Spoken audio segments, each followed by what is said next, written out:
discuss Java source file structure. Very, very important, sir. What is that? Can you spell out? Java source file structure. Okay, here we have to talk about package statement, import statement, all these things will come in the picture. Very important. Slowly we are entering into next level of Java, means basics completed. Now the second module is ready to start. Sir, you require to take a bit special care about these things, right? Sir, now I have one small doubt, sir. What's my doubt is, in Java program, sir, we write several Java programs. In Java program, how many classes we can take? Can you spell out? How many classes we can take? Is it only one class, or can I take any number of classes? Is it only one class, or can I take any number of classes? Yes, make sure in Java program we can take any number of classes, no problem at all. Suppose I am writing a program, sir. Yes, class A. Class A. Next class B I am taking. Next class C. Okay. Class D I am taking, sir. So total A, B, C, D, like this, four classes are available, right? Okay. Now, sir, this total is a single Java program. Remember this one, a Java program can contain any number of classes. Don't feel, sir, it is applicable, it allowed only one class. No, any number of classes we can take. Okay, well, sir, how many classes are there? A, B, C, D, like 4 classes are there. Can you please tell which class name I want to use for this program name? Can I use A.Java? Or can I save this program with the B.Java name? Or can I save this program with the C.Java name? Or can I save this program with the Durga.java? Have you observed Durga.java? Durga class is not there yet. Can I save this one with the Durga.java? Yes, please confirm. Based on which rule we have to give the name for this Java program. Sir, very simple for you people. Okay? Here, for this example, you can use any name, no problem at all. Regarding any name, no problem at all. Sir, what is the rule to name a Java program? Sir, very simple. A Java program can contain any number of classes. Any number of classes, no problem at all. How many public classes we can take? Have you observed? How many public classes we can take? Sir, you are taking several classes and any name you can use, no problem at all. How many public classes we can take? Sir, make sure even it contain several classes, but a Java program can contain at most one public class. Regarding what is the word? At most one public class. What is the meaning of at most one? Either 0 or 1. Sir, 0 number of public classes are allowed. Or if you want to take one public class is allowed. At most one public class. By mistake, more than one public class if you declared in the same Java program, compiler will give left and right. Remember that syntactical mistake it is. Sir, how many public classes are allowed? Only one public class is allowed. More than one public class if you are trying to take, immediately compiler error by default you are going to get. I hope everyone can able to understand, right? Okay. Sir, now if I can take, if there is no public class, assume if there is no public class, any name we can use for Java program. Any name you can use for Java program, no problem at all. But if there is a public class, assume that class B is the public, sir. Class B is the public. Compulsory, the name of the Java program should be B.Java only. Regarding compulsory, name of the Java program should be B.Java only. By mistake, if you are using any other name, immediately compiler error we are going to get. Remember that. Sir, let me repeat again so that you people can feel more comfortable, right? Sir, here observe, a Java program can contain any number of classes, but at most one class can be declared the public. If there is no public class, if there is no public class, any name you can use, no problem at all. But if there is a public class, compulsory name of the public class, name of the program must be same. If a class be the public, the name of the program should be b.java only. Is it clear for all of you, right? Sir, now let me show a small example so that you people can aware much clearly, right? Observe carefully, sir. Here I am taking, here I want to take a separate Java code. Here observe that, sir. I am taking class A, okay, class A. Next, and after that class B. Next, class C I am taking. Next, class D I am taking, sir. Have you observed? Class A, class B, class C, class D. Sir, how many classes are available? Can you please tell how many classes are there? 4 classes are available. Which name I can use for this program? Because there is no public class. Because there is no public class, we can use any name for Java program, no problem at all. Any name you can use, no restrictions, right? That's why I want to save this name, this file as durga.java. Acceptable or not? Why not? Happily you can take. Here just observe. I want to save, sir, I want to save this program. Yes, I want to save this program. Yes, here observe that durga.java I'm taking, sir. Durga.java, like this I'm taking. Have you observed? Sir, now which name I used? Which name I used?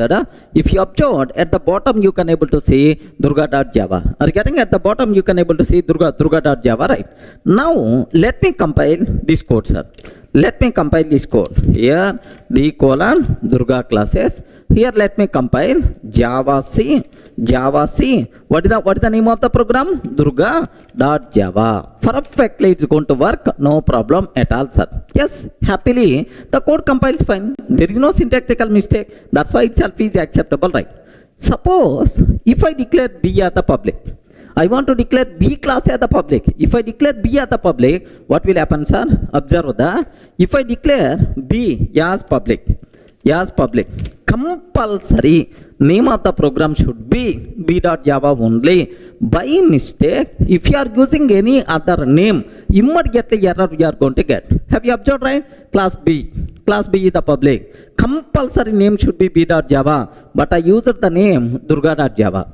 Are you getting? I used the name durga.java. That's why. So take a bit special care. Now if I can ask the compiler will give left and right. Hey Durga, class B is the public, should be declared in a file named b.java, but you are saving inside durga.java. Sorry, I can't accept this code to compile. Like observe carefully, right? Now here just have a look once.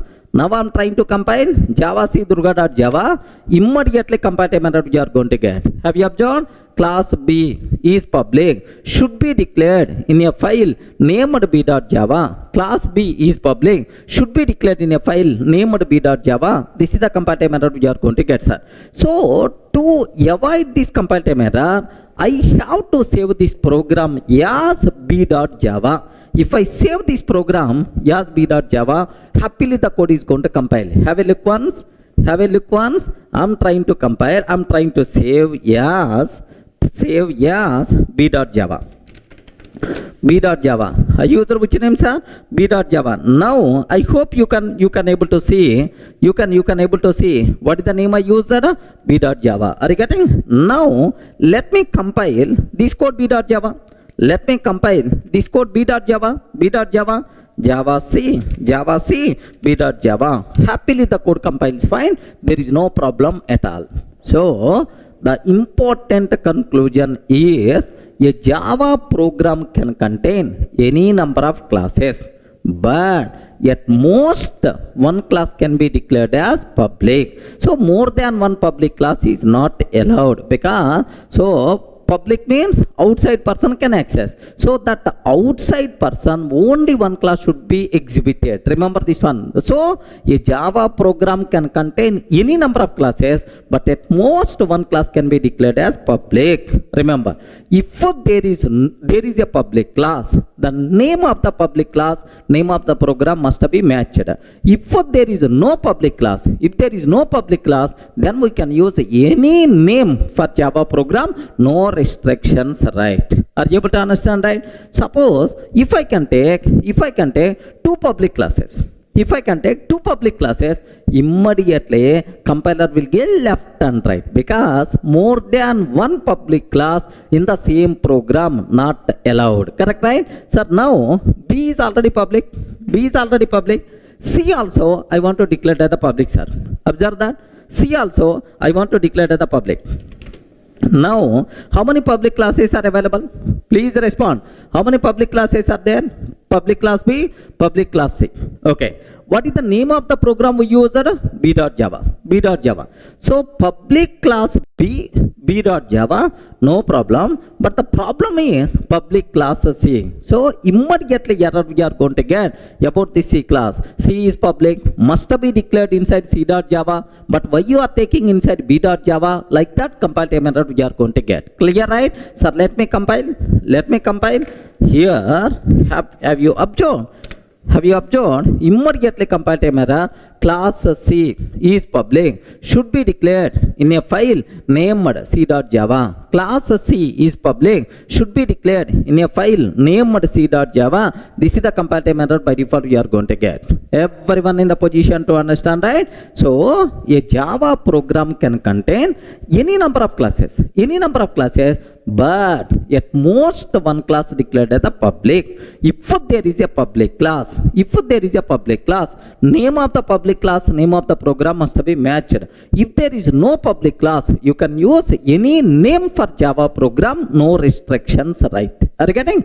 So, is it possible to declare more than one public class in the same program? No. By mistake, if you are trying to declare, immediately error by default you are going to get. Clear for all of you, right? Sir, next, whenever I asked this question, which name I want to use for this program? Whenever I ask this question, most of the people are going to feel, sir, the class which contain main method, that class name we have to use, sir, for the file name. So, the class which contain main method and the name of the program, there is no relation at all. So then, which two things are related? Public class name and the name of the program. These two are related, but the class which contain main method and the name of the program, there is no relation at all. Even for that also, I want to clarify a small point right here. Listen carefully, sir. Okay, well. Now, here just observe that.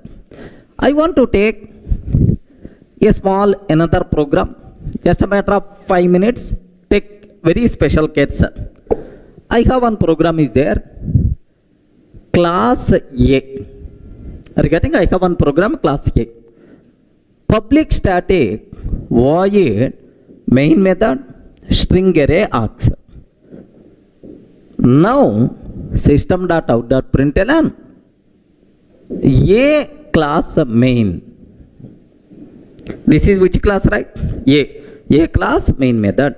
Now class B public static void main method string array args. I'm taking public static void main. Now system.out.println B class main. Are you getting? B class main? Okay. So this is A class main, B class main. Now class C I'm taking. Public static void main string array args. Now system.out.println C class main. Like this I'm taking, sir. So how many classes are there? 3. A class contain A class main method, B class main method, C class main method. One more class I'm taking, class D, sir. Now observe. Total, how many classes are there? 4 classes are there. Now can you please tell, this total is a single program only. Assume single program only. Can you please guide which name I have to use for this program? Yes, friends. Think a bit very carefully and then tell the answer. Which name I have to use for this program? Either A.Java, B.Java, C.Java, D.Java or any name. Why you are thinking? Any name. Can I use any name? Yes, yes, you can use any name, no problem at all. What is the reason for that? Yes, there is no public class. If there is no public class, any name you can use. Now, I want to use name of the program as Durga.java. Perfectly acceptable. Are you getting? I'm taking Durga.java, perfectly acceptable, right? Because there is no public class. Are you getting? So the class which contain main method, name of the program, no relation at all. Remember this one. So any name you can use because there is no public class. Okay, well, now I want to compile. Then immediately you ask, sir, a program contain these many classes. Every class contain main method. If I run this program, which main method has to execute? That thing you should have clear clarity. Here, I want to compile this code. Observe, Java C, Durga.java. Java C, Durga.java. Can you please confirm how many dot class files will be generated? If I compile this code, how many dot class files will be generated? Very simple. In this, how many classes are there? A, B, C, D. Total how many classes are? 4 classes. A, B, C, D. Like 4 classes are available, right? Now, the important conclusion, the important point is, whenever we are compiling a Java program, for every class present in that program, a separate dot class file will be generated. Remember, for every class present in that program, a separate dot class file will be generated. That's why. So how many classes will be generated? A dot class, B dot class, C dot class, D dot class. Very unfortunate, Durga dot class file is not going to be generated because there is no Durga dot class. Clear, right? Now, here observe A dot class, B dot class, C dot class, and then D dot class. So total, how many classes are going to be generated? A dot class, B dot class, C dot class, D dot class. 4 classes are going to be generated. Okay. Now, if I run A class, because observe that we can compile a Java program, Java source file, .java file. But we can run a Java class file, not program, a Java class file. Sir, now Java, yes sir. Can you please run A class? Whenever we are executing A class main method will be executed. Remember, whenever we are executing A, which main method will be executed, sir? A class main method will be executed. A class main. Next, if I run Java B, which main method will be executed, sir? B class main will be executed. Sir, if I run B class main method. If I run A class main method. If I run C class main method. That's why Java C. If I can take C class main. Regarding C class main, then immediately you may ask. Observe very carefully, sir. If I can take Java D, sir. Java D. Can you please tell, is the D class contain main method? No, D class doesn't contain main method. Whenever we are executing a class, if that class doesn't contain main method, immediately we will get an error. Regarding boss, main method is not available. Please declare main method. Yes, public static void main. Error we are going to get. Clear, right? Suppose if I can ask Java Durga. Immediately error we are going to get. Hey, Durga dot class file is not available. How you are going to ask me to run, man? Durga dot class file is not there. Again error saying no class def found error, or something like some error saying class definition not available, dot class file is not available, like that. Are you able to understand? So, a Java program can contain any number of classes where every class can contain main method. Remember, whenever we are executing a particular class, that class main method will be executed. If that class doesn't contain main method, error we are going to get. If that dot class file is not available, we will get error. Everyone can able to understand, right? Sir, please make sure this knowledge must be required. Sir, let me execute this code so that you people can feel more comfortable, right? Observe carefully. Let me take one separate program. Okay, here I am taking separate file. I am taking, sir, class A. What is this one? A class main method. Like this I am taking, sir, class A class main method. Now B class main, next C class main, and then class D. Like this I am taking, sir. Let me change the names. Class A, next class B. This is the B class main method. Next class C, sir, C class main method. Like this, I'm trying to change the names. A class, B class, C class, D class, all. Sir, can you please tell how many classes are available? A class, B class, C class, D class. Can you please tell which name I have to give? Any name you can use, because there is no public class. That's why here what I'm trying to take, let me save this code as durga.java. Are you getting? I want to save inside D colon Durga classes. Inside D colon Durga classes, I want to save this code as durga.java. Okay, like I'm taking, sir, durga.java. Now I want to compile this code. Java C durga.java. If I compile this code, how many dot class files will be generated? For every class, a separate dot class file will be generated. A dot class, B dot class, C dot class, D dot class. Okay? So now let me compile this code. Java C durga.java. How many? 4 dot class file. If I execute Java A class main method, right? Okay. Now observe A class main method. If I execute Java B class main method. If I execute Java C class main method. If I execute Java D, can you please observe? D class doesn't contain main method. Are you getting? D class doesn't contain main method. Immediately error we are going to get. Observe carefully, right? Sir, Java D, error, main method not found. Main method not found in class D. Please define the public static void main. Like that we are going to get the error, right? Okay. Now my target is Java Durga I'm taking. Sir, Durga dot class file is not there because there is no class named with Durga. Durga dot class file is not there. What will happen, sir?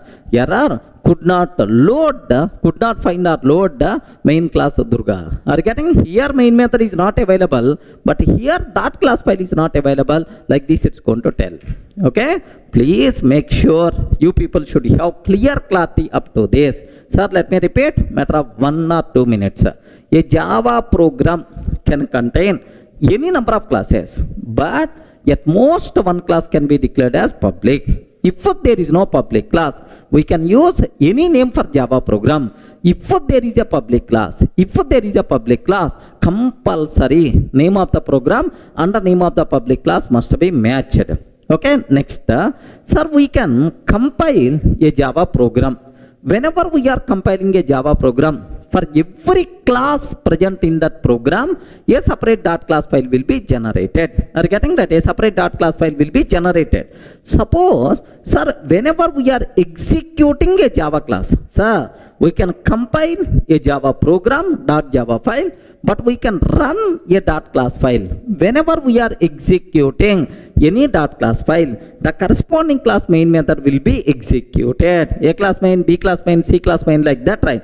If the corresponding class doesn't contain main method, then we will get an error saying main method is not available. If the corresponding dot class file is not available, then we are going to get error. Are you able to understand, right? This is first thing what you people should be aware about Java source file structure. Clear, right? Sir, in the last video, we covered very clearly within a Java program how many classes we can take, how many main methods you can take, how many public classes we can take, how to compile, how to run, all the things are very clear. Now, the next important concept, import statement. Let me perform postmortem on this concept. Observe carefully, sir. Sir, I'm taking class test. I'm taking class test. Public static void main method. Public static void main method. String array args. Public static void means string array args.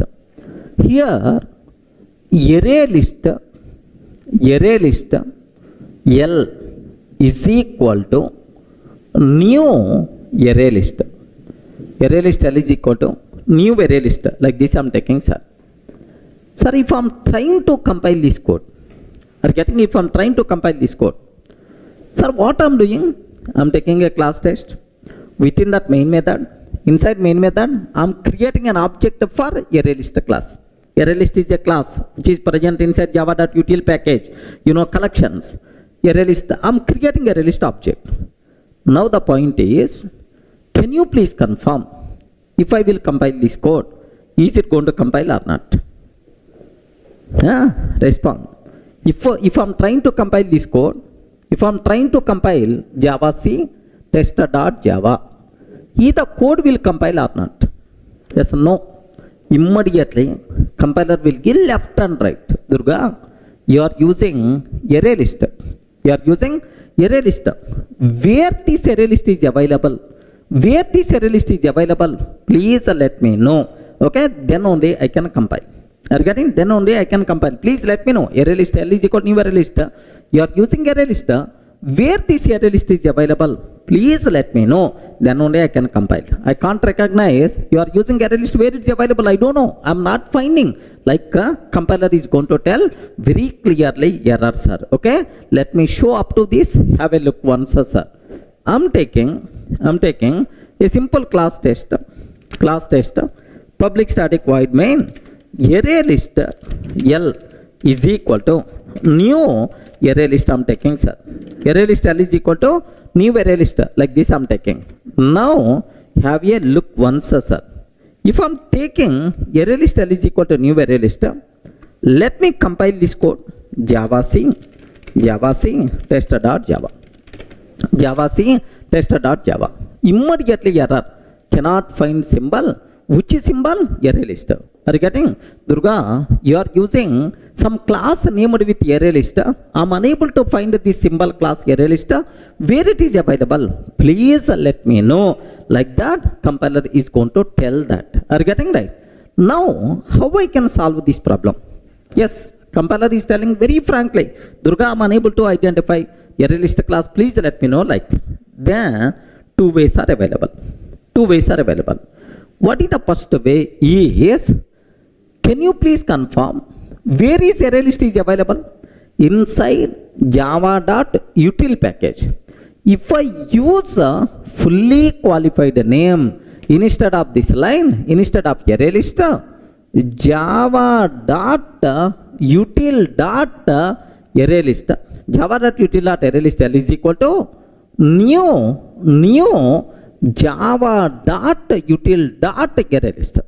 Java.util.array list L is equal to new java.util.array list. If I use this one, then the code is going to compile.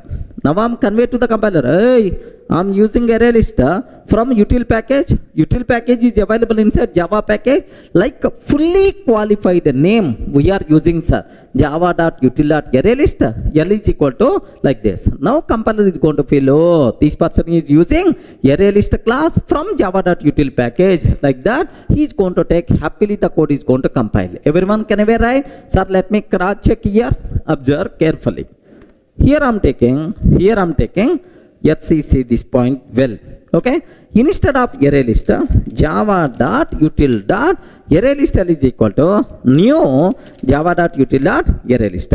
Sir, this type of name is called fully qualified name. Regarding what is this name, sir? Can you spell out? Fully qualified name. If I use fully qualified name, happily the code is going to compile. There is no problem at all. Now observe this one, sir. Here I'm trying to compile. Happily the code compiles fine, no problem at all. Yes, the code compiles fine, sir. We are not seeing any error. So Sir, whenever we are using fully qualified name, automatically the code compiles fine. But it is not permanent solution. The reason for that is 10 times I want to use array list. How many times? 10 times I want to use array list. 10 times you have to take java.util.array list, java.util.array list. Unnecessary. Length of the code is going to increase. Readability by default is going to be down. Are you getting? Java.util.array list, java.util.array list. Readability by default is going to be down. Remember that, okay? Sir, best example. Let me consider 10 times. 10 times. If I want to create 10 array list object, how the code looks like? Yes, have you observed how the code looks like?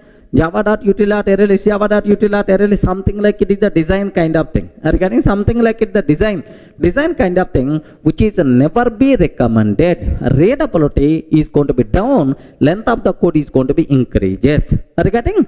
So for that, some shortcut I want. Are you getting? Some shortcut I want. So I have to convey to the compiler. Array compiler, whenever I'm using array list, can you please consider from java.util package? Can you please consider from java.util package? I have to convey. What is the way for that is import statement. Are you getting what is the way, sir? Import statement. Now observe carefully, sir. Sir, now whenever we are using import java.util.array list. Import java.util.array list. Anyway, full form, sir. Import java.util.array list. Whenever we are importing this, then we can use short names directly. Are you getting? We can use what? Short names directly. So the biggest advantage of import statement is we are not required to use fully qualified name. Length of the code is going to be reduced.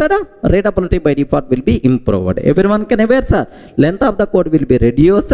Readability by default is going to be improved. That is the biggest advantage of import statement. Everyone in a position to understand clearly, right? Are you able to understand, right? So how many times we are going to use import statement? Only once. So, but every time, how many times I can use short name? Any number of times you can use short names. Length of the code will be reduced. Readability by default will be improved. Import statement acts as best typing shortcut. Remember, sir, let me show this one. Have a look once, sir. Now, I don't want to use fully qualified name. Observe. I'm taking array list L is equal to new array list. That's all. I'm taking array list L is equal to new array list. Can you please confirm? Is it going to compile? You respond. Is it going to compile? No. It won't compile. What the reason? You didn't use fully qualified name. You didn't write import statement. That's why the code is not going to compile. Now observe that. Let me compile this code.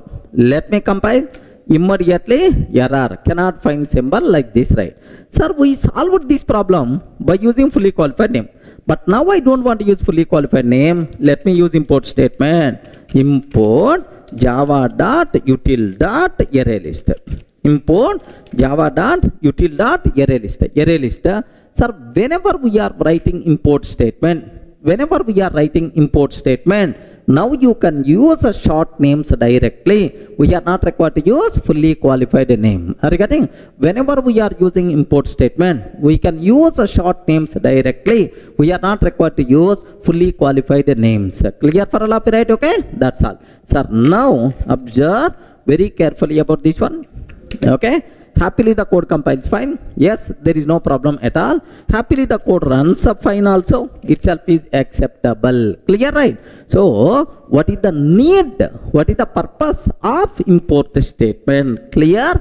If you want to use a short names directly, compulsory at the top, import statement must be required. Import statement whenever we are using, we are not required to use fully qualified name. Clear? Are you able to understand? Import statement acts as best typing shortcut. Now, I hope you people are getting some clarity about import statement. What is the advantage of import statement? How to write import statement? Okay. So now there are two types of import statements are there. What is the first one is explicit import. Are you getting what is the first one, sir? Explicit import. Remember this one. If the first one is the explicit, automatically second one respond. What is the second one? Implicit. Implicit import. Implicit import. Sir, what is the first one? Import. Sir, let me go for a small example for this. Import java dot util dot array list. Sir, explicitly I am specifying, boss, I want this class. Are you getting? I want this class java dot util dot array list. Directly we are specifying, right? But implicit means import java dot util dot star. Are you getting? Import java dot util dot star like this, right? Okay. Now the point is all classes present inside java dot util package.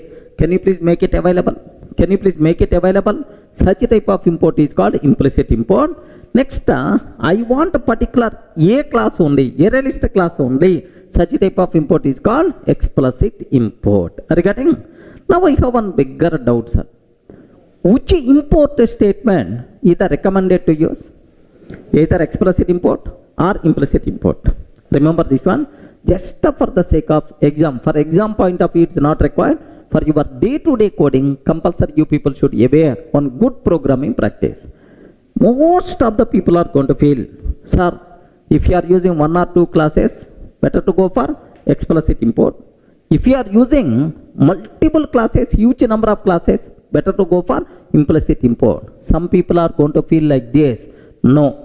Even you are using 100 classes from the same package, compulsory we should go for explicit import only. Readability of the code by default is going to be improved because of this explicit import. Are you getting? That's why readability is the very important, not typing. Typing is one time activity, but readability is multiple times we have to do. That's why in real time, readability is always highly recommended. Compulsory we should go for explicit import. Almost implicit import not at all recommended to use because readability going to be down, but this one readability wise too good. Because simple, sir. Here listen a small example. If I am taking import com dot hdfc dot star, like this I am taking, sir. Import com dot hdfc dot star.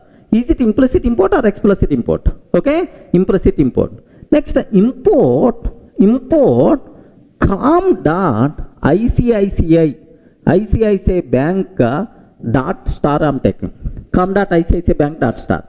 Sir, somewhere in the program, if I use account A is equal to new account A is equal to new account. Now, this account class coming from com.hdfc or com.icici bank? We don't know. We have to open this one. Is there any account class is available? Then only I will come to know. Sir, because you are not specifying from where the account is coming. You use it simply star. Suppose I am taking loan L is equal to new loan. Can you please tell loan class is coming from which package? Loan is coming from which package? We don't know. We didn't specify explicitly, sir, star. That's why readability wise explicit class import is good, but not implicit class import. Are you getting? Suppose this implicit class import I want to remove, and here I am using loan. Here I am using account. Now, is it implicit or explicit? Respond, man. Is it implicit or explicit? Explicit import. Are you getting right? Explicit import. Now, can you please observe? Account class is coming from which package?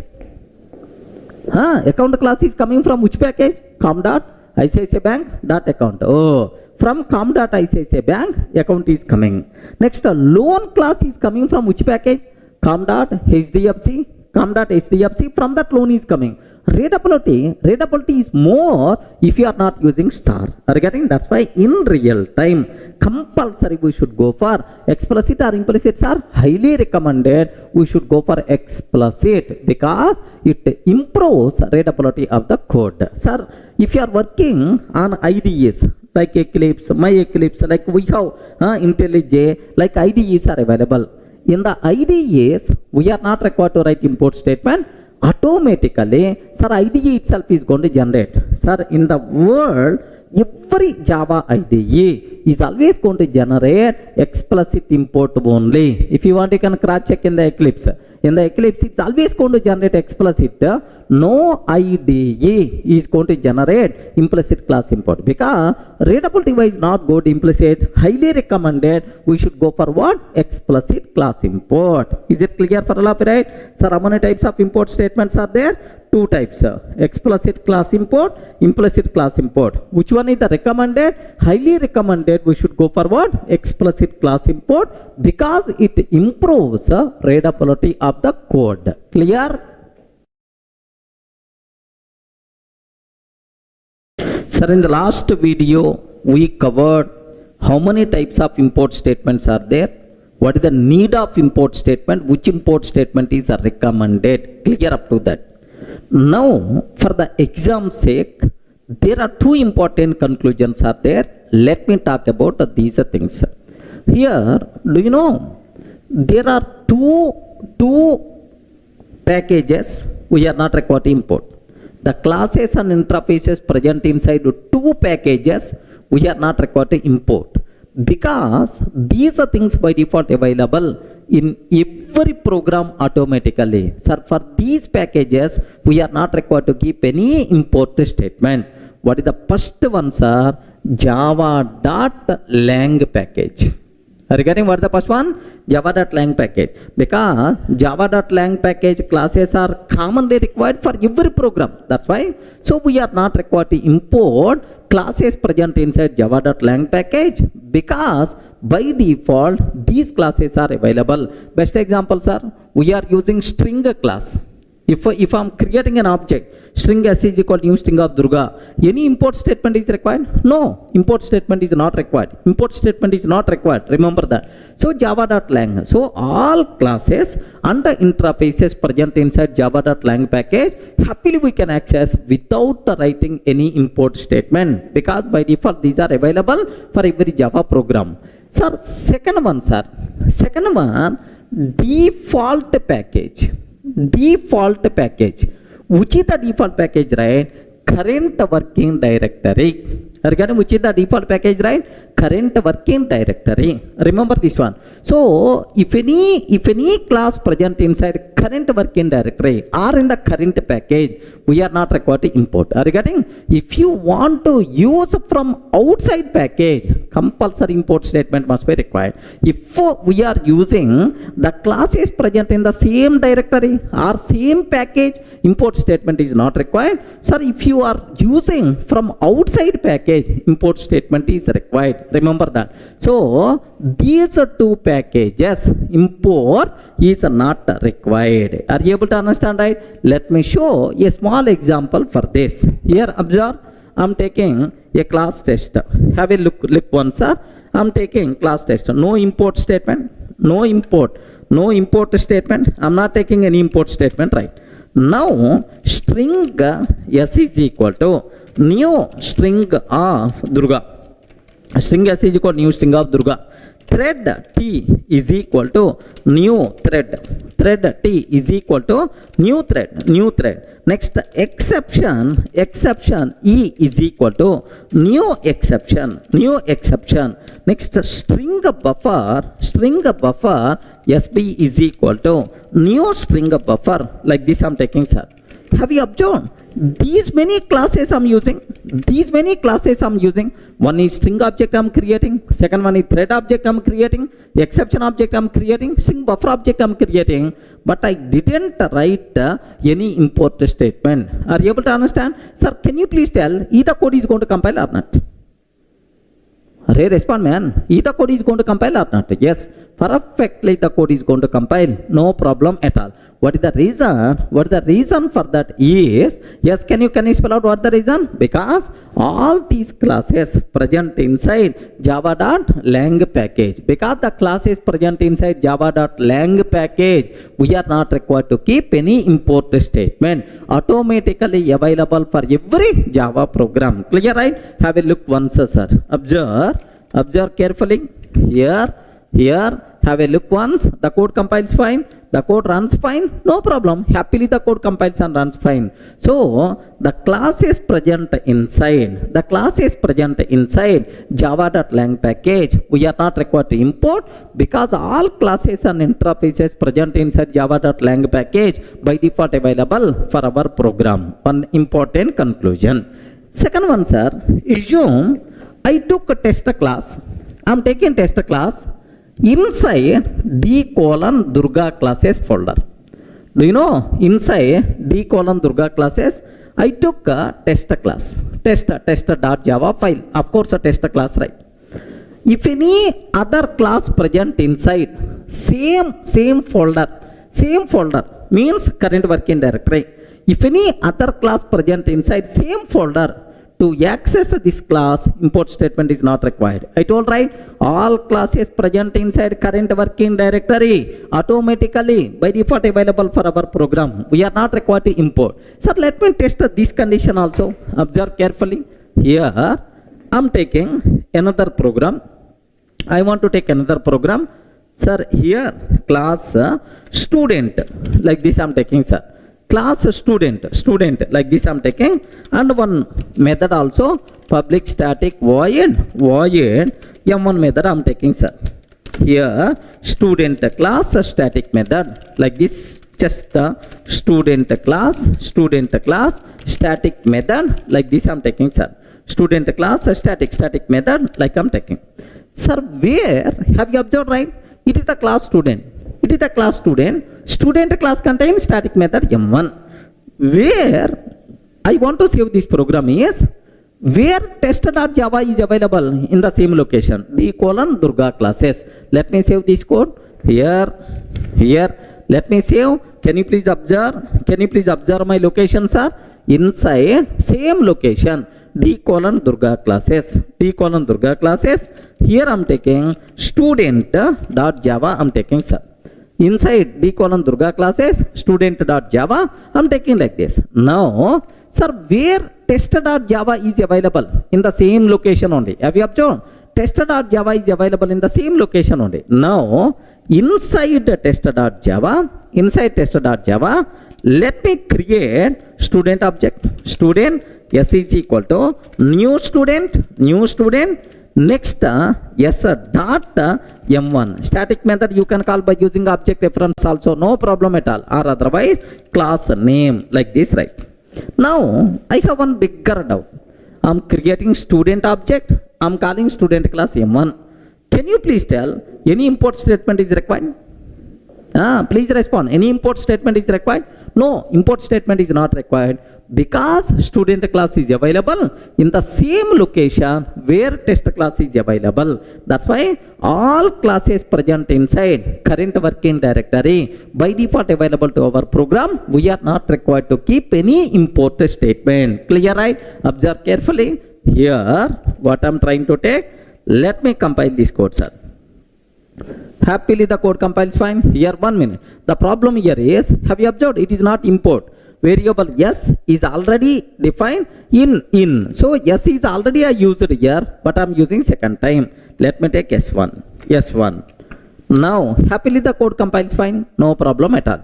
Happily the code runs fine. No issue at all. Student class static method like this. So, the important conclusion you people should aware regarding all classes present inside current package, current working directory by default available for our program. We are not required to keep any import statement. All classes and interfaces present inside java.lang package by default available for every Java program. For lang package, import statement is not required. Clear?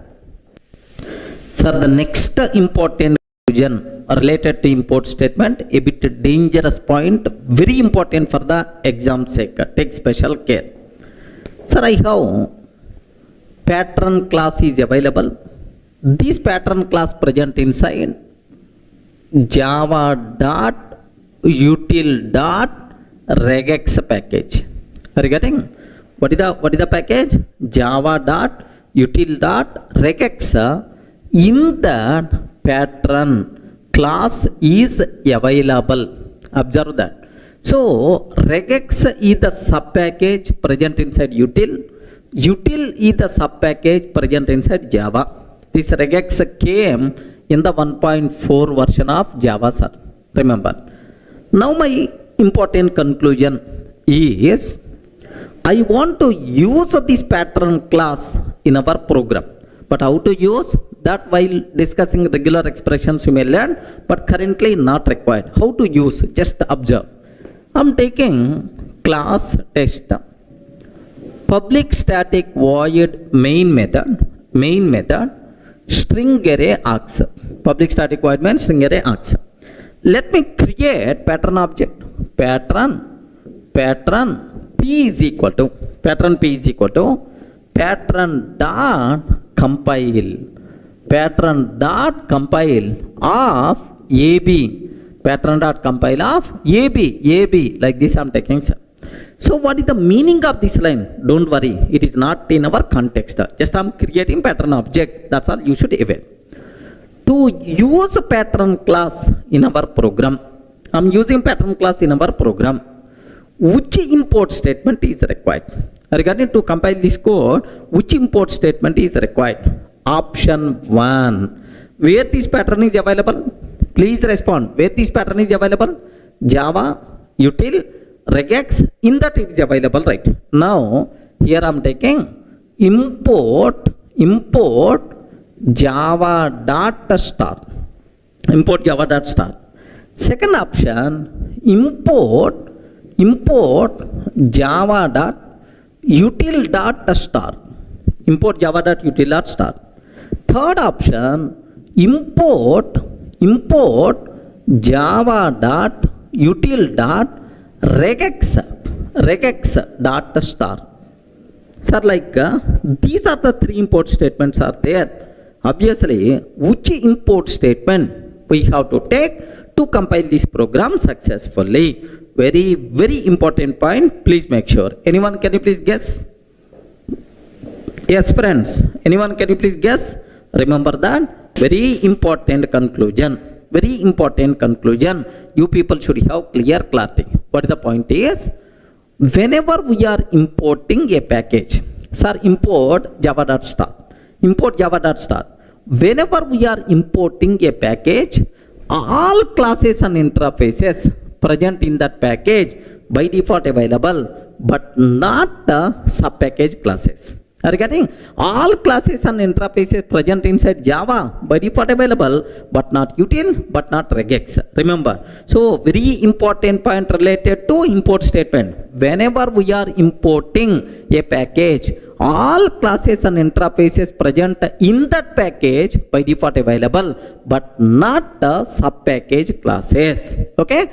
If you want to use any class present inside sub package, compulsory we have to write import statement until sub package level. Are you getting? So where pattern is available? Java.util.regex. To use pattern, compulsory we require to use import statement. Import java.util.regex.star. That's why which import statement is the valid to compile this program is this import statement, sir. Please make sure you should have clear clarity about this terminology. Are you in the position to understand, right? Sir, let me repeat again. Whenever we are importing a package, all classes and interfaces present in that package by default available, but not the sub package classes. If you want to use a sub package class, compulsory import statement must be required until sub package level. Clear? Sir, let me execute this code so that you people may get some idea. Have a look once, sir. I'm taking a small program. I want to take a small program. Here just have a look once. I'm taking a simple program, sir. Public class test. public static void main pattern p is equal pattern dot compile of ab. Don't worry about this line. Syntactically this line is valid in the regular expressions. We will discuss in detail, right? Now the point here is, if I'm trying to compile, is the code is going to compile or not? No, because we didn't use any import statement. Clear, right? Okay, well, have a look once. Observe that. If I'm trying to use Java C test.java, yes, immediately it's going to tell cannot find symbol class pattern. Are you getting cannot find symbol class pattern? Like that, immediately we are getting compile time error, right? Now I want to solve this problem. What I want to do is import java.star. Import java.star I'm taking. Can you please confirm, is it valid or invalid? Hey, please respond. Is it valid or invalid? Invalid, because pattern is not available inside Java package. Pattern is available inside java.util.regex package. That's why this one is invalid, right? Okay, have a look. Even you are taking, immediately error we are going to get. Observe that. Observe, same error we are getting, because in the util it is not there. Suppose in the Java it is not there. Suppose if I can take java.util.star. Can you please confirm? Import java.util.star. Is it going to accept or not? Please respond. Is it going to be accepted or not? Yes. If I can take like this, the code is not going to compile, because pattern is not available in the util. Pattern is available inside regex package. Are you getting? Pattern is available inside regex package. That's why it is not going to accept. Now have a look once. Observe carefully. Yes. Here immediately error we are going to get. Now, sir, java.util regex.star I'm taking. Java.util regex.star I'm taking, sir. If I can take like this, happily the code compiles fine. There is no problem at all. So let me repeat the important conclusion again, because most important, minimum 1 or 2 questions you can expect in the original exam, sir. Whenever we are importing a Java package, all classes present inside that package available, but not sub package classes. If you want to use sub package level classes and interfaces, compulsory we have to write import statement until sub package level. Clear?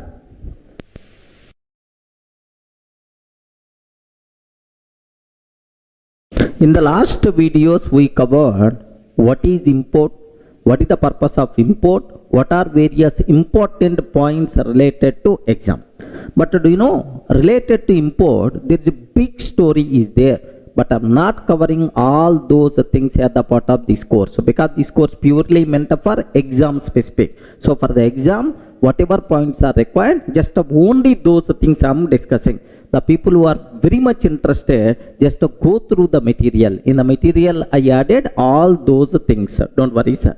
So next, after import, the next thing what I have to discuss, packages. Are you getting? Package statement. Sir, what is a package? Package. Do you know, we have Europe tour package, US tour package. Okay, like we have core Java, Java package. Okay, advanced basic Java package. Next up, frameworks package, something like. What is a package? Package is a group of related items, a group of related things is nothing but package. Sir, same in the programming, what is a package, right? A group of related things, a group of related classes and interfaces are grouped into a single unit, which is nothing but package. Best example for you. Sir, I want to perform database operations. DB, database operations I want to perform, sir. So, to perform database operations, the required classes and interfaces are grouped into a separate unit, which is nothing but java.sql package. Regarding what is that, sir? Java.sql package. Java.sql package.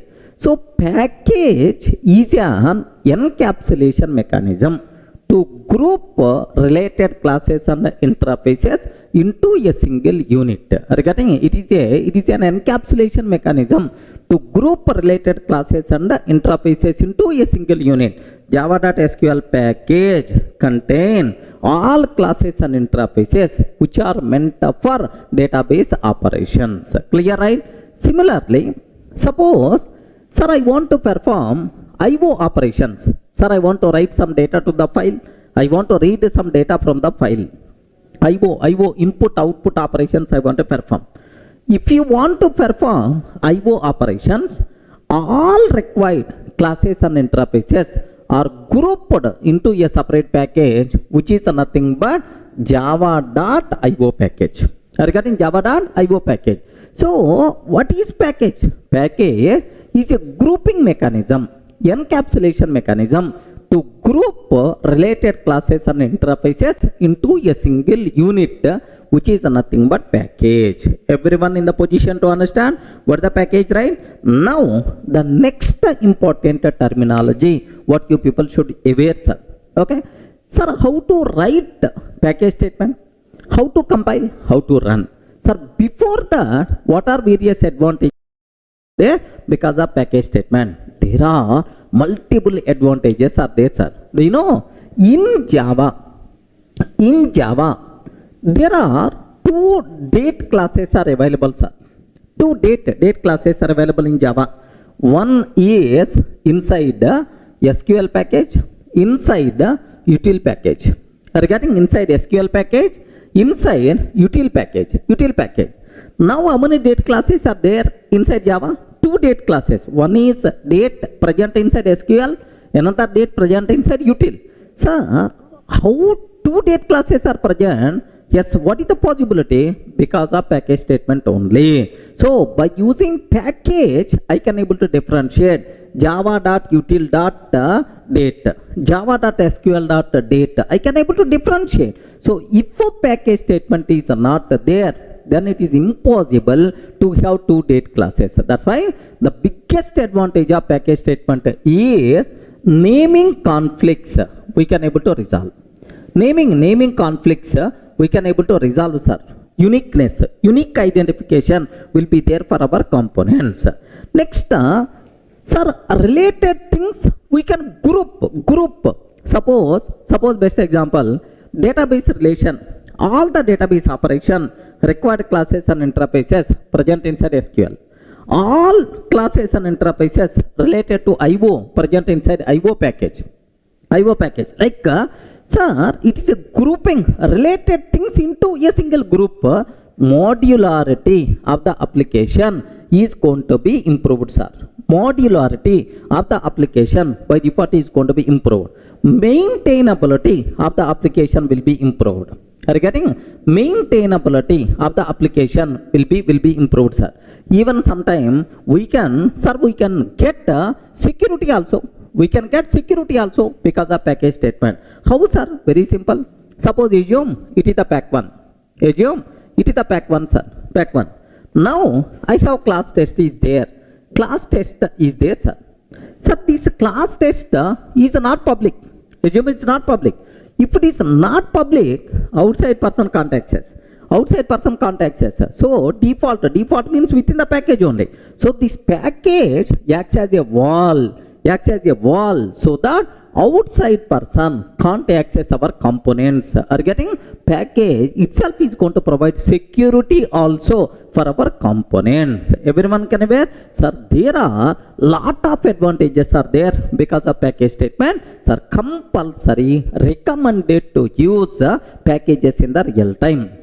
Sir, best example, we have several classes are there like string class, string buffer, system class like. Can you please tell? I have string class is there. String class present inside which package? Java.lang package. String buffer is there present inside Java.lang. Array list is there present inside Java.util package.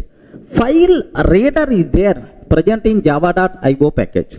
Are you getting? Present in Java.io package. Like, sir, do you know every class in Java, almost around 5,000 plus classes are there.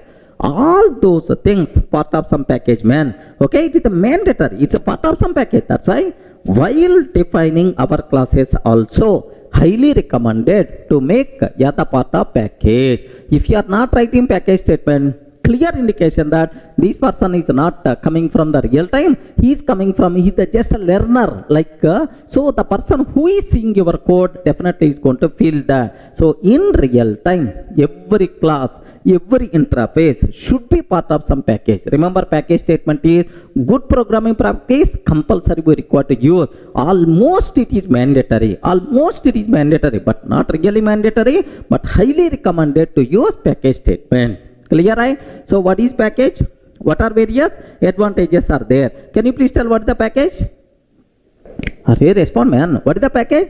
It is an encapsulation mechanism to group related classes and interfaces into a single unit. What advantages are there? We can resolve naming conflicts. Modularity of the application is going to be improved. Maintainability is going to be improved. Security by default is going to be improved, sir. Are you getting? So these are various advantages are there because of package statement. Clear for you people? Any doubt? Okay.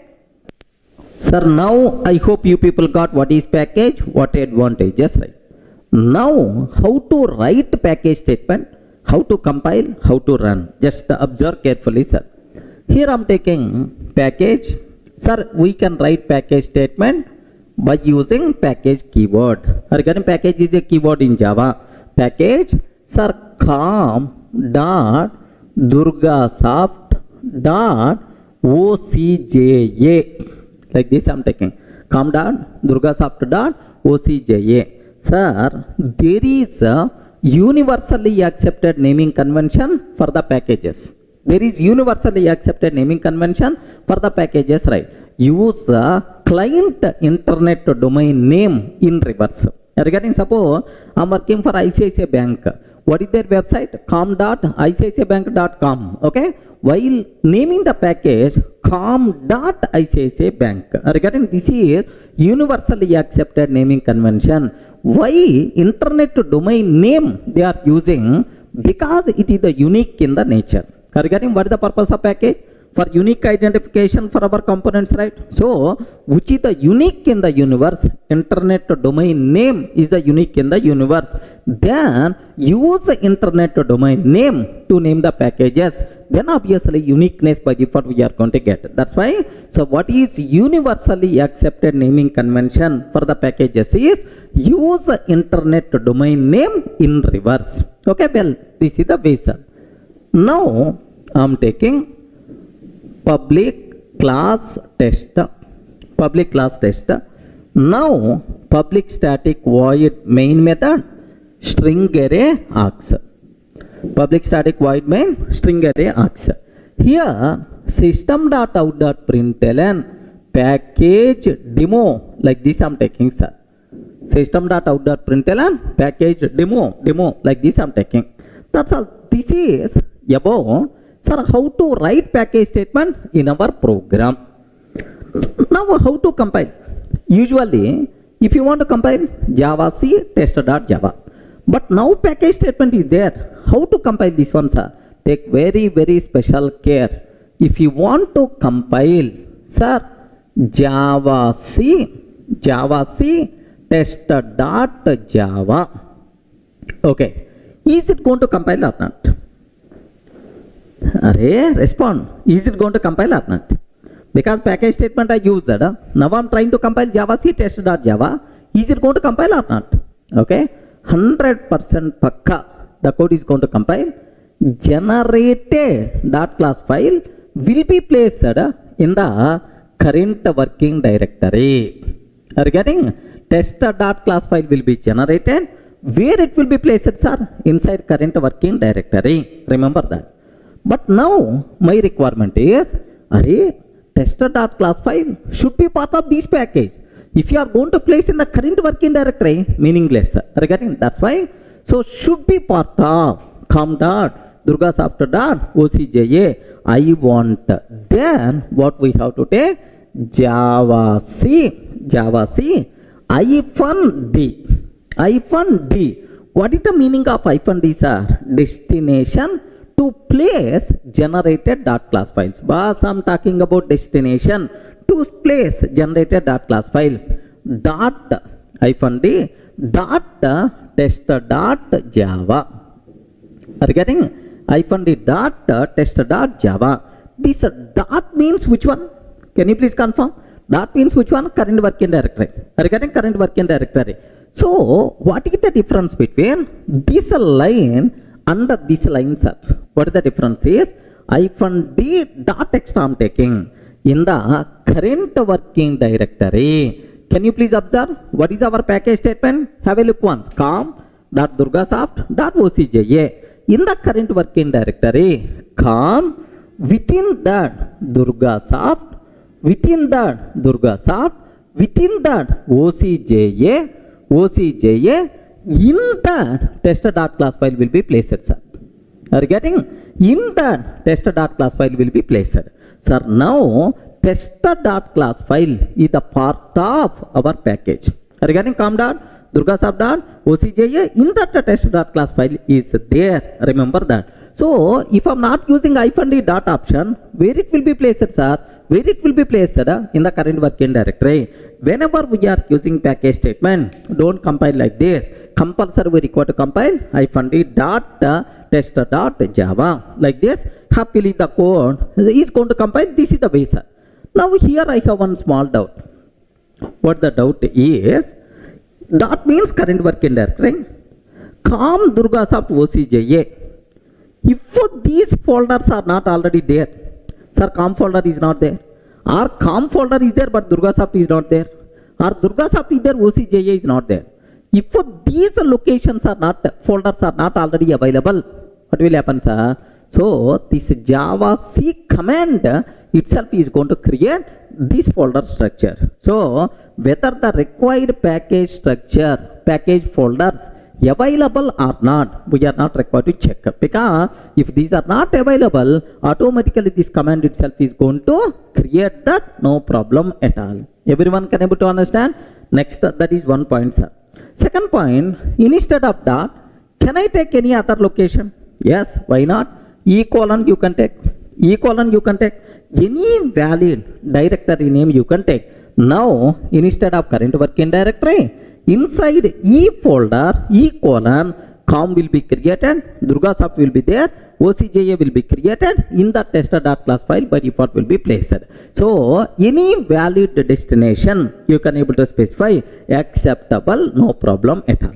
Are you getting? So whenever we are using package statement, how to compile hyphen d dot, this is the option we require to use. Of course, instead of dot you can take anything, sir, no problem at all. Clear, right? It's a very, very important. What is the difference between this one and this one? You should have clear clarity, right? Sir, let me take up to this so that you people can feel more comfortable. How to run, that part I will discuss. Have a look once up to this, up to compilation. I want to show for you, right? Here, sir, I'm taking package. Can you please guide, sir? I forgot. Package com dot durgasoft dot ocja. Like this I'm taking com.durgasoft.ocja. Now here just one statement, system.out.println, sir, package demo. Okay, package demo, like this I'm taking, sir. Okay, well, sir, here if you observe Java C test.java, happily the code is going to work, no problem. Now dir test.class, can you please observe where it will be placed, sir? In the current working directory. In the current working directory, it got placed. Are you getting? Current working directory it got. Sir, now I don't want Java C hyphen d dot test.java. If I can take Java C hyphen d dot test.java, now generated.class file is going to be placed in the current, it will be generated.class file will be placed in the corresponding package structure. Now observe this one. Now observe. Yes, happily the code compiles fine. In our current working directory, com will be there, Durgasoft will be there, inside ocja will be there, in that ocja test.class file will be placed. Now observe that. Now here cd com, next cd Durgasoft. Yes, cd com, cd Durgasoft, cd ocja. In that, if you observe test.class file by default there. Regarding test.class file will be there, sir. So this is what you people should aware clearly, right? Are you in the position to understand, right? Whenever we are writing package statement, how to compile, this is what you should aware. Sir, I have to run this code. I want to run this class. If you want to run this class, there is one special care you have to take. Java test.class file is available where? Inside com durgasoft OCJA. Com durgasoft OCJA. Compulsory you require to use fully qualified name. Regarding Java com dot durgasoft dot OCJA. Regarding if I can take com dot durgasoft dot OCJA dot test OCJA dot test. Regarding Java com dot durgasoft dot OCJA dot test. Now happily this one is going to run. Regarding whenever we are executing a Java class, if it is part of package, compulsory at the time of execution package statement fully qualified name we require to use. If you are not using fully qualified name, it is not going to run. Remember this one, sir. Sir, let me use fully qualified name. Let me execute this code. Observe that. Observe carefully, sir. Java com dot durgasoft dot OCJA dot test. Okay, like happily package demo by default you are going to get. I hope everyone can aware how to write package statement, how to compile package in the program if it contain package statement. Next, how to run program if it is a part of package. Clear? Any doubt? Sir, in the last videos we covered what is package statement, how to compile, how to run if our program contain package statement. Okay, clear for you people, right? What is the next concept we have to talk? Sir, related to this package statement, there are two important conclusions are there. These two things I have to explain. I will look once, sir. I'm taking package pack1. Of course, this type of naming convention is not good, but syntactical checking purpose I'm taking package pack1. Package pack2, sir. Package pack2 I'm taking. Sir, can you spell out how many packages are there? How many package statements I'm writing? 2 package statements. Now, public class test. Public class test, like this I'm taking. This is my program test.java. Regarding this is the program I'm taking test.java. If I compile this one, can you please tell? If I compile java c -d dot test.java, if I compile this program, how many dot class files will be generated? 1 or 2? Because 2 packages are there. That's why inside pack1 I have to place 1 dot class file. Inside pack2 I have to place another dot class file. That's why 2 dot class files will be generated. Yes or no? How many dot class files will be generated? Point number 1. Okay. Assume if it is only 1 dot class file, is it going to be placed inside pack1 or pack2 or inside both? Hey, respond, man. Are you able to understand? Very important point for the exam. Remember that. Sir, if I can take like this, compiler will give left and right. What is the reason for that? Is in any Java source file means Java program. In any Java source file, at most 1 package statement is allowed. What is the meaning at most 1? Either 1 or 0. By mistake, if you are taking more than 1 package statement, compiler will give left and right. Are you getting? First one accepted. Why you are taking package pack2? Immediately at this line compile method we are going to get. That's why important conclusion, inside any Java program, how many package statements are allowed? Respond. How many package statements are allowed? At most one package statement is allowed. By mistake, if you are taking more than one package statement, immediately compatible error we are going to get. Clear, right? Sir, let me execute this code. Let me show. Here I am taking package pack 1. Assume that package pack 1, package pack 2 I am taking, sir. Now, public class test. All this nonsense I don't want. Here just simple, very simple, right? Sir, how many package statements are there? Please respond. How many package statements are there? 2. Pack 1 and pack 2. 2 package statements are there, sir. Now let me compile this one. Okay. Here Java C -d dot test dot Java. Observe carefully. Immediately error by default you are going to get. Yet which line the problem is coming?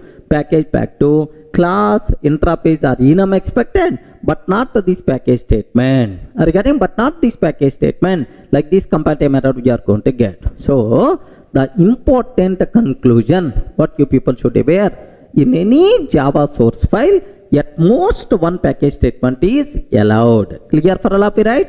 Next, another point, sir. Very important. Take special care about this point.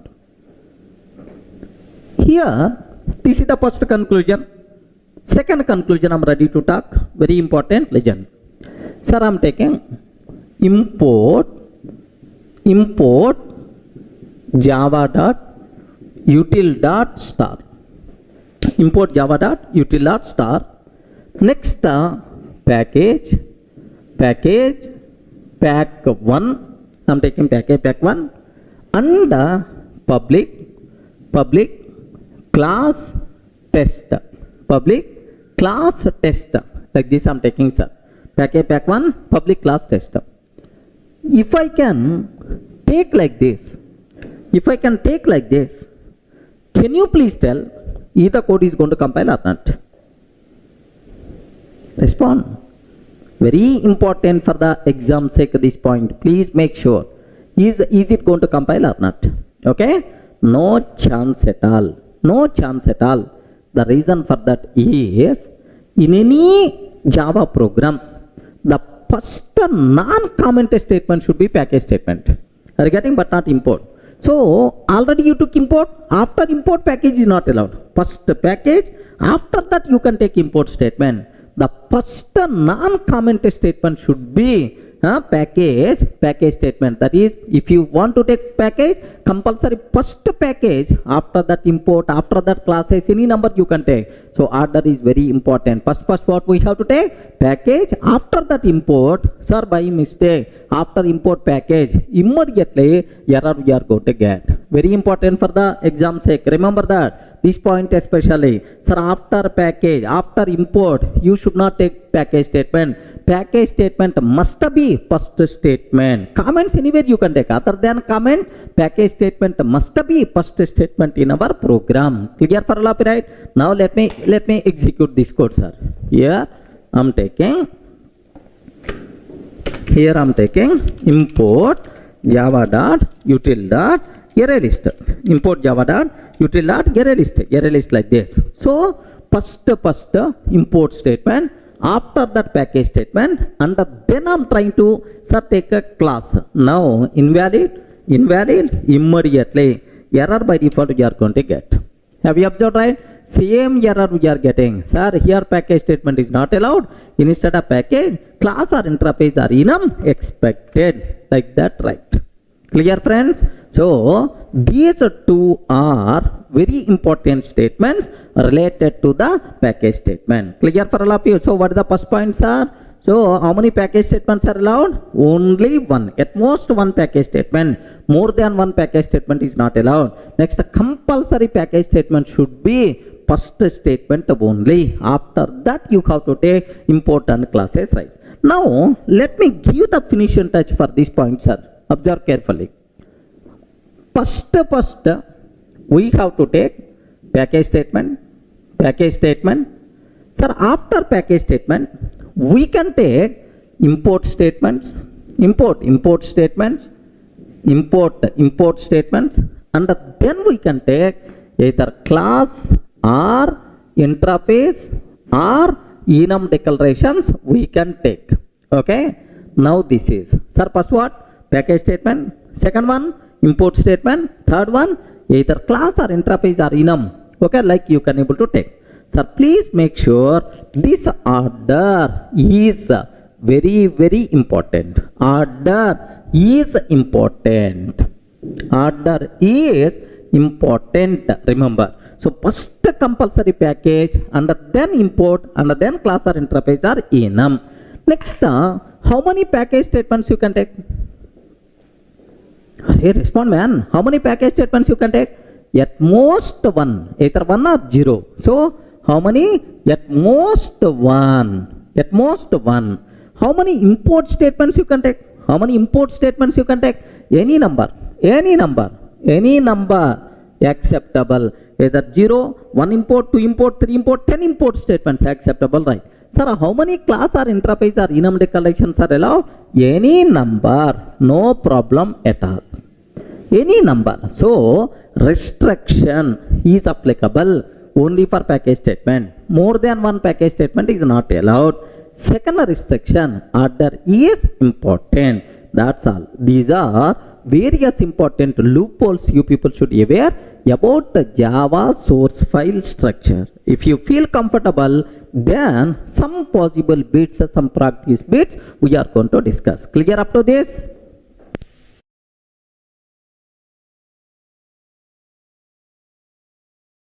Hi friends, in the last videos we covered what is Java source file structure, what about import statement, package statement, how many types of import statements are there, important loopholes and practice bits also we covered. Sir, now the next topic, very important concept, class modifiers, class level modifiers. That concept we have to discuss. Sir, what class level modifiers, right?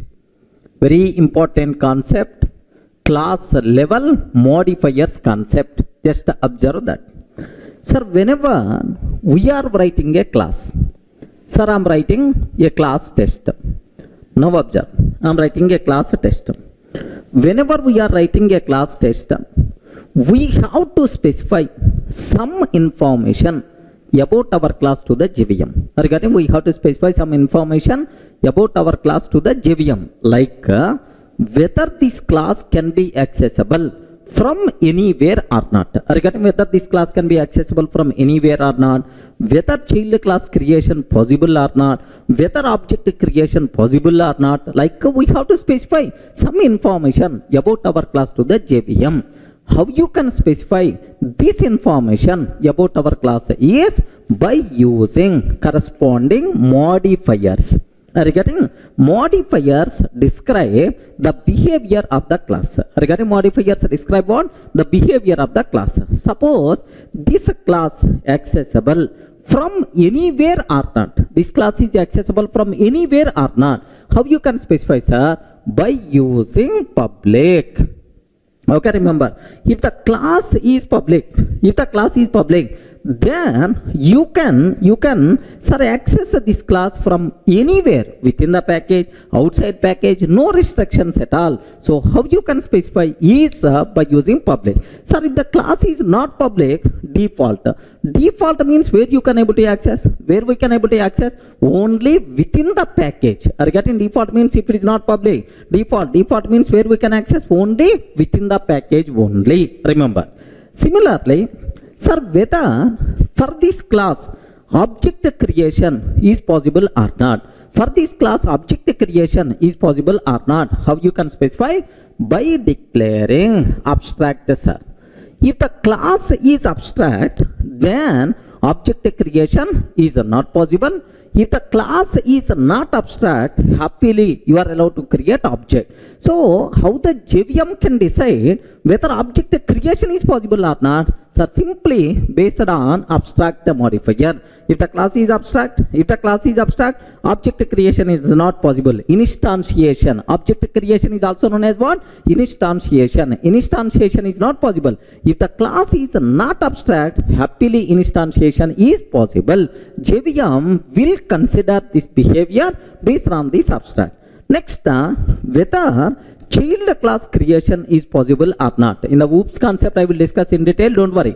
Child class creation is possible or not? How you can specify, sir? By using final modifier.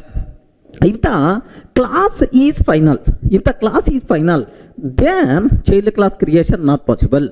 If the class is not final, then the child class creation is possible. So means that by using appropriate modifier, we can describe the behavior of our required class. Everyone can able to understand, right? So whenever we are creating a class, sir,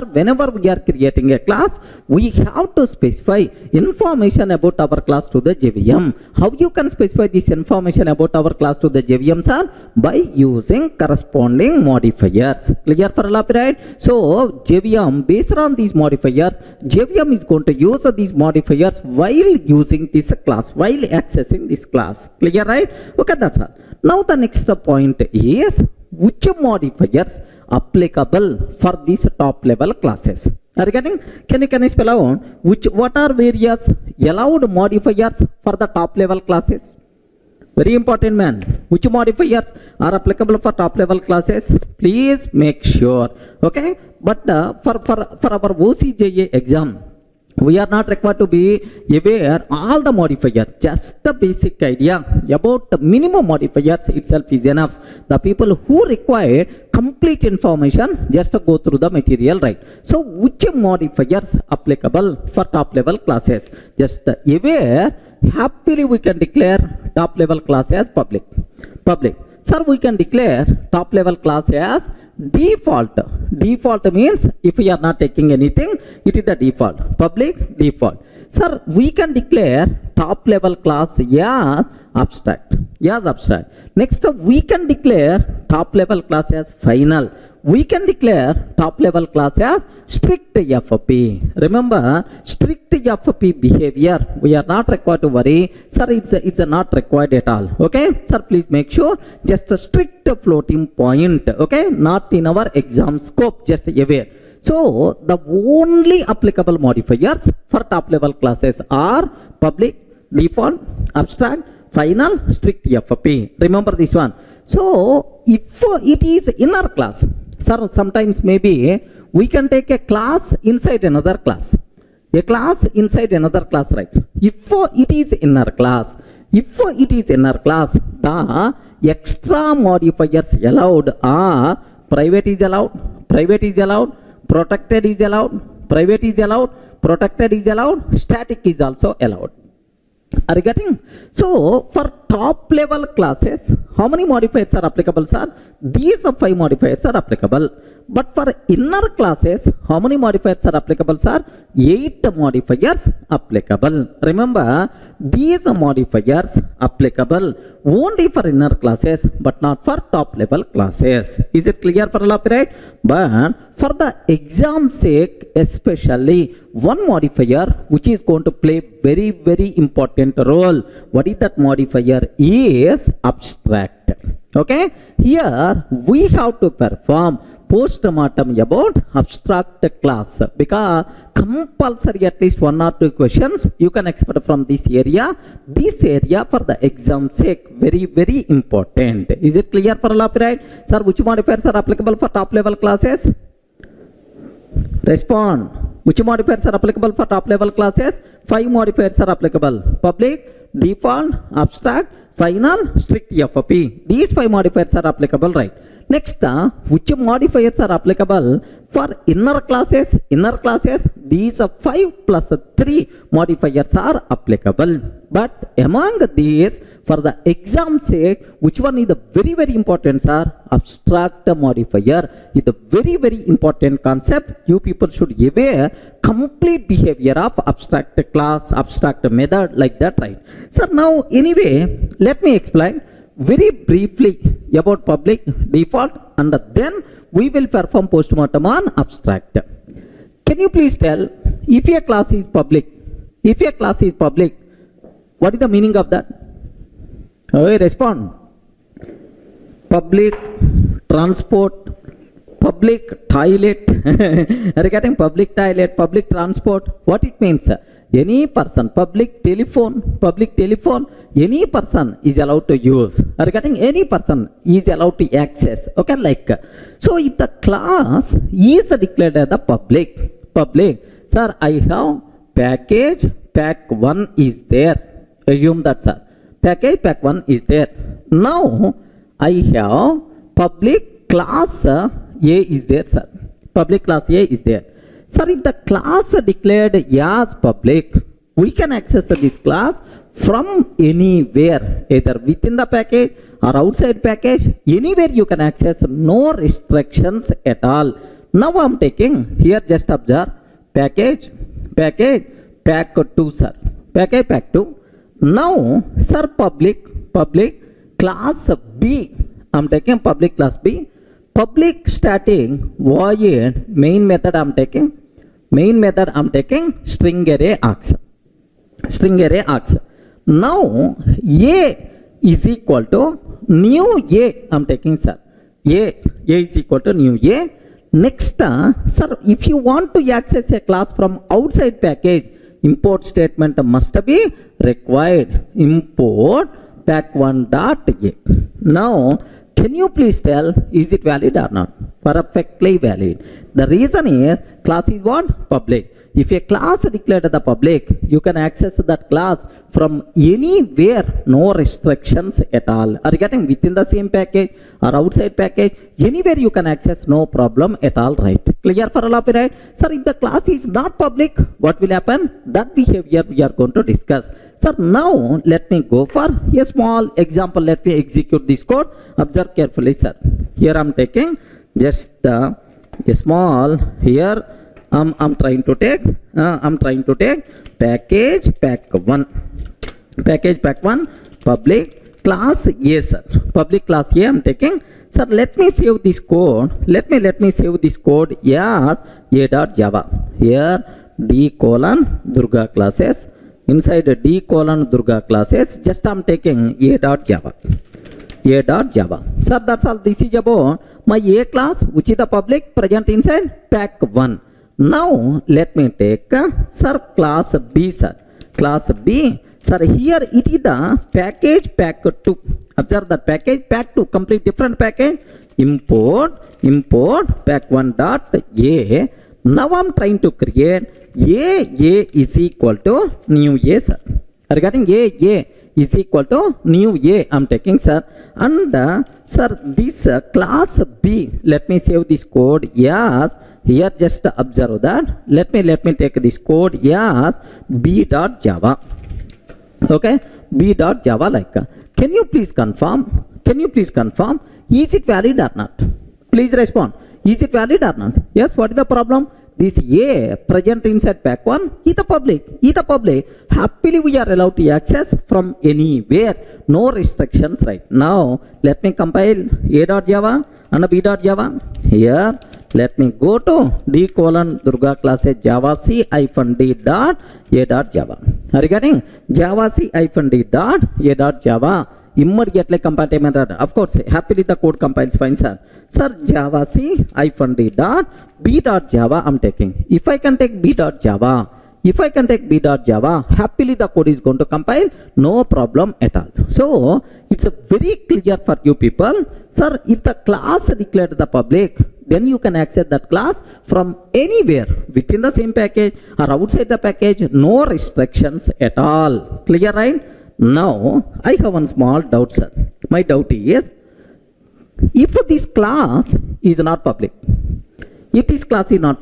sir, up to this, what is the meaning of public class? It's very clear for you people. What is the meaning of public class, right? If a class declared the public, from anywhere you can access that class, either within the same package or outside package, no restrictions at all. Clear, right? If the class is not declared the public, sir, I didn't declare this class as the public. If we are not declaring class as a public, means it is default. Are you getting? It is default. What is the meaning of default classes? What the meaning? What the meaning of default classes? Very simple, sir.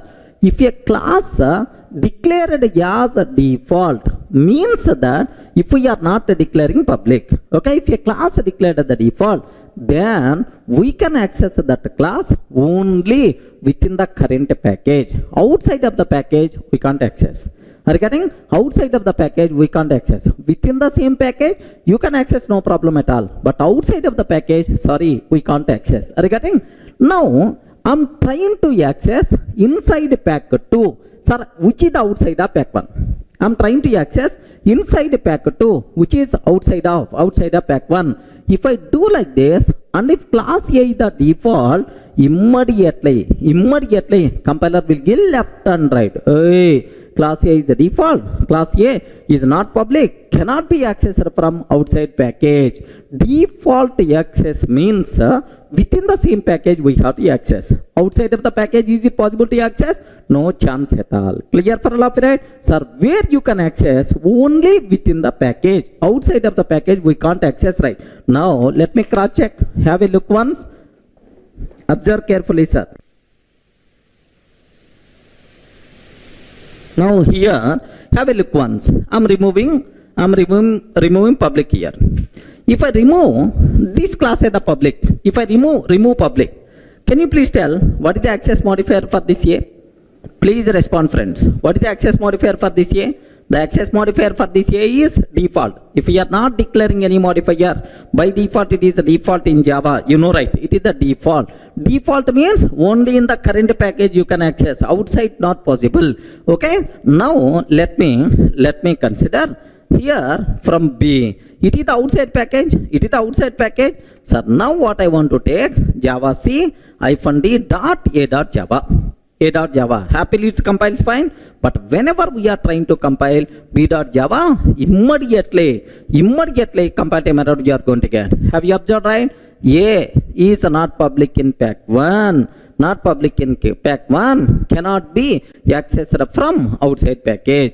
A is not public in pack 1 cannot be accessed from outside package. Everyone can able to understand? So this is what you people should aware clearly, right? I hope not required to keep much explanation.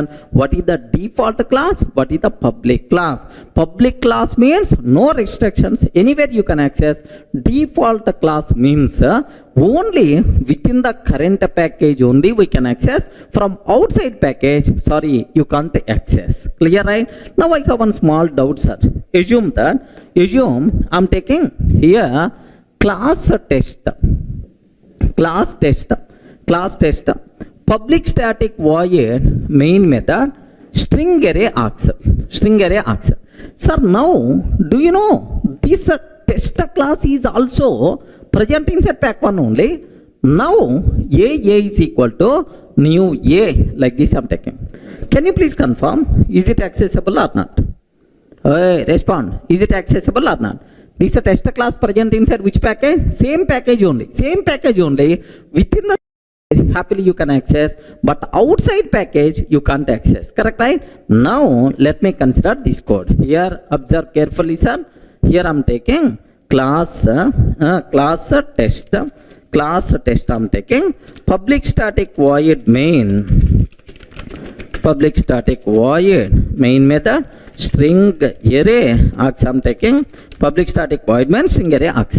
Now A is equal to new A I'm taking. Are you getting? A is equal to new A. Sir, is it valid or not? 100% pakka itself is valid, sir. Now Java C -d dot a dot Java, complete a dot Java. A dot Java means do you know this total program I saved as a dot Java? No syntactical mistake. Now if you want, observe that. Okay, perfectly valid. Java pack 1 dot test. I'm trying to execute test class. Now is it going to work or not? Yes, perfectly. We are not going to get any error, right? So what it means, what you people should aware clearly. the important conclusion. Public class means from anywhere you can access. Default class means only within the current package. That's why default access is also known as package level access. Clear, right? What is public class? What is default class? These two are very, very important for the exam sake. Next, most dangerous, most important abstract modifier. That thing I will discuss.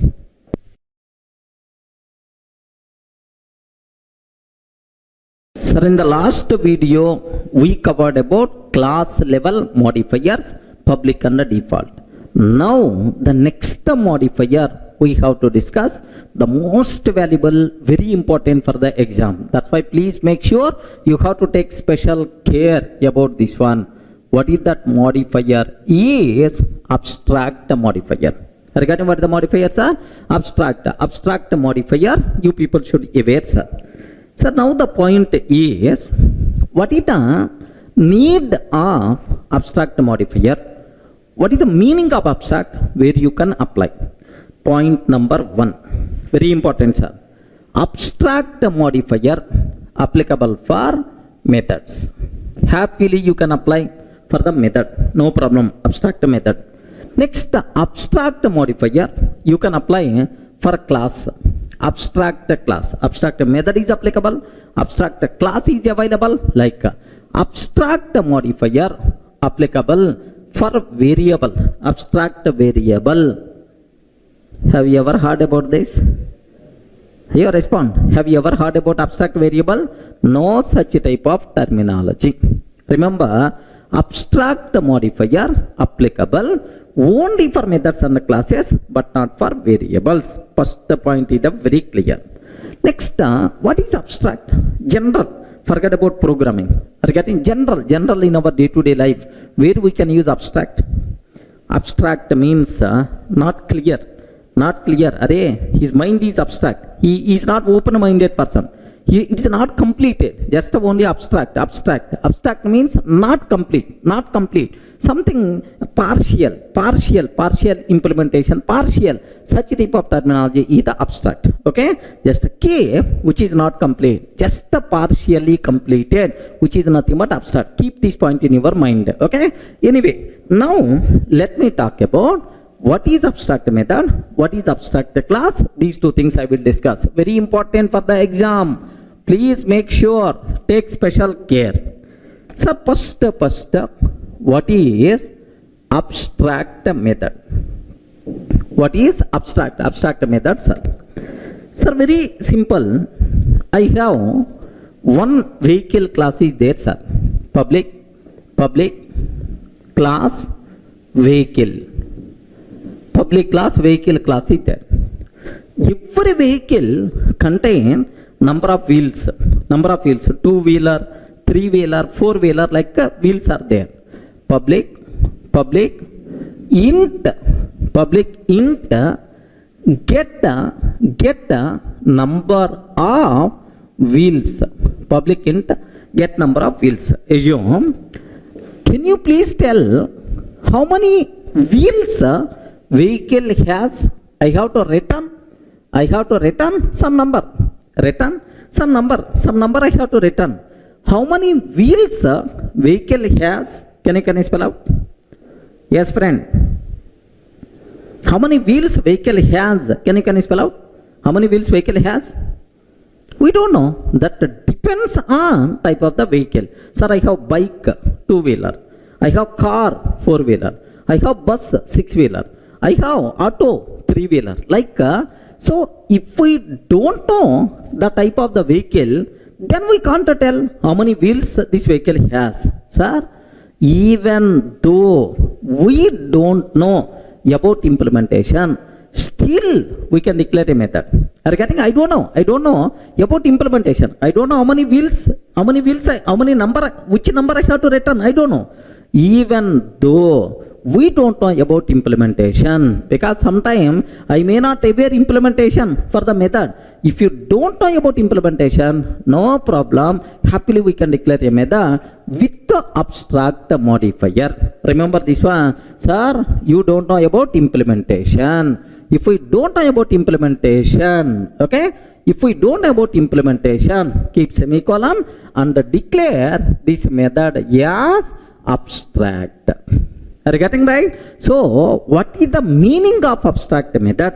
Abstract method has only declaration but not the implementation. So, sometimes we don't know about implementation. Still, is it possible to declare a method in Java? Yes, possible by using what? Abstract method.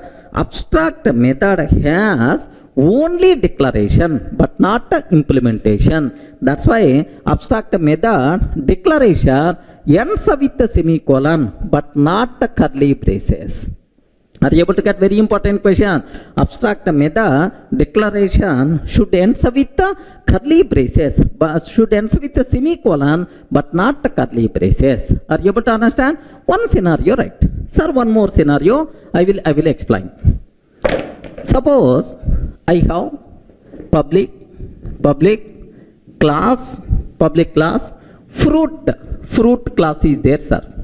Okay, mango, apple, orange, like there are lemon, like multiple fruits are available. Now my question is, every fruit having taste, correct or not? Every fruit having taste. Now, sir, public string, get taste, taste like this. I have to return some string.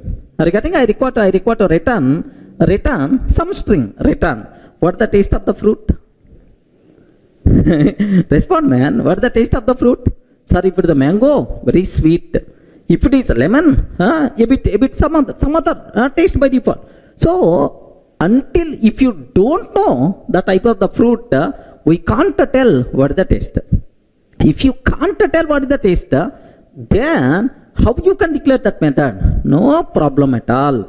Even though we don't know about implementation, still we can declare a method with the abstract modifier. That's why what you can take, just keep semicolon, and let me take this class, this method as abstract. Are you getting? Abstract method has only declaration but not the implementation. Remember, who is the responsible to provide implementation? Child classes are responsible to provide implementation. That part we are going to take care next step. First, aware what is abstract method? The method which has only declaration but not implementation. Such type of methods are by default considered as abstract method. Abstract method should compulsory answer with semicolon. Remember that. Now, sir, you are telling vehicle, fruit. Sir, can you please give a programming example? You people may ask, sir, best example. Here, see. I want to implement loan module. Are you getting loan module, right? Everyone is going to be attracted if there is a loan facility is there. Assume that loan module. What is the interest rate? Sir, if I can take class loan, sir. Public double get the interest rate. Are you getting? Public double get the interest rate like this, right? Sir, I have to return interest rate. Sir, 10.5, 13.4, 8.5 only. Like, do you know? Sir, interest rate. What is the interest rate of loan? Array, which loan? If it is a personal loan, 15% or 15. If it is the gold, if it is the car loan, 12% or 12.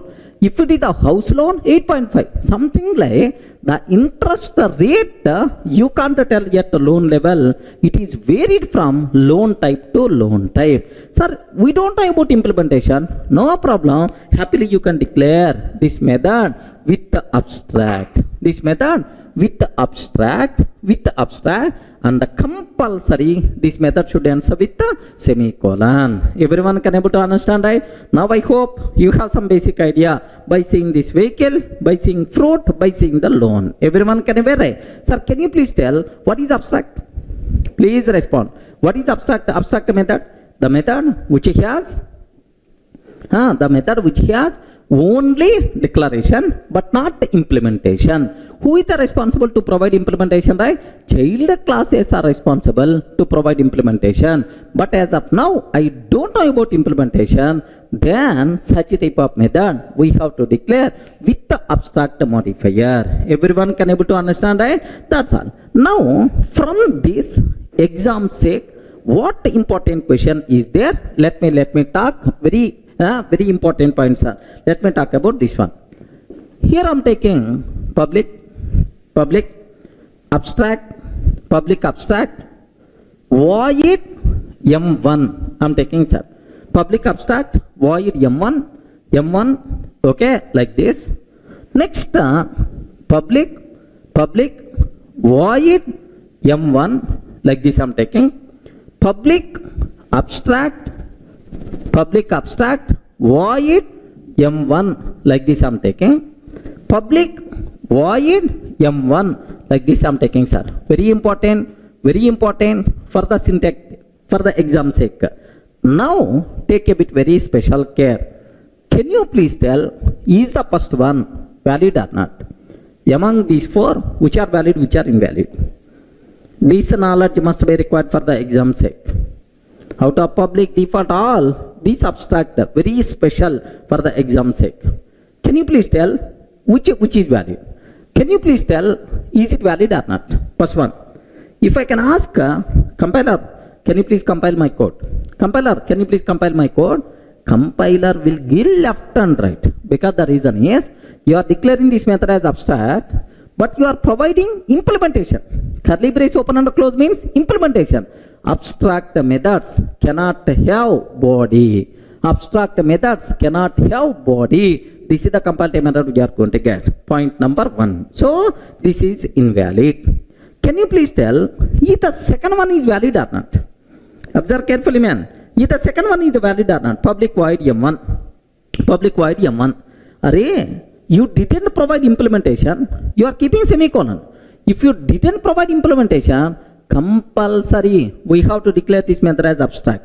Compulsory we have to declare this method as abstract. But you didn't declare this method as abstract. You didn't declare this method as abstract. Then without abstract, compulsory you should provide implementation, but you didn't provide implementation. That's why immediately error by default we are going to get.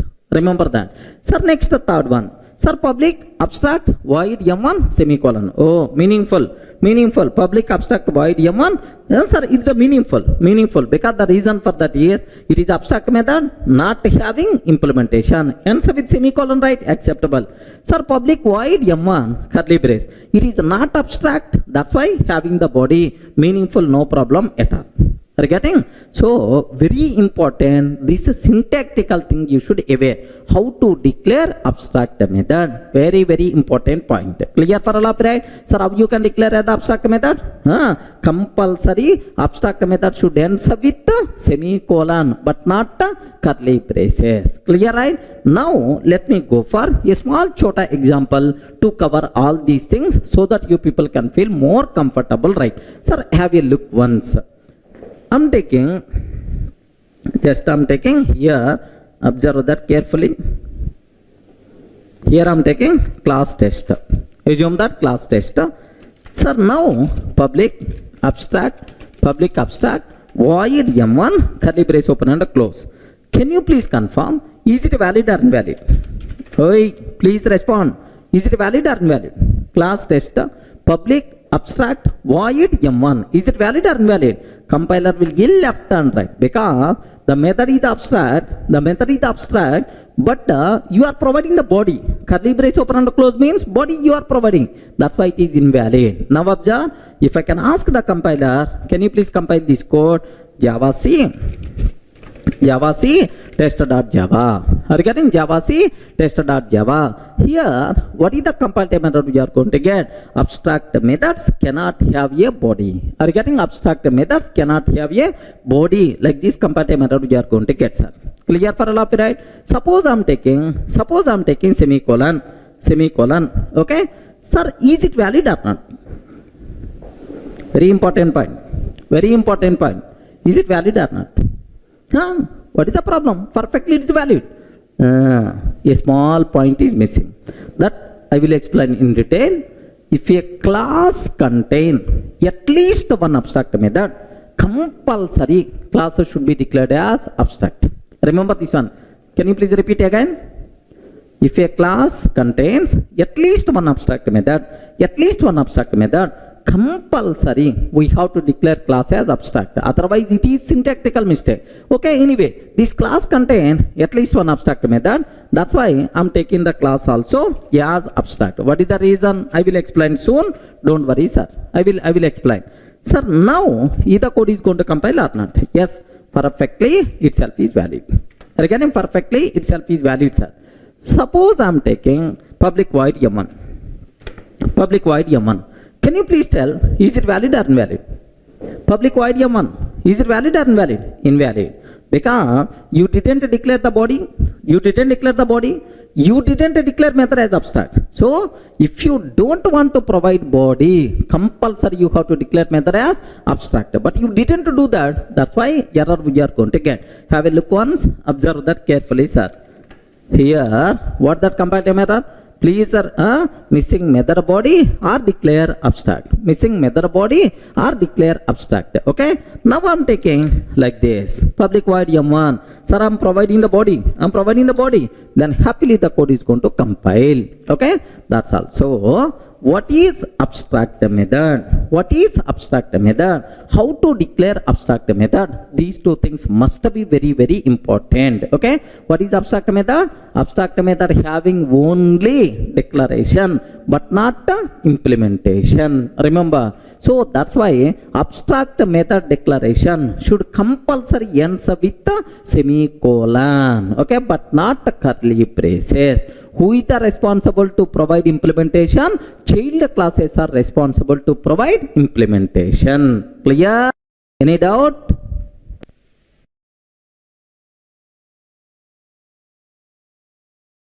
Sir, in the last video we covered what is abstract method.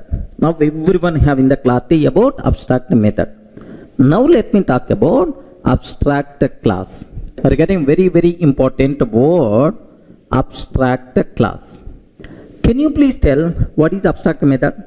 The method which is not having implementation, only declaration. Such type of called what? Abstract method. Same way, what is abstract class? The name itself indicates not complete class, partially implemented class. Sometimes if the implementation of a class is not complete, regarding sometimes if the implementation of a class is not complete, maybe because of not proper implementation or because of abstract methods in that class. Anyway, some reason, sir, I have one class is there, I'm not feeling this implementation is not appropriate. Okay, not proper, may contain some abstract methods or even implementation is there, dummy implementation like that. So if the implementation is not complete, if the implementation of a class is not complete, such a type of partially implemented classes we have to declare as abstract. Okay, we have to declare as abstract. So if a class declared as abstract, what it means is partially implemented class. Remember this one, partially implemented class. So if you feel implementation is not appropriate, if you feel implementation is not proper, then happily we can declare class as abstract. What the advantage is, if I declare this class as abstract, then no one is allowed to create object for this class. Are you getting? Tester T is equal to new tester. No one is allowed to create an object. No one is allowed to call these methods directly. Are you getting? No one is allowed to call these methods because this class is not complete implementation. This class is not having complete implementation. Just a partial implementation is available. Okay, such a type of partially implemented class we have to declare as abstract. So abstract class means a single word partially implemented class. Are you getting? So how you can conclude partially implemented class? Because it may contain abstract methods or it may contain methods implemented but not complete implementation, but not dummy implementation is there for the methods. Such a type of implementation is by default considered as abstract class. Are you able to understand? Now my important point, is it possible to create object for abstract class? Ayo, respond man. Is it possible to create object for abstract class? Not possible. Not possible. Sir, the reason why, what is the reason for that is very simple. Suppose assume I have class vehicle is there. Assume that class vehicle is there, sir. Vehicle is there. This vehicle contain abstract method, public abstract int, get a number of wheels. Have you remembered? I covered this example in the last video. Get number of wheels. If this class is not abstract, if this class is not abstract, then every person can create an object. If a person can create an object, vehicle V is equal to new vehicle. Next up, V dot get number of wheels. V dot get number of wheels. If any person calling this method, what response you have to provide? Boss, no, I'm not having implementation. Can you please create an object for child class? Can you please create an object for the child class? Like I have to convey. Then why, sir, you are bringing this object? That's why if a class implementation is not proper, if the class implementation is not completed, just like having partial implementation, object creation should not be allowed. How I can restrict object creation? Declare the class as abstract. Okay, well, for abstract classes, object creation possible or not possible? What the answer you can tell? Respond, man. For the abstract classes, object creation possible or not possible? Not possible. Remember this one, it's not possible. So only 2 points you people should aware. What is abstract class? Partially implemented class is called abstract class. Sir, for abstract classes, it is not possible to create object, means instantiation is not possible. If any person trying to create an object for abstract class, immediately compiler will get left and right. Hey, it is not fully implemented. How you can create an object for this class? Immediately compile method by default we are going to get. Clear for all of you, right? Let me show this small example. Observe carefully, sir. Sir, I have a class test is there. Assume this test is abstract, sir. Okay, some reason I'm taking this class as abstract. Now I'm taking test T is equal to new test. Test T is equal to new test. Like this I'm taking, sir. If I can take test T is equal to new test, let me compile. Can you please tell, is it valid or invalid? Please respond. I'm trying to create an object for test class, but the test class is abstract. Immediately compile method we are going to get. Okay, let me show this one. Here, have a look once, sir. What is the error? By default we are going to get test is abstract, cannot be instantiated. Regarding test is abstract, cannot be instantiated. Suppose assume class test is not abstract. Assume class test is not abstract. Then is it acceptable or not? Yes, perfectly it is acceptable. So what important conclusion you people should aware, right? So for abstract classes, it is not possible to create object. Next, partially implemented classes are called abstract classes. Clear, friends? I hope it is very clear for you people. What is abstract class? What is abstract method? Now, what is the relation between these two things? Sir, just observe. Abstract class versus abstract method. Very, very important, very, very dangerous point to take special care, sir. Sir, if a class contain at least one abstract method, remember that if a class contain at least one abstract method, sir, I have one class is there, sir, class test. This test contain one abstract method is there, public abstract void M1 is there, sir. If a class contain at least one abstract method, compulsory the class should be declared as abstract method. Because the reason is, if I'm not taking this class as abstract, Assume I'm not taking this class as abstract, then any person can create an object for this. Tester T is equal to new tester. T dot M1. He may call M1. If he is calling M1, which response you are going to provide? Sorry, this method not having any implementation. So if a class contain at least one abstract method, that the class is partially implemented class only, object creation is not possible for that class. That's why compulsory we have to declare that class as abstract. Regarding compulsory, that class we should declare as abstract. Remember this one. So abstract class can, if a class contain at least one abstract method, compulsory the class should be declared as abstract. Otherwise, compiler will give left and right, compile time error we are going to get. Remember, very, very important point. Let me repeat again. If a class contains at least one abstract method, compulsory we have to declare that class as abstract. Otherwise, compile time error. Sir, let me show up to this one, right? Have a look once. I'm taking a simple example, tester.java. Assume that class tester, public abstract void m1 method is there, sir. Public abstract void m1 method is there. Now, if I'm trying to compile this code, can you please tell either code is going to compile or not? Class test, public abstract void m1, is it going to compile or not? No chance at all. Compiler will get left and right because the class contain at least one abstract method, but the class you didn't declare as abstract. That's why observe carefully. Immediately error by default you are going to get, sir. Have a look once.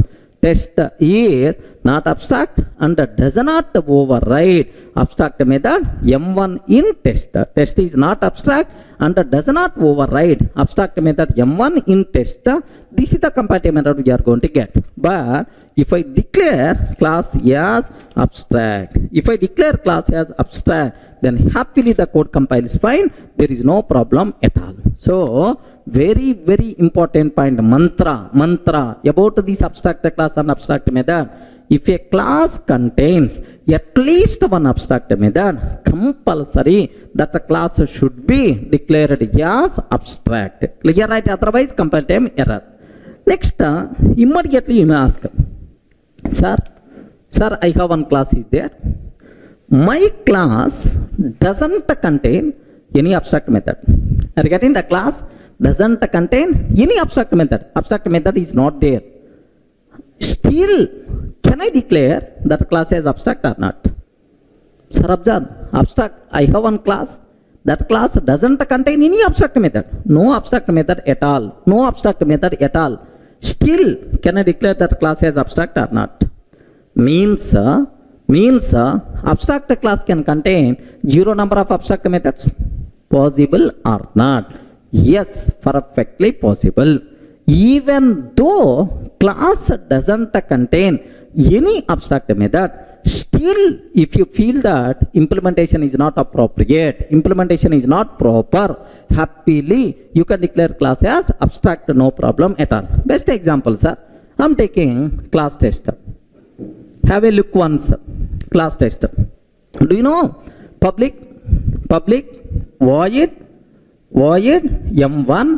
m1, it is not abstract method, having the body. Public void m2, sir, this is also having the body. Now, can you please tell, is this class contain any abstract method? No abstract method. Happily implementation is there. Next, if I create an object, tester T is equal to new tester, T dot m1, what response I will get? Syntactically it is valid. Tester T is equal to new tester T dot m1, what response I will get? So nothing, empty. So even these methods having implementation, but that implementation is what?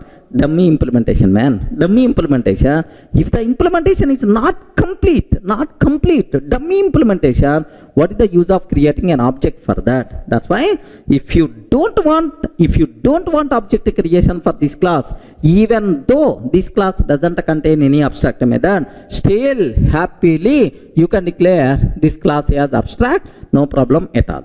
Remember, so means that abstract class can contain zero number of abstract methods also. Is it clear, right? Sir, do you know dummy implementation? No problem, no abstract method. Still, we can declare class as abstract if you don't want object creation like this, right? Sir, do you know in our OOPS concept somewhere, you may have adapter classes. Adapter class doesn't contain any abstract method.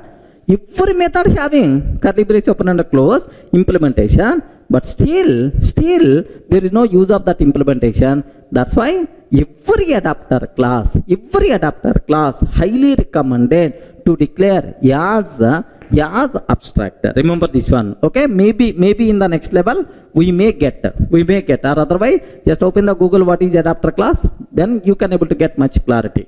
Second point here is, listen very carefully. Of course, I included this in our material related to interface concept. Next, second point, sir, very important point. HTTP servlet, because after completing our Java, we have to go for web applications. There we have to learn web technologies like servlets and JSP. In the servlet, HTTP servlet is one class. HTTP servlet is one class. This HTTP servlet is abstract class, but very specialty, this HTTP servlet class doesn't contain any abstract method. Regarding HTTP servlet is the best example, doesn't contain any abstract method, still it is abstract class, right? So means that abstract class can contain zero number of abstract methods also, no problem at all. Clear, right? Let me consider, have a look once, sir. Sir, I'm taking a class test.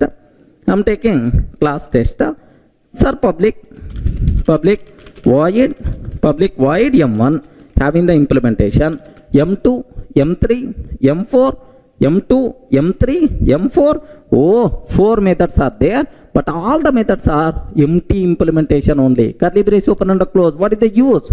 Nothing. Like it may be adapter class. It may be adapter class, something like we are going to use. Sir, now I want to declare this class as abstract. Is it possible or not? Yes, why not? Happily. Can you please observe that? I am declaring this class as abstract. Now, happily the code compiles fine, no problem at all. Clear for all of it? We are not getting any compile error. Happily the code compiles fine. So, meaning that, very important terminology. Meaning that, sir, just even though class doesn't contain any abstract method, still we can declare class as abstract. Abstract class can contain zero number of abstract methods. Is it clear for all of it? Only 2 points. Point number 1. If a class contain at least one abstract method, compulsory we should provide if a class contain at least one abstract method, compulsory we should declare class as abstract. Even class doesn't contain any abstract method, happily we can declare class as abstract. That's why abstract class can contain zero number of abstract methods also acceptable. Clear?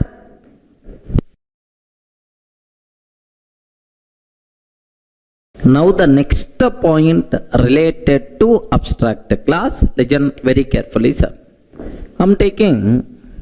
I have one abstract class test is there, sir.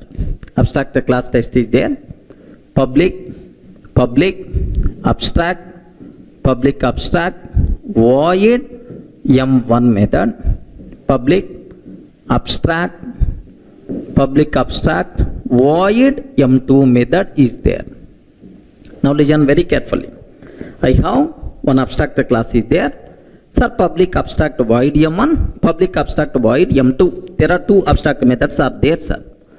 Can you please confirm who is the responsible to provide implementation for these abstract methods? Who is the responsible? Child class is responsible to provide implementation for parent class abstract methods. What I want to take, I'm taking public class subtest, public class subtest extends test, public class subtest extends test, like this I'm taking. Now I'm trying to implement public void m1, public void m1. Can you please tell, is this code either valid or not? Respond, man. Is this code either valid or not? Sir, this is the child. Subtest means child class. Is it valid or not? Sir, now take a bit very special care about this one. Parent class abstract methods. Who is the responsible to provide implementation? Child class is the responsible. So parent class contain how many abstract methods are there? 2 abstract methods are there. Compulsory child class is the responsible to provide implementation for every abstract method. But here you provided only for m1. Who is going to provide m2? You didn't provide m2. That's why compiler will give left and right. Hey, subtest, you didn't provide m2 implementation. How I can accept this code? Like a compatible error we are going to get. So let me conclude again. So whenever we are extending an abstract class, sir, for each and every abstract method of the parent, compulsory we should provide implementation in the child class. Otherwise, we will get compile time error. Clear, right? Let me show up to this. Have a look once, sir. I have abstract class test is there.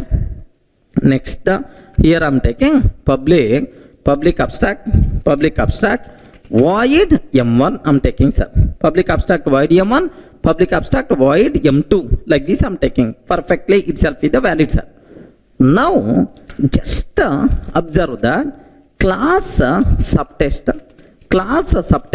extends a test. I am trying to provide public void m1 like this, right? I am providing implementation for only m1. Are getting? I am providing implementation for only m1 method, but I am not providing implementation for m2. Sir, is it valid or not? Immediately compiler will get left and right. Compile time error we are going to get. Clear, right? Let me show this one.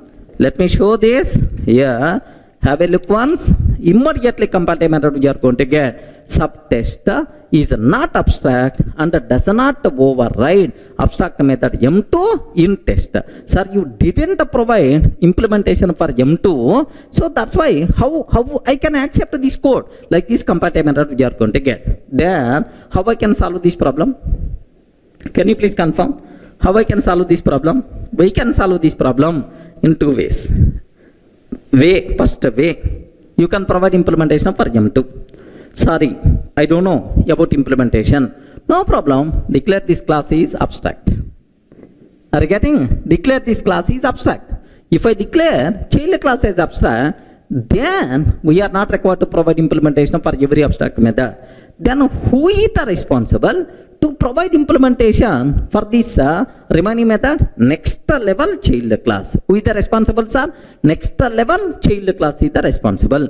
By declaring this class as abstract, temporarily we can fix this problem, but still m2 method is not implemented. Who is the responsible to create child? Next level child class is the responsible to provide implementation. Now if I take as abstract, is it accepted or not? Observe that subtest extends a test provided implementation only for m1.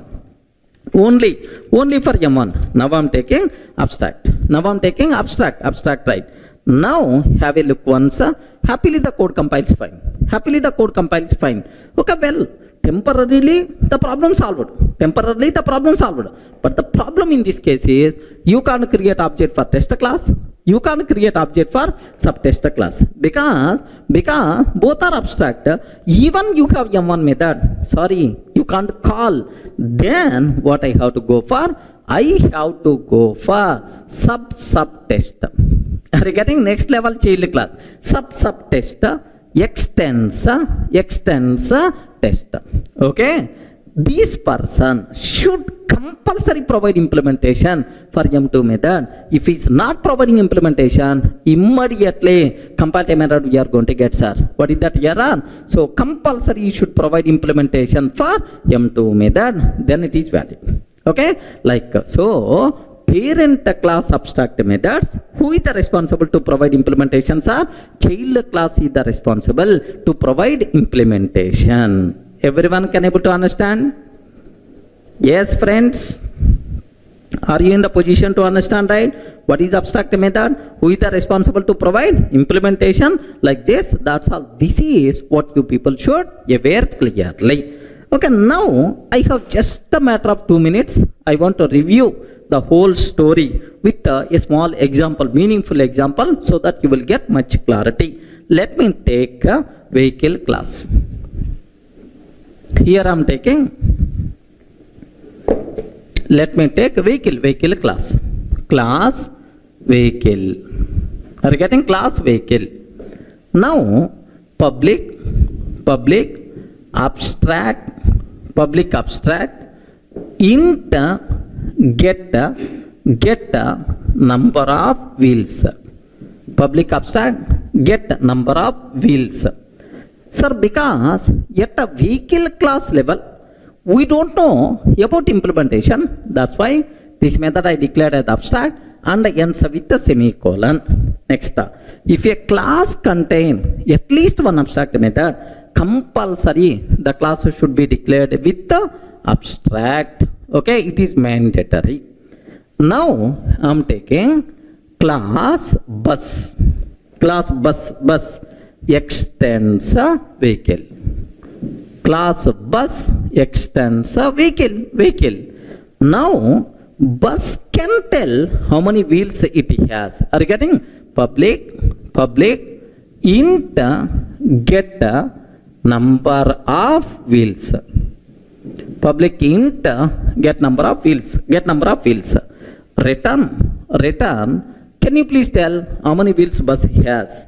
Front 1 plus 1, left and right.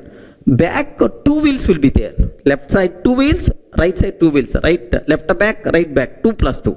So total 6 wheels are there. Return 6.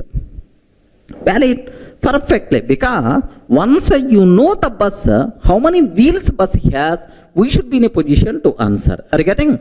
Same way, class auto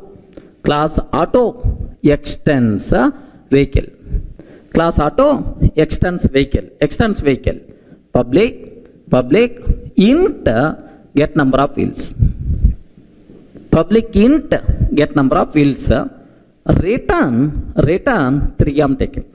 Auto get number of wheels, return 3, like this, right? So because auto having 3 wheels, bus having 6 wheels, like this, right? Now, sir, is it possible to create object for the vehicle? No. Is it possible to create object for bus? Yes, happily, because it is not abstract. Auto, yes, it is not abstract. Happily you can able to create object for this. Now I am taking here, observe.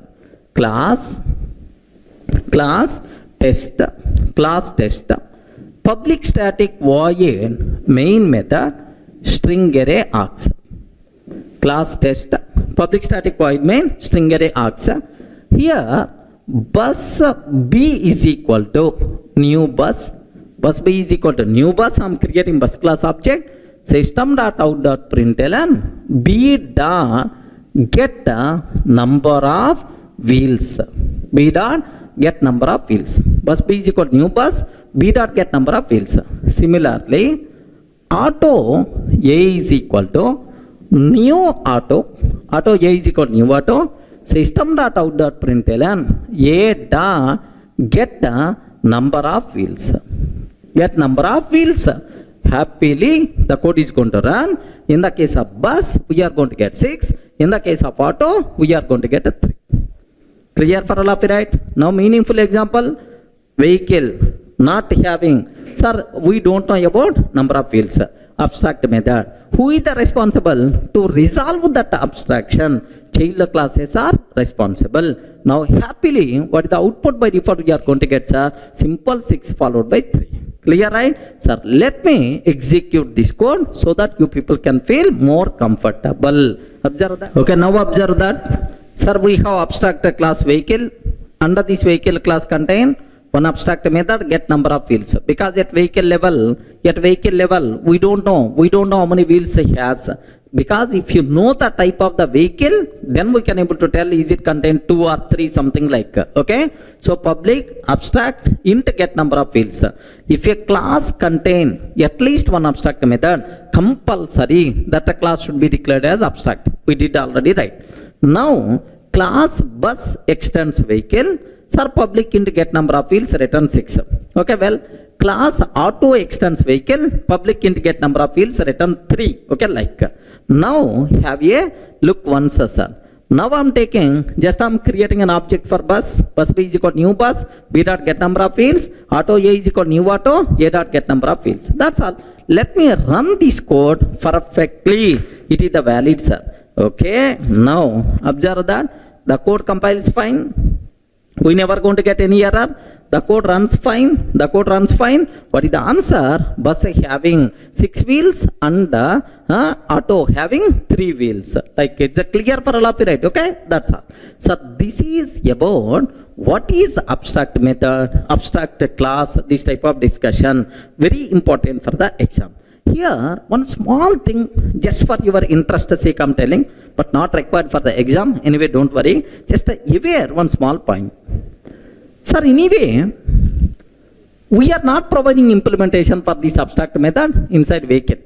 Who is the responsible? Child already providing. What is the advantage of declaring this abstract method in the vehicle class?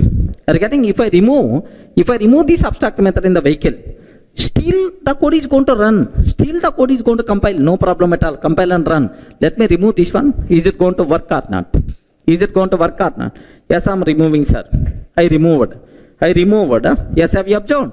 This method I want to remove. I removed, sir. If I remove this one, can you please tell if the program is going to work or not? Perfectly, it is going to work.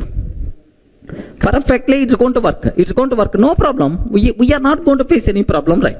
Perfectly, it's going to work. Then, what is the use of declaring abstract method in the parent class? Can you please confirm? What is the advantage?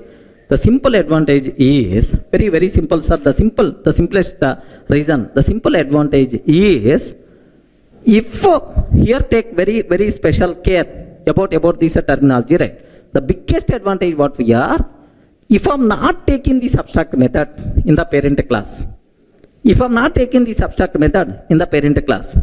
child class may provide implementation, may not provide implementation. Child is not mandatory to provide implementation.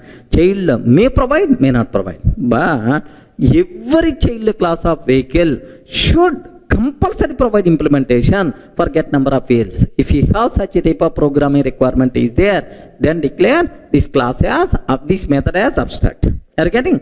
If I declare abstract method in the parent class, compulsory, mandatory, every child should compulsory provide implementation. So, for child classes, which methods compulsory should provide implementation, such type of methods we have to identify and we have to declare as abstract in the parent. Then, without implementing that, child class cannot skip. It is mandatory for the child class to provide implementation. Everyone can able to understand? Of course, another advantage is also there, polymorphism. Of course, it's not required for the exam sec. Maybe in the polymorphism, I may explain. Clear for all of you, right?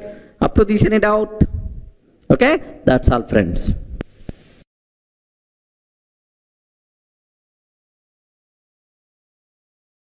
Hi, friends. In the last video, we covered about class level modifiers. Sir, if I declare class as the public, default, abstract, like we did, we performed a great postmortem on that. Sir, now I have to explain, sir, member modifiers, variable declared as the public, method declared as the public, what will happen? Are you getting? So, what is the topic we have to discuss? Member modifiers. Member means it may be a variable or it may be a method. So, for method, which modifier applicable? for variable, which modifiers are applicable? Member modifiers. Okay, these are things we have to discuss. But anyway, one thing you should aware. So just for members, public, private, protected, default, like 12 modifiers are there. All those 12 modifiers happily we can apply for some methods, for some variables and so on, right? But anyway, we are not required to talk all those 12 modifiers for the exam sake. Just the required things are public, private, protected, default. Anyway, abstract we covered already. Final, we are not required to worry. If it is required, I will discuss for that, right? Okay, purely this video course based on for our certification exam, it is not to learn each and every concept, right? Clear, right? So now the important point what we have to discuss. For member modifiers, first modifier, public member. Public, sir. Sir, if I declare a variable or method as public, I declare a variable or method as public, then, sir, we can access that member from anywhere, either within the class or outside the class, either within the package or outside package, no problem at all. Sir, public means any person is allowed to access. If a member declared as public, it may be a method or it may be a variable, we can access that member from anywhere, either within the same package or outside package, within the same class or outside the class. Okay, clear, right? Sir, now let me go for a small example, and here there is one small twist is also there. Observe carefully, right? Sir, I'm taking, okay, I have a package, pack 1. Observe very carefully, sir. Package, pack 1. I'm taking a class A class, right? Class A. Now, here I'm taking public void M1. Regarding public void M1, system.out.println, okay, A class method, like this I'm taking, sir. Now take very special care. Sir, first important conclusion, is it public or not? Yes, friends, is it public or not? Yes, this method is the public. You can access this method from anywhere, no problem at all. Now, here I am taking, sir, this is a.java.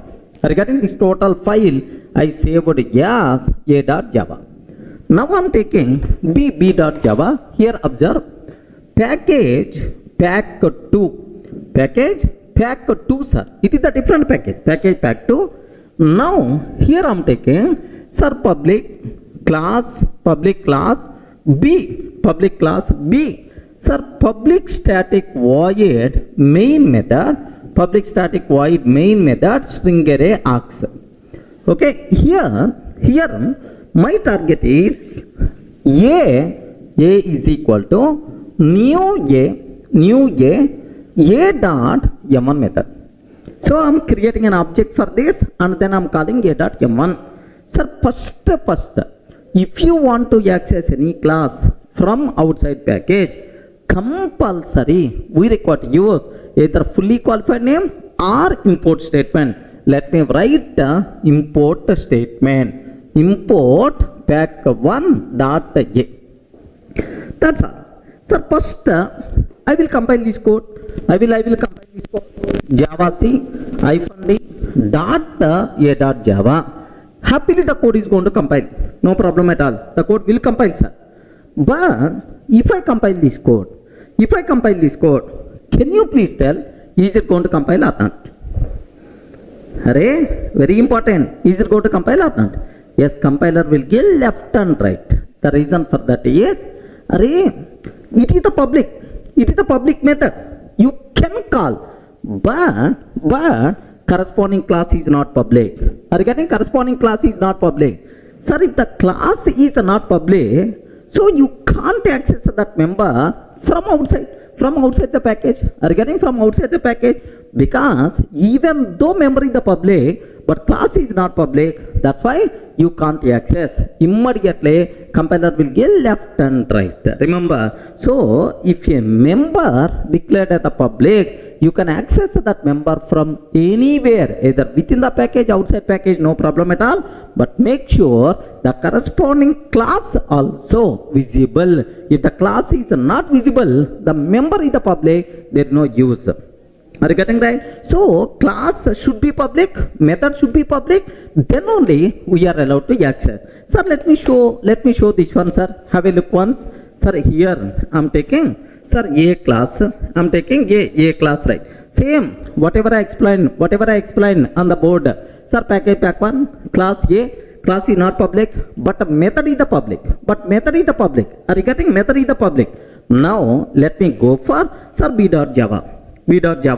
Here B.Java, I am trying to access A is equal to new M1, like this, right? First, let me compile A.Java. Here, Java C -d dot A.Java. Happily, A.Java will be compiled, no problem at all. Now let me compile Java C -d B.Java. If I'm trying to compile B.Java, compiler will give left and right, because the reason is A is not public. Are you getting? A is not public. How you can access from outside? Like immediately we are going to get the problem right. Sir, observe that. How many compile errors are there? 3 errors. A is not public in pack 1. Cannot be accessed from outside package. Okay, like immediately we are going to get the problem right. Are you in the position to understand, right? So even though method is public, but class is not public, that's why the problem is coming. So the conclusion here is, before checking visibility of member, compulsory we have to check class visibility. If the class is visible, then only we have to think about member visibility. Clear, right? So now let me take this class is also here the public. Class is accessible because it is the public. Member is accessible because it is the public. Happily, this code is going to compile, sir. Now let me compile Java C -d dot B.Java. Happily the code compiles fine, no problem. Now Java pack 2 dot B, sir. Because B class is the part of package, compulsory fully qualified name we have to use Java pack 2 dot B. Happily this method is going to get the chance. Clear for all of you, right? Now have a look once, observe carefully, right? So now let me take A is the public. Right? Okay. So class is public, and the method is also public. Regarding both are public, happily we can allow to access, no problem at all. Now let me compile A.Java. The code compiles fine. Let me compile B.Java. The code compiles fine, no problem at all. Java pack 2 dot B. Let me run B class. Happily B class is going to run. A class method will be executed. Everyone in the position to understand, right? So if a member declared as the public, we can access that member either within the package or outside package, no problem at all. But make sure corresponding class should be accessible. If the class is not accessible, even though member is the public, there is no use at all. Are you able to understand the important twist? If the class is not public, even member is the public, there is no use at all. Up to this is the clear for all of you, right? Next, there is one small next modifier, right? Sir, up to this what we covered? Public member. Regarding up to this what we covered? Public member. Public member anywhere you can access. Suppose if I am not taking this method as public. Observe that. If I am not taking this method as public, if I am not taking this method as the public, what is this one? Default member we can access only within the same package. Outside package you can't access. Regarding within the same package we can access. Outside package you can't access. By mistake, if you are trying to access M1 from outside package, immediately compatible error we are going to get. So if a variable or method declared as default, declared as the default means if we are not taking any modifier. Regarding if we are not taking as the public or private, if you are not taking any access modifier, then it is considered as default. If a member declared as the default, we can access that member only within the current package. That's why, so default access is also known as package level access. Are you getting? Now, can you please tell, is it possible to access M1 from outside package? No chance at all. Immediately, compiler will give left and right. Remember, have a look once. Have a look once. Now, see this one. I'm not taking as the public. I'm not taking as the public. So, class is the public, sir. Class itself is the public. But the method is not public. Method is not public means a default. Default, right? Now, I'm trying to access this M1 from outside package. Now, what will happen? Outside package means b.java. Outside package means b.java. Here from b.java, I'm trying to access a.m1. Yet this line, yet line number 8, immediately error we are going to get, sir. Have a look once. Sorry, 1 minute. First, let me compile a.java. Because a program, source code modified. Now compile b.java.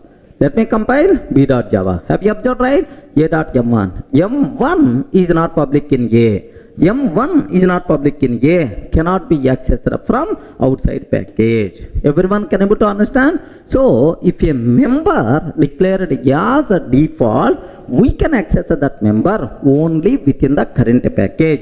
It may be a method or it may be a variable. Clear, right? So, two modifiers are very clear. Public modifier, okay, default modifier for members. Sir, up to this, we covered very clearly public members and default members. Now the next one what I have to discuss, private members. Remember this. Sir, if a variable or method declared as private, are you getting? If it is a variable or method declared as a private, the name itself indicates, right? Private member, accessible only within the same class. Remember this one. So private means class level. You can access only in the same class is called private. Okay. Default means, have you remembered? Default means within the same package. That's why we can use the word package level. That's why we can use the word package level. Next, the public means global level. Any person can able to access either same package or outside package, anywhere, no problem at all. Remember this one, sir. So private member means within the same class you can able to access, but from outside of the class, sorry, we can't access. Clear for all of you, right? Sir, now let me go for a small chota example to demonstrate this one. Here I'm taking, I have class A is there, sir. Assume that class A. And I'm taking private void M1, private void M1. Sir, system.out.println a class private method, like this I'm taking, sir. That's all. This is the class A. A class contain one private method. You can access this private method only within the same class. Even it may be private variable also, rule is the same. Now here I'm taking class test. Assume that class test, public static void main method string array args. Public static void main string array args. Sir, from this both are available in the same program, same package. Now I'm taking A is equal to new A dot M1. A is equal to new A dot M1. If I can take like this, immediately comparative error by default we are going to get, sir. But M1 is the private, cannot be accessed from outside class. Like that comparative error we are going to get. Clear for all of you, right? Sir, now let me show this example, right? Here I have 1 minute. Let me take a separate program. Here package, all these things are not required. Class A, private void M1, A class method, public class test. I'm taking, sir. That's all this is. Now let me save this code as test.java.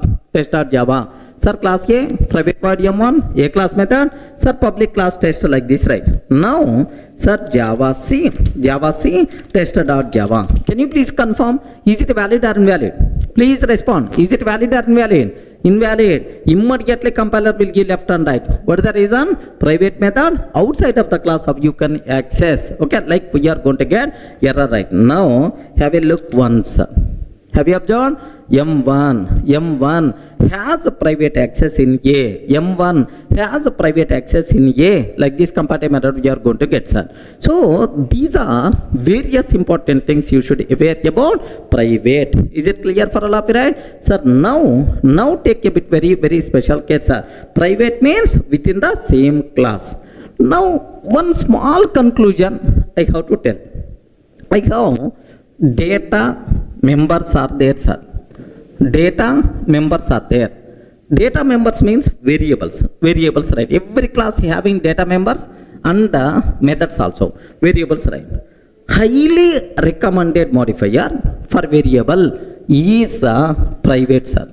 Highly recommended modifier for variables is private, because the reason for that is private members cannot be accessed from outside. Our data should not be accessed directly from outside, because in our OOPS concept, data hiding is a very important, sir. That's why recommended modifier for variables is always what? Private. Remember that. So next, what about methods? What about methods? Sir, you know, method is a service. Whenever you are calling a method, that method is going to do some business logic. Method is something like a service. That's why. So methods should be accessible by multiple people, as many as possible. Recommended modifier for methods is public, sir.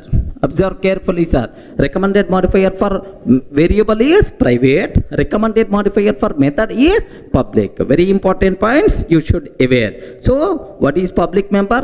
Default member, private member. Public member, any person is allowed to access. Default member, within the same package only. Private member, within the same class only. That's it. Sir, in the last video, we covered public member, default member, private member. Now the next one, what I have to discuss, protected members. What is that, sir? Can you spell out? Protected variables, protected methods. The most misunderstood modifier in Java is the protected, sir. There are several loopholes are there. Just at least 1 or 2 points I'm trying to explain, which are very important for the exam sake. Please observe carefully, right? Sir, what is the first important conclusion? Listen a bit carefully, sir.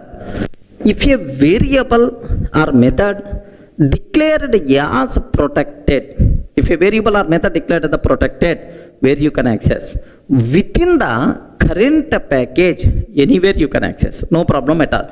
Within the current package, anywhere you can access, but from outside package only in child classes. Are you getting right? So within the current package, anywhere you can access, but from outside package only in child classes. That is nothing but protected. Sir, can I use the word protected is equal to default? Protected is equal to default. Default means what? Within the current package, anywhere. But outside package only in child classes. Child class is nothing but kid child classes. This is nothing but protected. Of course, I will explain with an example so that you people can feel more comfortable. Next, one more small twist is also there. That twist I will explain, sir. So what is the meaning of protected, sir? If a variable or method declared as protected, then we can access that member within the same package anywhere, but outside package only in child classes. Okay, well. Next, before going our main example, sir, just aware, I have one class A is there, sir. I have one class A is there. Assume. Sir, now, public void M1 method is there, sir. Public void M1. Sir, parent class members are automatically available to the child class. Correct or not? sir, class B extends A. So parent class methods and variables automatically available to the child class. Now you can call, sir, A is equal to new A dot M1. This is one style. If you want to call M1, this is one style. Remember that. Sir, or B is equal to new B. Sir, I am creating B object and B reference B dot M1. Are you getting B dot M1? Yes. On the child reference, happily you can call parent class method. No problem at all. Next, do you know parent reference can be used to hold child object. A is equal to new B. Sir, parent reference can be used to hold child object. No problem at all. But on this, I am calling M1 method. On this, I am calling M1. Yes, M1 is already available in the parent. No problem, acceptable. Perfectly, it's going to work. Now, this knowledge also you have to aware. I hope already in the last sessions I covered all this. Okay, but let me repeat anyway, right? So now this total discussion, let me convert into an example style so that you will get much clarity, right? Here I am taking package pack 1. Observe this very carefully, sir. More concentration must be required. Package pack 1. Okay. Now I am taking public, sir, R simply I am taking class A. This class having protected void M1. Sir, do you know system.out.println A class protected method. A class protected method like this I am taking, sir. That's all. Sir, class A is the part of pack 1. Under this A class contain protected method like this, right? Now, sir, class B extends A I am taking. Class B extends A. Sir, it is the child class of A and the class B is also part of pack 1 only. Now, here observe public static void main method string array args. Public static void main string array args I am taking, right? Now my target is very important, sir. I want to call M1. Within the same package, anywhere you can access, no restrictions, right? That's why what I'm trying to take, A is equal to new A. Sir, just I'm creating A class object with A reference. A class reference, A class object, A dot M1. A class object, A class reference, A dot M1. First way, sir. Second way, yes, valid, don't worry. Second way, parent class member by default available to the child class. Because B is the child class, right? That's why it is now B is equal to new B I am taking B dot M1. Again, B is equal to new B dot M1. Perfectly it is going to work. So you can call A dot M1, you can call B dot M1, no problem at all. Now parent reference can be used to hold child class object. Parent reference can be used to hold child class object. Then automatically A1 dot M1 like this I am taking. Again, parent reference can be used to hold child class. By using that, you can call the method available in the parent class. No problem at all. A1 dot M1, happily it is also work. So means that, sir, parent class protected member you can access anywhere within the same package in the child classes also, anywhere, even it is not child class also acceptable, man, because within the same package you can access either child class, non-child class, no problem at all. Next, in the child class you can access either parent reference or child reference, no problem. All these are valid ways, okay, to access parent class protected members. Sir, how many packages I'm using? You respond. How many packages I'm using? Only one package. There is no big speciality. Once, if I'm introducing second package, then the cinema is going to start. Remember this. But anyway, let me execute up to this one, sir. Have a look once. Okay, now observe that. The same code, whatever I wrote on the board. Okay. Package pack 1, class A contain protected method, A class protected method, class B extends A, it is the child class. Sir, now main method, parent reference, parent object, A dot M1, child reference, child object, B dot M1. Sir, A1 is equal to new B, parent reference, child object. Now, here just observe that A1 dot M1. Are you getting A1 dot M1 like this, right? Sir, let me compile. Sir, in this example, how many classes are there? Oi, respond. How many classes are there in this? 2 classes. What is the first one? A class and B class. Next, both are part of same package. Okay. Which is the parent class? Which is the child class? A is the parent class. B is the child class. Okay. Here I am using parent reference, parent object, child reference, child object. Parent reference, child object like this. You can use any reference, no restrictions at all within the same package. Remember this. Okay, let me execute this code. Now have a look once, sir. Java C -d dot a dot Java. Let me compile. Compiles fine. Now Java here main method is available inside B class. This B is the part of pack1. That's why Java pack1 dot B dot B. How many times we are calling M1? Can you please tell? How many times we are calling M1? 3 times we are calling M1.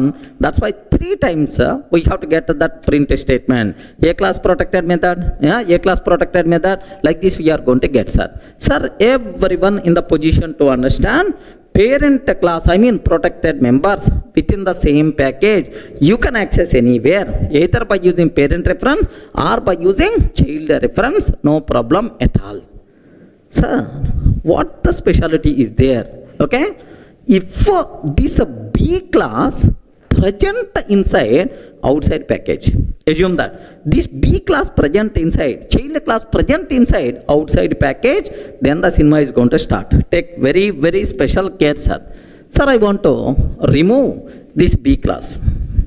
This B class is not available in the pack 1. Okay. Here I am taking pack 2. Package, pack 2, sir. Package, pack 2. Next, here public class B extends A, sir. Public class B extends A. Public static void main method string array args. Public static void main string array args. Take very special care. Here the point is A is equal to new A dot M1 method. A is a parent or child? A is the parent class or child class? Parent class. This parent class available where? In the same package or other? Yes, here in this package. So A present inside pack 1, B present inside pack 2. Okay. Now B is equal to new B I am taking B dot M1. Child reference, child object. A1 is equal to new B, A1 is equal to new B, A1 dot M1 I am taking. That's all. Can you please confirm? Now, all these method calls valid or not? Ayo, respond carefully. Observe very carefully, sir. Sir, here A dot M1, parent reference, parent object. B dot M1, child reference, child object. Parent reference, child object, A1 dot M1. Among all these, sir, which method calls are valid, which method calls are invalid? Very important bit for the certification exam. Please make sure you people should aware. Yes, remember that. Remember that. Parent class protected members, of course, protected members, we can access anywhere within the same package, no restrictions. Within the same package, no restrictions. Remember, either parent reference or child reference, any reference you can use. But from outside package, protected members, we can access only in the child classes. Point number 1. Only in the child classes. Yes, man, it is the child class only. Public class B, it is the child class only. And we should should use that child class reference only to access protected members from outside package. Remember that. So means that, let me repeat again, sir, protected members from outside package you can access only in the child classes. Okay, well, within the same package anywhere you can access, but outside package only in child classes. And extra masala here is compulsory we should use child class reference only. It is also one restriction. So if you want to access protected members from outside package, parent reference cannot be used to access. By mistake, if you are trying to use parent reference, compiler will give left and right. Remember that. So now observe here, which reference I am using? Parent reference. Parent reference. That's why immediately compile time error we are going to get. Are you getting? Next, which reference I am using? Child reference. Child reference. Perfectly it is the valid. Now, which reference I am using? Parent reference. Parent reference. Immediately compile time error we are going to get. Okay? M1 has protected access. M1 has protected access in pack1.a. This is the compile time error we are going to get, sir. Sir, protected members, if you want to access from outside package, only in child classes, and we should use that child class reference only. Suppose you are accessing in the B, child class B, you should use child class B reference. If you are accessing in the child class C, then we should use a C reference only. We are not allowed to use any other reference to access protected members. By mistake, if you are trying to access protected members by using sir parent reference, immediately error by default we are going to get. Are you getting the point, right? So this much time I spend only to cover this important point. Let me execute this code so that you people can feel more comfortable, right? Observe that. Last example.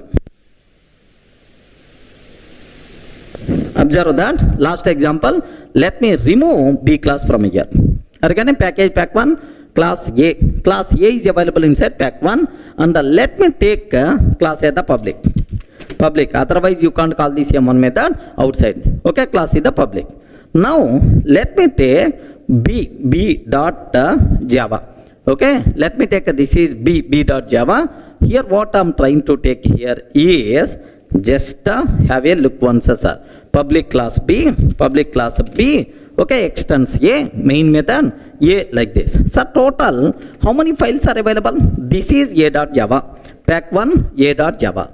And this is pack2 b.java. Are you getting? This is the pack2 b.java. Now, sir, inside pack2 be the child class of A, and the M1 method is the protected method inside pack1. Now can you please tell, sir, among these three method calls, which method calls are going to work? Only this method call, because from outside of the package we can't use parent reference to access protected members. Here I am using parent reference, that's why immediately compile time error you are going to get. Remember this. Okay, so let me comment. Of course I am not going to take any comment. Observe, have a look once. Let me compile a.java. Happily a.java compile is fine. Let me compile java c -d.b.java. If I can take b.java, immediately compile time error we are going to get. Have you observed? M1 has protected access in A. Line number 8, line number 14. These are the two areas, right? Line number 8 and line number 14. Have you observed, right? Line number 8 and line number 14. These two places we are getting the problem. Let me comment these two lines.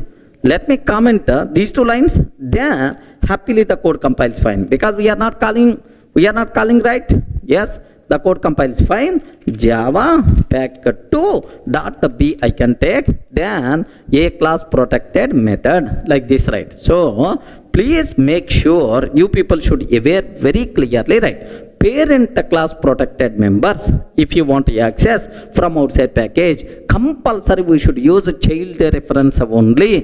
Parent reference cannot be used to access protected members from outside package. Everyone can able to understand? This is the very, very important conclusion, right? Okay, please understand, very important for the exam.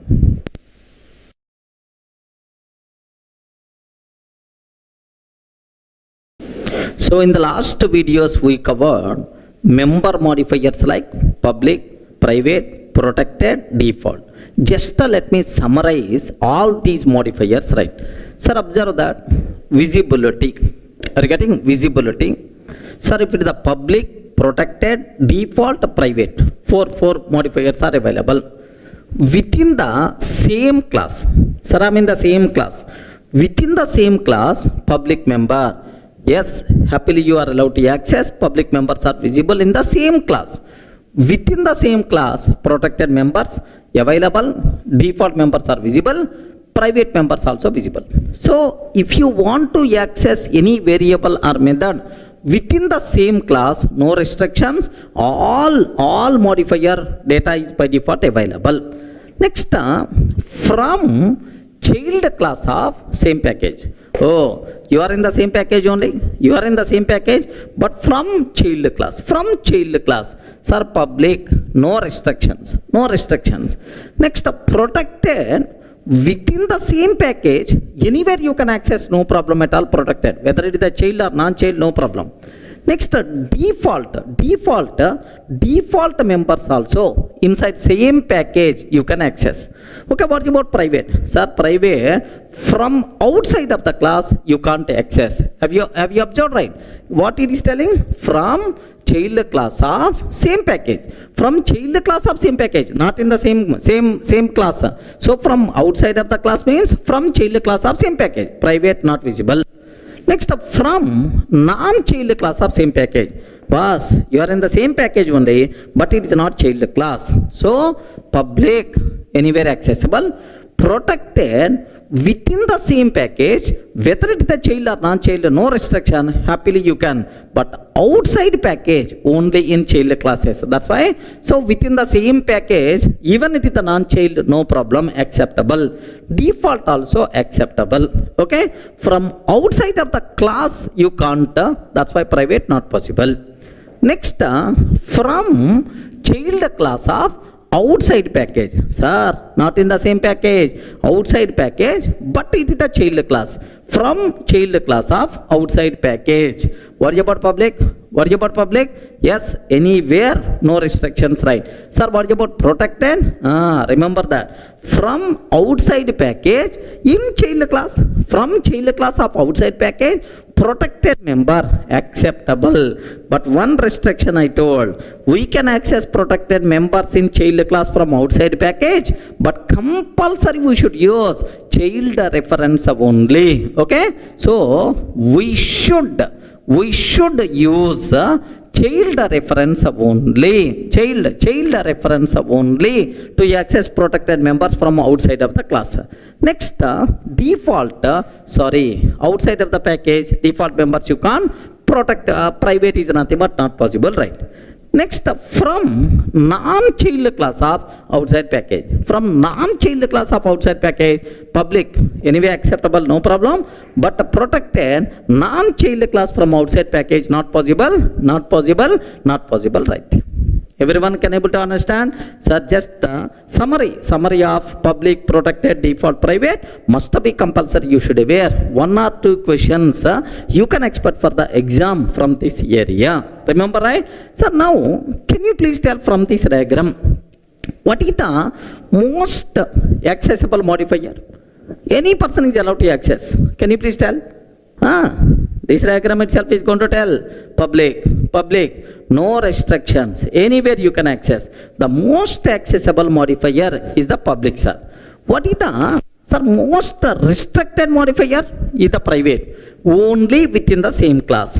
But outside the class, either same package, outside package, sir, here outside of the class not possible. the most accessible is the public, the least accessible, the most restricted modifier is the private. Remember this one. Next, for variables, data members recommended is the private, for methods recommended is the public. Remember. Next, so which is the most restricted modifier? Private is the most restricted. So it is class level, within the same class only. Next restricted is default. Okay, default. So private is less than default. Default is less than protected, sir. Protected having more scope when compared with the default. The reason for that, default within the same package, but protected outside package also, but in child classes. Outside package also. Next, protected is less than public. So, with respect to scope, do you know this formula? You people should aware, sir. Why I am telling this one? Even in the OOPS concept overriding, this formula compulsory we have to use. Are you able to understand, right? So, public, private, protected, default. All the things are very clear, right? Sir, in the last videos we covered, sir, what are various member modifiers? Public, private, protected, default. What is abstract class, abstract method? All these things we covered, right? Sir, now the next topic, very important for the exam, sir, interface concept. What is the concept, sir? Interface concept we should aware. So anyway, just theoretically few minutes I will explain. What is an interface? Regarding what is an interface? Anyone, can you please define? Can you define what is an interface? Yes, friends. So this is one area where very common question for the interview room, sir. Sir, not for certification exam. Interview room, what is the difference between interface and abstract class? The most common question. Okay, can you define an interface? Okay, so from some specification, Java specification, so exact definition is not there. Based on the usage, we can able to tell itself is an interface. Okay, multiple definitions are available, right? All those definitions I will discuss for you so that you people will get some clarity. Suppose, can you define what is an interface, right? Sir, very simple.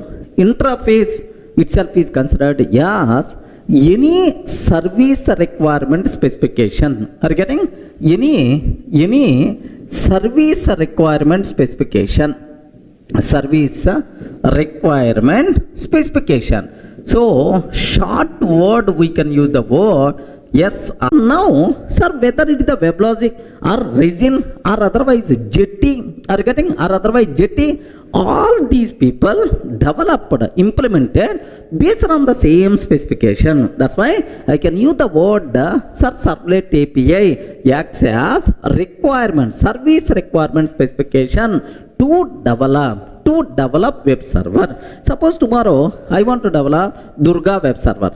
Are you getting right? I want to develop Durga web server to run web application, Java based web applications, right? So to develop this one, which methods I have to implement, which classes I require to develop, all this information, where it is available, sir? Inside Servlet API. Now I have to implement this interface, right? Sir, what is this one? Servlet API acts as service requirement specification to provide implementation for, can I spell out, to provide implementation for web server. Clear, right? Sir, do you know Servlet API? What is that I? What is that I? Application programming interfaces. Are you getting? I means what? Interface only, right? So the first definition, what you people should be aware, sir, any service requirement specification, sir, this is my requirement. Web server vendor is the responsible to provide implementation, so that okay, so any Java based web application happily we can run by using that product. Clear, right? Any service requirement specification is by default considered as interface concept. Clear? One example. Suppose same way, best example, sir. Sir, I want to communicate with the Oracle database. Sir, I write one Java application, Java application, I wrote, sir. Sir, I want to communicate with the Vararg database. Regarding which database I want to provide support? Vararg database. I want to communicate with the Vararg.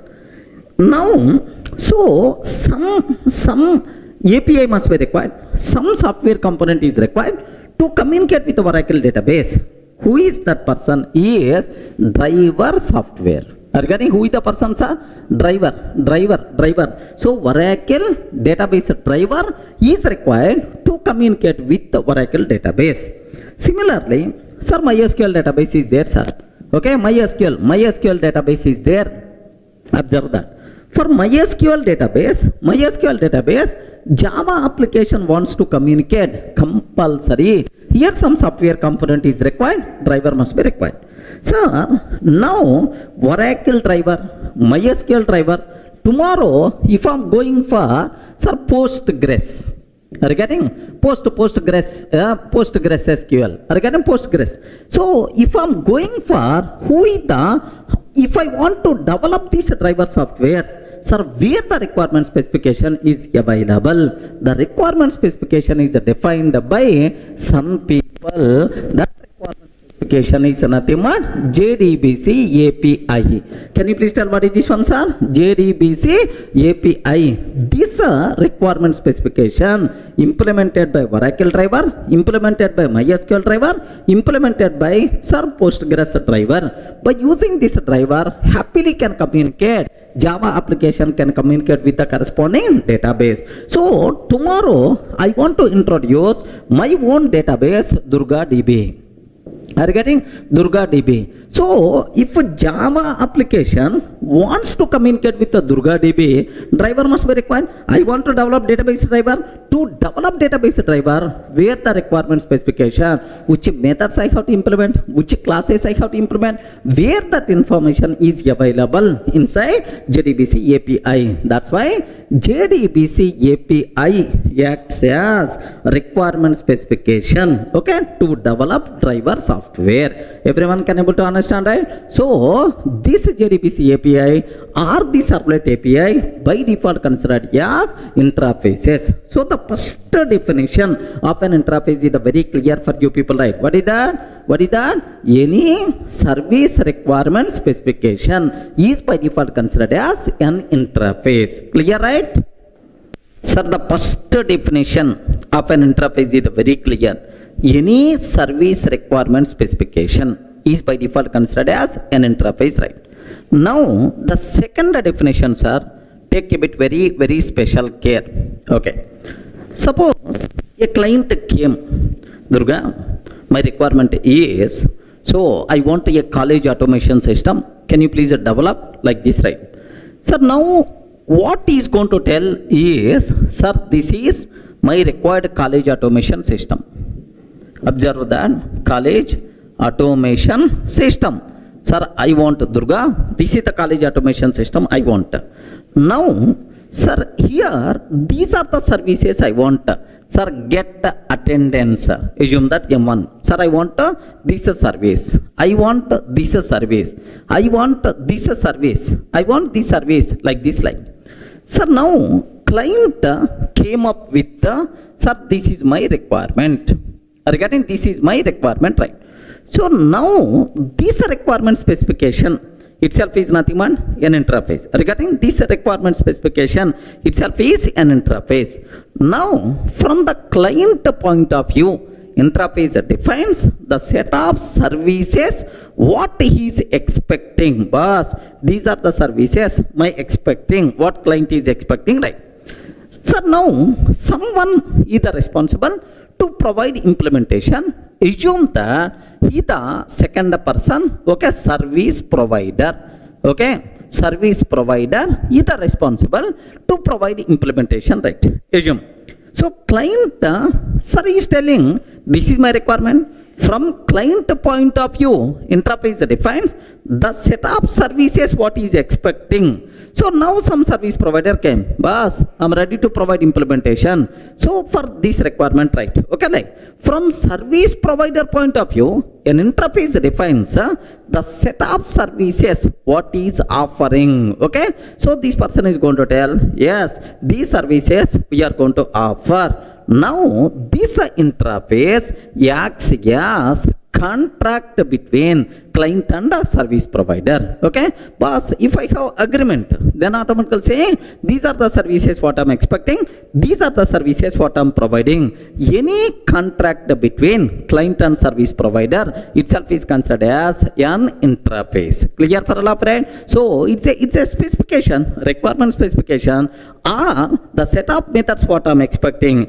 the set of services what I'm providing. Any contract between client and service provider itself is considered as an interface. So any contract between client and the service provider, itself is considered as an interface. Okay, well, so now definition 3, especially in the old versions, this terminology is applicable. No issue at all, just you can able to understand very easily, right? Suppose this is my interface, right? Assume that, sir, interface college automation system. Sir, now it never talks about implementation.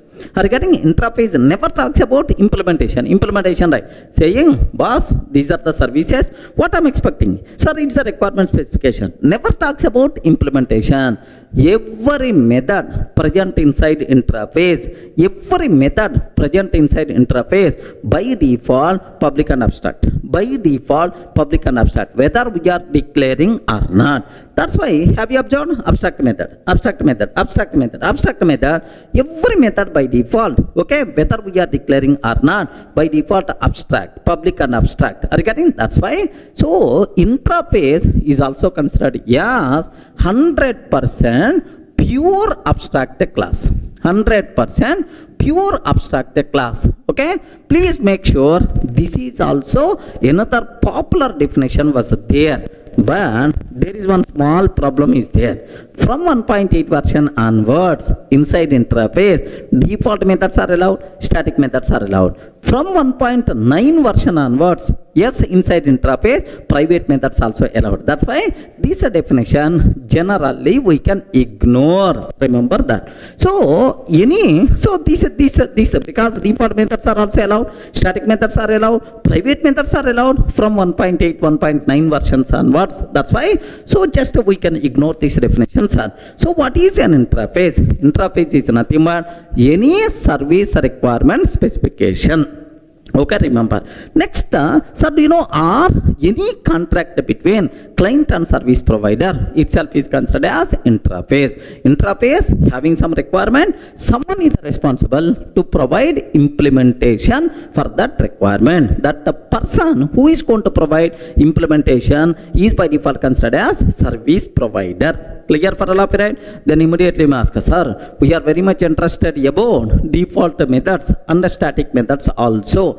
Don't worry, sir. Sir, I will provide one separate section with the 1.8 version enhancements with respect to, sir, interface. Means, first default methods and static method. What is the purpose? What you have to use? What are various loopholes are there? But make sure that the section is optional. We are not required for the exam sake. Just for your awareness purpose, after completing this section, immediately you can able to see that section. Clear, right? Just optional, not important for the exam. Just for your knowledge sake, I'm going to provide. Okay, that's it. So, what is an interface? What is an interface, right? Any requirement specification, any contract between client and service provider is by default considered as an interface. Clear? Sir, in the last video, we covered very clearly what is an interface, theoretical thing. Anyway, not required for certification exam. Just for your idea purpose, I'm telling what is an interface, right? Now, how to declare an interface, how you can provide implementation for that interface. Very simple. Have a look once, sir. I'm taking, sir, interface interface interrupt. Just the interface interrupt. Okay, here I have public void m1 method is there, sir. This is the first service I'm expecting, public void m1. Sir, second one, public void m2. Okay, it is the just requirement specification itself is the interface concept, right? Now take very special care about this terminology, right? What is the point is, sir, now I will ask, array, anyone, can you please provide implementation? Just I have, this is the requirement, like this, right? Now I have you observed, what is an interface? Interface itself is nothing but what? Just a requirement specification. Just it never talks about implementation, right? Okay, well, now someone came to provide implementation. Okay, how he can provide implementation? The class is responsible to provide implementation, right? So interface we can define by using which keyword? Interface keyword, right? Now take a bit very special care. A person came class service provider. Class service provider. This service provider is telling, boss, I'm going to implement your requirement. So you have some requirement, right? I will implement. I will provide services for your requirement, like this person is going to use implements. Are you getting right? What is the keyword we have to use? Implements. Implements interrupt. Like this is taking, sir. Okay. Now the very important point you people should aware, sir. It is an interface. Interface is a keyword. Next and after that, here implements is a keyword. So a class can implement an interface by using which one, sir? Implements keyword. Clear, right? Next, sir, I'm taking void m1, void m1, like this I'm taking, sir. That's all. Sir, think very carefully. Sir, just he's telling that, boss, I'm going to provide implementation for your requirement. He provided like this. Now, can you please tell, is it valid implementation or invalid implementation?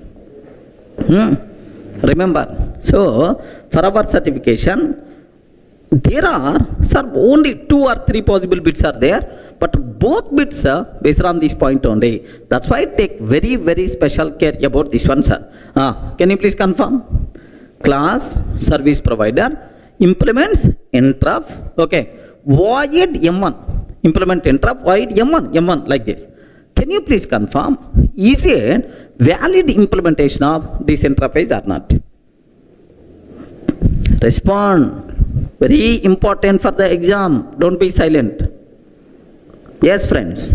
Can you please tell, is it valid or not? Okay. Invalid. Okay, invalid. I'm telling directly the point, invalid, sir. It is not proper implementation. Now my next question. How many mistakes I did? Yo, respond. How many mistakes I did? 1 or 2? Options also there, either 1 mistake or 2 mistake, because every mistake is an important conclusion. Regarding every mistake itself is an important conclusion. That's why, is it 1 mistake or 2 mistakes? Good. Now take very special care. Here 2 mistakes we did. Every mistake itself is an important conclusion. Okay, first mistake I'm ready to show. Just observe every method present inside interface. Of course, every abstract method present inside interface. I'm talking about 1.8 version, right? So that's why every method present inside interface is always public and abstract. Okay, forget about default methods and static methods. At last I will talk about that. So every method present inside interface is always public and abstract. That's why, sir, here have you observed, right? Okay, like this we have. Now the point is, sir, it's always public, it's always abstract, whether we are declaring or not. Even I'm not taking public, sir, still it's always public, because by default it's always public and abstract, whether we are declaring or not. Now while implementing interface method, compulsory we have to declare that method as public. Remember this is something like overriding parent class method in the child class. While providing implementation, we can't reduce scope of access modifier. Remember, very important points are. Even this point is applicable for overriding also. In the whoops concept, overriding also, right? So this method you didn't declare as public. That's why immediately compiler will give left and right. Are you able to understand? So the first mistake what we did is, sir, compulsory this method should be declared as public. Otherwise, compile time error we are going to get. Rule number 1 is the clear. Whenever we are implementing any interface method, compulsory we should declare that method as public. No alternative at all. Any doubt? Are you getting the point? So this is the first mistake what I did. Okay, well, let me show up to this. Let me execute up to this so that you people can feel more comfortable, right? Observe carefully, sir. Here I'm taking interface interf, public void M1, public void M2, class service provider implements interf, void M1 I'm taking, sir. Void M1 like this I'm taking. So here I saved service provider dot java. This one I saved as service provider dot java. So two mistakes I did. First mistake I told already, compulsory this method should be declared to the public, otherwise the code is not going to compile. Now observe in what way compiler is going to respond. Just have a look once, sir. Java C service provider dot java. Java C service provider dot java like this, right? Java C service provider dot java like this I'm taking, sir. Now if I can take like this, now can you please observe this? This error is very important. M1 in service provider cannot implement M1 in interf. Array, you didn't provide proper implementation for M1 method. Sir, what is the problem with that? Attempting to assign weaker access privileges was public. Sir, in the interface it was public, but you provided is the default access. Compulsory we should declare as the public. Are you getting? Attempting to assign weaker access privileges public to default. That's why. So how I can correct that? Declare compulsory this method with the public. Clear, right? Now have a look once. Let me take public. I'm taking, sir, public. Now let me compile this one. Let me compile. Of course, sir, earlier we got two errors, but now we are getting only one error. Only one error. That problem gone. What is that second problem? We will discuss for you people, right? Okay. So it's very clear. The point number 1. Whenever we are implementing any interface method, compulsory we should declare that method as public. Point 1 is the clear. Sir, what about second point? Second, here this person is telling, array interf, I will provide implementation for your requirement. Like he used implements interf. Implements interf means he signed on the agreement saying yes, I can provide implementation for your requirement. Like, but this person provided implementation only for M1. Where is M2? Are you getting the point? Where is M2? He provided implementation only for M1. Where is M2 method? That's why immediately compiler will give left and right. Another problem. This is the second point. Whenever we are implementing an interface, for each and every abstract method of that interface, we should provide implementation. But we are not providing implementation for M2. We didn't provide implementation for M2. That's why the problem is going to come. Now, just read that compile time error. Have a look once.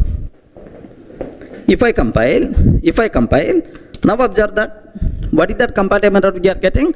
Service provider is not abstract, and does not override abstract method M2 in interf. The service provider is not abstract and does not override abstract method M2 in interf. Like this we are going to get the error. Everyone can aware, right? So this is the problem. Then how I can solve this problem? No issue at all.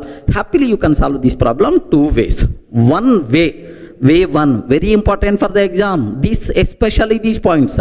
One way is provide implementation for M2. If you provide implementation for M2, no problem, happily the code is going to compile. If you provide implementation for M2, acceptable, sir, inside. Now let me do that, have a look once. I'm taking, sir, public void M2, okay, public void M2 also, I'm implementing M2 method. Now, sir, service provider class contain how many methods?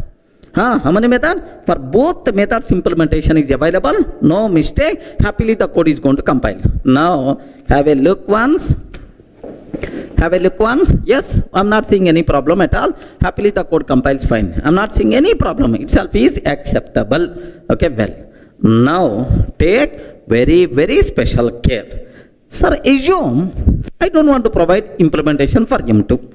So if you are not providing implementation for M2, what is the other way? Here see this, sir, I don't know about implementation for M2. If you are unable to provide implementation for at least one abstract method, no issue at all. You have to tell, I'm not complete, just a partially implemented class. What you have to take? Declare class as abstract. Are you getting? If you declare class as abstract, then acceptable, because you are telling it is not complete class, it is not partially implemented class. Abstract class means what? Partially implemented class. That's why it is not complete class. Happily you are allowed to accept, no issue at all. Clear, friends? So two ways you can solve the problem: declare the class as abstract or provide implementation for M2 method. Even you declare the class as abstract, acceptable, man, you are accepting I didn't provide full implementation, like that, right? Now let me take, here observe, I'm removing M2 method implementation. Okay, I removed M2 method implementation, right? If I remove M2 method implementation, now the code is not going to compile. You know the mistake what we did, sir. Have a look once. Okay, have a look once, sir. Class service provider implements is not abstract, and does not override abstract method M2. Okay, no issue at all. Declare this class as abstract. If I declare class as abstract, can you please tell, is it going to compile or not? Yes, why not? Happily the code is going to compile, no problem at all. Now observe this one. Observe this. I'm trying to compile. Yes, happily the code compiles or not? Yes, we are not seeing any error, right? So take very special care. These are the two important points you should aware, right? So whenever we are implementing an interface method, compulsory that method should be declared as public. Rule number 1. Second, whenever we are implementing an interface, for each and every abstract method of that interface, we should provide implementation. If you are unable to provide implementation for at least one abstract method, declare the class as abstract. Are you able to understand? Declare the class as abstract.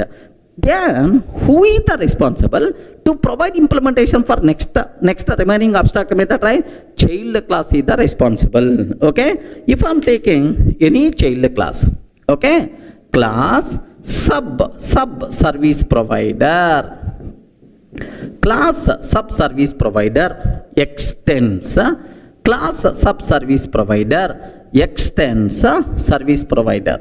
Are you getting? Class sub service provider extends service provider. If I can take, now this person is the responsible to provide M2 method implementation. Sir, by mistake this person not provided implementation. Again compile time error. At this level, hey, you are extending service provider, but service provider contain abstract method M2. You didn't provide implementation. Like that we are going to get the problem. Okay, now observe that. Have a look once. Okay, I'm taking class sub service provider. Okay, class sub service provider extends service provider. Okay, but inside sub service provider, I'm not taking any method. I'm not taking any method. Then compiler won't accept. Yeah, this class service provider contain abstract method M2, but you didn't provide implementation, like that problem is going to come. Now have a look once. If I'm trying to compile, yes, sub-service provider is not abstract and does not override abstract method M2, like this, right? Now again, this person having two options. One option, declare the class as abstract. Second option, provide implementation for M2 method. I will provide implementation for M2 method, like this, right? Okay. Now here, public void M2 method, public void M2 method, like this. If I can take like, happily the code compiles fine, there is no problem at all. So it's very clear for you people. Now to make this code compile, what we have to take, sir? Compulsory. We have to provide implementation for M2 method. That's it. So very important discussion for the exam. Don't ignore. Are you getting? So how to declare interface? How to provide implementation for that interface? Whenever we are implementing an interface, 2 points you should aware. Point number 1. Whenever we are implementing any interface method, make sure it should be declared as public. Point 1. Second point here is, do you know, sir, compulsory we should provide implementation for every abstract method of that interface.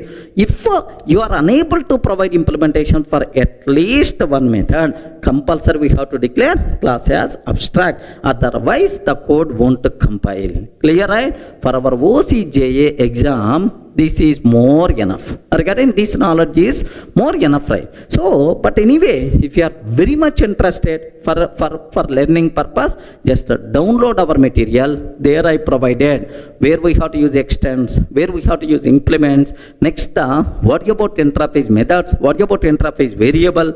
Next, naming conflicts, adapter classes, like several things I discussed, right? Just to go through the material. But for exam, these points are more enough. Clear, right?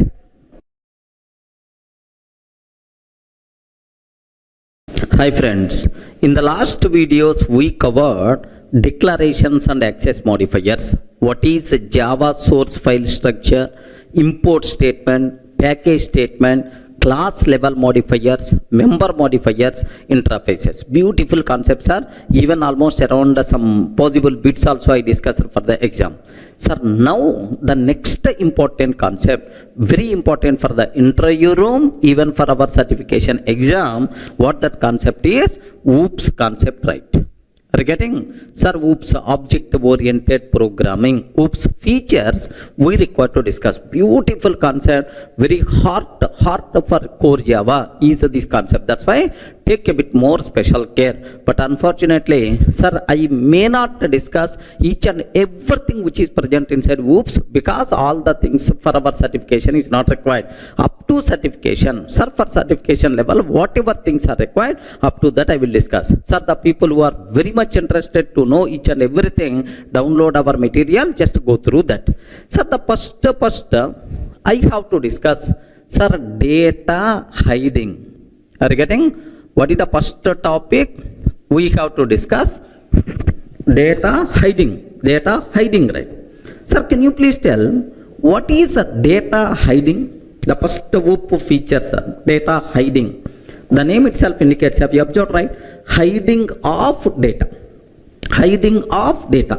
So our internal data should not go out directly. Regarding, so whatever internal data is there, which is should not go out directly.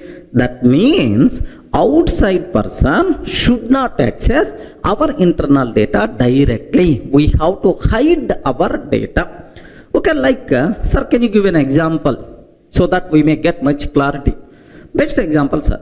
You have to check your mail, Gmail. You have to check is there any new mails came or not. To check your mail, sir, just www.gmail.com, immediately your inbox page is not going to come. Regarding it won't come. Compulsory, you have to provide your mail ID and password. Then only Gmail people are going to provide, so your mail's information. So here your mail data is not coming directly. So some sort of validation must be required. Hey, please provide your username and password. Then only I can able to tell your mail information. Are you getting right? So some sort of validation. After validation, then only the data is going to come. So if any person is allowed to access any person mail ID, meaningless. Are you getting? Any person mail data, meaningless. Are you getting? So I have my own secrets are there. If some third party person can able to access my mail, he can able to see my mails. Where is the security? Are you getting right? That's why our internal data should not go out directly. Outside person should not access. Compulsory, some sort of validation must be required. Yes, if this person is the valid, after validation, then only I can able to provide. You are getting? Suppose assume that I have ICICI bank account is there, sir. Then I will go to the bank. Hey, can you please tell how much account balance? How much account balance I have? Like bank people simply they are going to ask, what is your account number? Is there any ID proof? Are you getting? Is there any ID proof like? Yes, myself, my ID proof is like this. Then the bank people are going to check, okay, your account balance is so and so, like this, right? Or if you want to check your ICICI bank account balance, so online, then automatically, so immediately ICICIbank.com, can you please tell my account balance? No, first you have to provide your user ID, password, and then sometimes OTP also must be required to provide. Then only it is going to tell your account balance is like. Sir, are you getting? So our mail data, are you getting? Our mail data, sir, should not go out directly. First, if any person is asking, hey, can you please provide mail data? First, provide your username and password. Sir, my account balance, information is not going directly. First, if any person is asking, can you please provide my account data? First, you have to tell your username and password. Then only I can able to provide your account information. So, our internal data should not go out directly. Some sort of authentication must be required. Then only the data should go. This type of beautiful WOOP feature is nothing but what? Data hiding. Everyone can able to understand, right? Sir, theoretically, okay, sir. Data hiding of the data. So, any person is not allowed to access any data. Some sort of authentication must be required, like this, right? Sir, programmatically, how you can implement the data hiding? Very, very simple, sir. Assume that I have class account is there. Assume that, sir. Class account is there. Every account having balance. Every account having balance. Sir. Public double balance is there. Okay. So do you know private double balance? Okay. So by declaring this balance variable as the private, by declaring this balance variable as the private, we can implement data hiding. Are you able to understand, right? So how you can implement data hiding, sir? By declaring, sir, data member as the private, we can make outside person unable to access this data. Sir, this variable can be used just for internal purpose only, like this, right? Then immediately we ask, sir, I want to check my account balance. How I can access this variable, sir? Directly, you can't access this balance. Then, if you want to know your balance information, okay, I will call get a balance method. I will call get a balance method. Okay, can you please give get balance? Get balance is the public. Any person can able to call get balance method. In that get balance method, yes, whatever validation you want to perform, sir, perform validation. Hey, provide username and password. If a username and password are valid, sir, if valid, provide balance. If valid, okay, return balance. If not valid, then automatically, sorry, you are not allowed to access this information. Like that, I can able to write the code. Are you able to understand? So, outside person should not access our data directly. Okay, compulsory he has to call a method. Within that method we have to perform validation. If validation succeed, then only so we can able to provide our data. This type of beautiful concept is nothing but what? Data hiding. One of the very important feature for object oriented programming, even for our certification also, for intra-room certification, very important terminology. So how to implement data hiding? Can you please tell? By declaring variable as private modifier, we can implement data hiding. Can you please tell what is the main advantage of data hiding? Ayo, respond. What is the main purpose of data hiding? What? If you are going to hide something, wherever hiding is there, the biggest advantage we are going to get is security is the advantage. Are you getting what is the advantage, right? Security. So my account balance, I can only check, the other people are not allowed to check. My mails, I can able to check, the remaining people can't access my mail database. Clear, right? So the biggest advantage of data hiding is security. Okay, clear. So what is data hiding? Next, what is the advantage of data hiding? How to implement data hiding? All the things are clear. Outside person should not access our internal data directly. So by declaring data member as the private, we can implement data hiding. The main advantage of data hiding is security. Clear?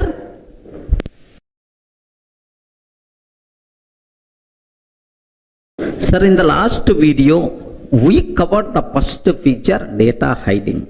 Clear, right? So outside person should not access our data directly. By using private modifier, we can implement data hiding. The biggest advantage is security. So do you know the highly recommended modifier for variable data member is always private. Even in the last videos also somewhere I covered, because to implement data hiding, private must be required. Highly recommended modifier for variables is always what? Private. Okay, well, now the next cinema, what I have to talk, the second whoop feature, very important, sir, abstraction. Are you getting? What is the concept, sir? Abstraction is the second important whoop feature, abstraction, like this, right? So take a bit very special care about this terminology, abstraction, right? What the point is? Can you please tell what is abstraction? Have you heard anywhere about this one? Forget about programming. In our day-to-day life, abstraction. Have you ever heard about this one? Yes, friends. Abstraction. Okay? Sir, his mind is always abstract. He is not open-minded person. Regarding he is not open-minded person. Are there? Everything is abstraction. They are not going to provide complete information. So something like abstract means not complete. In the last session somewhere we covered abstract class. Have you remembered, right? Abstract class. Abstract class means partially implemented, not completely provided class. Partial. That is not complete. Such a type of word is nothing but abstraction. Okay, well. Sir, in the whoops, sir, which feature is called abstraction? Very simple, sir. Hiding internal implementation. Hide internally how it is implemented. Hiding internal implementation, just highlight the set of services what we are offering. Sir, these are the services what I'm going to offer. So I'm going to tell that. But how internally these services are implemented? Sorry, don't ask security reasons. I don't want to highlight my internal implementation. Are you getting? So hiding internal implementation, just highlight the set of services what we are going to offer is the concept of abstraction. Are you getting that? So it's a very important concept. Compulsory while implementing, whoops, we have to take care. Because if I'm going to expose my internal code to any person, then automatically where is the security for our code? That's why. So this feature must be compulsory required. Hide internal implementation, just highlight the set of services what we are going to offer is the concept of abstraction. Sir, best example, sir. I hope everyone in this session, everyone who is seeing this video, used at least once your ATM card. Okay, to withdraw money, ATM card at least once you use it, right? Sir, if you go to ATM center, if you swipe the card, then immediately it's going to ask enter PIN number. Yes, I'm going to enter PIN number 1, 2, 3, 4. Once I entered PIN number, then immediately, so which operation you want to do? Withdraw operation. Click withdraw button from savings account, 10,000 rupees, enter 10,000, submit. Now, immediately you are going to get 10,000. Yes, like this. We did several times. Now, in this process, I have several doubts are there, sir. What I did is, one fine day, I went to bank. Observe very carefully, sir. I went to the bank. Near ICICI Bank or HDFC Bank, I went. Once I entered into the bank, on the right hand side, on the right hand side, so there is one customer care or reception or something like will be there. So may I help you? Like, sir, there is one center is there, sir. May I help you? Like, one, sir, cabin by default will be there. Very cute lady is going to sit most of the times, like. Then I went there. Madam, related to my ATM card usage, I have several doubts are there. Can you please help? Like this, I asked this lady. Then immediately, that lady is telling, yes, sir, why not? You can ask your doubts, I can clarify. Like. Now, the first question I asked that lady, Madam, whenever I swipe my card, enter PIN number, internally, what thing is happening? Like this, I asked her. Then immediately that lady told, sir, your card is valid or not? It is going to check. Our software is going to check. Like, madam, up to that I know, but my requirement is internally which code is executing. Is it Java code or Python code or .NET code? Next, is that a validation, authentication, checking validation? Is it happening in the ATM machine or somewhere in the server? If it is happening inside server, okay, where is the location of that server? Are you getting where is the location? What is the IP address? What is the username and password? Next, which SQL query is triggering? Can you please let me know? Like this, I ask her. Are you getting right? Immediately, sir, if you don't mind, just wait here for few minutes. I will call my next level. That person can guide you. Like she entered inside. She had a discussion with the manager. Those people made a phone call to 100 saying, someone came, he is asking about internally server location, IP address and so on. We thought that he is the hacker. Can you please come? Like, they made a call to policeman. Within 10 minutes, policeman is going to come in front of me. Are you able to get right? So, you are the valid customer of the bank. You have already ATM card. Sir, you can able to use this card, but you should not aware internally how that functionality is implemented. Are you getting right? So, if you want to validate, enter, swipe the card, enter PIN number, that's all. Internally validation is going to be happen. Hurry, how the validation is going to be happen? Sorry, bank people, they never going to highlight their internal implementation. Okay, now, if you click withdraw button, withdraw button, sir, I'm taking withdraw button. If you click withdraw button, if you enter 10,000, so you will get 10,000. So internally, how this functionality is implemented, which SQL query is executing, where is the database server is locating, all these things, bank people, they never going to highlight. Are you in the position to understand, right? So this is this type of feature is nothing but abstraction, sir. Bank people through ATM GUI screen are getting through ATM GUI screen. They are going to highlight the set of services what they are offering. So ICICI Bank ATM Center, they are going to tell, even very recently they got one world sir, mini bank ATM machine itself is nothing but mini bank counter, like they got some award. They are going to tell, boss, these 15 services we are going to offer through ATM machine. Like ICICI Bank people are going to tell very proudly. So withdraw facility is there, deposit facility is there, next fund transfer facility is there, so request for checkbook, like there are multiple services you can able to get from ATM machine. But internally, how these services are implemented, at least one service also they never going to highlight. Are you able to identify? Are you able to understand the point, right? So this concept itself is nothing but abstraction. So in our coding also compulsory we have to maintain this type of feature. Hide the internal implementation and highlight the set of services what we are going to offer is the concept of abstraction. Is it clear for all of you, right? So by using GUI screens interface concept we can able to implement abstraction. Sir, best example at the programmatic level, just observe this one, sir. Suppose I want to develop a Java application. Assume that it is the Java application, right? Now there are some services are available: withdraw, funds transfer, deposit. Like there are several services are available, right?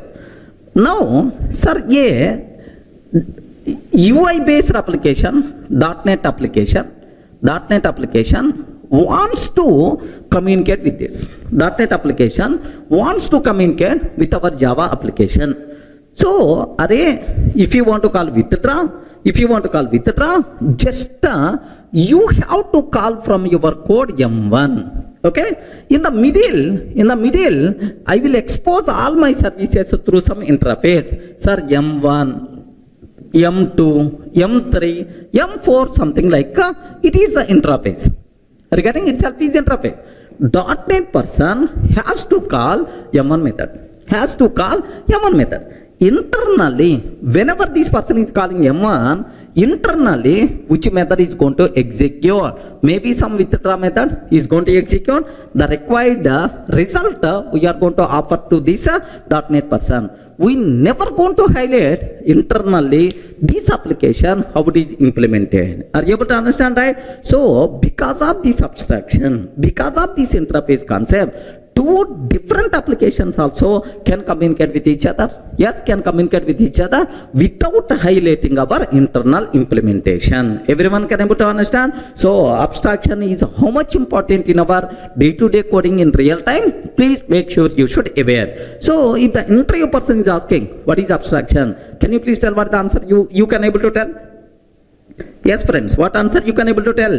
You can tell what answer? Okay, hiding internal implementation, just highlight the set of services what we are offering is the concept of abstraction. Okay, clear? By using such GUI screens interface concept we can able to implement abstraction. Okay, like sir, now what are various advantages of abstraction? So best example for abstraction is ATM GUI screen. Bank people are going to highlight several services, but they never going to highlight internally how these services are implemented. Okay, like, sir, what advantages are there because of abstraction? Sir, the first advantage, right? Take very special care. What is the first advantage, right? The first advantage is wherever hiding is there, the biggest advantage what we are going to get is security. Are you getting? Wherever hiding is there, the biggest advantage what we are going to get is security is the biggest advantage, right? Okay, like sir, now the second advantage what we are going to get, the second advantage is, sir, very simple. Outside person don't know about internal implementation. Sir, ATM machine, GUI screen contain some buttons, that's all. We never highlighted internally how these withdraw facility, deposit facility, funds transfer facility implemented. I never going to highlight. So outside person doesn't aware internally how my services is implemented. That's why first thing, security by default we are going to get. First biggest advantage, right? Now second biggest advantage what we are going to get is very important point, sir. Take a bit special care. Second biggest advantage what we are going to get is, suppose tomorrow this functionality already implemented by using Java. I thought that Java is not good performance wise. Okay, a new language came, Java language came. I want to replace this Java functionality with Java functionality. Okay, internally I performed that change, But GUI screen is always same. GUI screen is always same, sir. Now, end user, whenever he click withdraw, earlier Java functionality is executed, but now onwards it is Java functionality is executed. Now the point is, without affecting end user, we can able to perform any changes in our internal design. Are you getting right? So we can able to change it, technology itself by maintaining same GUI screen. So is there any effect on the end user?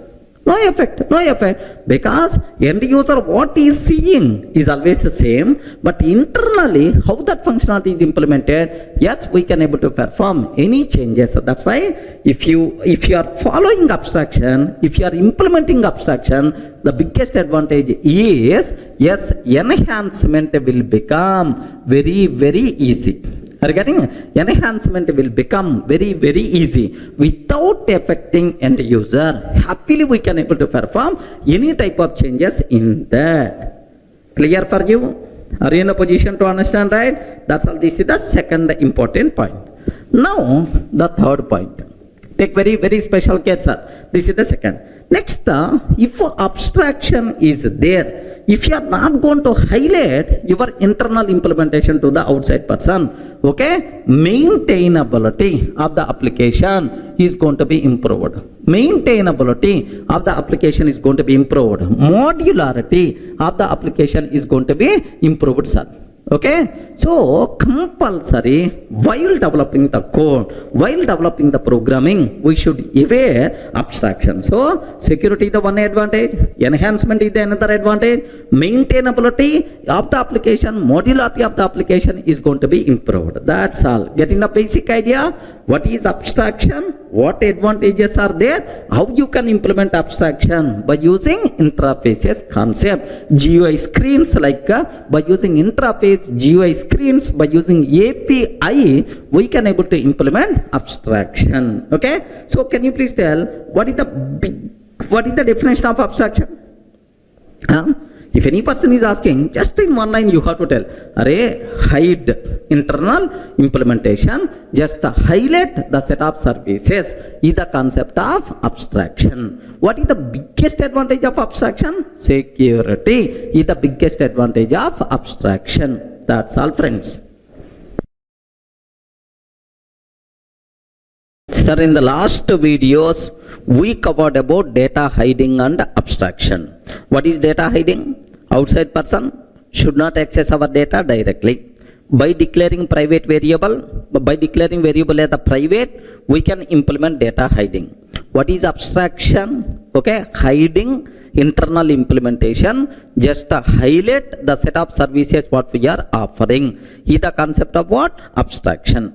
Now the next concept what we have to talk is, yes, take very, very special care, encapsulation. This word is very important for the exam sake, even for interview room also, right? Encapsulation. Are you getting? Encapsulation. Can you please tell capsule? Sir, what is the meaning of capsule? Can you please tell capsule, sir? Have you ever used the word capsule? If you are feeling cold, then immediately we are going to use cold act capsule. Cold act capsule.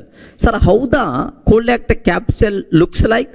Do you know? Something like capsule, medicine capsule looks like okay, colorful medicine by default will be there inside. Sir, this is the cold act capsule. One capsule, right?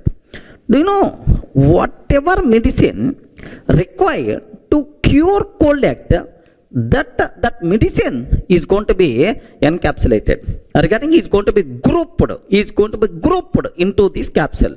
Regarding capsule is nothing but what? One group, one unit.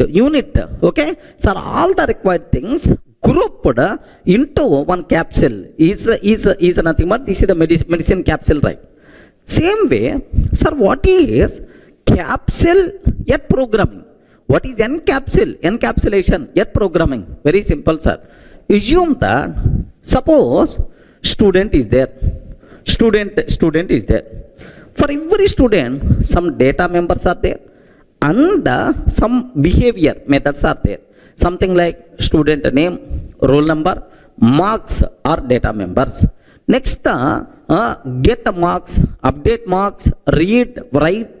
These things are nothing but student behavior. Okay, like the process of encapsulating, grouping data members and the corresponding methods into a single unit. Sir, best example here I am taking, for every student name will be required, name is required. For every student age, next roll number, marks required, roll number, marks required, name, age, roll number, marks are required, plus for every student corresponding methods. Okay, read method is there, okay, write method is there, like the corresponding methods. These total data and the methods I want to group into a single unit. That unit itself is nothing but class student. Are you getting? Student class contain student related data, student related behavior.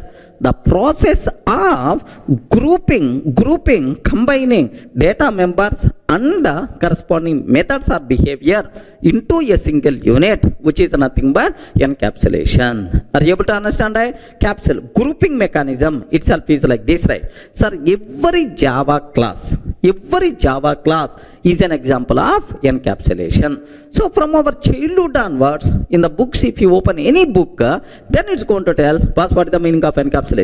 That's all. This itself is nothing but encapsulation. The process of grouping data members and the corresponding methods into a single unit is the concept of encapsulation. Every Java class is an example for encapsulation. Any doubt? Are you able to understand? Theoretically, right? Now, the same concept, a bit more practical orientation, just observe. So, in reality, what is encapsulation? Very simple, sir. If any component follows data hiding and abstraction. Sir, last two OOP features whatever we covered.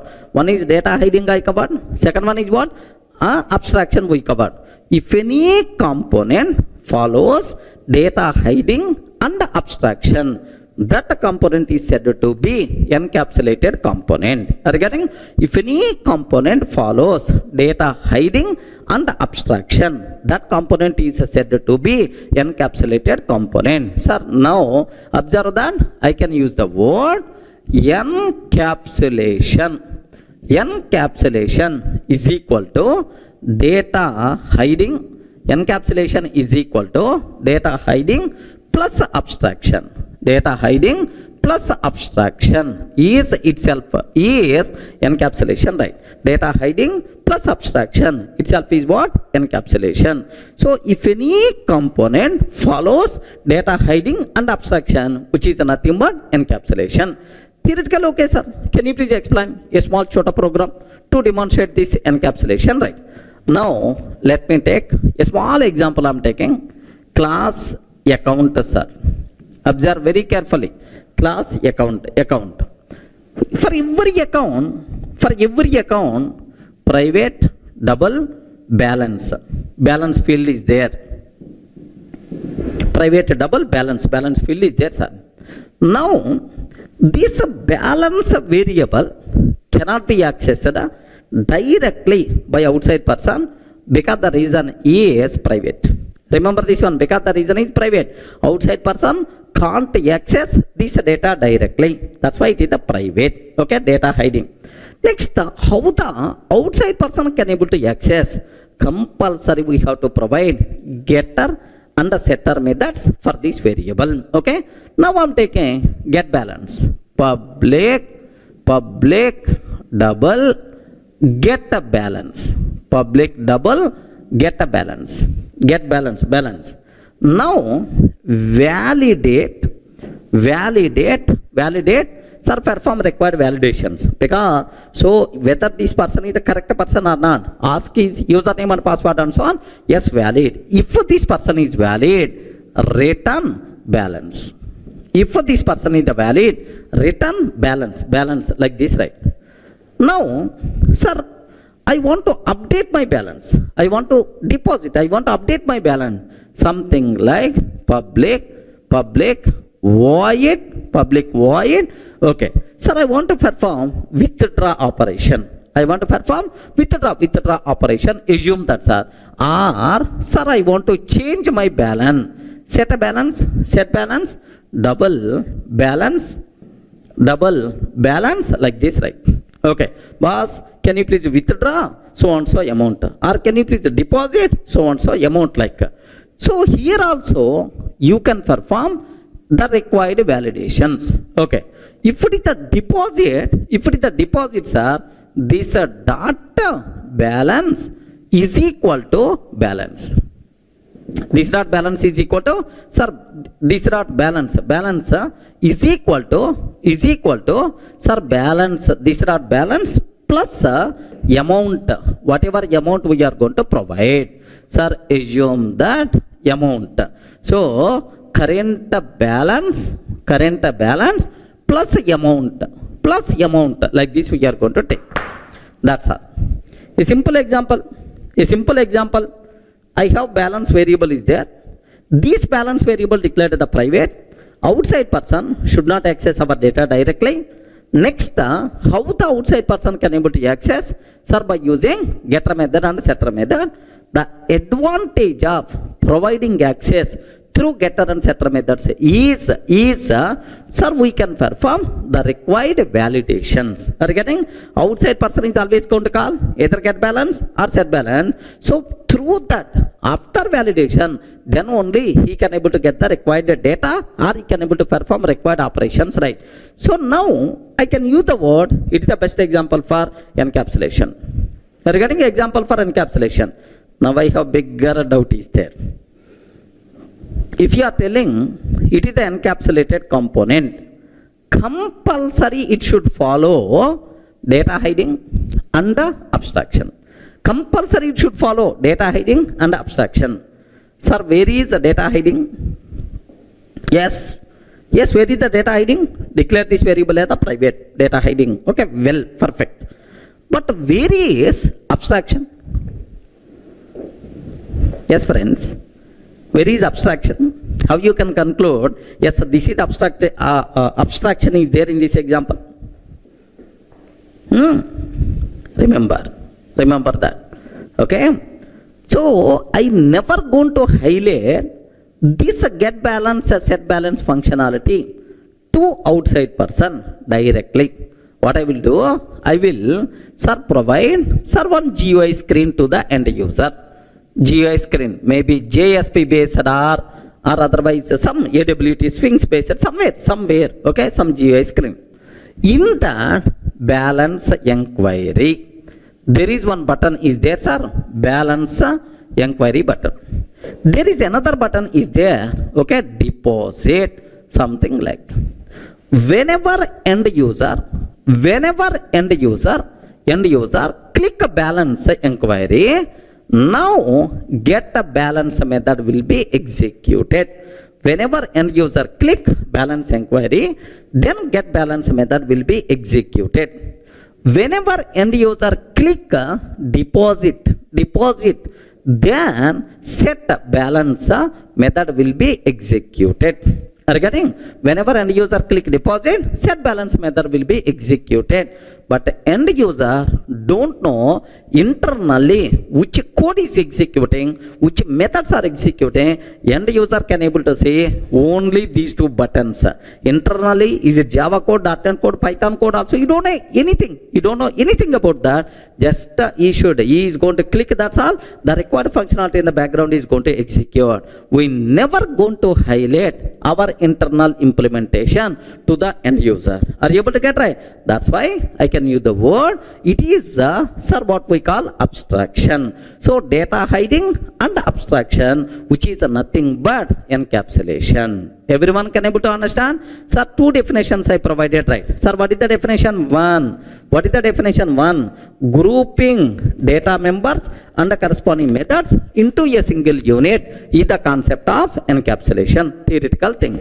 If any component follows data hiding and abstraction, that component is said to be encapsulated component. Sir, best example, declare data member as a private, and for every data member provide getter method and a setter method. Okay, like and we can provide access through some GUI screens. Itself is nothing but okay encapsulation, right? Sir, have you observed here one small thing you people should be aware, sir? Is it possible to access this data member directly? Can you please confirm? Is it possible to access this data member directly? No, outside person can't access, right? So if outside person want to access, he has to call get balance or set balance method. So through get balance and set balance only, we are going to provide our data. That's why get balance and set balance. So either interface for outside person, internally our balance data is going to come. That's why hiding data behind methods. Can you please observe my statement very carefully, sir? Hiding data behind methods is the concept of encapsulation. Remember this one, sir. Hiding data behind methods is the concept of encapsulation. Okay, like now here there are two important conclusions are there. What is the advantage of encapsulation? What advantages are there? Okay, whatever advantages are there for data hiding and abstraction, all those advantages are advantages for encapsulation, because encapsulation is not a new word. It is the data hiding and abstraction only. That's why first one, security, we can able to achieve or we can able to get security. Second one, enhancement will become very easy without affecting outside person. Without affecting outside person, we can able to perform any type of changes internally. Enhancement. Okay.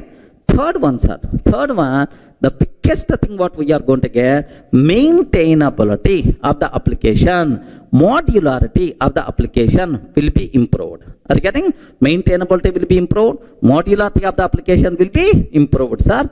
This is the advantages for encapsulation. But anyway, among all these things, the main important advantage whenever we are using data hiding or abstraction or encapsulation, the biggest advantage what we are going to get, security. The first group of OOPS concept is security. Main target is the word security, right? Data hiding or abstraction or encapsulation, security is the important word. Okay, well.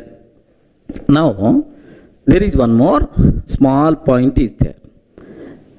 If you are getting something, compulsory, universal rule, we have to miss something.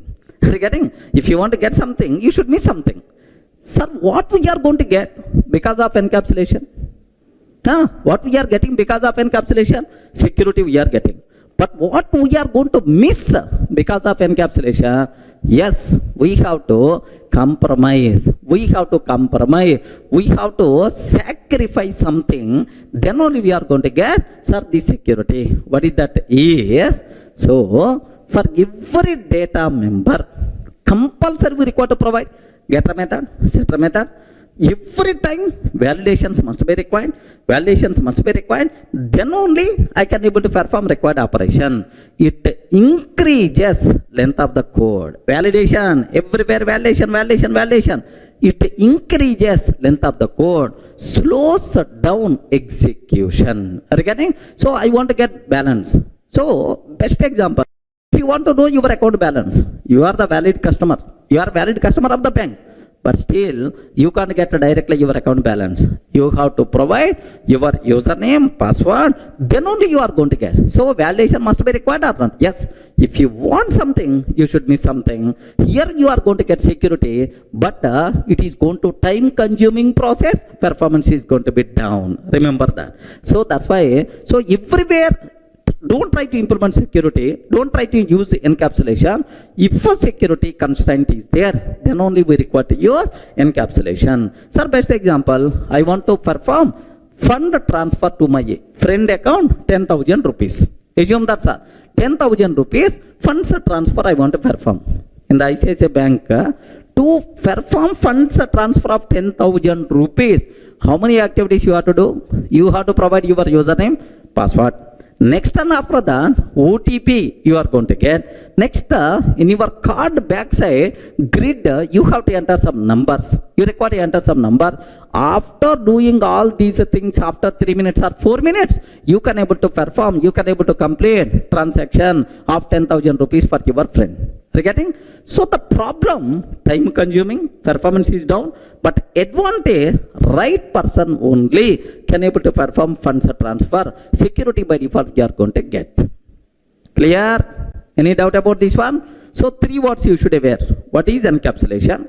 What is the advantages of encapsulation? What is the disadvantage of encapsulation? These are things you people should be aware very clearly, right? Sir, can you please observe the process of grouping data members and the corresponding methods into a single unit is nothing but encapsulation.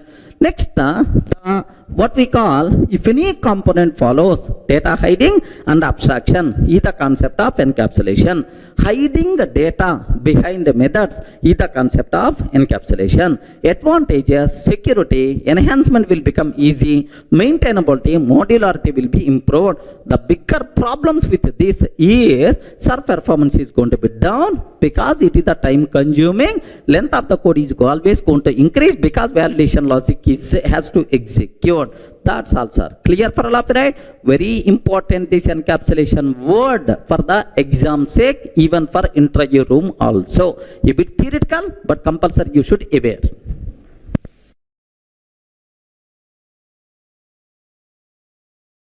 Sir, in the last videos we covered data hiding, abstraction, and then encapsulation. It's a very clear.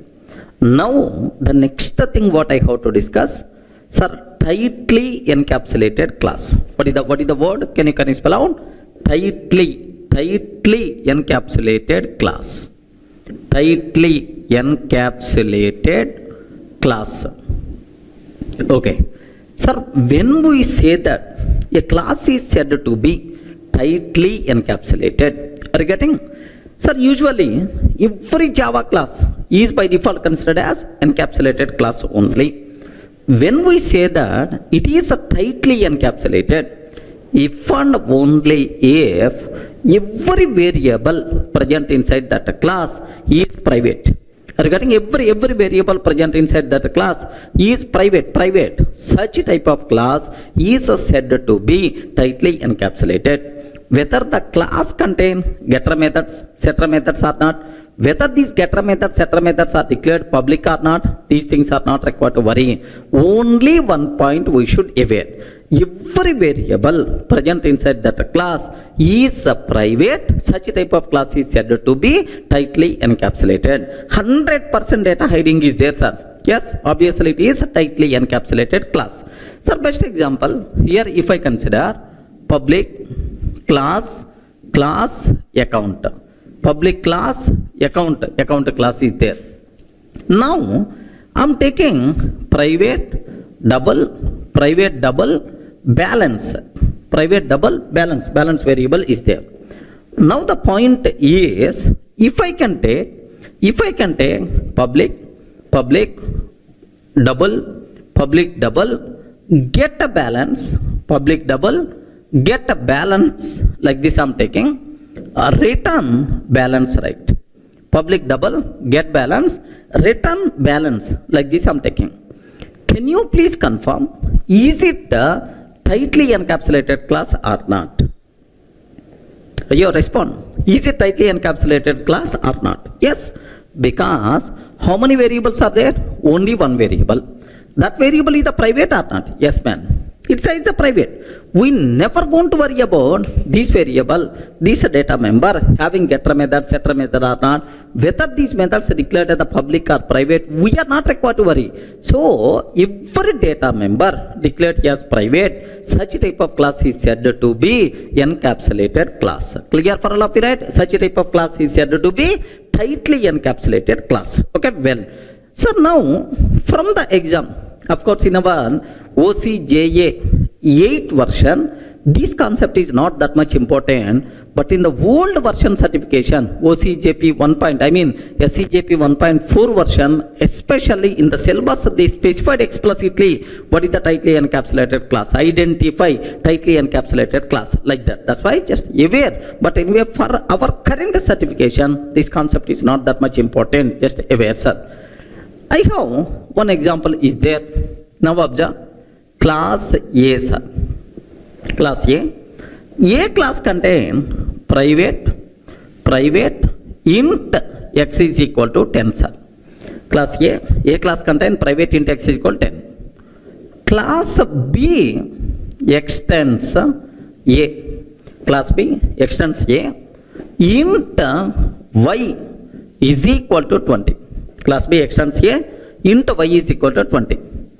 Sir, class C extends A, private int z is equal to 30. Private int z is equal to 30, like this, right? Can you please tell, total how many classes are available? 3, A, B, C, 3 classes are there. Among these 3 classes, which is tightly encapsulated, which are not tightly encapsulated? Class A tightly encapsulated, because it contains only one variable and every variable is always private. Of course, only one variable which is the private, that's why tightly encapsulated. Class B is not tightly encapsulated, because the reason is class B extends A. Of course, from A, every data member is always private. But here int y is there, which is not private. Outside person can able to access this data directly within the same package. Any person can able to access this data directly. That's why it is not tightly encapsulated, because it doesn't contain every variable as a private. There are some non-private variables are there. Next, what about this one, sir? Class C extends A. From A, everything is always private. Next in C also, it is always private. That's why by default considered yes. Is tightly encapsulated. Because, sir, very simple rule.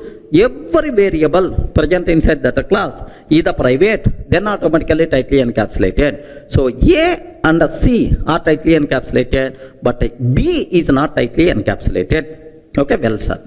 Now I'm ready to go for one more example. Even you may get some conclusion also. What is that? Is, observe that class A, sir. I'm taking class A.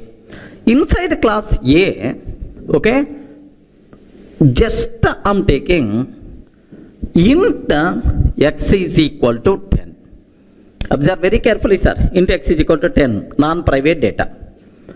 Class B extends A. Class B extends A. Private int y is equal to 20. Class B extends A. Private int y is equal to 20. Class C extends B. Class C extends B. Private int z is equal to 30, like this I'm taking. Private int z is equal to 30, like this I'm taking, sir. Can you please confirm, among these, what is the output by default you are going to get? Please respond. If I can take like this, what the, I mean, which are tightly encapsulated, which are not tightly encapsulated? Can you please tell? Sir, A is not tightly encapsulated because it doesn't contain private, non-private data is there. What about class B? Respond. What about class B? Class B is the tightly encapsulated or not? No. No. The reason for that is class B extends A. Extends A. B is the child class of A. B is the child of A. Automatically, this variable inheriting to the B. Regarding, so this non-private data will come to the B also. That's why it is also not tightly encapsulated. Okay, well. Now, class C extends B. Class C extends B. Now the point is, observe carefully. Observe a bit very carefully about this one. Class C extends B, private in Z is equal to 30. Now, it is the child of B. This non-private data X will come here also. So, it is also contain non-private data X. That's why it is also not tightly encapsulated. So, from this, do you have any conclusion? You can able to conclude very easily. Do you have any conclusion? If the parent class is not tightly encapsulated, then no child class is tightly encapsulated. Remember, because parent class non-private data automatically will come to the child or not? Yes. If the parent class is not tightly encapsulated, then no child class is tightly encapsulated. Remember that? That's why no class is tightly encapsulated. So, the terminology is very clear for you people, right? Not required to keep any explanation. So, what is tightly encapsulated? If each and every variable of a class is contain only each and every variable is the private, such type of class is said to be tightly encapsulated. And sir, whether the class contain getter methods or setter methods, whether those methods are declared as the public or not, all these nonsense we are not required to check. Sir, make sure only one condition, every variable declared as the private or not. That's all. So if the parent is not tightly encapsulated, then no child class is tightly encapsulated. Clear for all, right? That's all.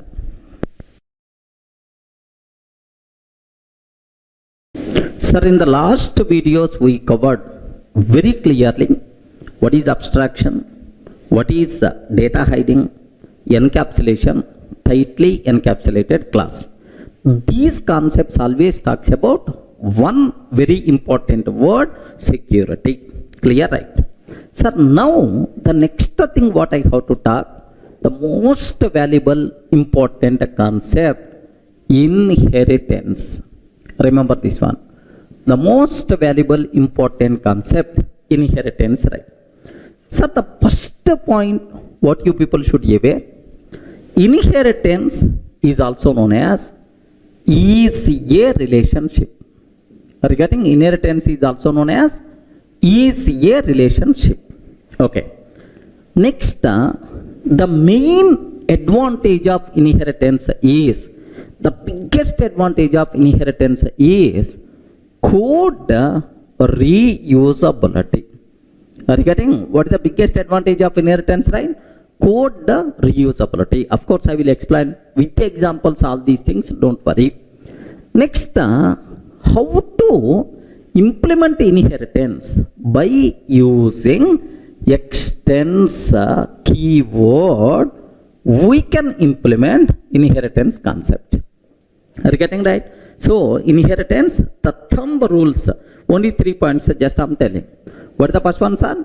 Is a relationship. Inheritance is also known as is a relationship. The main advantage of inheritance is code reusability. Okay. Next, by using which keyword we can implement is a relationship. By using which keywords are? Extends. By using extends keyword, we can implement is a relationship. Up to this is the clear. Sir, what it means? You are telling some conclusions directly. Can you please explain with an example so that we will get much clarity like this, right? Sir, I will go for a small program. There you people are going to get several new things. Take a bit special case, sir. Here I am taking class P. Observe carefully, sir. Class P. Parent class I am taking. Assume class P. P class contain one method, public void m1. P class contain one method, public void m1 system.out.println parent, like this I'm taking, sir. Class P, public void m1, sir, SOP of parent, like this I'm taking. Now class C extends P, sir. Class C extends P, okay. Public void m2 method, public void m2 method, system.out.println, okay, child, like this I'm taking, sir. Now take very special care. This is the parent class, this is the child class, this is the parent method, child method. Now my question is, how many methods parent has? Respond. How many methods parent has? Only one method. How many methods child has? How many methods child has? Two methods. Two methods. Whatever methods, whatever members available in the parent automatically should come to the child. Whatever members available to the parent automatically will come to the child. We are not required to redefine on the child class object. Happily you can call parent class methods also. This concept is nothing but inheritance. This concept is nothing but code reusability. Are you getting? Whatever members parent has, it may be variable, it may be a method. Whatever members parent has, by default available to the child class. This concept itself is nothing but inheritance concept. Any doubt, friends? Are you in the position to understand, right? Now child class contain how many methods? Child class contain how many method? Two method. M1 method and M2 method both. Now, sir, my requirement is, I'm taking class test. Class test. Okay. Public static void main method. Public static void main method. String array args. String array args. Now, take very special care, sir. The most valuable point for the OCJA exam sake. Okay, here I'm taking parent P is equal to new parent. I'm creating which class object? Parent class object. I'm creating which object? Parent class. Parent class reference, parent class object. Now on P I'm calling M1 method. On P I'm calling M1 method. On P I'm calling M2 method. Can you please confirm, is it valid or not? Hurry, respond. M1 method is available in the parent class, but M2 method is available in the child class. Whatever methods available, by default available to the child, but whatever methods available in the child class, by default not available to the parent. Regarding inheritance is always parent to child, not from child to parent. Remember this one. So on the parent reference, you can call any method available in the parent class, no problem at all. But sir, you can't call child specific method on the parent reference. Remember this one. By mistake, if you are trying to call, immediately error by default we are going to get. Sir, most valuable point for our certification, please make sure you should aware. On the parent reference, child specific method you can't call because child members are by default not available to the parent. Is it clear for all of you? Of course I will execute and I will show. Don't worry about that. Sir, this is the scenario 1. Do you want me to execute up to this? Just have a look once, sir. Now observe that the same example, class P, public void M1, class C extends P, public void M2, class test public static, parent P is equal to new parent P dot M1. Sir, up to P dot M1. Sir, P dot M1. M1 is the method available in which class? Parent class. Sir, on the parent reference, have you observed right? On the parent reference, the method available in the parent class, happily you can call, no problem at all. Now, let me execute this code. The code compiles fine. Let me execute. Happily, parent by default is the answer we are going to get. Okay, well. Now, on this P, I am calling M2 method. But M2 method available where? M2 method available where? In the child class. Are you getting? In the child class. So on the parent reference, child specific method you can't call, sir. By mistake if you are trying to call, need not be method, even variables also. So on the parent reference, child specific methods, child specific variables you can't call. By mistake if you are trying to call, immediately error we are going to get. Observe carefully, right? Observe a bit very carefully. Here I am taking Java C, test.java. Java here, have you observed?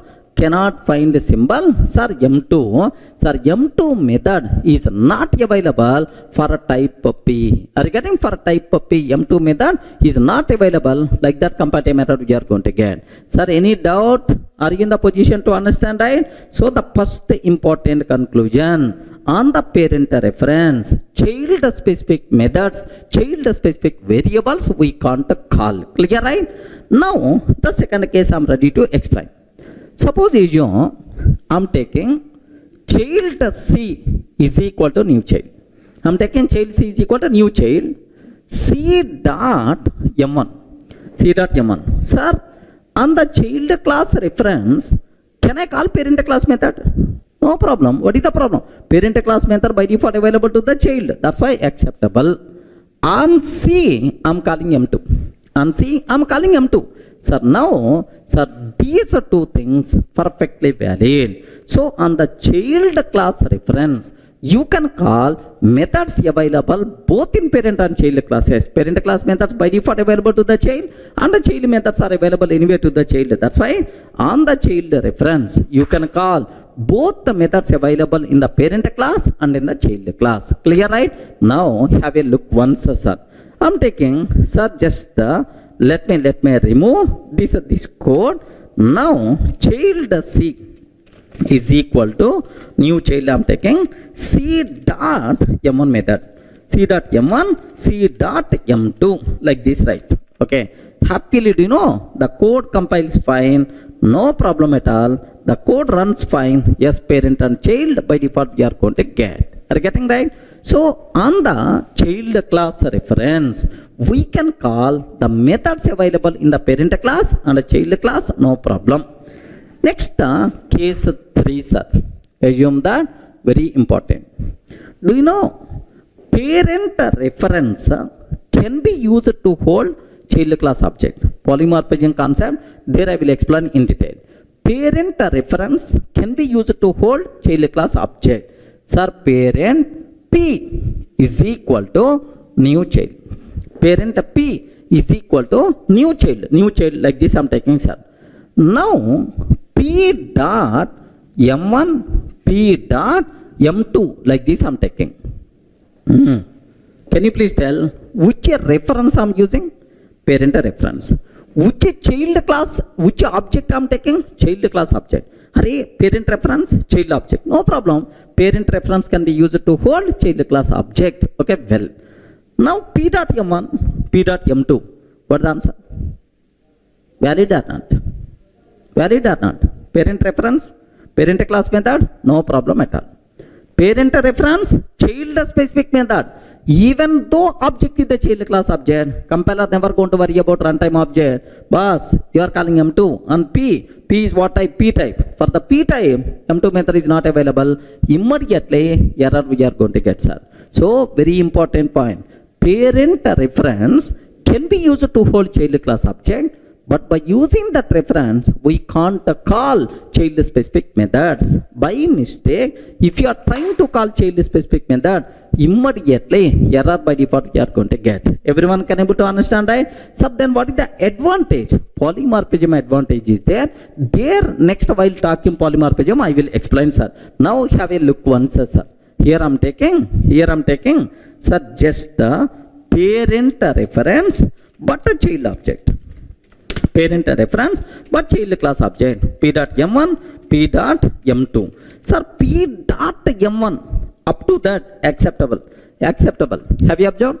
P dot M1, the code compiles fine, the code runs fine. What the answer we are going to get, sir? Parent.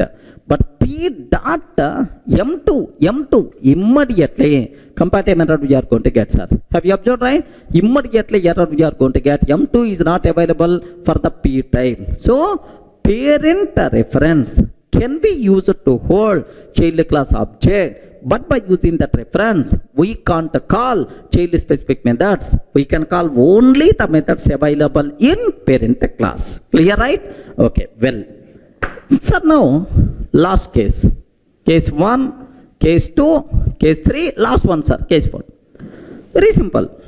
What is this line? Can you please read once? Parent P is equal to new child. Parent P is equal to new child. Sir, now I am taking child C is equal to new parent. Are you getting? Child C is equal to new parent. Child reference I am using to hold parent object. Child reference I am using to hold parent object. By mistake, if you are trying to do, immediately compatible error you are going to get. Sir, parent reference can be used to hold child object, but child reference cannot be used to hold parent object. Please make sure you should aware all these loopholes. Let me repeat again. Let me show this one practically here. So I'm taking parent P is equal to new child. No problem, sir. This one is acceptable. Parent reference can be used to hold child class object. Acceptable, right? Now let me compile. Let me compile. Yes, perfectly valid. We never going to face any problem, right? Now I'm taking child C is equal to new parent. Child C is equal to new parent. I'm taking immediately error by default you are going to get, sir. Can you please spell out what is that error? Incompatible types. P cannot be converted to C. Are you getting? Incompatible types. P cannot be converted to C. This is the error by default you are going to get. Any doubt? Friends, are you in the position to understand, right? So these are the things you should aware. Let me repeat. Sir, first point number 1. Whatever methods available in the parent class, by default available to the child class, but whatever methods available in the child class, by default not available to the parent. On the parent reference, child specific methods you can't call, but on the child reference, you can call both methods available in the parent and child classes.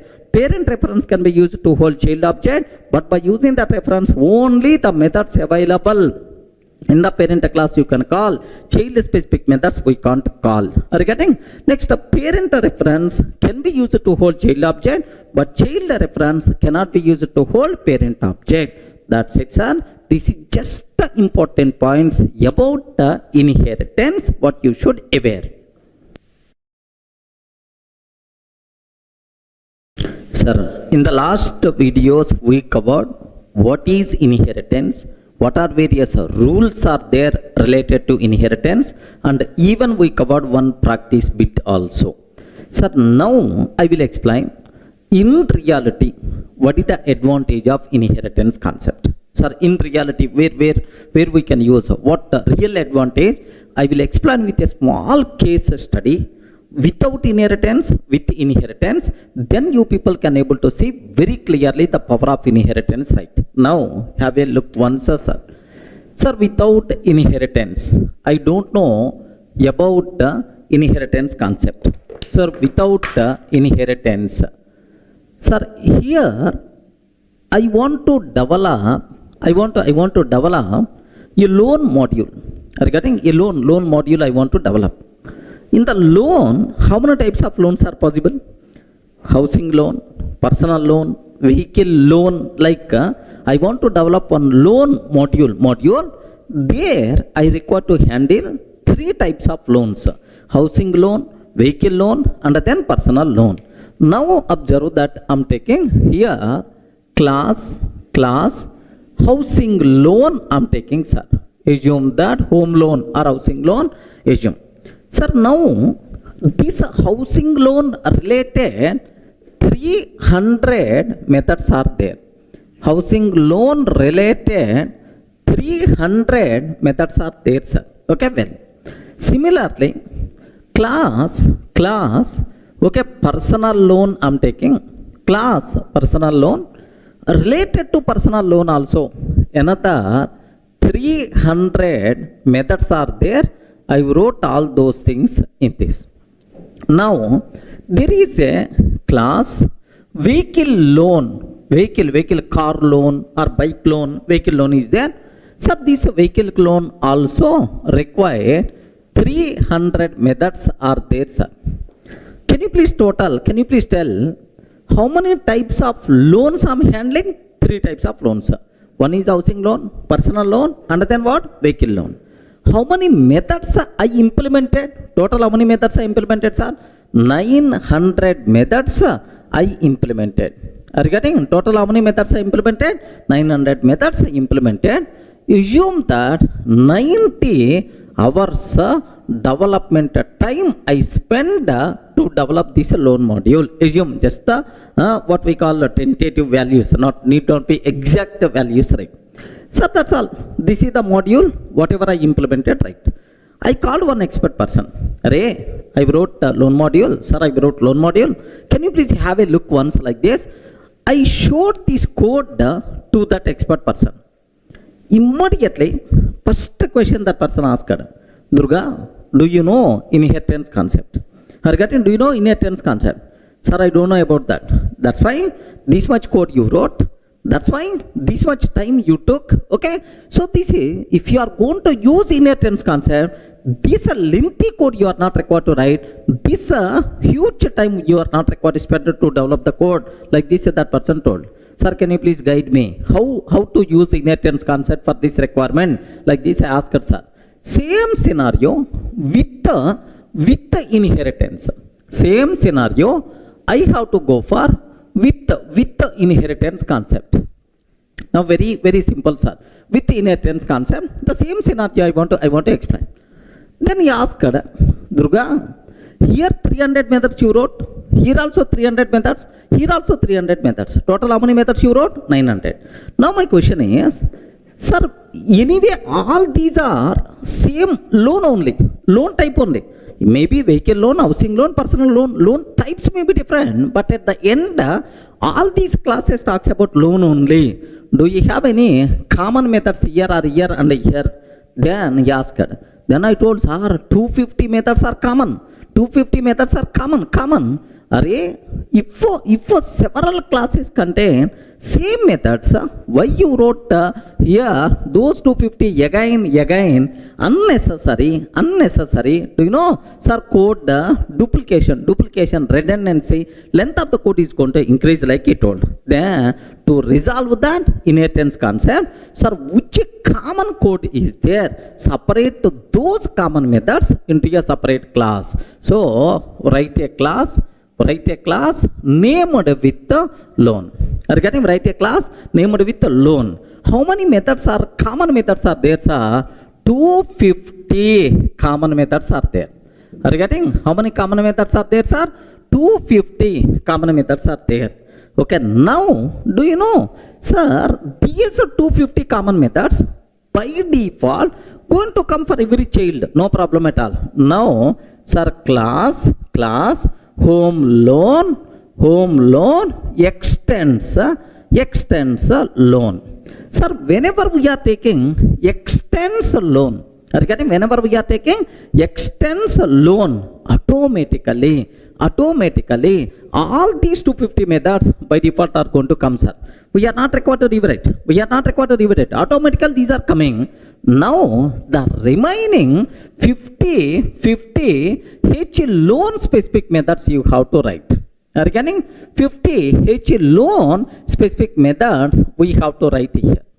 Yes, sir, that's all. Write the common methods in the parent and the child specific methods only in the child class. Okay, housing loan completed. Now, what is the next one? Class P loan extends loan. Class P loan extends loan like here, sir, these 250 automatically will come because from the parent, but only 50 P loan specific methods I have to write. Are you getting? 50 P loan personal loan specific methods I have to write. P loan specific methods I have to write.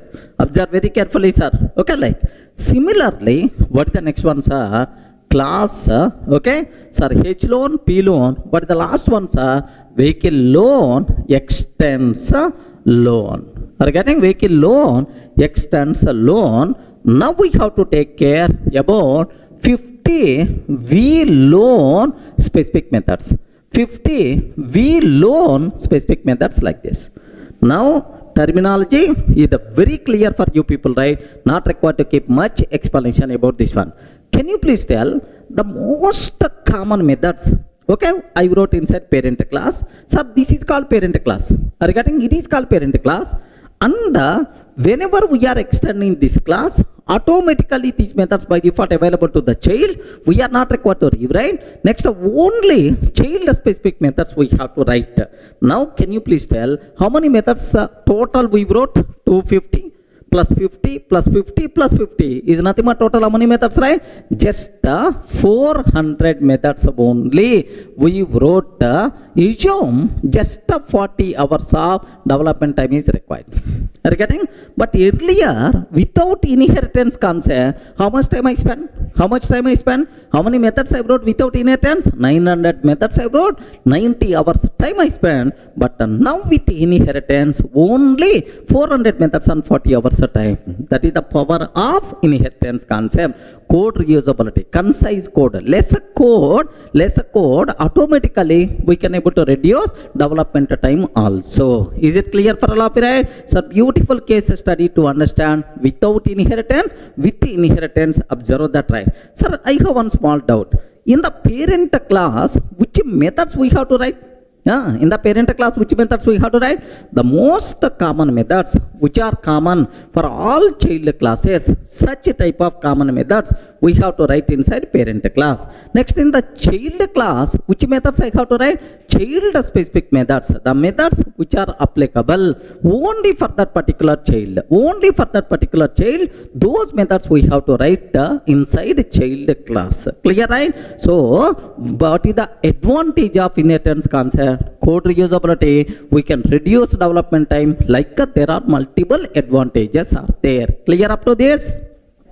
Sir, it is very clear what is the power of inheritance with a small case study, sir. Now, do you know the total Java API, the total Java API classes are implemented based on inheritance only. Sir, where is the proof? How you can conclude it is? Just observe. Sir, do you know what is the super class for all Java classes? Which class access root for all Java classes? Object class. You know, sir, now object. For the object, there are several child classes are there, sir. String class is one child. Next, and after that, string buffer is one child. String buffer is one child. Next, and after that, number is another child. Math is another child. Next, exception. Sir, do you know? Here there is a throwable is one child. Throwable is one child. ... For the throwable, there are again two child classes are there, sir. What is the first one? Exception. Second one, error. For the exception, anyway, there are several child classes are there. Runtime exception, IO exception, runtime exception, IO exception, like that, right? Next, under runtime exception, again, there are several child classes, arithmetic exception, null pointer exception, ... like. Sir, even under error also, VM error. Are you getting virtual machine error? Sir, here, out of memory error, stack overflow error, like there are multiple things are there. Now observe, take very special case, sir. Very important question for the entire room. Which class acts as root for all Java classes? Can you please tell which one is the correct answer? Which class acts as root for all Java classes? Object. Okay, well, object class. Which class acts as root for Java exception hierarchy? That is our exception handling is the next concept there I will explain. But anyway, which class acts as root for Java exception hierarchy? Okay, throwable class. Because all exceptions, errors under throwable only. Okay, well. Now my question is, almost around 4,300 classes are there, sir. 4,300 plus classes are there as per Java 9 version. Now, do you know all these classes are developed based on inheritance concept only. Okay, well, now very important point. Take a bit special care about this one. Sir, how you can conclude these things are developed based on inheritance? Okay, because parent to child, you can able to see, sir. Now, the same concept in reverse may ask, Array, why throwable acts as a root for all exceptions and errors? Why object class acts as a root for all Java classes? Why it is the root? Why this is the root? Like that may be a chance to ask. Now take bit special care. Do you know? For all exceptions, it may be runtime exception, IO exception, SQL exception, like for all exception classes, the most commonly required methods defined inside exception class. Remember that. So for all exceptions in Java exception, the most commonly defined methods defined inside exception class, and for all these things, these methods are required. That's why exception class acts as the parent for all Java exceptions. Observe very carefully, sir, because parent contain common methods, child contain specific method, child required parent methods. That's why, so all these are child of exception, because exception class contain most common methods which are required for any type of exception, right? Similarly, sir, for any type of error, the most commonly defined methods are defined inside error class. Regarding inside error class, right? Okay, the most commonly required methods are defined inside error class. That's why error class acts as a parent for all errors. Like next, whether it is exception, whether it is error, for any exception or error, the most commonly required methods, sir, the most commonly required methods, whether it is exception or whether it is error, those commonly required methods are available inside the throwable class. Regarding, that's why throwable class methods are required for all exceptions, for all errors. So when these methods are available, if it is the parent, regarding, right? Because it contains common methods. That's why, so throwable class contain the most common methods which are required for all exceptions and errors. That's why throwable class acts as root for Java exception hierarchy. Clear, right? Sir, similarly, sir, it may be string class, it may be string buffer class, it may be number class or math class, it may be sir, customer class, it may be student class, like this. Now, for any Java class, the most commonly required methods are available, are defined inside a separate class. Sir, for all Java classes, what commonly required methods are defined inside a separate class? That separate class is nothing but object class. Remember that, sir. So object class contain the most commonly required methods which are applicable for any Java object. Okay, well, sir, once these methods required for every Java class, sir, how I can make these methods available for all Java classes if I can make this class as parent class? Regarding, if it's the parent class, automatically parent class methods by default available for all child classes. That's why please make sure this class itself is nothing but acts as root for Java classes. Sir, are you able to understand? Because object class, only 2 points you should be aware. What object class contain? Object class contain the most commonly required method for all Java classes, for all Java objects. So when these methods by default available for all Java classes, if it is the root, automatically root methods by default available for every child. That is the reason why object class acts as root for all Java classes, because object class methods are required for all Java classes. Clear for all of you? Sir, let me compare. I have object is there, I have string is there. Listen carefully, sir. I have object class is there, I have string class is there. Sir, now object class contain several methods, toString method, hash code method, equals method, like toString method, okay, equals method, like there are several methods are there. these methods require for all Java classes. Are you getting? For all? It may be student, it may be customer, it may be string buffer. These methods are required. But string class contain, assume that length method is there, sir. How many characters present inside string? This length method required only for the string, but not for student, but not for customer, but not for dog. That's why. So this is not parent. This is the parent for all Java classes. Are you able to understand, right? So why object class acts as a root for all Java classes? Because it contains the most commonly required method for all Java classes. So if it is the root, automatically these methods by default available for all Java classes. That is the internal reason why this object class acts as a root for all Java classes. Everyone can able to understand, right? Suppose just observe. Do you know how many methods are there inside the object class? 11 methods are there, sir. 11 methods are there. Okay. These 11 methods, how many times I have to write? Only once. Regarding how many times I require to write? Only once in the object.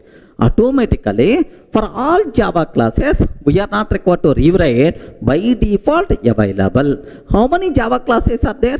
4,300 plus predefined classes are there. So 4,300 plus times we can use already existing method. We are not required to rewrite. Assume that inheritance concept is not there in Java. Assume inheritance concept is not there in Java, sir. No inheritance. Then how many times I have to write these 11 methods? In every Java class, I have to write these 11 methods. Then automatically, how much length of the API, how much API development time is going to require? Observe that. That's why beautiful concept in object-oriented programming is inheritance concept. So biggest advantage, write once in the parent, automatically available to the child. We are not required to rewrite. Code reusability is the biggest advantage of inheritance concept.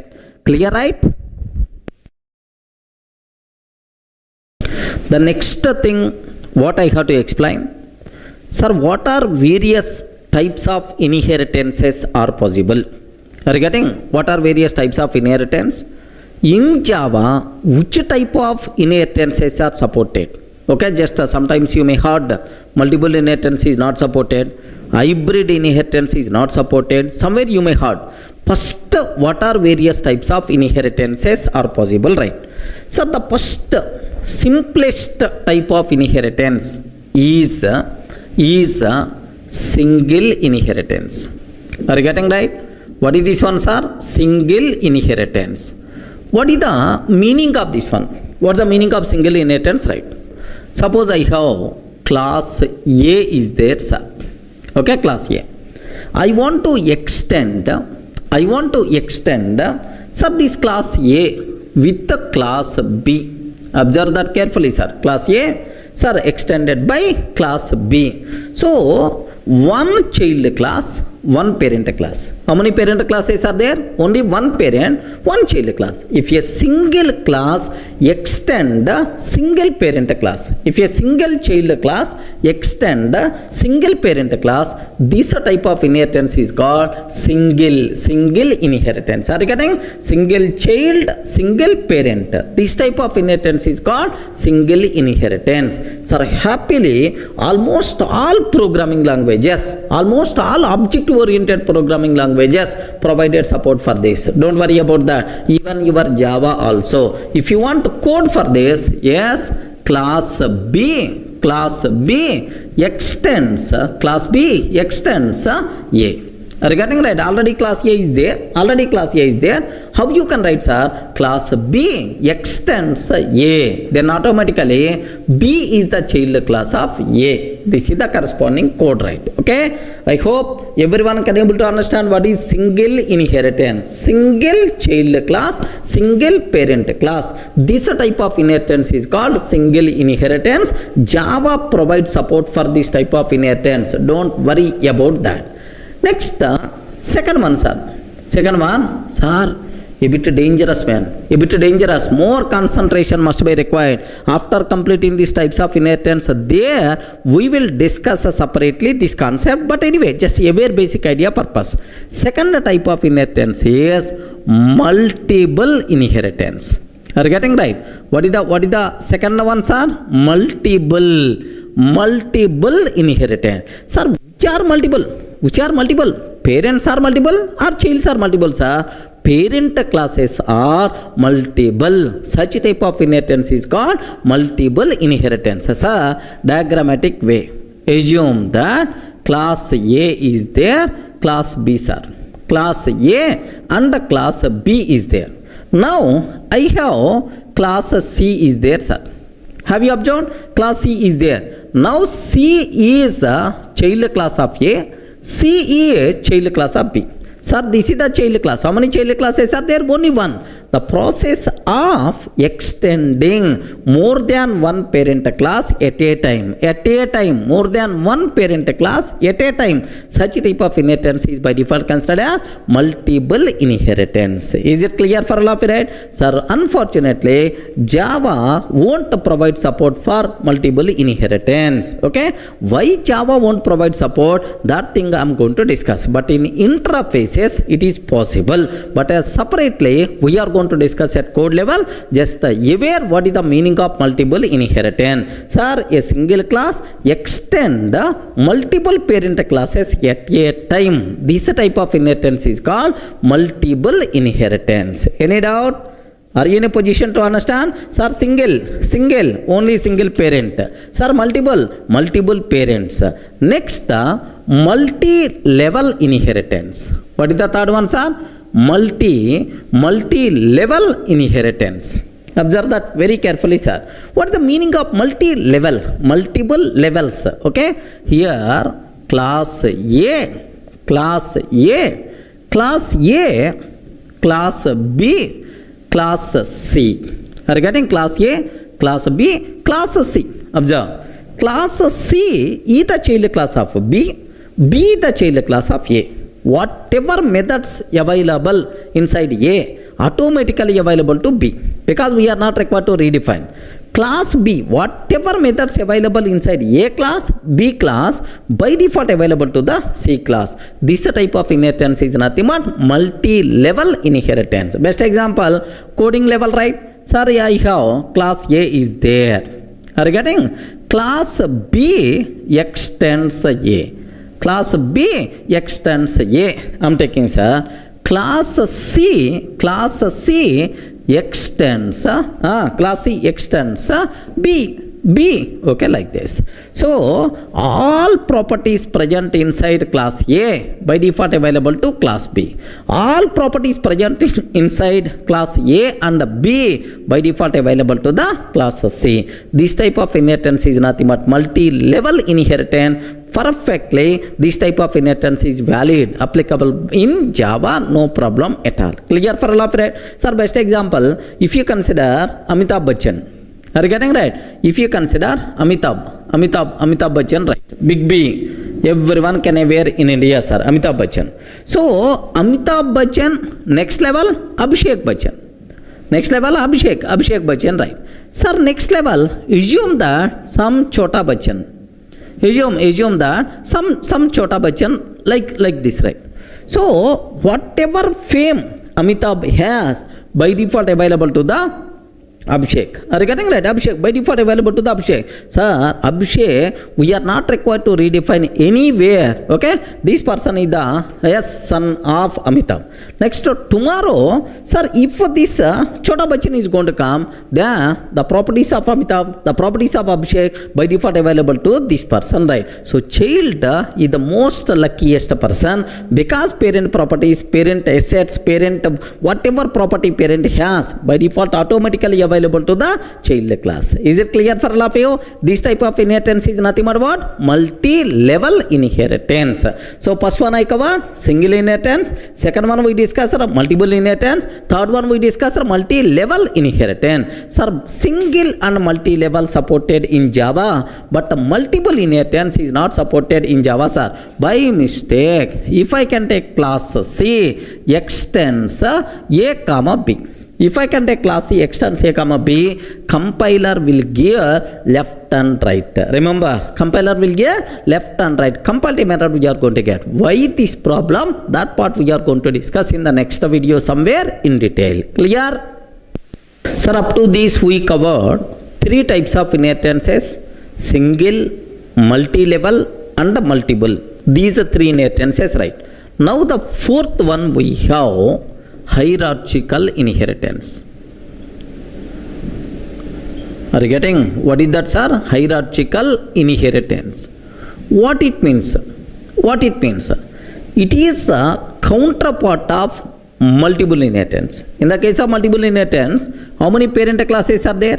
A, B, sir, both like this. Multiple parents are available, one child. This is nothing but multiple. But what is hierarchical, sir? Reverse.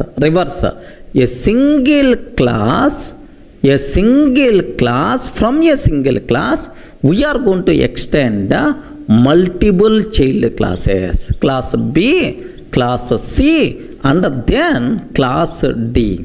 Are you getting? So from a single parent class, we are creating how many child classes, right? Multiple child classes. This type of inheritance is nothing but what? Hierarchical inheritance. Are you getting? Class B extends class A, class C extends class A, class D extends class A. Perfectly it is possible. It is the reverse of multiple inheritance. But hierarchical inheritance supported by Java or not? Why not? Happily Java can provide support, sir. If you want corresponding coding, just observe that class A is there. Okay, class A is there. Now class B extends A.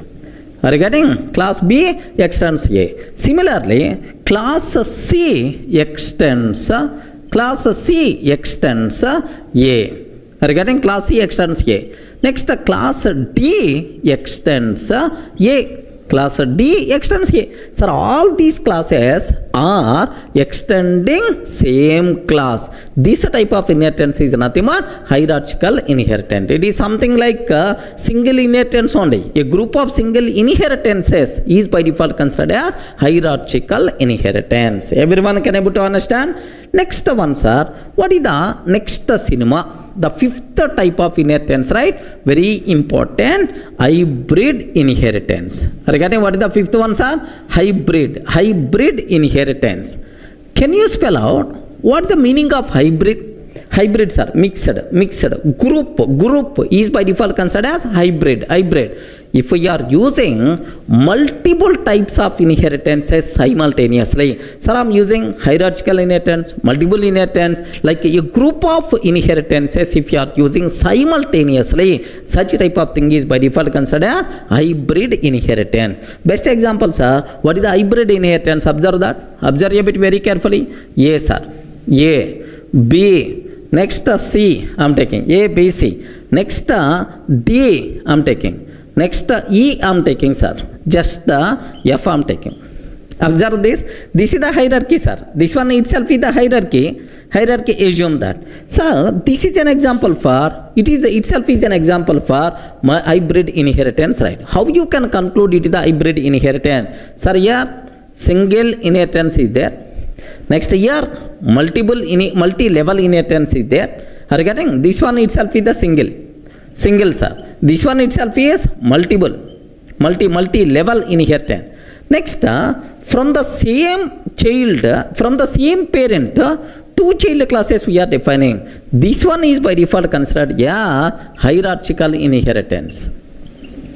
Are you getting? From multiple parents, we are defining single child class. This one is nothing but multiple inheritance. Regarding multiple inheritance, right? So if we are using different types of inheritance simultaneously, this type of concept is nothing but what? Hybrid inheritance. But in Java, hybrid inheritance concept is not supported because multiple inheritance is not supported by Java. Clear for all of you, right? So these are various types of inheritances what are possible in Java. Sir, can you spell out what is the first one? Single. Next one, multiple. Next, multi-level. Next one, hierarchical. Next one, sir, hybrid. Sir, which types of inheritances are not supported by Java? Two types. What is the multiple inheritance?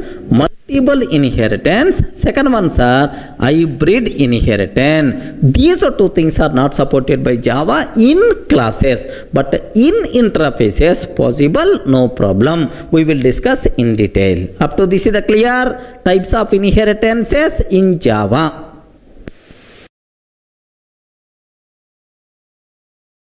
Sir, in the last videos we covered what are various types of inheritance are there. Single inheritance, next multiple inheritance, multi-level inheritance, hierarchical inheritance, hybrid inheritance. But sir, Java won't provide support for two types of inheritances. What is the first one, sir? Multiple inheritance. Next and after that, hybrid inheritance. These two things are not supported. Clearly, I explained. Sir, now the next point what I have to talk, the most dangerous point, take a bit special care, multiple inheritance. Okay. Sir, in Java, multiple inheritance concept is not supported. You can't extend more than one class simultaneously. By mistake, if you are taking class C, extends P, P1, P2, immediately compatible method you are going to get, sir. Sir, now, what is the reason?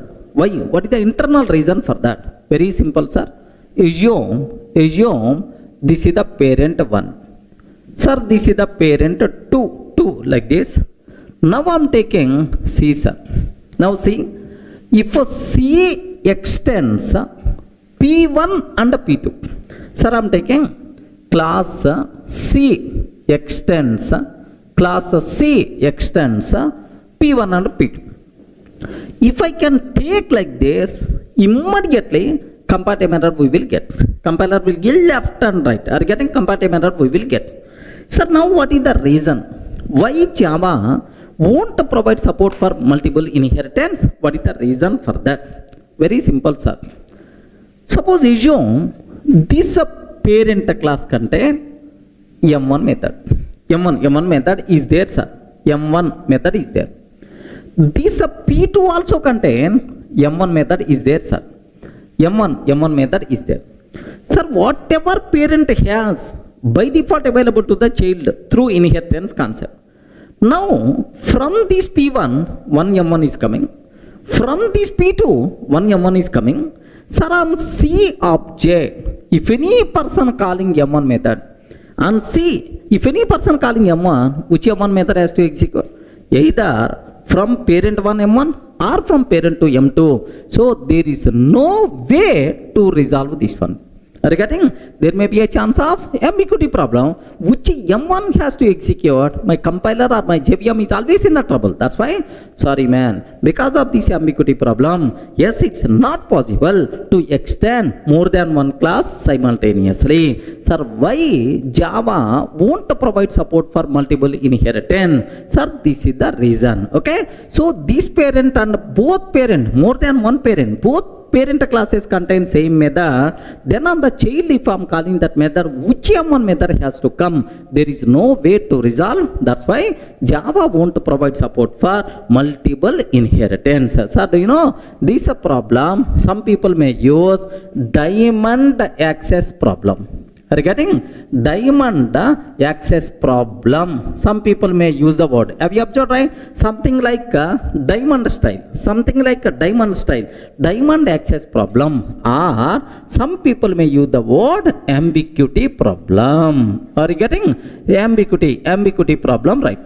So, because of this problem, Java won't provide support for multiple inheritance. Is it clear for all of you, right? Okay, well, sir, now let me execute this code. Is it really error or not? I will show, sir. Observe that a bit carefully. here I'm just taking class P1 class contain M1 method, class P2 class also contain M1 method, right? Regarding M1, like this class C extends P1 comma P2 I'm taking, sir. Even whether these methods are available or not available, so you can't extend, a Java class can't extend more than one class immediately. Compile a method by default we are going to get. Are you getting? Sir, let me compile this code. Observe a bit very carefully, sir. Here Java C dot Java, because I saved this code, C dot Java. Have you observed? Immediately compile a method you are going to get, sir. Sir, class C extends P1. Immediately I am expecting curly brace, but not another class. Are you getting? Curly brace expected, but not another class. That's why. So Java won't provide support for multiple inheritance because of diamond access problem or because of ambiguity problem. Okay, like this. But now in interfaces, Java provides support for multiple inheritance, man. In interfaces it's always possible. Sir, how, sir? In classes it's not possible, but in interfaces, how multiple inheritance is supported? Why this ambiguity problem is not going to come? Just observe a bit very carefully about this one, sir. Suppose assume that if the interface parent interface 1. Regarding this one is assume that parent interface 1, parent interface 2, parent interface 1, parent interface 2. This is the child interface. Regarding itself is child interface, right? Now anyway, interface method having only declaration but not implementation. Regarding interface methods having only declaration but not implementation. Every method present inside interface is always public and abstract, whether we are declaring or not. That's why only declaration but not implementation. What about default method? That part we are going to take care. Don't worry, first observe. Sir, here M1 method is there, only declaration but not implementation. Here also M1 method is there, only declaration but not implementation. So this M1 declaration should come here. The person who is going to implement this child interface, that person is called, assume that implementation class. This implementation class is the responsible to provide implementation for M1 method. Are you getting? Now on the interface, no one is going to call M1. Everyone can call M1 on the implementation class object only. That's why even multiple method declarations are available, but implementation is always, how many implementations are there? Only one implementation. That's why where is the question of ambiguity problem? Assume that it is the test class. Implementation class is the test class. Now do you know parent 1 P1 is equal to new test. Parent 1 P1 is equal to new test P1 dot M1, which method is going to come? This implementation method only. Whether we are using parent 1, parent 2 or child interface reference, any reference you can use, but always which method is going to come? Only this method will come. Means that even multiple method declarations are available, but implementation is always what? Only one implementation, unique implementation. That's why there is no chance of ambiguity problem in the case of interfaces. Clear for all of you, right? So an interface can extend multiple interfaces simultaneously, but a class can't extend multiple interfaces, right? So same example, if I will go for interface, then it will be accepted. Observe that this example is what? Class. Regarding this one is class P1, class P2, and then class C. So compiler gave left and right. But if I replace this class with the interface terminology, acceptable. Observe that here I am taking here instead of class interface. Are you getting? So I don't want to take the class, right? Just I'm taking interface. Next interface C. Interface C extends P1 comma P2. So an interface can extend any number of interfaces simultaneously. Earlier we got error, but now the same example, happily the code is going to compile. That's why. So Java provides support for multiple inheritance. Are you getting? Java provides support for multiple inheritance in interfaces, but not in classes. Clear, right? So what is the reason? Ambiguity problem, diamond access problem, because of that. Next, why this problem only in classes but not in interfaces? Because in classes multiple method implementations are there. Which method I have to execute? That's why the problem is going to come. But in interfaces only declarations are available but not implementation. That's why there is no such type of problem in interfaces, right? Then immediately you may ask, sir, in interfaces from 1.8 version onwards, we can take default methods also. Yes, we can take default methods also. Because of default methods, maybe a chance. Is there any ambiguity problem in interfaces, right? No such type of problem. Okay, even in default methods also, the methods which are having implementation, we never going to get ambiguity problem. In the case of interfaces, there is some way to solve that. In default methods and static method, there I will discuss this point with example. Don't worry about that. Clear for all of you, right? Very, very important for the interview room. Please make sure you should aware. Sir, now I hope you people have clear clarity about multiple inheritance. Sir, Java by default provide support for multiple inheritance or not? No. Interfaces is a special concept, but by default Java won't provide support for multiple inheritance. But what about Python? Just for your knowledge sake, awareness purpose, I want to tell matter of few minutes. I'm not going to waste your valuable time. Just aware the point, right? In Python object oriented programming, inheritance concept, multiple inheritance concept is supported, sir. What is the way? Just how this ambiguity problem will be solved. Observe that. Here I am taking class. Observe very carefully, because you people may not aware Python. Just the basic idea purpose. Let me take class P1. Here public void m1 system.out.println P1 method. Sir, you are telling Python, you are writing Java code. Sir, it is Java code only but not Python. First, let me write Java code, then I will simulate Python code. What is the second one? Class P2, okay, parent 2. Now, public void m1 method, system.out.println. Sir, P2 method like this I have. Are you getting? P2 method like this. Now, class C extends P1 comma P2. Immediately, compiler will give left and right. What will happen, sir? Immediately compile error. By default, we are going to get, sir, immediately problem.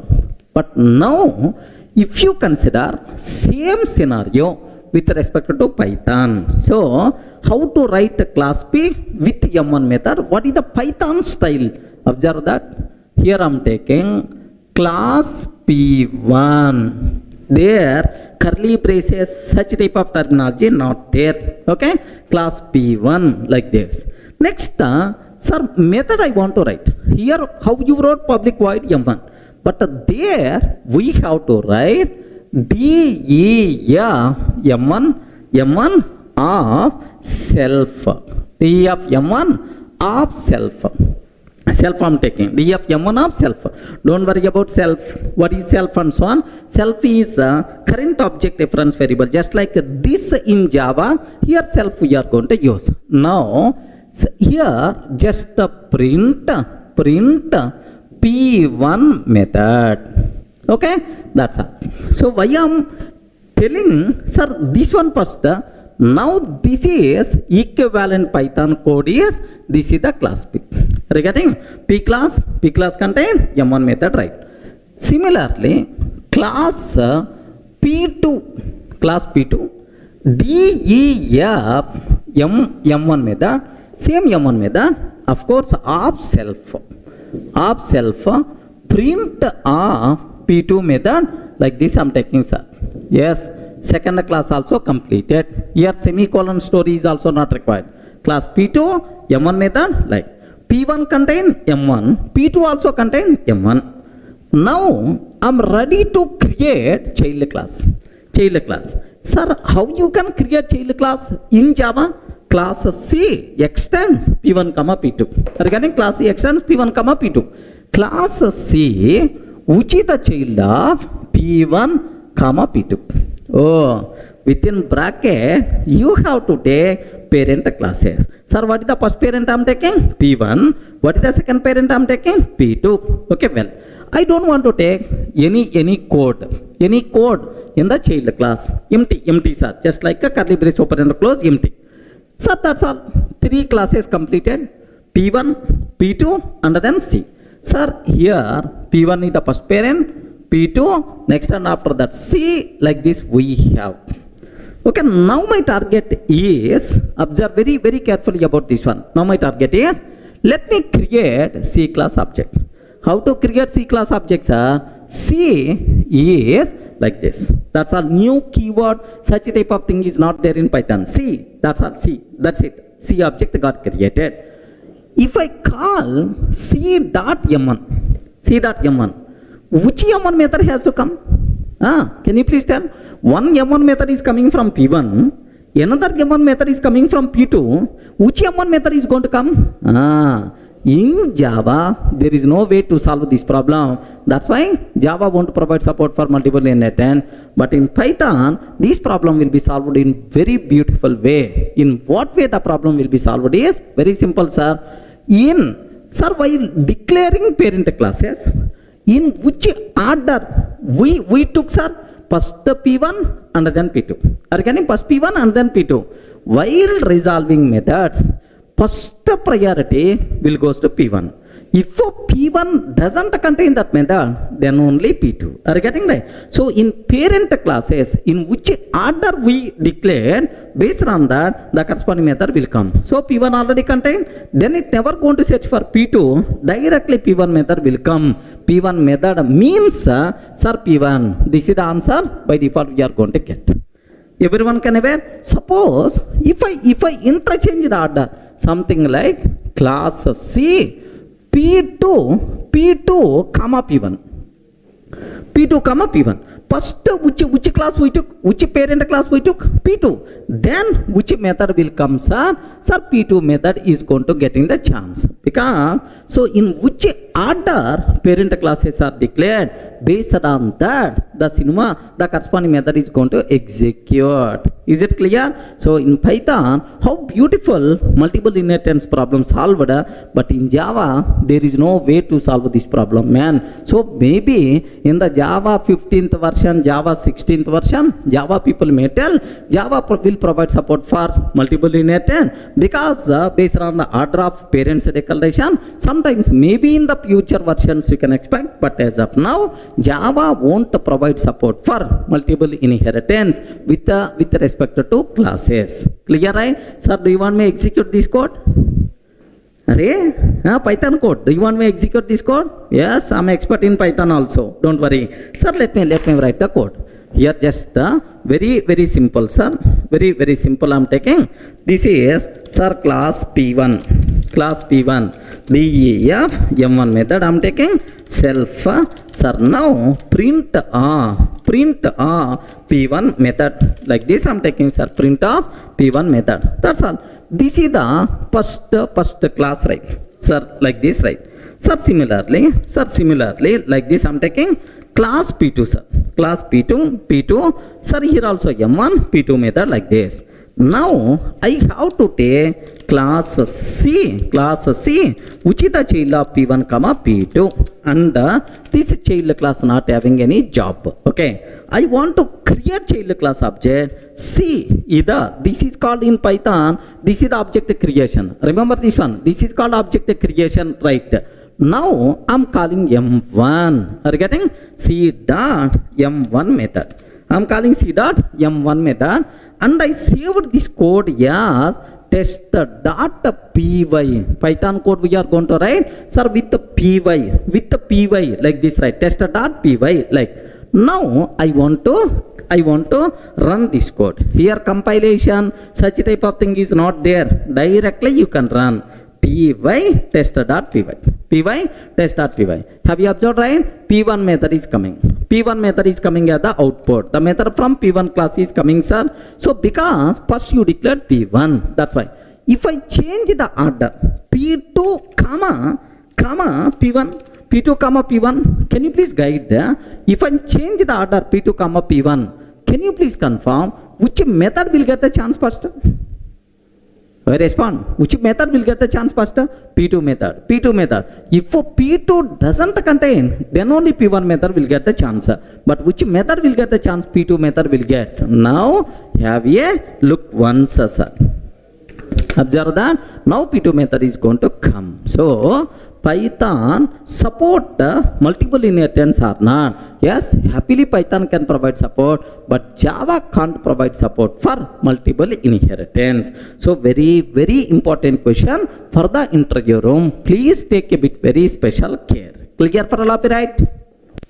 Sir, now there is very important point I want to explain related to multiple inheritance. Sir, do you know interview person? So is always trying to play the games with you about this multiple inheritance word. You have to take a bit special care. He will ask the question: is Java provide support for multiple inheritance in classes or not? What answer you can tell?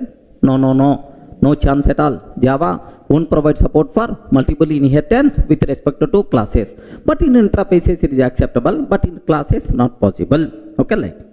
Then interview person may ask the question. Same, he is trying to create confusion in the interview room.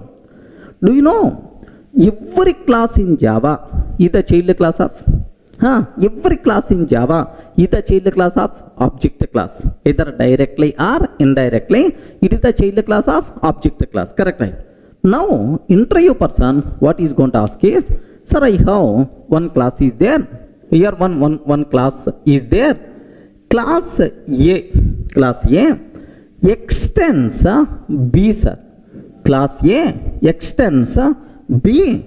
Java provides support for multiple inheritance even in classes also. Like interview person is trying to explain. Sir, class A is the child of B, sir. A is the child of B.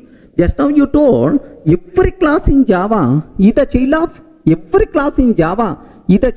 object. Now for A, how many parent classes are there? 2 parent classes, man. Java provide support for multiple inheritance even in classes also. Like that, interview person will trying to explain. Then what you have to do? First thing you have to give left and right to that interview person. Okay, because the reason is it is not the thing which is going to be happen. Sir, what internally what thing is happening? Very simple, sir. Observe carefully.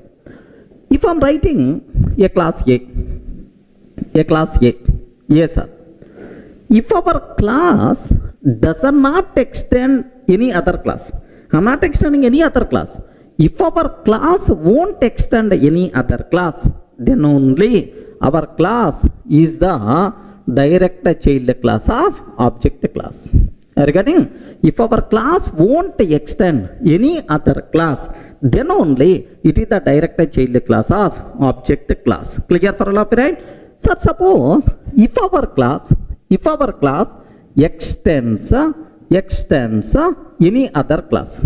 Regarding class A extends B. Class A extends B. Sir, then our class is indirect child class of object class. Remember, A is the child of B is the child of object.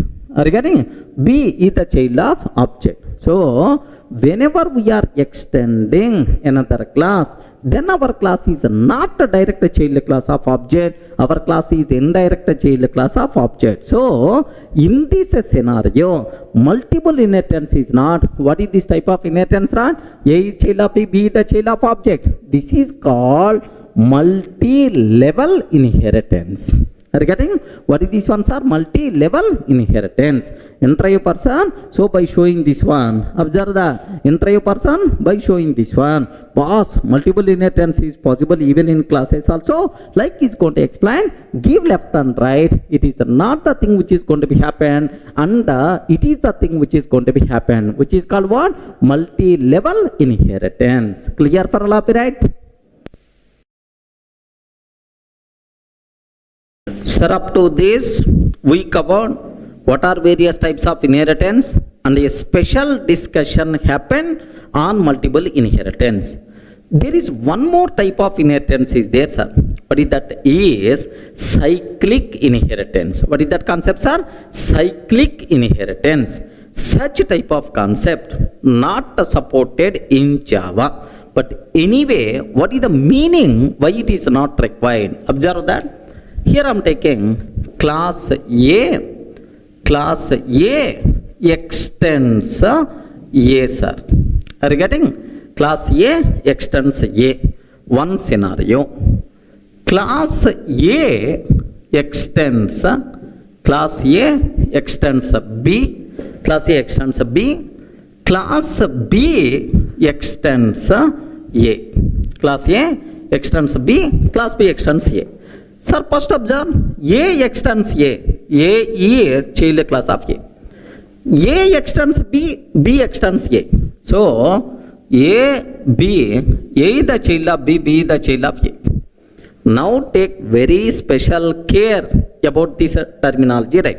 Sir, in this case, do you know, if I'm trying to do either first one or second one, compiler will give left and right, because this type of inheritance is called cyclic inheritance, which is not supported in Java.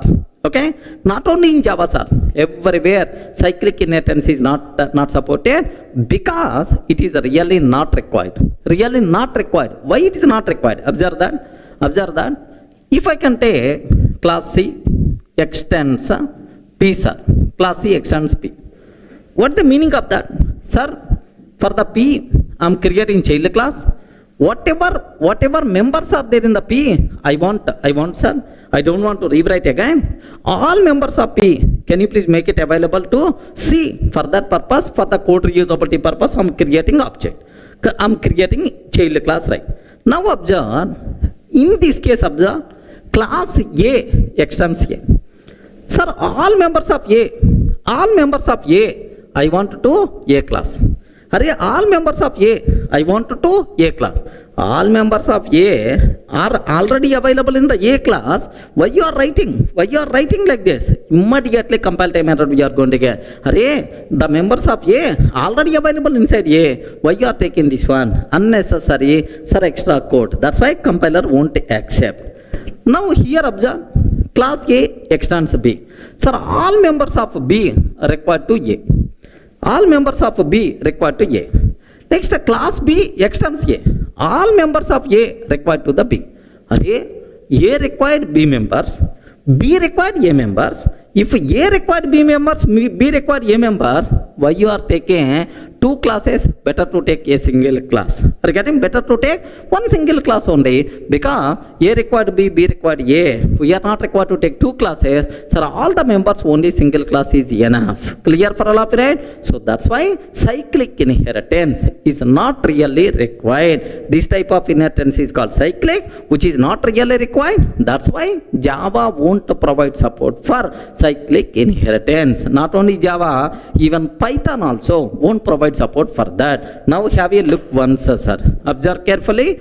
Here I'm taking just let me go for class A. Class A extends class A. Sir, here extends. Sir, one minute. Class A extends A. Let me save this code. A.java, like this I'm taking. Let me compile this code. Java C, A.java. Sir, observe, class A extends A. Class A extends A. Immediately, cyclic inheritance involving A, like that compile error you are going to get. Similarly, class A extends B. Class B extends A. Class B extends A. Observe that. Observe that. Immediately, comparative method, we are going to get class A extends B, cyclic inheritance involving A. That's why. So, what is a cyclic inheritance? Why Java won't provide support? Why it is not really required? Clear for all of it, right?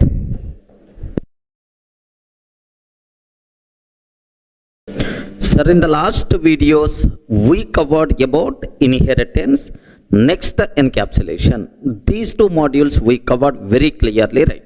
Sir, now the next cinema, what we have to start? Polymorphism concept. Sir, under polymorphism, we have to discuss overloading, overriding, these kind of things we have to discuss in detail, right?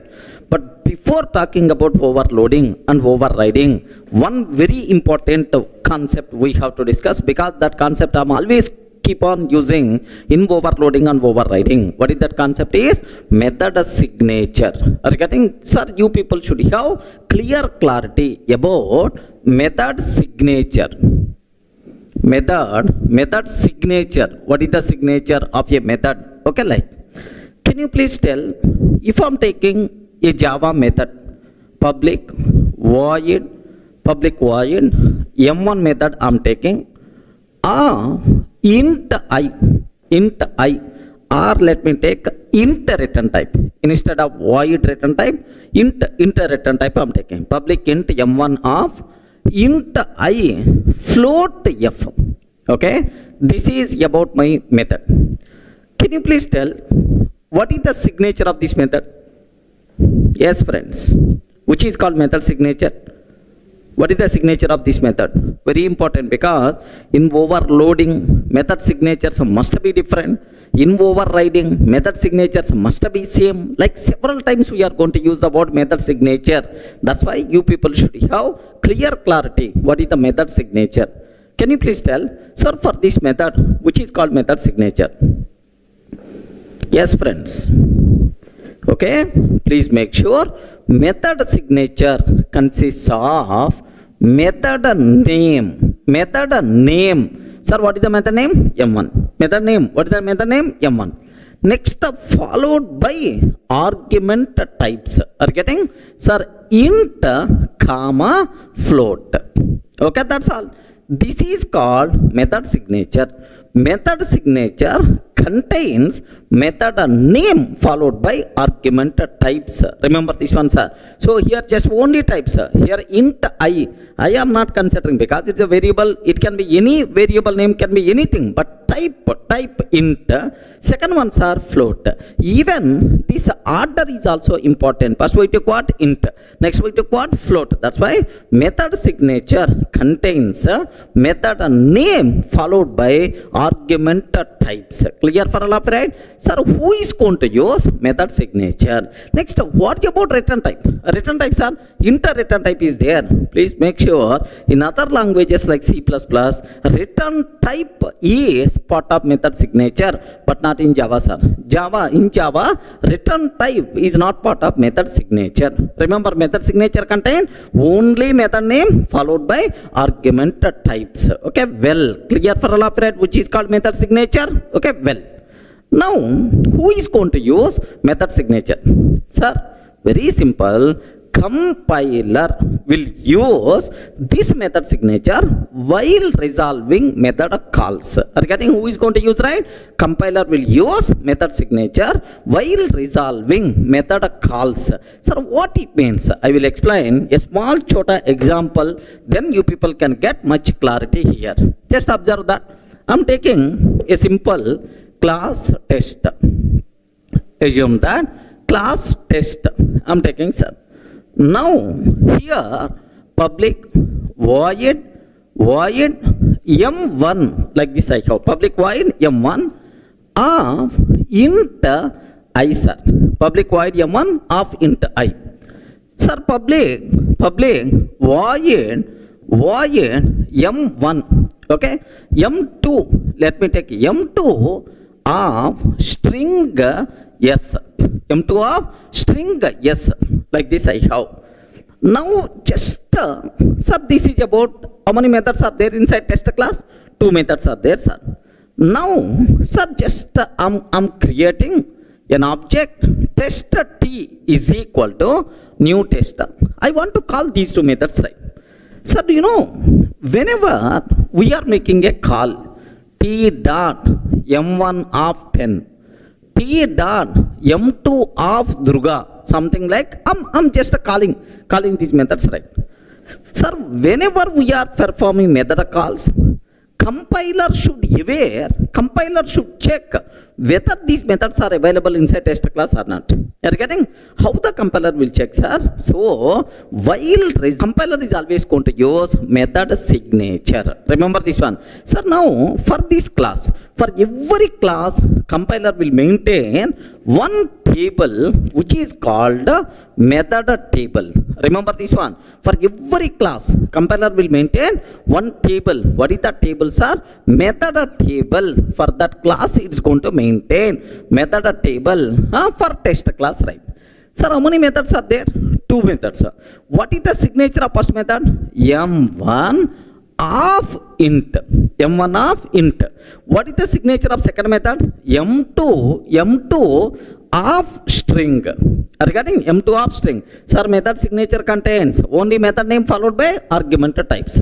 Now, sir, observe that t dot m1 of 10. How the compiler can decide, sir, is it a valid method call or not? Very simple, sir. You are calling m1 and t is what type, sir? Test type. Observe, this type of orientation must be required next. You are calling m1 method on t is what type? Test type. Are you getting? Now, which argument you are passing? Int type. So inside the test class, is there any method which can take int type as the argument or not? Yes, there is a method which can take int type as the argument. Are you getting? Inside the test class, is there any method which can take int type as the argument? Yes, there is a method is there. Compiler feels that yes, it is the legal. Are you getting? Similarly, so t dot m2 of Durga, you are calling m2 method and t is what type? Test type. By passing which one as the argument? String as the argument. Is there any m2 method inside test class with the string argument? Yes, man. With this method signature, there is a method is there with this signature. That's why happily it is going to call. Clear, right? Sir, now take very special care. Now I am calling t dot m3 of 10.5. T dot m3 of 10.5. Immediately compiler will check. Array, you are calling m3 method and t by passing double a the argument. 10.5 floating point literal by default double type, right? So now you are calling m3, you are calling double a the argument m3 method and t. T is what type? Test type. T is what type? Test type. Now in the test class, is there any m3 method with a double as the argument or not? No such type of method. With the required signature, there is no method. Immediately, compiler is going to object, boss, no such type of method. Are you getting? No such type of method. Like this, immediately, compile method by default you are going to get. Are you getting right? So, what is a method signature? Who is going to use these method signatures? Compiler will use these method signatures while resolving method calls. Clear, right? Sir, let me execute what exact compile method we are going to get. I will show here. Observe that carefully, sir.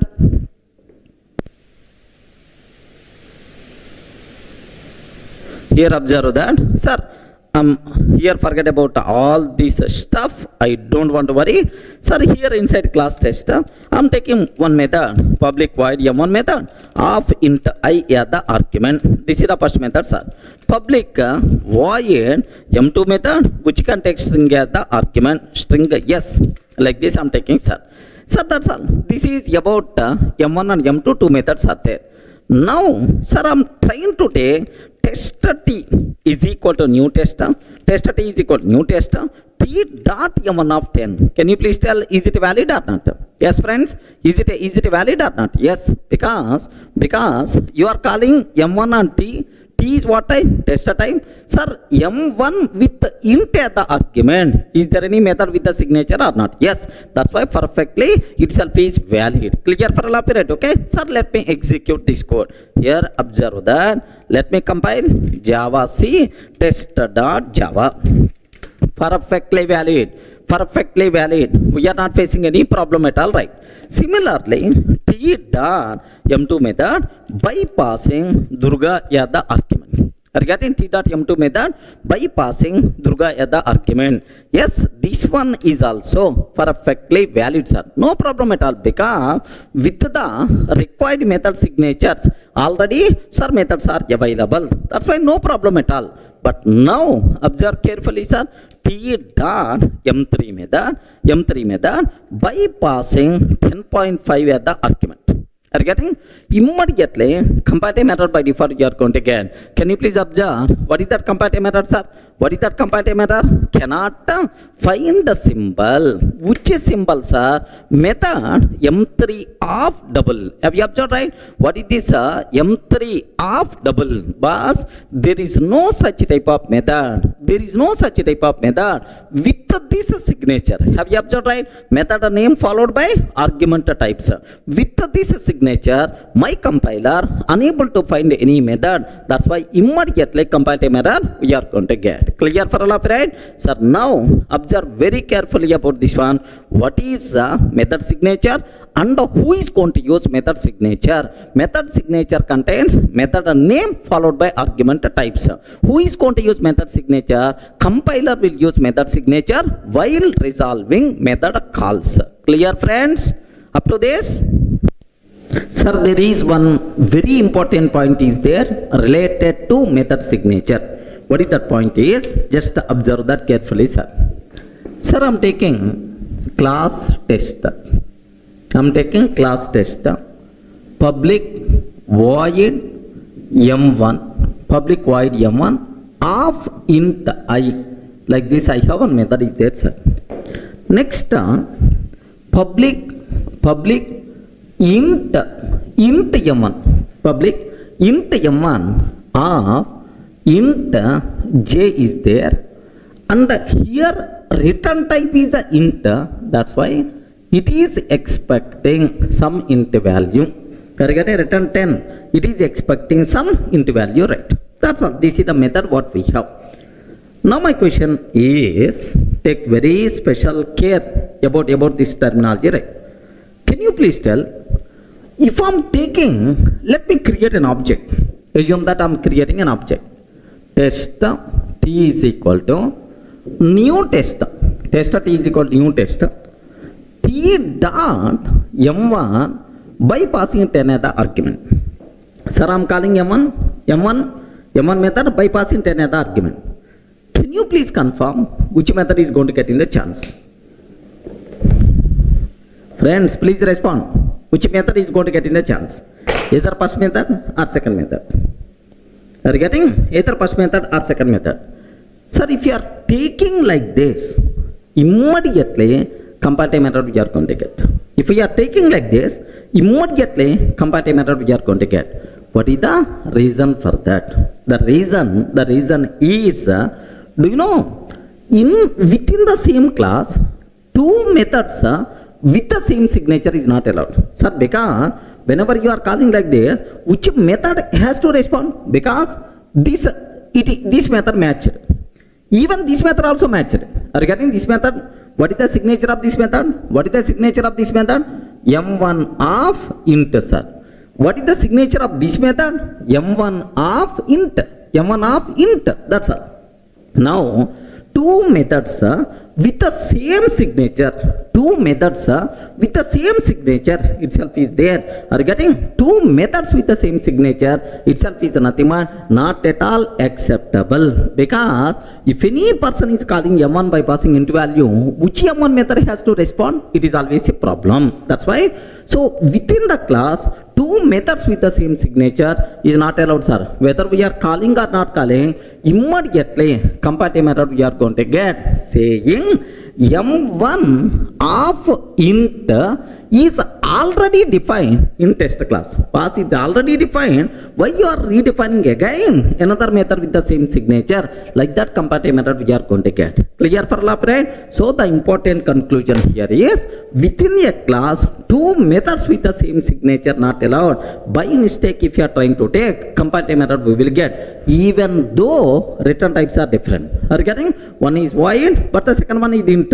Even return types are different, but make sure, okay, within the same class, two methods with the same signature not allowed. Sir, let me check this one. Sir, which comparative method we are going to get, I will show. Have a look once. I'm taking class test, public void m1 of int I. Okay, like public void m1, public int m1 of int k. Can you please tell what is the signature of first method? Please respond. What is the signature of first method, sir? M1. What is the signature? M1 of int. Are you getting M1 of int? What is the signature of second method? Yes, second method signature is also M1 of int. So both the methods having the same signature. That's why immediately comparative method we are going to get. Clear for all of you, right? Sir, let me cross check. Observe carefully, right? Now let me compile. What is that comparative method, sir? Method m1 of int is already defined in test. Why you are redefining again?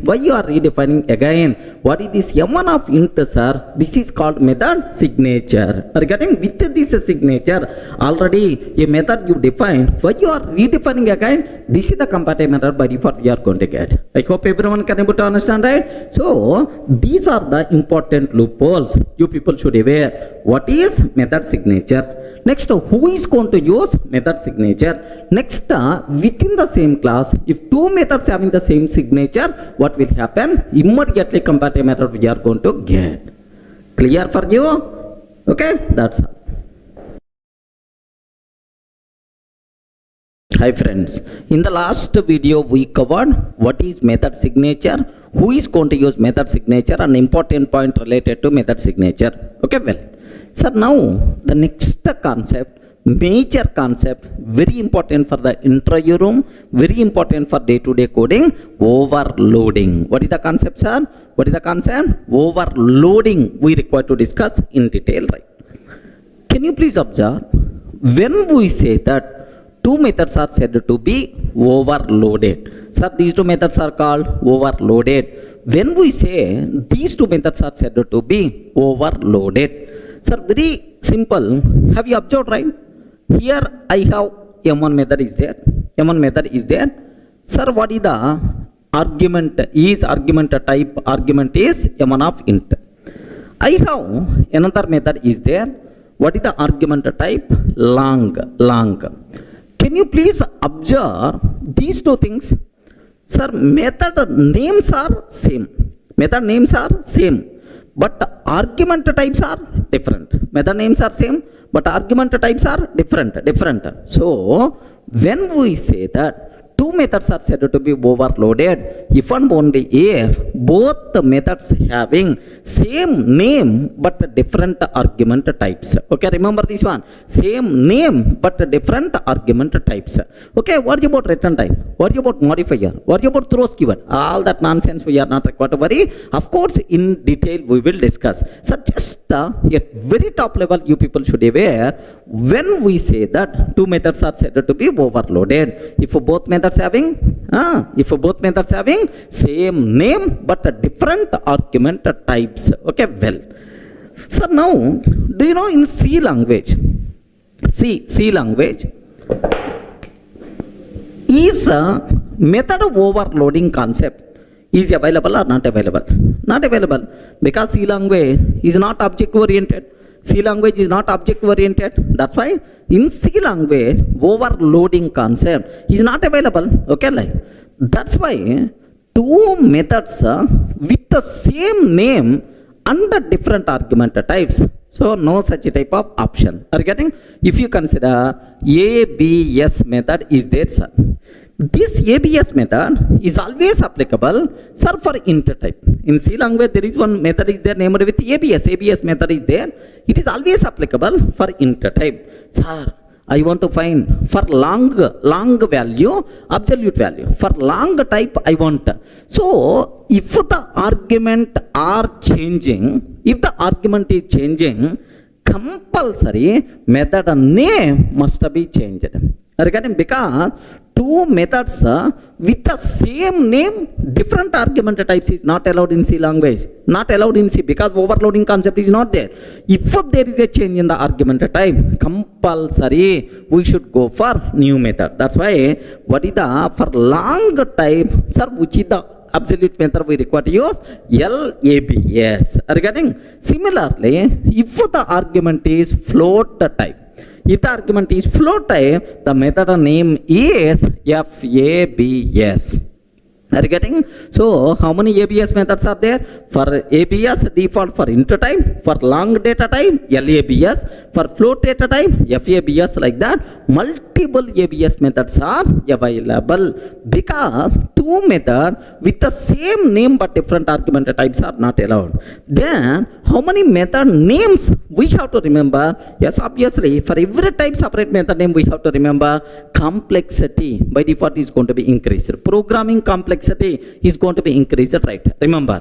But in Java, but in Java, we are not having any such type of complexity, sir. Because in Java, you can take same ABS method for int type, same ABS method for long type, same ABS method for float type also. Because in Java, we can take same name, multiple methods with the same name with the different argument types is allowed, which is nothing but method overloading. Regarding this concept is nothing but what? Method overloading. Okay? Sir, having method overloading concept in Java reduces complexity. Because for every type, we are not required to remember separate method. Single method name we can use for any type of argument. Such a type of more flexibility you people can expect in Java, right? Are you able to understand? So really having overloading concept, is it advantage feature in Java or not? Yes,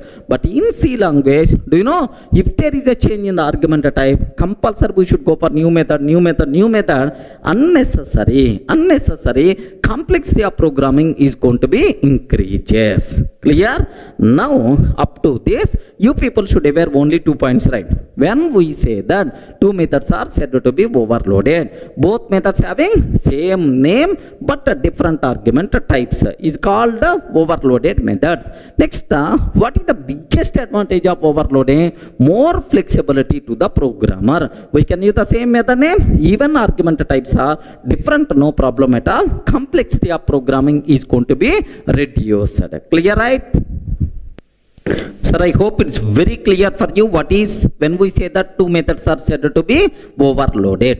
Let me go for a small program so that you people can get much clarity. Observe that carefully, sir. I'm taking a class test. Have a look once, class test. And here public void M1 method I'm taking, sir. Observe, method name and argument types. Very important, more concentration must be required. Sir, here system.out.println, no arg method. Regarding SOPR, no arg method.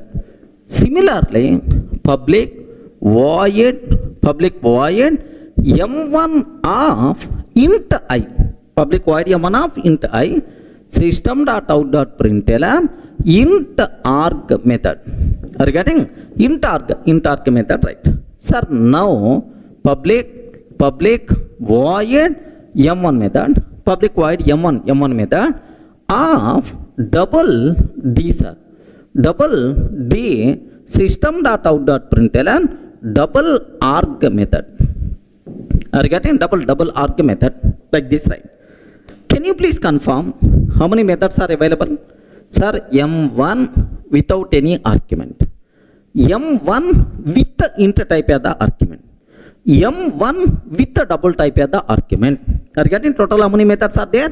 3 methods are there. Have you observed for all the 3 methods, method name is the same, M1. But the argument types are different. Here no argument, here int argument, here double argument. Can I use the word? All these things are by default considered as overloaded methods or not? Please confirm. All these methods are by default considered as overloaded methods or not? Yes, obviously, these methods are said to be overloaded methods. Okay, well. Sir, now the important conclusion. Okay, what is the meaning of overloaded? Well, how the method resolution by default will be there, sir. Now, let me write the main method in this class. Public static void main string array args. Observe very carefully, sir. Continuation, main method I am writing. Now, tester t is equal to new tester. Tester t is equal to new tester. Sir, now onwards, orientation you require to habitize a new orientation, right? T is what type? Tester type. Reference type is the tester type. Runtime object is a tester type. Of course, here I am using only one class. Sometimes reference type may be different, runtime object type may be different. But as of now, here same reference object type is also same. Whenever we are calling t.m1, you are calling m1 without any argument and t. T is what type, sir? Tester type. T is what type? Tester type. That's why immediately tester class m1 method, no argument method is going to execute. So, what is the output by default we are going to get, sir? No arg method. Okay, well. Now, t dot m1 by passing 10. T dot m1 by passing 10. Sir, do you know, you are calling m1 and t. T is what type? T is what type? Test type. In the tester class, m1 method, which can take int type as the argument, this method is going to get in the chance. That's why int arg method will get the chance. Observe that. Similarly, do you know, t dot m1, if I can take 10.5, if I can take 10.5 is by default what type? Double type. Now, do you know m1 method which can take double as the argument? Now the corresponding method will get the chance. Observe that a bit very carefully. Sir, based on argument type, based on reference, automatically the corresponding method by default will be executed. So, I hope is the clear for all of you, right? Sir, let me execute up to this and then I will go for very important conclusion, sir. Observe carefully. Here I have a look once. I have no arg method is available. Sir, first method, no arg method. Int arg method. And then what the last one? Double arg method. Like three methods are there, sir. Now the point is, inside main method, let me create an object. Tester t is equal to new test I am taking, sir. Test is equal to new tester t.m1. Are you getting t.m1? Sir, have you observed? I am calling no argument method. Then obviously which method is going to get in the chance, right? No arg method will get the chance. Observe that. Happily the code compiles fine. Now if I run this code, which method we will get the chances, sir? No arg method is getting the chance. Okay, well. Now t.m1 of 10, sir. T.m1 of 10. 10 means int value. 10 means int value, right? Now, which method is going to get in the chance, right? Int arg method by default will get the chance, right? Sir, which method is going to get in the chance? Int arg method will get the chance. Similarly, t.m1 of 10.5. T.m1 of 10.5. Sir, obviously double argument method will get the chance. The code compiles fine. What is that answer we are going to get? Double arg method we are going to get in the chance. So, please make sure you people should be aware how to declare overloaded methods. Next, how you can call overloaded methods. It is a very clear, right? But from this example, one very important point we have to conclude, sir. In overloading, observe, T is what type? Please respond. Sir, you are calling M1 and T. T is what type? Test type.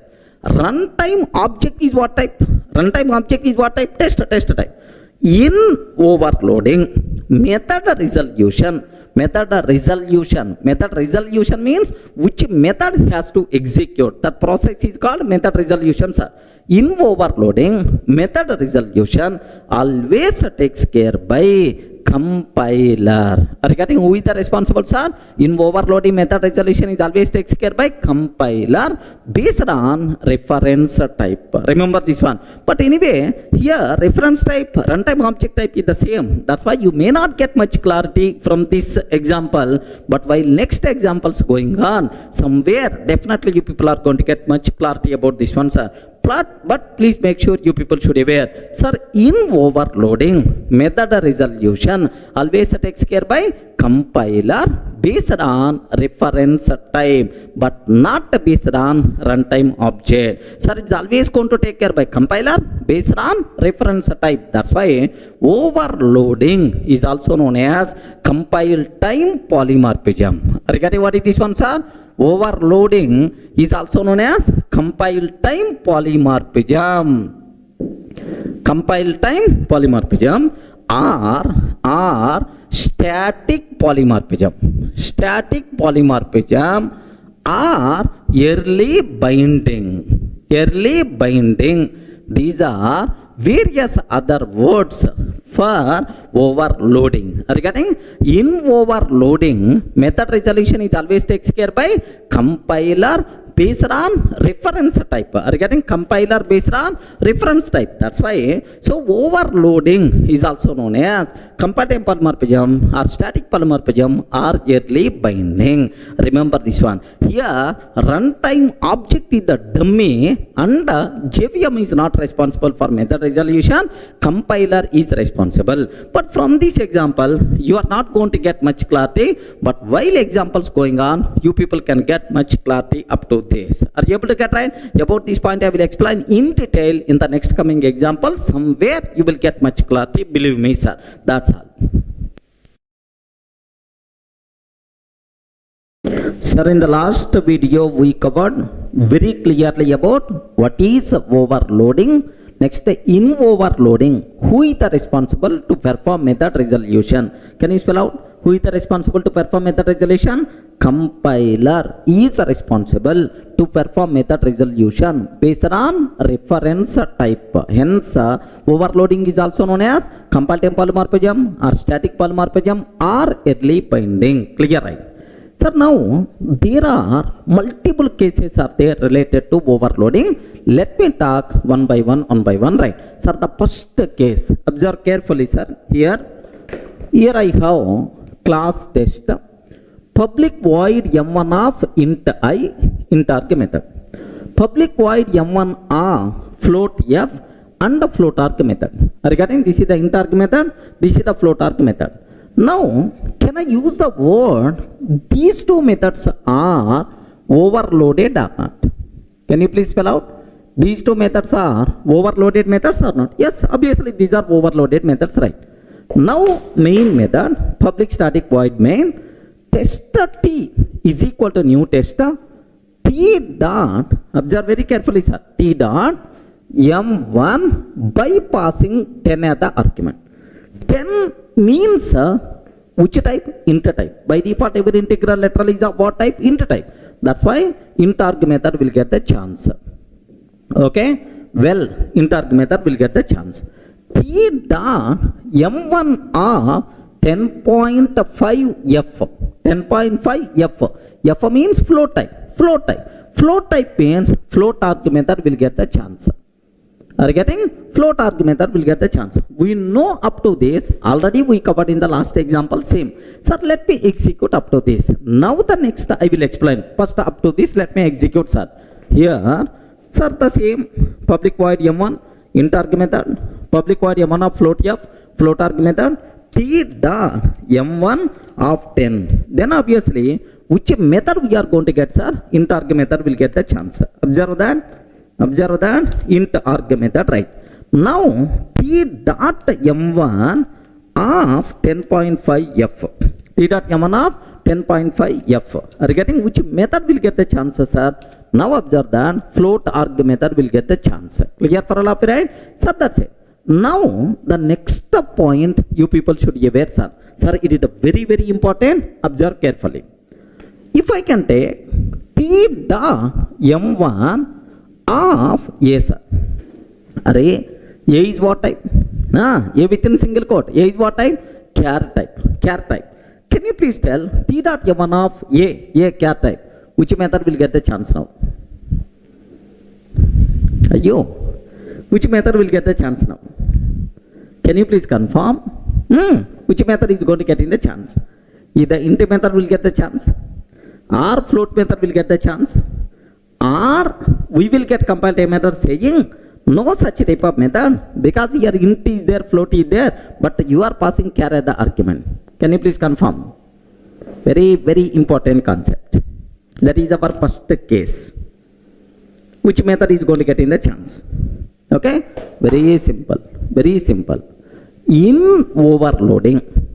So while performing overloaded method resolution, if exact matched argument method is not available, sir, you are passing char, but there is no method with char argument, right?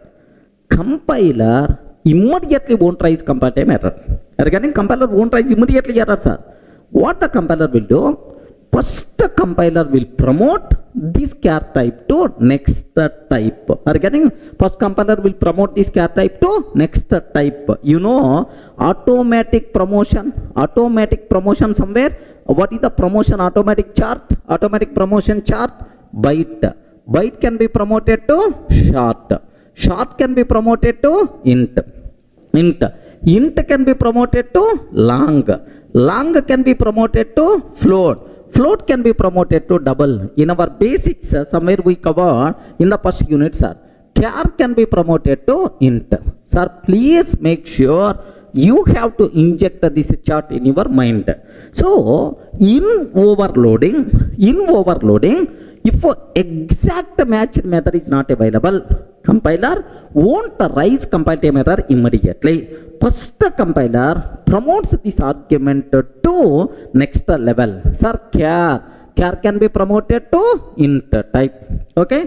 After promoting to next level, it will check is there any method which can take int type as the argument. Regarding it will check is there any method which can take int type as the argument, it will check, sir. If there is any method which can take int type as the argument, yes, compiler will give the chance for that method. Assume, sir, now what is the answer we are going to get, sir? Int arg method. So this is called automatic promotion in overloading. Remember that, sir? In overloading method resolution, if exact matched method is not available, compiler won't raise compile time error immediately. First it will promote argument to next level and will check is there any matched method is available or not. If it is available, it will get the chance. If it is not available, again promoting to the next level. Sir, all possible promotions completed. Still no matched method, then only we will get compile time error.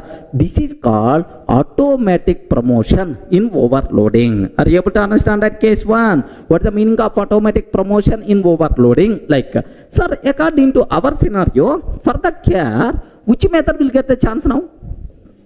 Respond, man. Which method is going to get in the chance?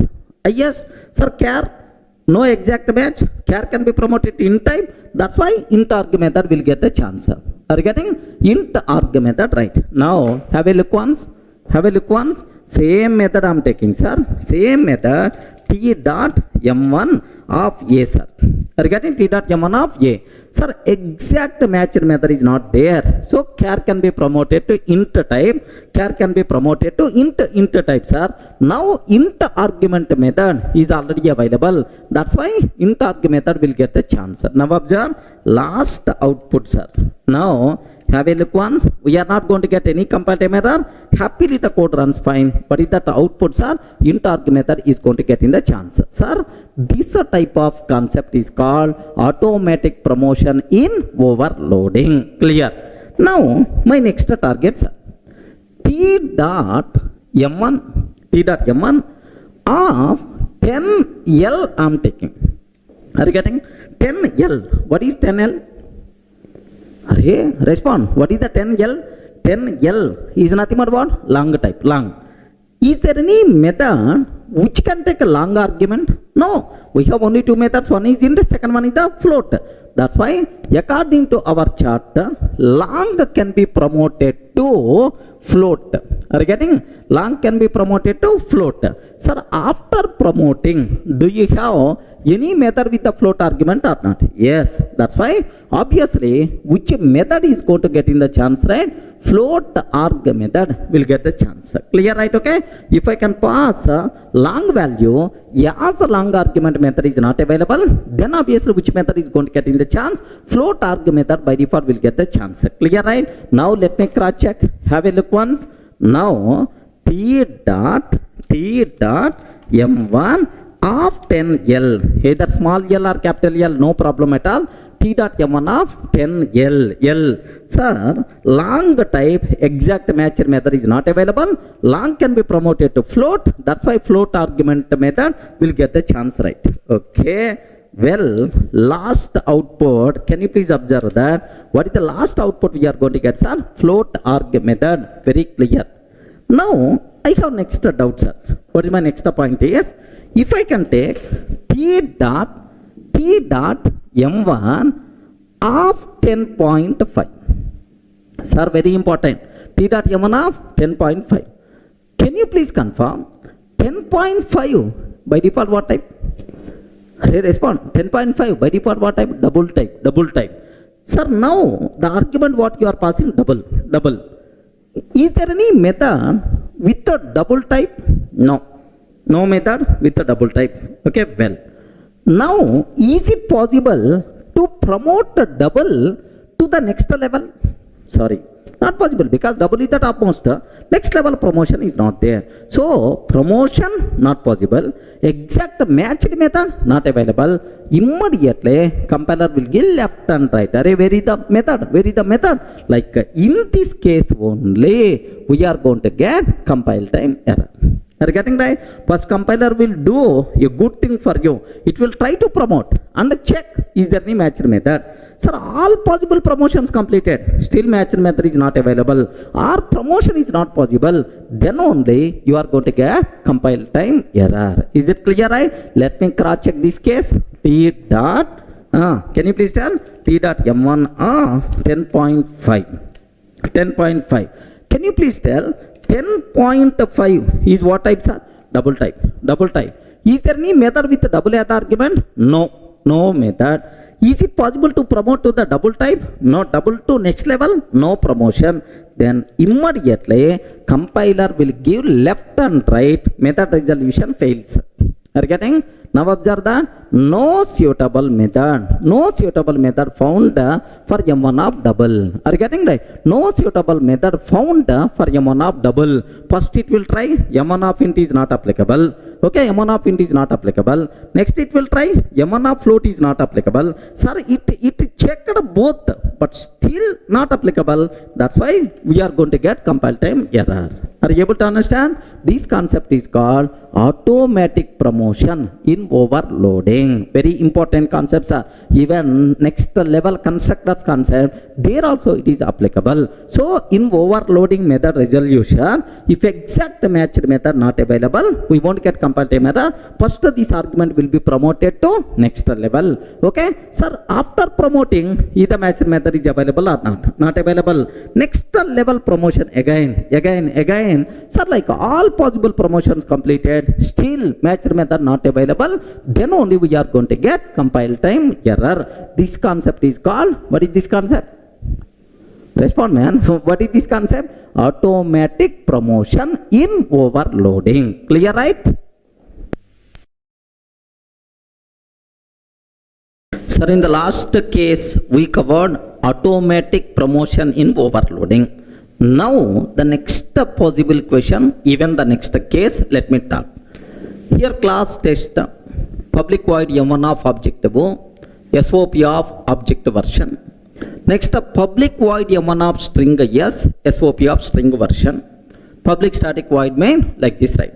Can you please tell what is the argument to the first method m1 of objective? What is the argument to the second method m1 of string s?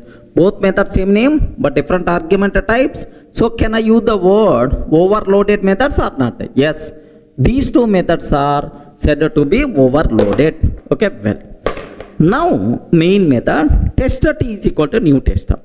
Sir, t dot m1 of, sir, new object I am taking. Are you getting? New object, t dot m1 of new object I'm taking, sir. Now the point is, listen a bit very carefully, sir. If I can take new object, so which method will get the chance, sir? Sir, object argument, string argument, then object argument will get the chance. Sir, very, very important point. In overloading, while overloading method resolution, exact match will get highest priority. Remember, that's why which method will get the chance, right? Object version will get the chance. Okay, well, no problem at all. Now, t dot m1 of Durga, I'm taking, sir.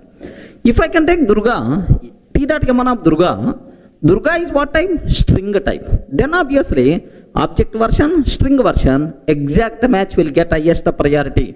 That's why which method will get the chance, right? String version will get the chance. Regarding which method will get the chance? String version will get the chance. That's why, so string version, right? Up to this, let me check, and then the next point I will explain. Observe carefully, sir.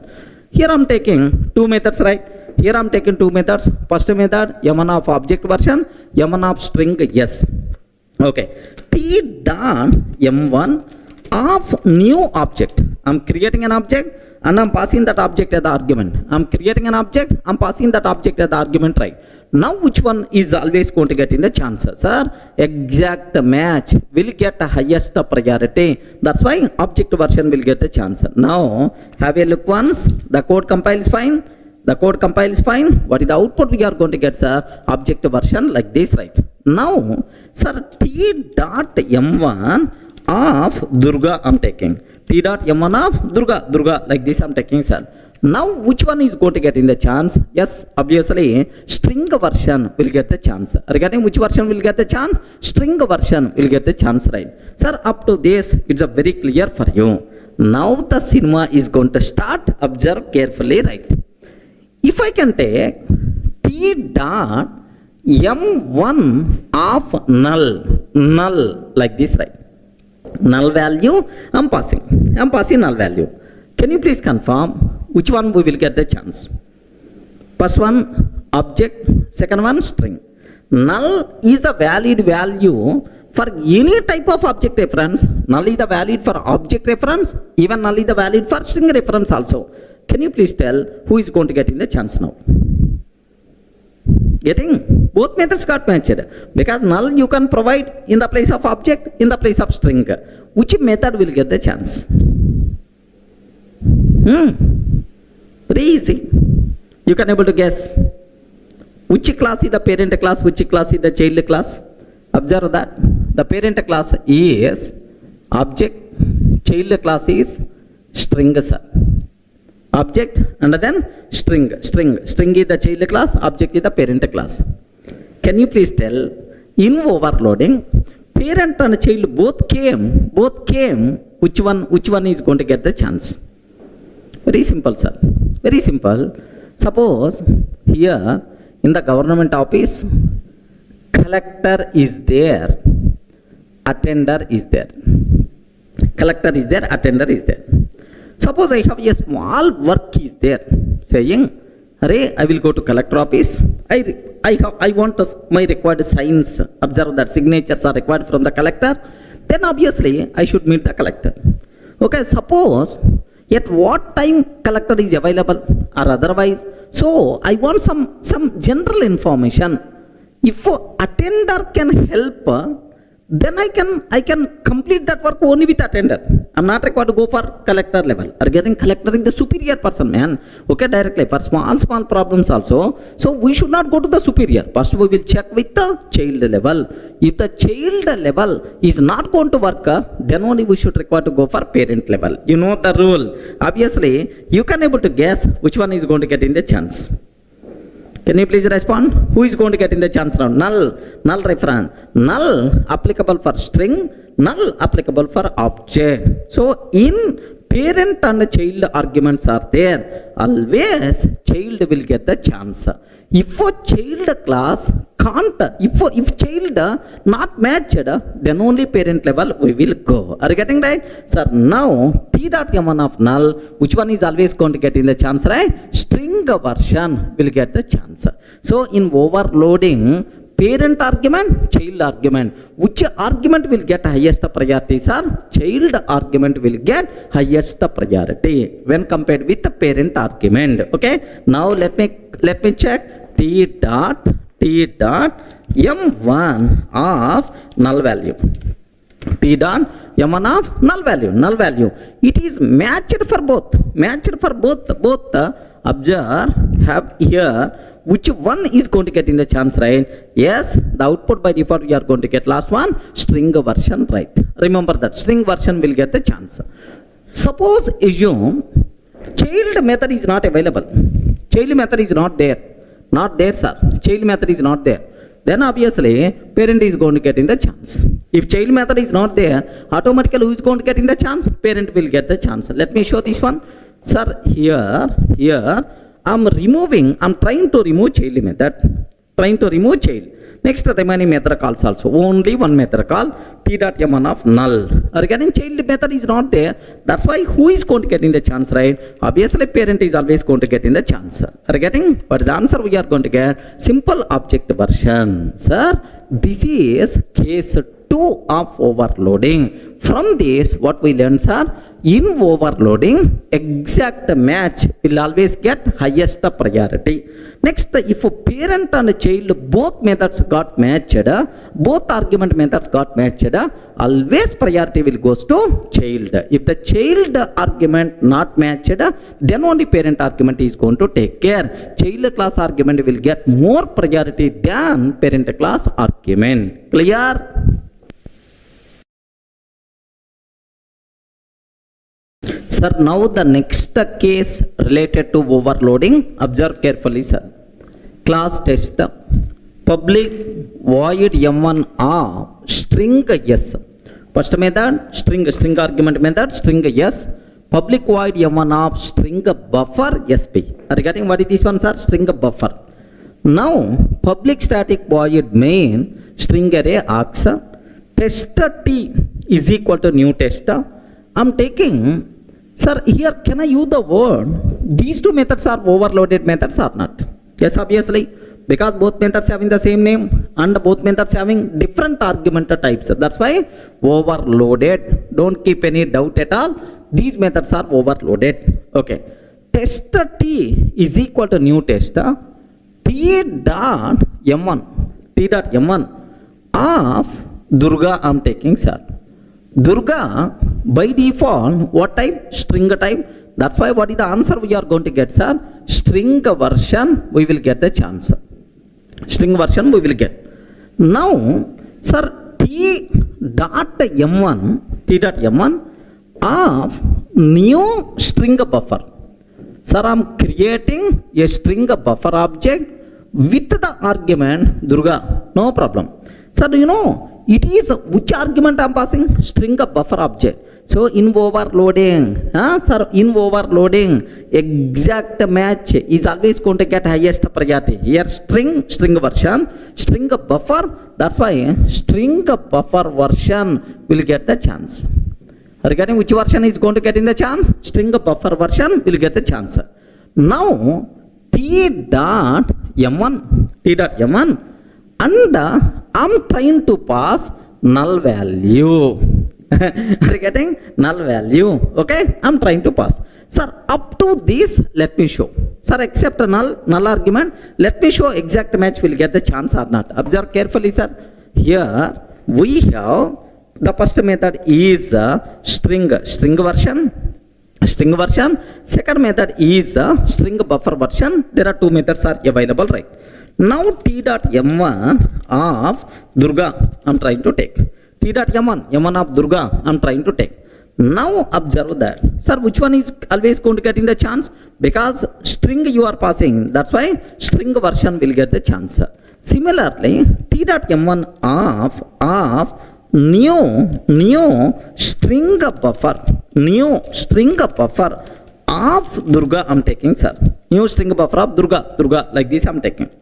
Can you please have a look once? Which one will get the chances, sir? String buffer version will get the chances. So first one, string version. Second one, string buffer version. So in overloading, so highest priority is always exact matched method. Okay, well.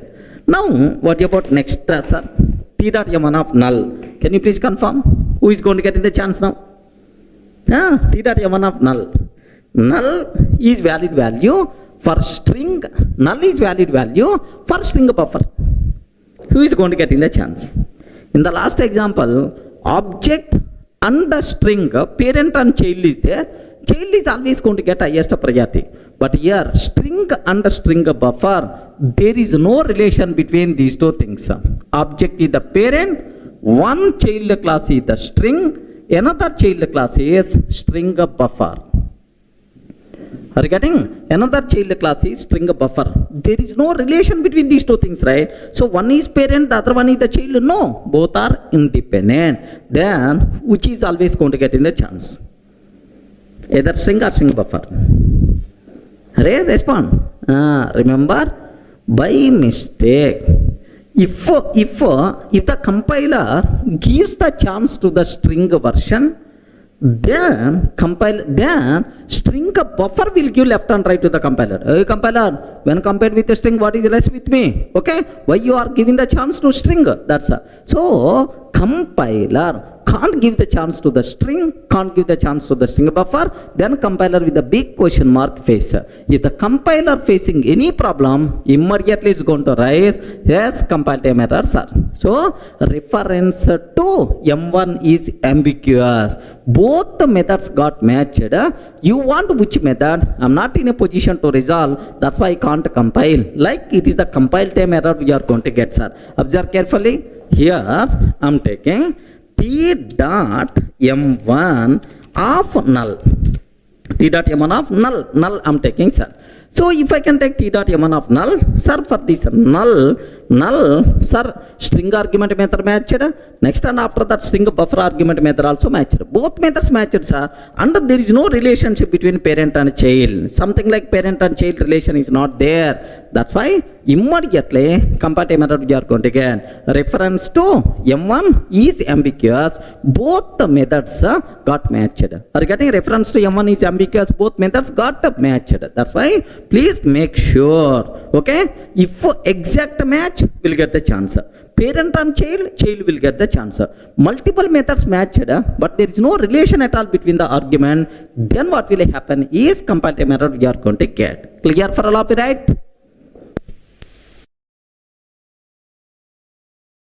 Sir, now the next case related to overloading, a bit important, take special care. Of course, this case is not required for our certification, but anyway, aware. Okay.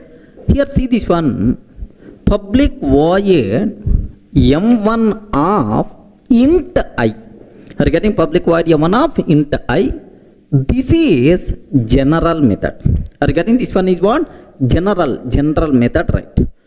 Public void M1 of int dot I.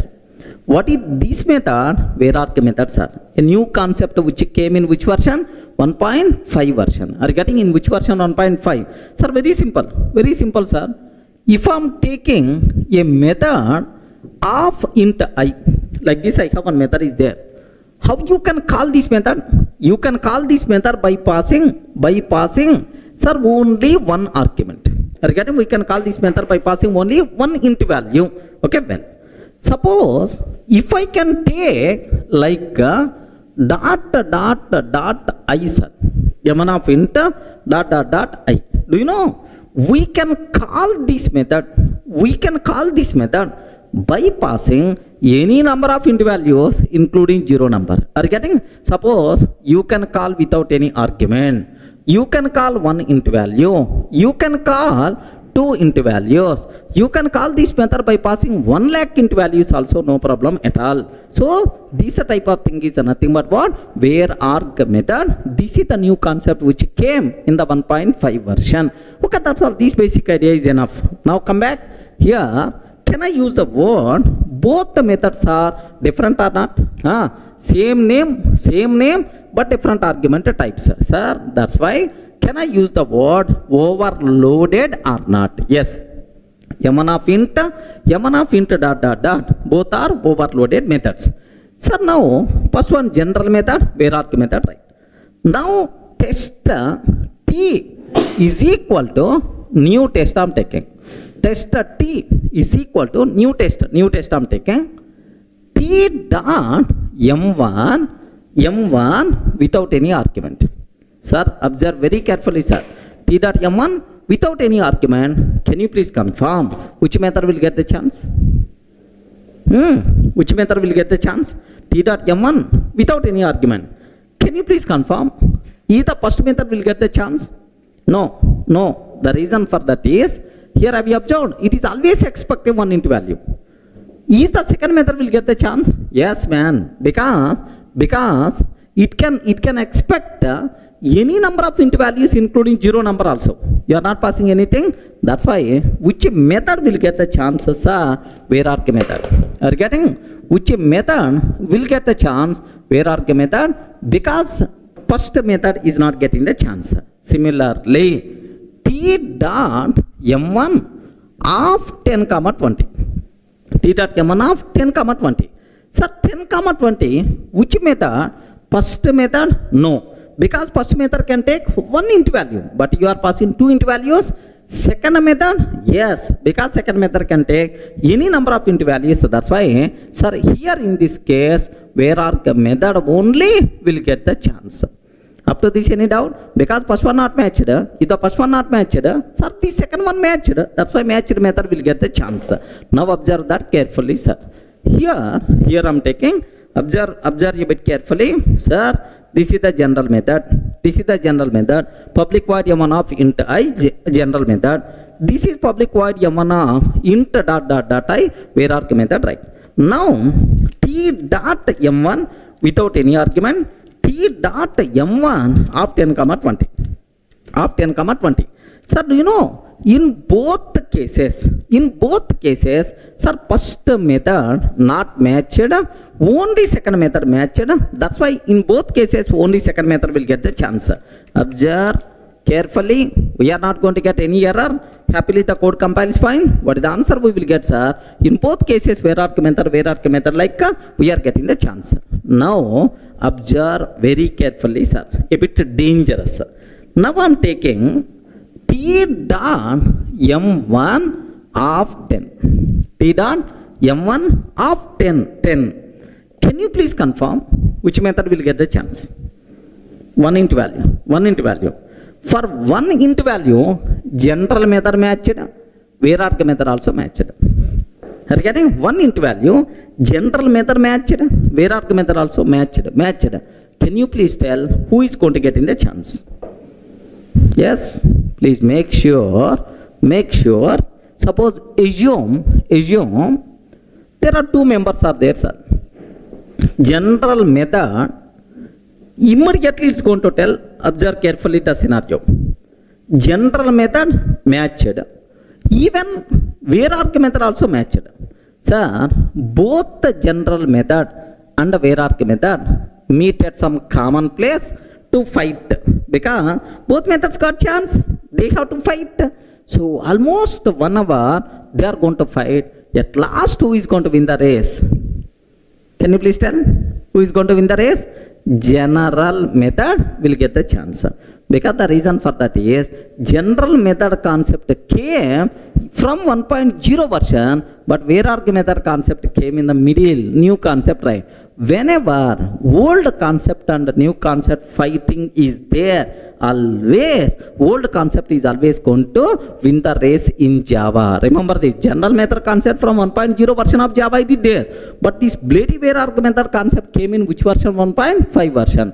Whenever, if there is any fighting between old concept and a new concept, please make sure old concept is always going to win the race. In Java, old is gold. Remember this. Are you getting right? So which concept is always going to get in the chance? Old. Old concept means general method. So now, what is the answer? We are going to get, sir, for this general method only. Now, have a look once. Observe carefully, right? T dot m1 of 10, sir. Are you getting T dot m1 of 10, only one into value. Sir, first method matched because it is expecting only one into value. Even second method also matched because it is expecting any number of into values including one into value also. So that's why it is also matched. But always general method will get the chance because it is the old concept. That's why, right? Let me compile. Observe the last output what we are going to get, sir. Yes, general method will get the chance. Everyone can able to understand? Sir, I am repeating even in the next classes also. This point is very important, sir. Whenever fighting is there between old concept and new concept, always old concept is always going to win the race. Clear, right? Next, one more small point I have to talk about this Vararg method, right? So Vararg method is always good person, man. Is always good person. How you can conclude it the good person is because of its behavior. Vararg method will always get the least priority. Remember this one, Vararg method is always going to get least priority. If no other method matched, then only Vararg method will get the chance. So remember this one, if no other method matched, then only Vararg method will get the chance. Vararg method will always get the least priority. Remember this one. This is something like in our switch statement. In the switch of X, switch statement. Do you know case 1, case 2, default. Are you getting case 1, case 2, default is there. When default case will get the chance? When the default case will get the chance? If no other case matched, then only default is going to get in the chance. Same way, when Vararg method will get the chance, if no other method matched, then only Vararg method will get the chance. Vararg method will always get least priority. Compiler is always going to give the precedence, least precedence to Vararg method. Please make sure you people should be aware. Clear, right?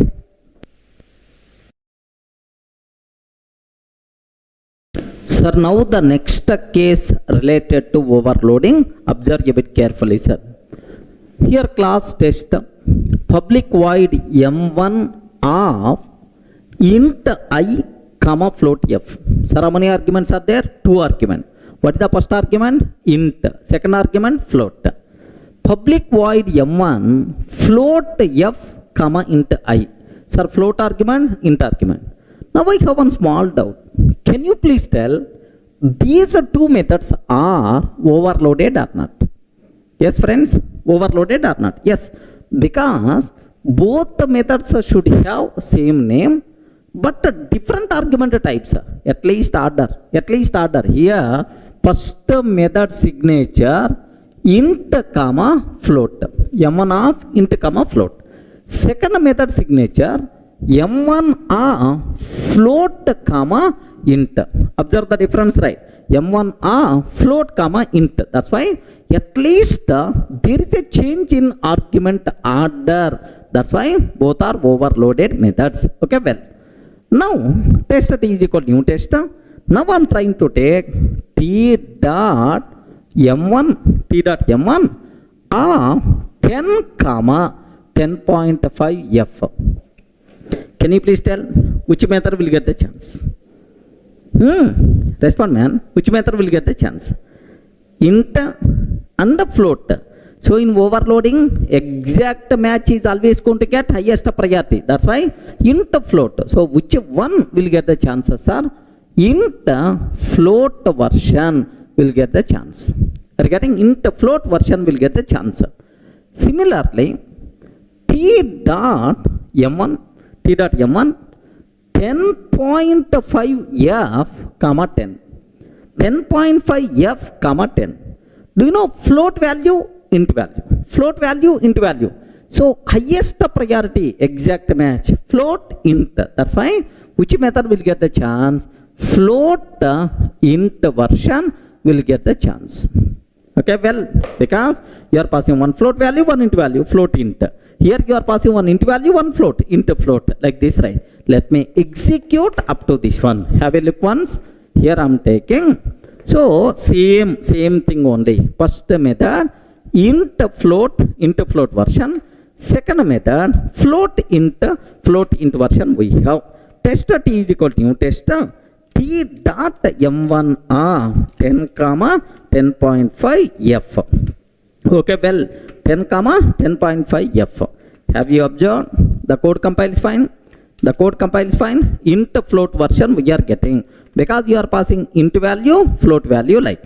Sir, similarly t dot m1 10.5 f comma 10. Are you getting 10.5 f comma 10 like this, right? Now which one is going to get in the chance, right? Float int version will get the chance. Are you getting which one will get the chance? Float int version will get the chance, right? Okay, well this is the float int version, right?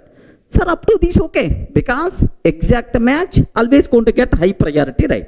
But now the next thing what I have to discuss is, sir, take very special care. Now the cinema is going to start. Observe carefully. T dot m1 10 comma 10. Can you please confirm which one is going to get in the chance? First one int value, second one is also int. Are both are int. You are passing int. Which one will get the chance? First one matched int. Second one is expecting float. Int can be promoted to the float. No problem. So int float version. Maybe first one matched. Second one float. Int value will promote to the float. Second one int, no problem. Second one also matched. If I can ask this question in my offline classes, out of 100, 99% of the people are always going to tell, sir, first one will get the chance, sir. Sir, first one will get the chance because 10 int 10 exact match. Second one will be promoted like this. That's why first one is always going to get in the chance because left to right. You are giving the chance for precedence for left to right. That's why first one is getting the chance, right? Then immediately I will ask him. Okay, in India we are always giving the precedence from left to right. But if you go for Pakistan, in Pakistan they are always going to give the precedence from right to left. Then in Pakistan 10 int matched. Second argument from right to left means int will be promoted to the float. Array means in India first version will get the chance, but in Pakistan second version will get the chance. Java language is the country dependent language. Platform independent anyway. Is the country dependent language? No, right? Okay. Can you please tell who is going to get in the chance? Compiler will give left and right. Array, both methods got matched, man. Which method? I'm not in a position to resolve. Reference to M1 is ambiguous. Are you getting? Reference to M1 is ambiguous. This is the comparative method by default we are going to get. Okay, please make sure you should aware. Now observe that. Observe a bit carefully, sir. Here I am taking t dot m1 10 comma 10. T dot m1 of 10 comma 10. If I can take like this, observe, immediately comparative method we are going to get int float. Sir, here reference to m1 is ambiguous because both methods got matched, man. So this is, are you getting? Very important case. There is no precedence like left to right to left while resolving method arguments. That's why. So immediately error we are going to get. Now I have one more case, right? Okay, well, let me comment this one. Now t dot m1 10.5 f. Sir, both are float. Both are float. Can you please tell who is going to get in the chance now? First one not matched because first argument is always expecting int, but you are providing float. So float to int conversion not there, int to float is there. So it is wrong. Second one not matched because in the second method, second argument is what type? Int type, but here you are passing float. In the place of int, you can't pass float value. first method not matched, second method not matched, so no method matched. That's why cannot find the symbol method m1 of float, like we are going to get the problem. Okay, like sir, do you know in the previous case 10 both methods matched, that's why compiler getting confusion, ambiguity problem, right? But in the second case, no method matched, that's why cannot find the symbol. There is no such type of method. Okay, like let me execute this code. Now here I'm taking this one, I'm trying to comment t dot m1 of 10.5f comma 10.5f I'm taking 10.5f comma 10.5f. Can you please observe? Can you please observe that? Immediately, have you observed? No suitable method found for m1 of float. Sir, int float is not applicable. Float int is also not applicable. That's why no suitable method found like this. Immediately it's going to tell compile time error. Everyone can able to understand? So because no method matched, that's why it is invalid. Here both methods got matched, that's why it is invalid. Sir, very important case for the entire room. Take special care. Sir, the last case related to overloading, a bit important, take special care, sir. Here I am taking class animal. Are you getting? I am taking class animal. Next I want to take child class of animal. Can you please tell any child class? For animal, child of animal. Maybe tiger, lion, next to human. Human being is also child of animal only, right? Human, like. Sir, my favorite animal, class monkey. Class monkey extends animal. Class monkey extends animal, like. Sir, why monkey is my favorite animal? Because most of software engineers like us are monkeys only. Monkeys, most of software engineers are monkeys. Because the reason is, so for the sake of some 20% hike, 30% hike, so we are going to keep on changing the company. Today I'm in Infosys. Tomorrow I may jump to IBM because IBM people are offering 30% hike. Day after tomorrow I may jump to TCS because they are offering more, another 20% hike. That's why, so software engineer like me keep on jumping from one tree to another tree. Same one software company to another software company. Like anyway, monkey is the best example. Class monkey extends animal. So which is the parent class? Animal is the parent, monkey is the child class, right? Now class test. Observe very carefully, dangerous case. Public void m1 of animal A. Public void m1 of animal A.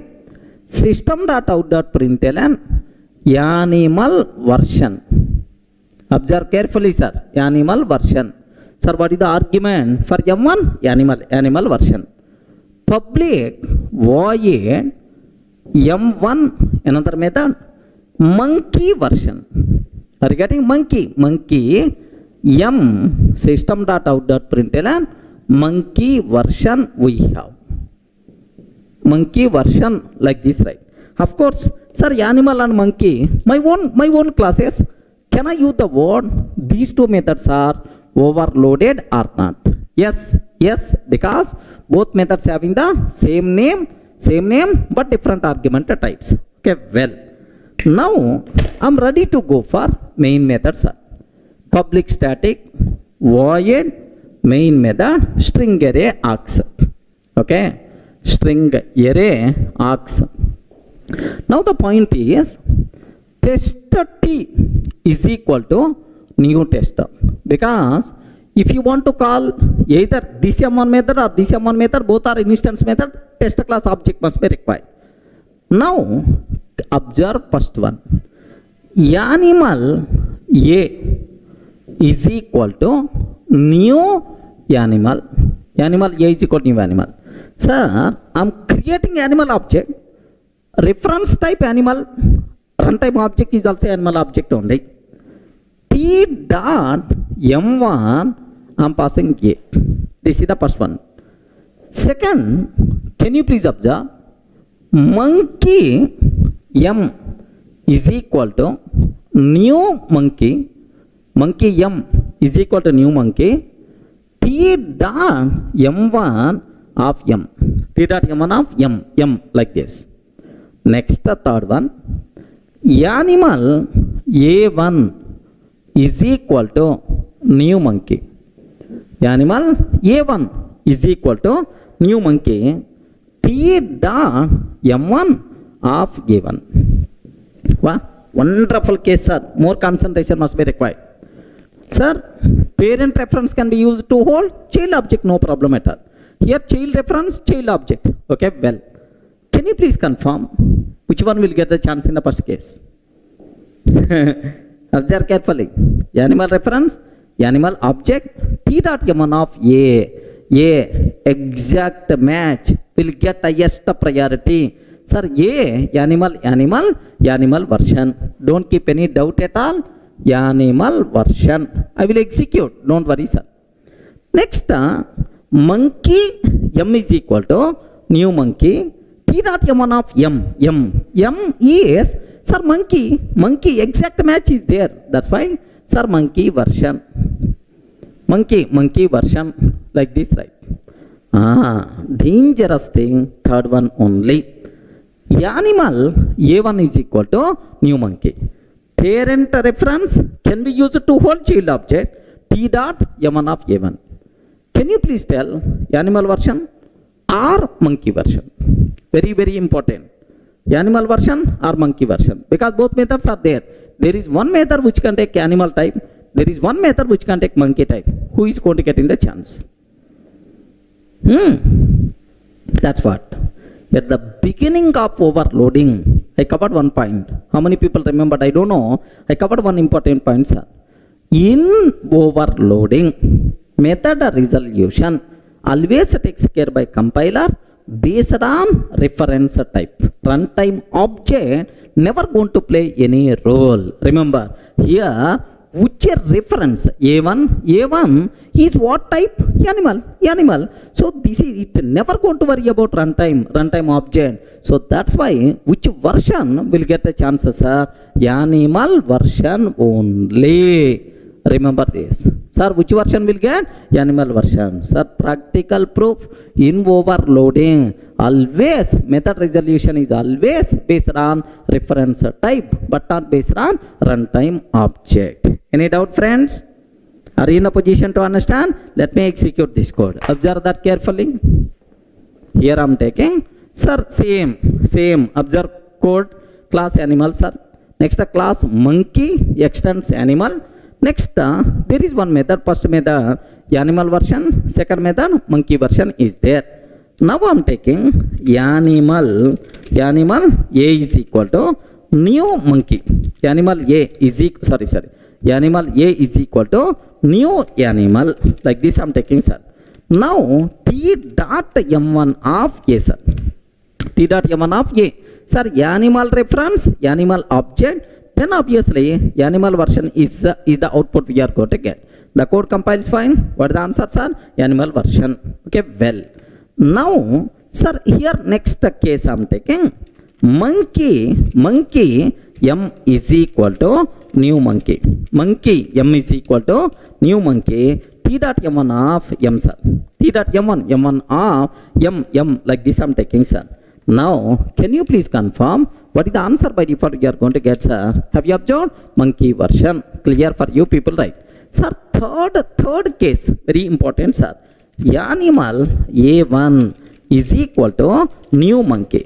Animal A1 is equal to new monkey. T dot M1 of A1. T dot M1 of A1. Can you please confirm what is the output by default you are going to get, sir? Yes, clear for you people? Yes, animal version. Like this we are going to get. Okay? Please make sure in overloading, method resolution always takes care by compiler based on reference type. A runtime object is a dummy in overloading. So hence overloading is also considered as compile time polymorphism or static polymorphism or early binding. Clear for you? Is it clear for all of you, right?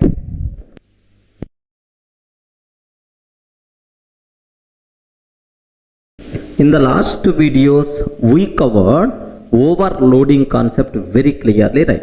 So now the next concept what I have to discuss, overriding. Regarding what is the next topic, sir?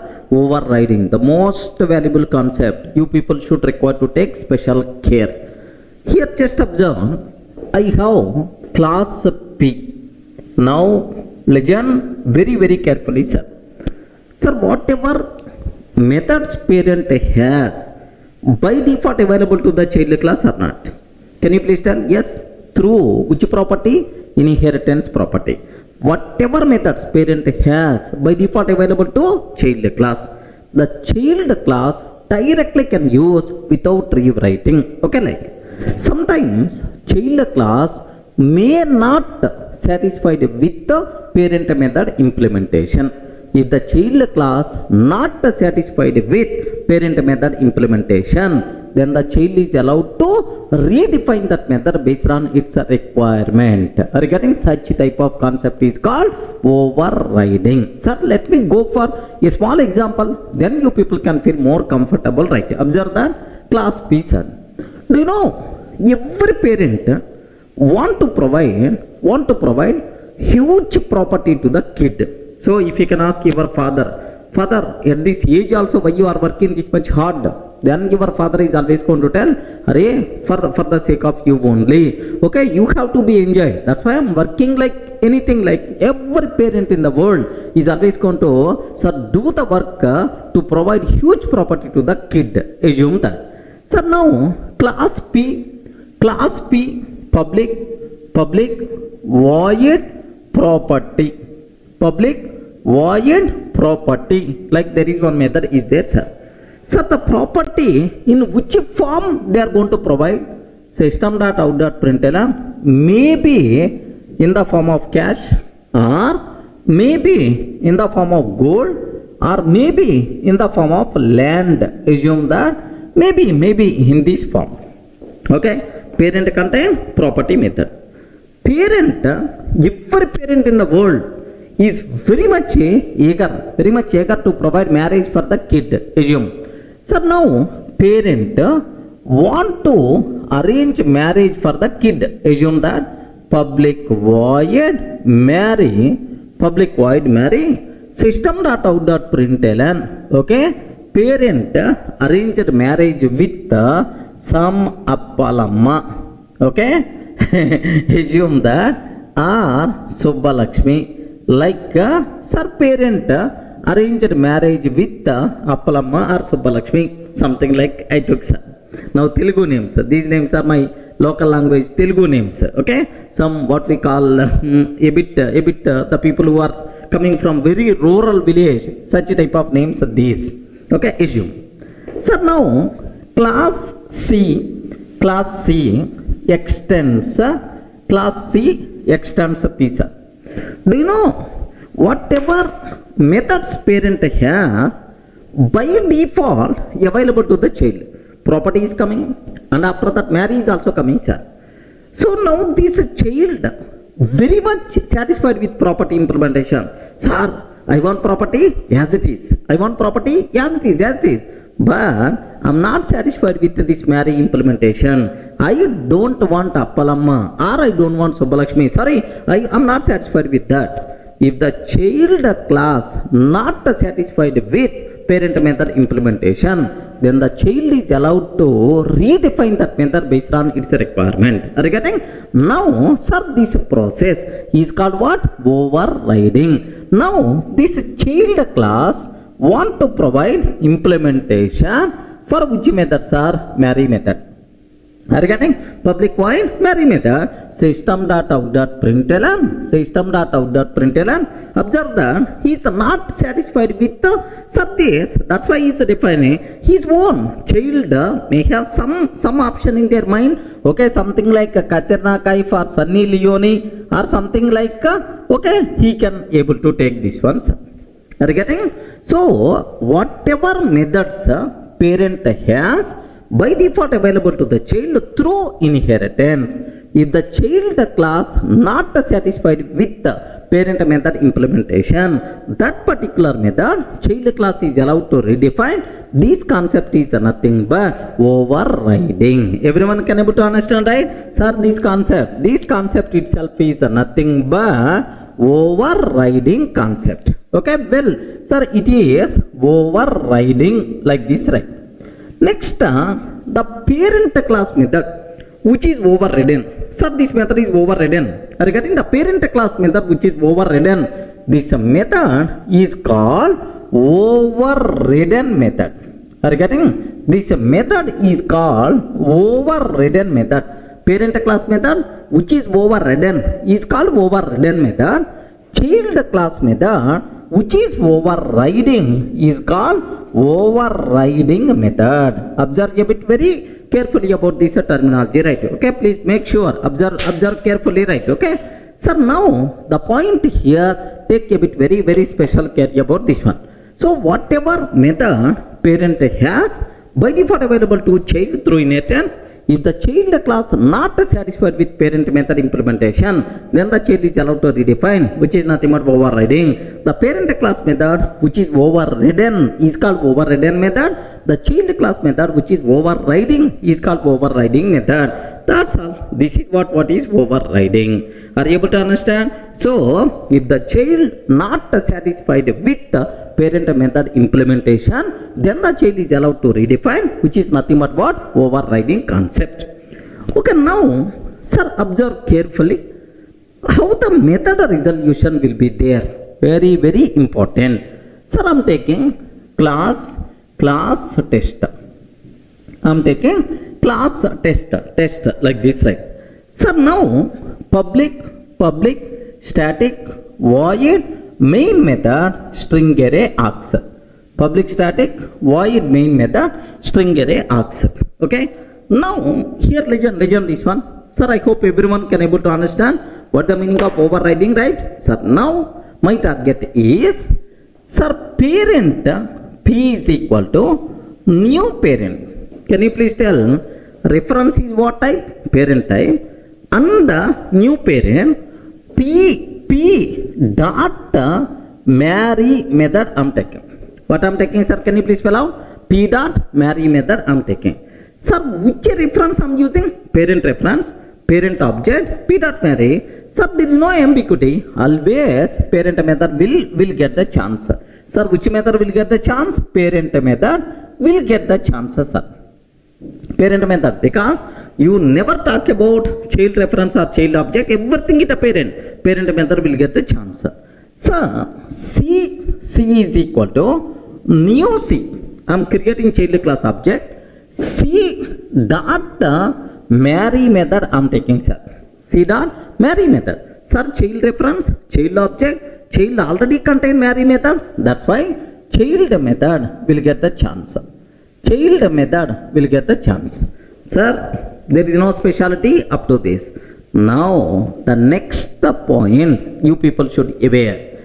Parent reference can be used to hold child class object. Parent reference can be used to hold child class object. Sir, P1 dot marry method I'm calling, sir. Can you please confirm which marry method will come? Because have you observed? Marry method is available in the child class. Marry method is available in the parent class. Overriding happens, sir. Can you please tell if parent P1 is equal to new child, P1 dot marry, which method will get the chance? Sir, we are using which word? Overriding concept. Which method will get the chance? Now take very special care in this. What is the role of compiler? What is the role of JVM? Sir, you are calling marry method on P1. Observe very carefully. We are calling Mary method on P1. P1 is what type? P type. P1 is what type? P type. P type. Now, in the parent class, Mary method is available or not. Compiler is always going to check. Can you please observe? In the parent class, Mary method is available or not? Yes, available, no problem at all. So, up to this compiler's role. Let me repeat again. Sir, I am calling Mary method on the P1. P1 is what type? Parent type. Now, in the parent class, Mary method is available or not? If it is available, compiler give the green signal. If it is not available, immediately compile method we are going to get. Sorry, you can't call a Mary method on P type of reference like this, right? But it is available, no problem. At runtime, JVM is always going to check which is the runtime object. Runtime object is what? Child class object. Regarding runtime is child class object. At the runtime, JVM will check in this child class is the Mary method is overriding or not. In the child class, if the Mary method is overriding at runtime, JVM is always going to give the chance for child class overriding method only. That's why which method will get the chances, sir? Child method will get the chance. Observe very carefully, sir. Child method will get the chance. So, means that in overriding method resolution always takes care by JVM. Who is the responsible, sir? Method resolution is always takes care by JVM based on runtime object. So here which runtime object I am using? Child. That's why child method. Here which runtime object I am using? Child. That's why child method. Which runtime object I am using? Parent. That's why parent method we are going to get in the chance. So please make sure you people should inject this point very strongly in your mind. In overriding method resolution always takes care by JVM based on runtime object, not based on reference type. Remember, that's why overriding also known as runtime polymorphism. Regarding overriding is also known as runtime polymorphism or dynamic polymorphism, runtime polymorphism or dynamic polymorphism or late binding. Are you getting? Late binding. That's all. Please make sure you people should be aware. So overriding is also considered as runtime polymorphism or dynamic polymorphism or late binding. Clear for all of you, right? Sir, let me execute this code, sir. Observe carefully. Have a look once. Observe a bit carefully, sir. Class P, parent class contain, sir, public void property method is there, sir. Gold, land, cash, something like. Public void Mary, sir, here Mary with the marriage with so what we call Appalamma, Subbalakshmi, something like I'm taking, right? Sir, class C extends P. Sir, now child class not satisfied with Mary implementation.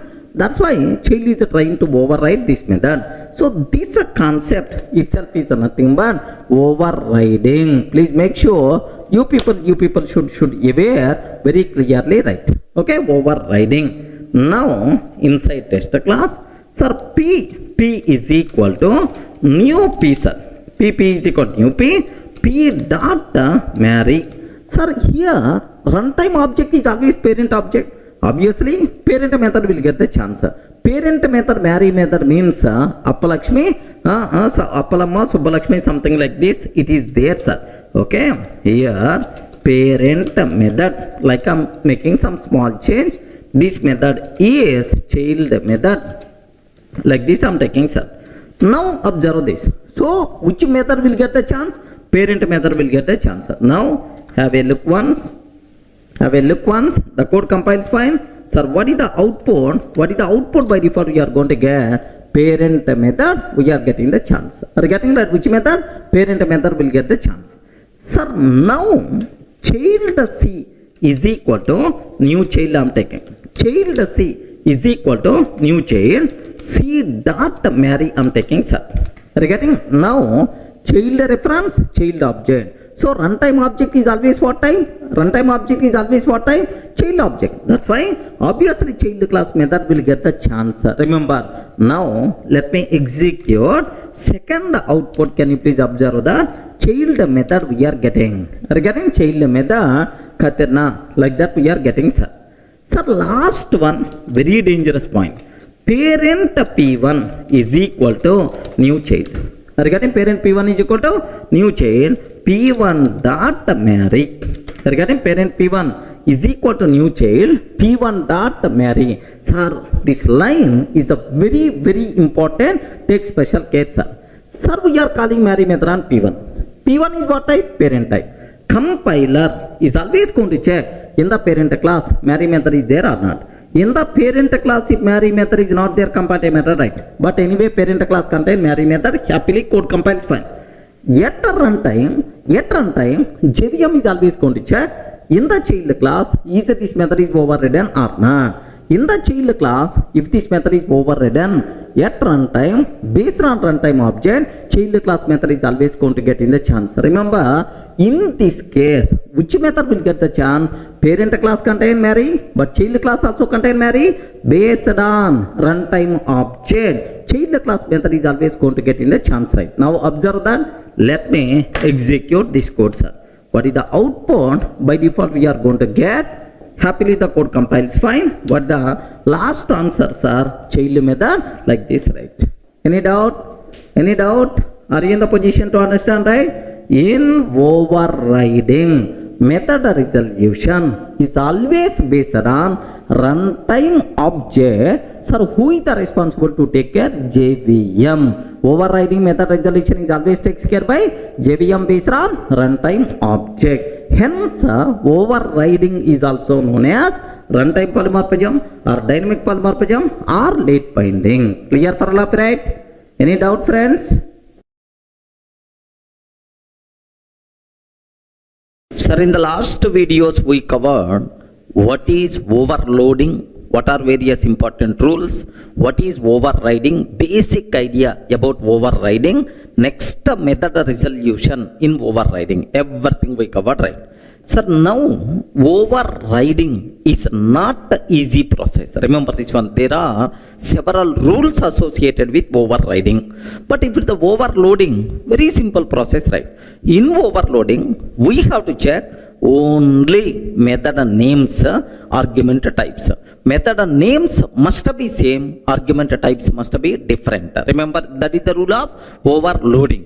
But in overriding, we require to check several things like modifiers, return type, throws keyword, like there are several conditions we have to check in overriding. That's why overriding is not that much easy process. We have to take each and every loophole internally. Clear, right? So now, what rules are there for method of overriding? Okay, first rules. Okay, here I'm taking here just class P. Observe very carefully, sir. Class P. I have public void m1 of int I is there, sir. This is the method what we have, class P, public void m1 of int I. Sir, now I'm taking class C extends P. Are you getting? Class C extends P, public void m1 of int I, like this I'm taking. Can you please tell, is it valid overriding or not? Yes, friends, is it valid overriding or not? Yes. Here, first rule what we have to check, what we require to take care. So in overriding, method names must be same.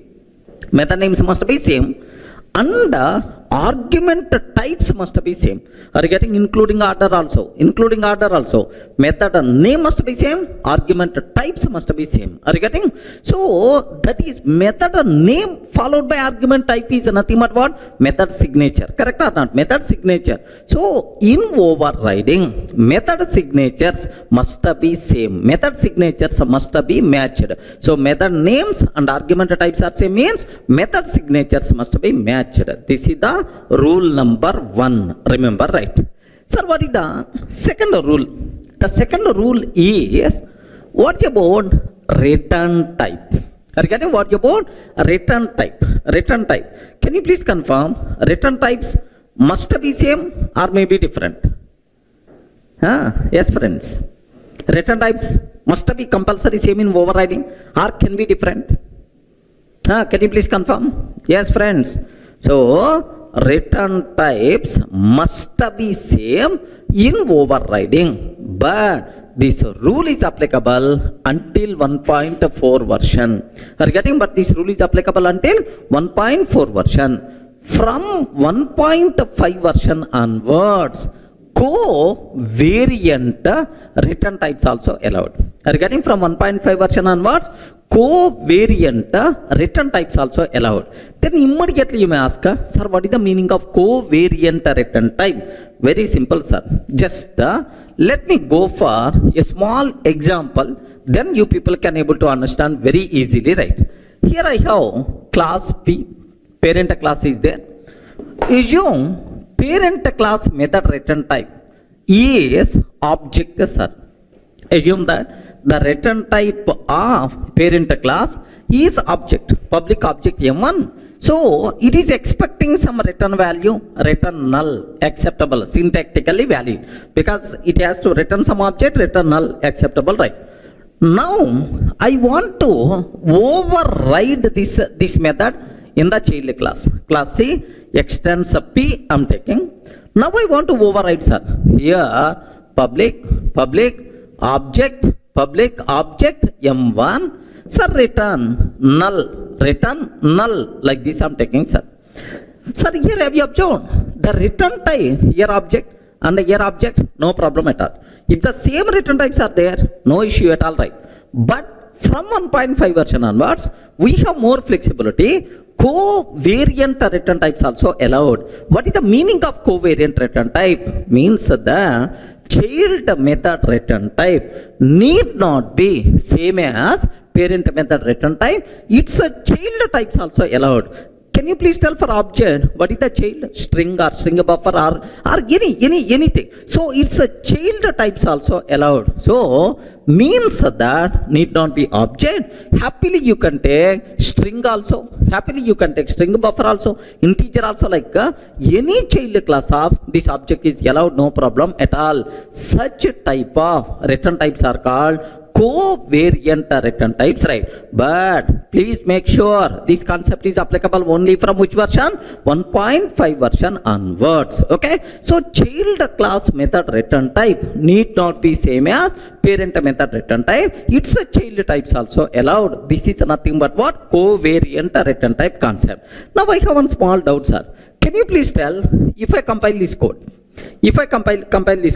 is it valid or invalid? Is it valid or invalid? In 1.4 version, invalid. Because in the 1.4 version, return types must be same.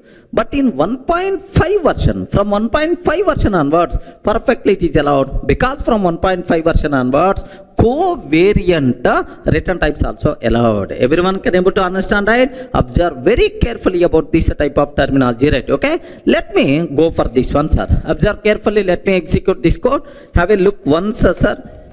Here I'm taking just the same example, whatever there, sir. Here class P, just observe that class P, public object M1 method, public object M1 I'm taking, just return null I'm taking, sir. Public object M1 return null like this I'm taking, sir.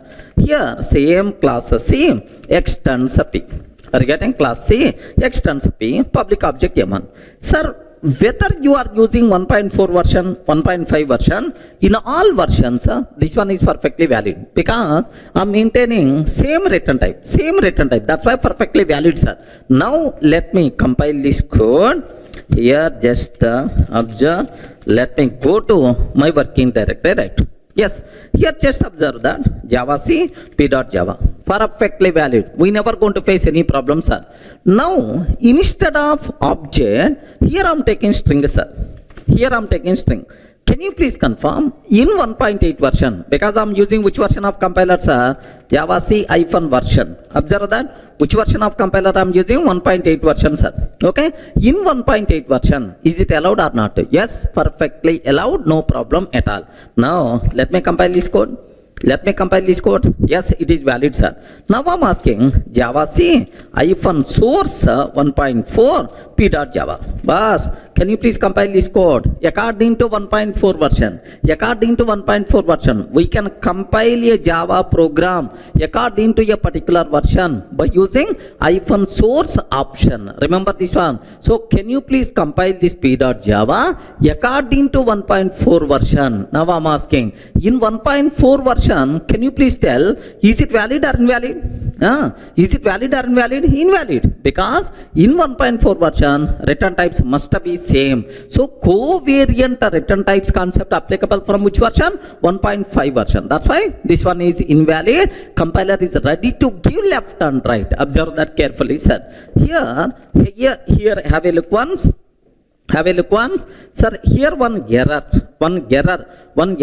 So M1 in C cannot override M1 in P. M1 in P, return type string is not compatible with the object. Like this it's asking, sir. But the same question I'm asking in the 1.5 version. I'm asking in 1.5. Can you please compile according to 1.5 version? Yes, perfectly valid. Here, just we are getting warnings, man, but not error. But earlier we got error. Observe the difference, right? Itself is valid. So, this is the small rule what you people should be aware about overriding a return types concept. So, is it clear for all of you, right? Until 1.4 version, return types must be same in overriding. From 1.5 version onwards, covariant return types are allowed. Okay, sir, which is called covariant return type? Child method return type need not be same as parent method return type. It's a child types also allowed. This concept is called covariant return types concept. Clear for you, right? Sir, now if you feel comfortable, just I will keep more elaboration on this covariant return types concept. Okay, sir, now just observe parent method return type, child method return type. Sir, if the parent method return type is object, sir, can you please tell which types are allowed for child method return type? Yes, either object is allowed, or its child classes are allowed. Like string concept is allowed, string buffer concept is allowed, string buffer is allowed, ... Remember that. So if the parent method return type is object, now the child method return type is either object is allowed or its child types are allowed. Okay. Similarly, if the parent method return type is a number, then for the child, which types are allowed, sir? For the child, which types are allowed? Number is allowed, integer is allowed, number is allowed, integer is allowed, float is allowed, ... Number are its child classes. Do you know? For number, what are various child classes are there? Wrapper classes, right? Byte, next and after that short, integer, long, float, double. Are you getting float, double? Like these things are various child classes of number. That's why either number is allowed or its child classes are allowed. Okay, these are wrapper classes, right? Okay, like next, similarly, here observe, I'm taking in the parent method return type is a string, sir, but child method return type I'm taking as object. Are you getting? Can you please confirm, is it valid or not? Respond, is it valid or not? So, what is our rule? Child method return type need not be same as parent method return type, it's a child types also allowed. But here you are taking child method return type is the parent of parent method return type. For this string, I'm taking object as the parent. Sorry, this one is not acceptable. Okay, so it should be either same or it's a child, but not its parent. Here I'm taking its parent. Immediately compiler will give left and right. Remember this one. Just have a look once, sir. Here I'm reversing the content. Here just I'm taking, here string I'm taking, sir, but here object I'm taking. So in the parent string, but in the child I'm taking object.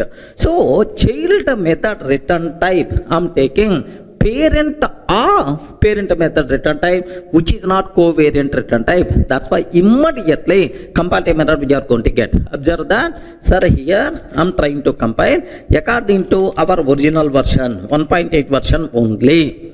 Immediately compile method we are going to get. Have you observed, right? M1 in C cannot override M1 in P. Return type object is not compatible with the string. Return type object is not compatible with the string. Like this compile method we are going to get. Clear, right? So next, so this one is not a covariant return type, right? Now I'm taking, here observe carefully, sir, double.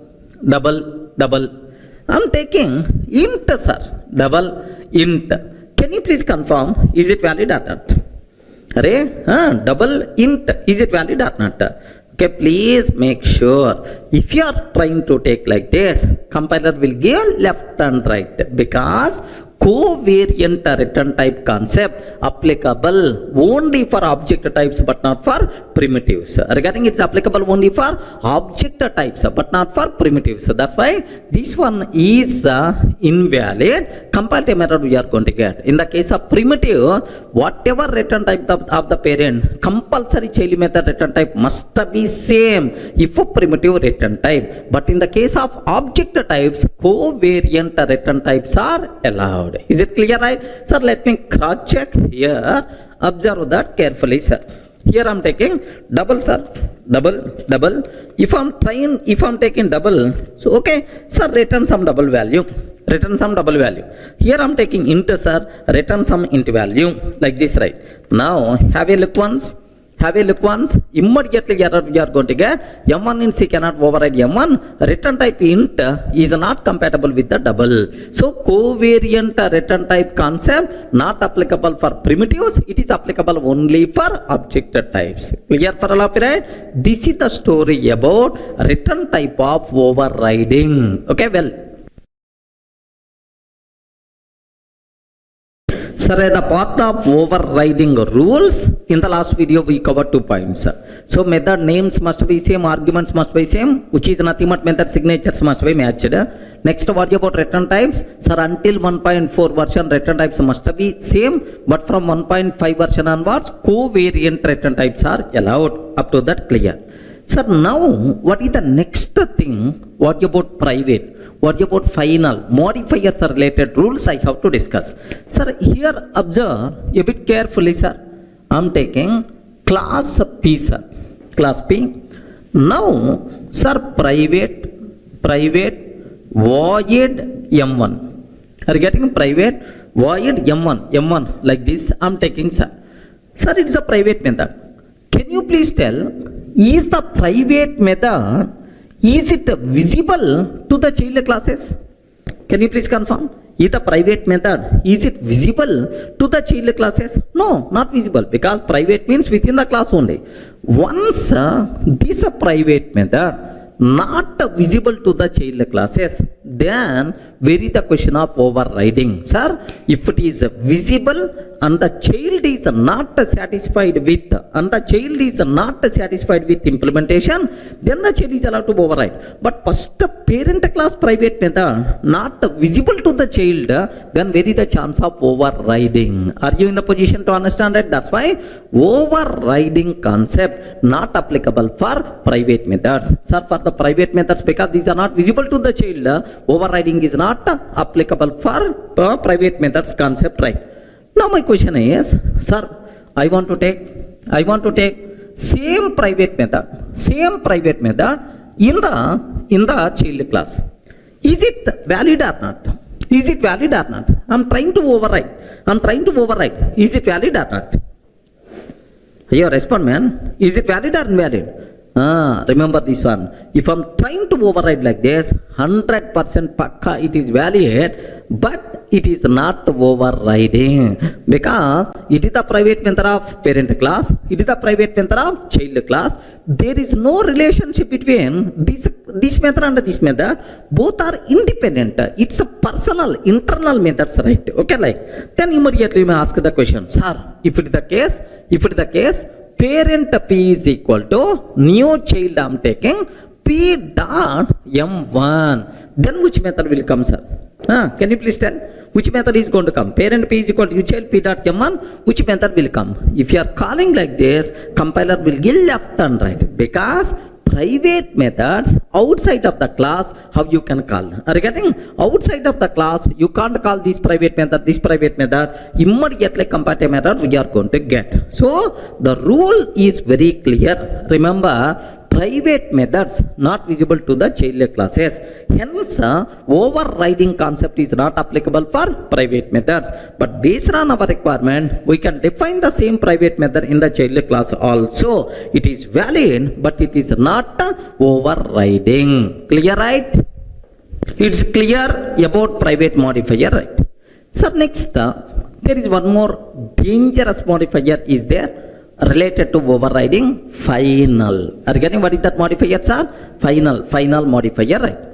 Sir, here I'm taking class P.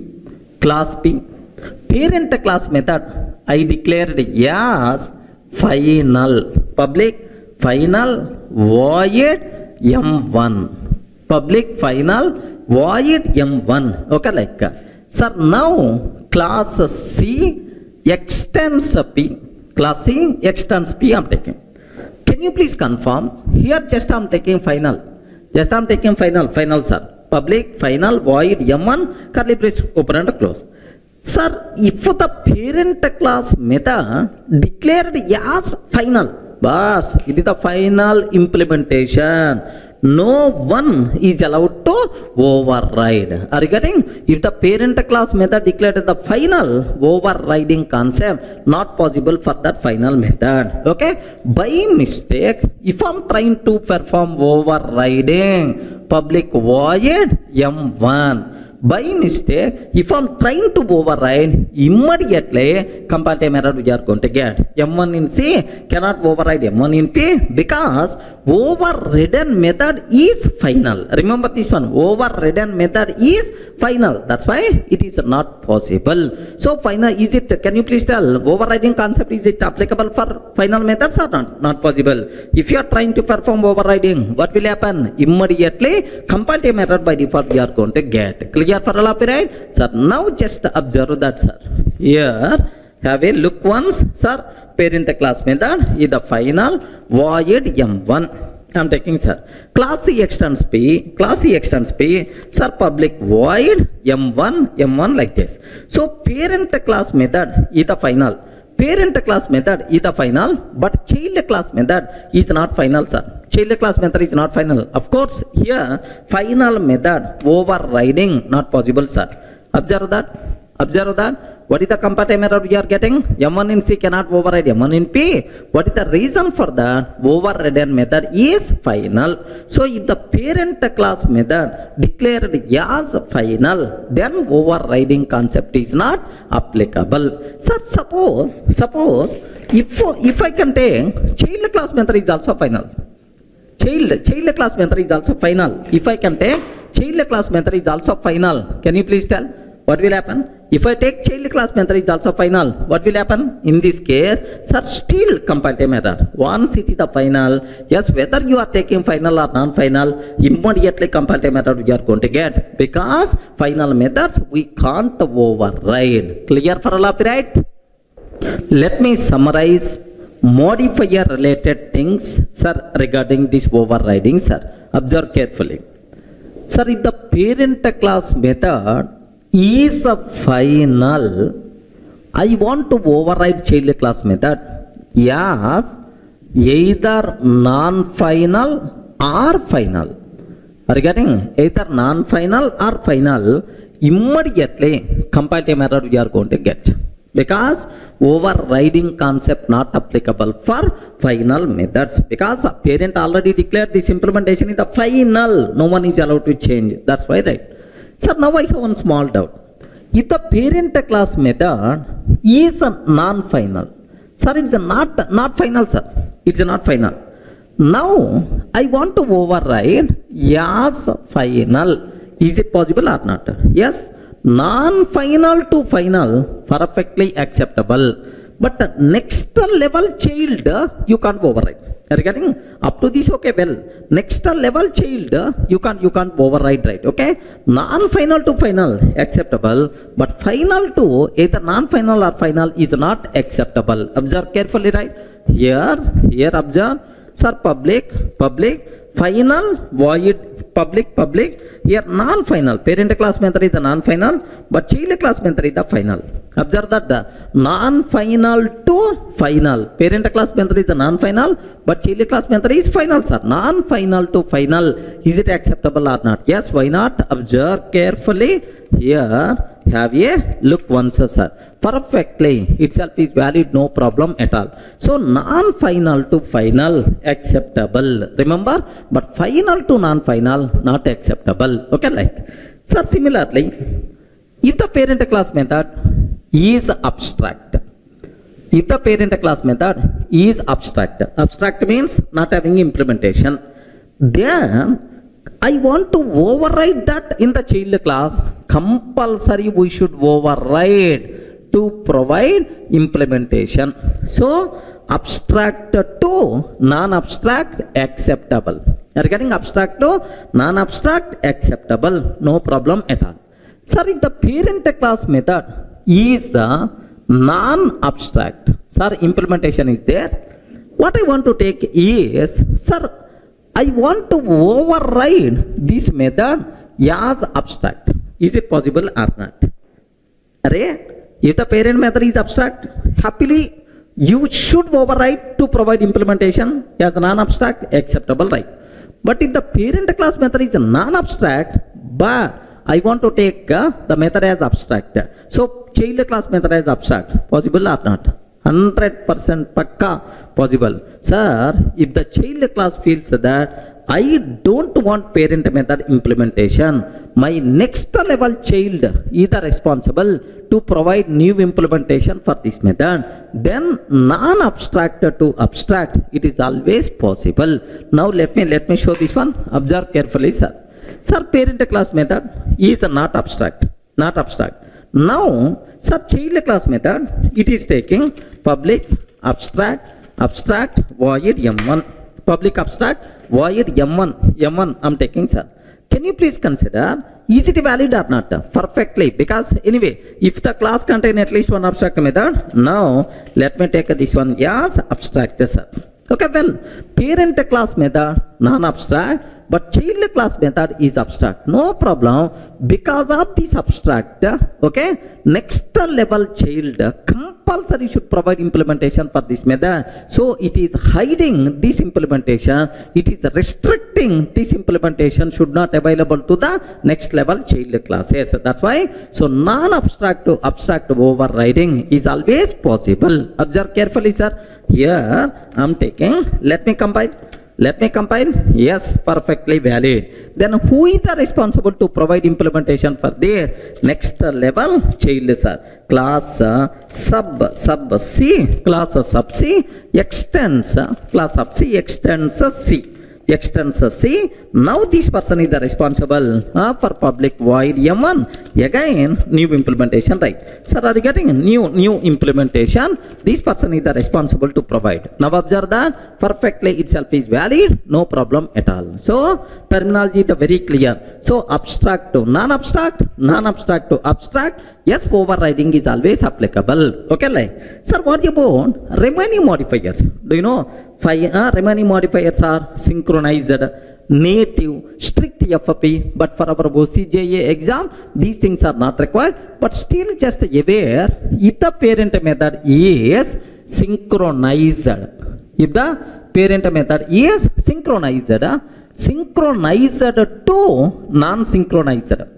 synchronized to non-synchronized, synchronized to non-synchronized, non-synchronized to synchronized. Sir, have you observed? Synchronized to non-synchronized, non-synchronized to synchronized, perfectly valid, because synchronized keyword won't keep any restrictions in overriding. Sir, if the parent class method is synchronized, compulsory child class method should be synchronized.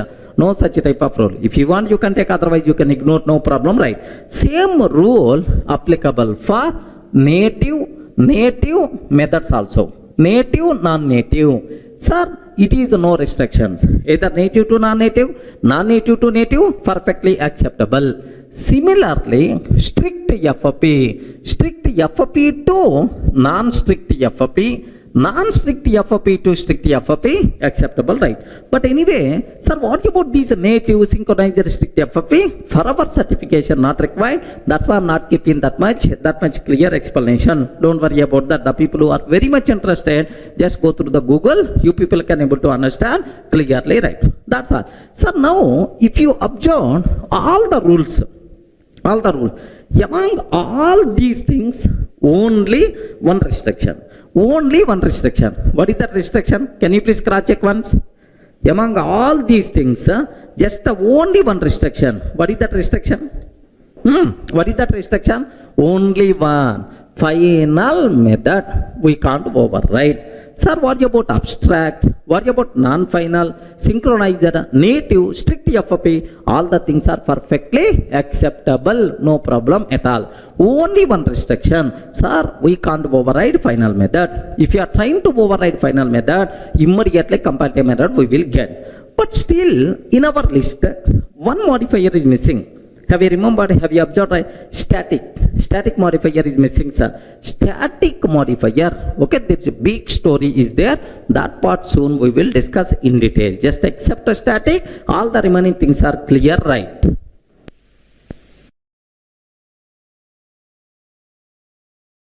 Sir, in the last two videos we covered overriding rules.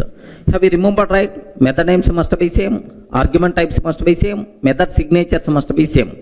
Private methods not visible to the child classes, that's why overriding concept not applicable for private methods. Final methods we can't override, except the final method. For the remaining modifiers, no restrictions. Okay, well, up to that we covered. Now the next important point, here observe, I'm taking class P, parent class. Parent class contain a method public void M1. Observe very carefully, sir. Class P, public void M1. Class C extends P. I'm taking, sir. Class C extends P. I'm taking. Now here I'm taking protected void M1. Regarding just I'm taking protected void M1 like this, right? Can you please confirm, is it valid overriding or not? Ayo, respond, can you please tell, is it valid overriding or not? Okay, remember, if I'm trying to do like this, immediately comparative method you are going to get. What is the reason? What is the reason for that?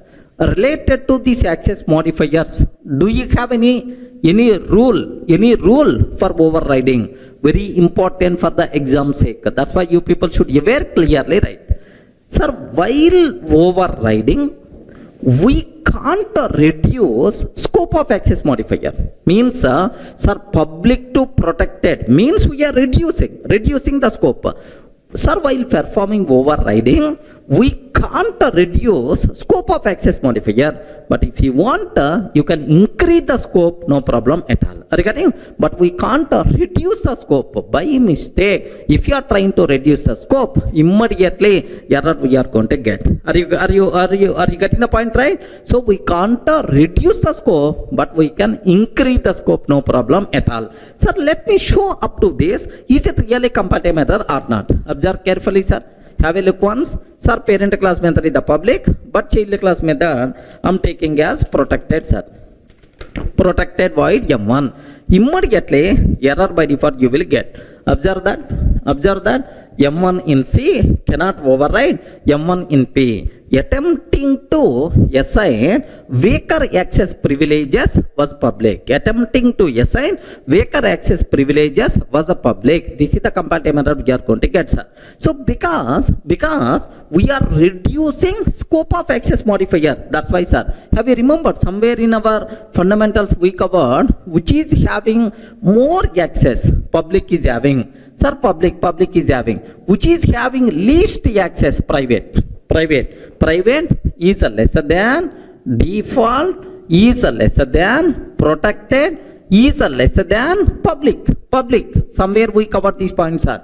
So more access is the public, next access is the protected, next one is the default, next one is the private. Are you getting? So public to protected means we are reducing scope of access modifier. That's why itself is invalid. Comparative error you are going to get, sir. Suppose I'm taking, it is also protected. It is also protected. Is it valid or not? Yes. We are not reducing the scope. Same scope I'm maintaining. That's why perfectly itself is valid. Are you getting? Suppose if it is protected and if I can take public, is it valid or not? Boss, protected to public means we are increasing the scope. Acceptable. Rule is we can't reduce the scope, but we can increase the scope. No issue at all. Now have a look, observe carefully, sir. Here the parent class method is also protected. Like this I'm taking, sir. Protected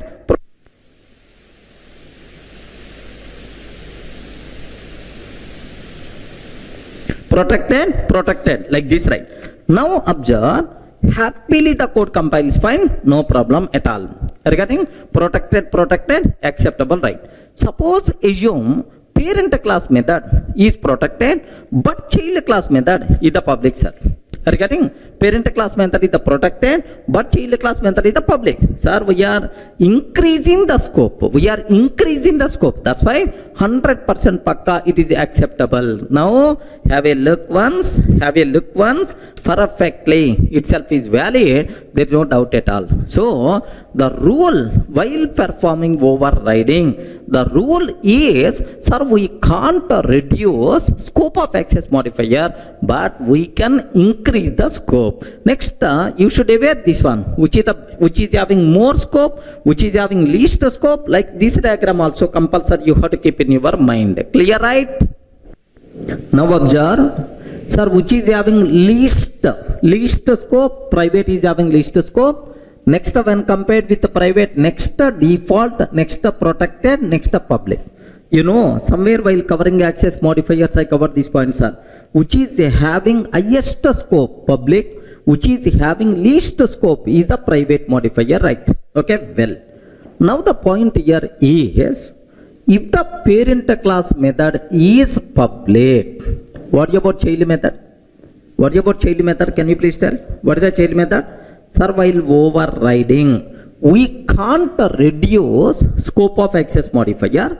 If you want, you can increase the scope. Decreasing is not allowed. So, if the parent is the public, compulsory child class method should be public. If the parent is the public, compulsory child method should be public. If the parent is protected, can you please tell? Either protected or more access. More access means what? Public. So child class method can be protected or public. Regarding child class method can be protected or public. Okay, like similarly, if the parent class method is the default, can you please tell what about child class method? Either default is allowed, or protected is allowed, or public is allowed. Regarding public is allowed, right? Next, if the parent class method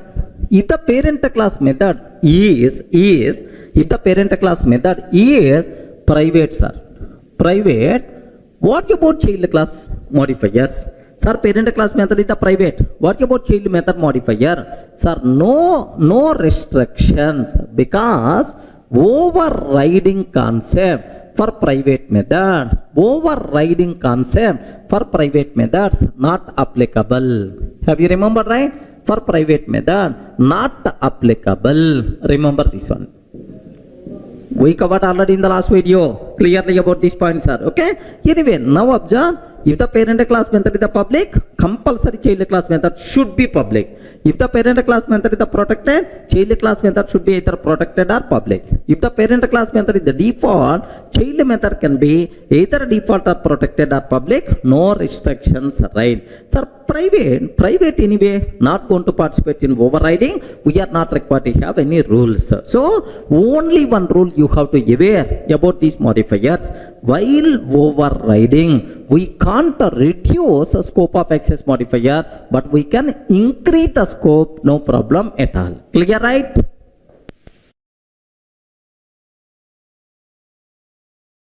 Sir, the next point related to overriding, of course, sometimes we may use throws exception, throws IO exception. Do you have any restrictions in overriding related to throws keyword? Compulsory you people should aware. Observe that carefully, sir. Sir, here public void M1, throws exception, parent class method, child class method, public void M1 doesn't throw any exception. Sir, here also parent method doesn't throw any exception, but child class method throws exception. Like, sir, we have almost around 8 cases I wrote on the board. Okay, I will explain all these things, but to understand this related to throws keyword, first you people should have some basic idea about checked exception and unchecked exception. Please make sure, sir, if you aware checked and unchecked exception, then you can aware clearly, right? Sir, let me put some basic idea about checked exception and unchecked exception, right? Very simple, sir.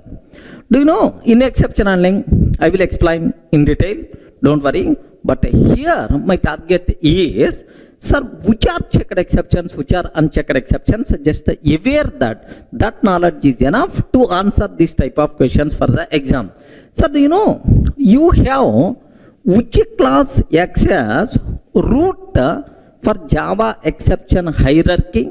Have you remembered, right? Throwable. Yesterday we covered, in the last videos we covered already throwable. Throwable access root for Java, all Java exceptions and errors, right? Now, throwable contain 2 child classes, exception and error. 2 child classes, exception and error. Sir, under exception, there are several child classes are there. Runtime exception, IO exception, runtime exception, IO exception. Next, interrupted exception, IE, very important, sir. Throws interrupted exception in multi-threading, very common exception. Next, servlet exception, several things are there. Under runtime exception, do you know, sir, what are various child classes are there? Arithmetic exception, null pointer exception, class cast exception, Are you getting? Arithmetic exception, null pointer exception, class cast exception. These are child classes of runtime exception. Similarly, IO exception, for this file not found exception. Are you getting? File not found exception. EOF exception, exception, Okay, sir, interrupted exception, servlet exception, there are several things are there. Even under error also, VM error. Are you getting? What is the VM errors are? Virtual machine error. Under that, okay, out of memory error. Are you getting? Out of memory error like this, stack overflow error. Out of memory error, stack overflow error like a ... Several things are there.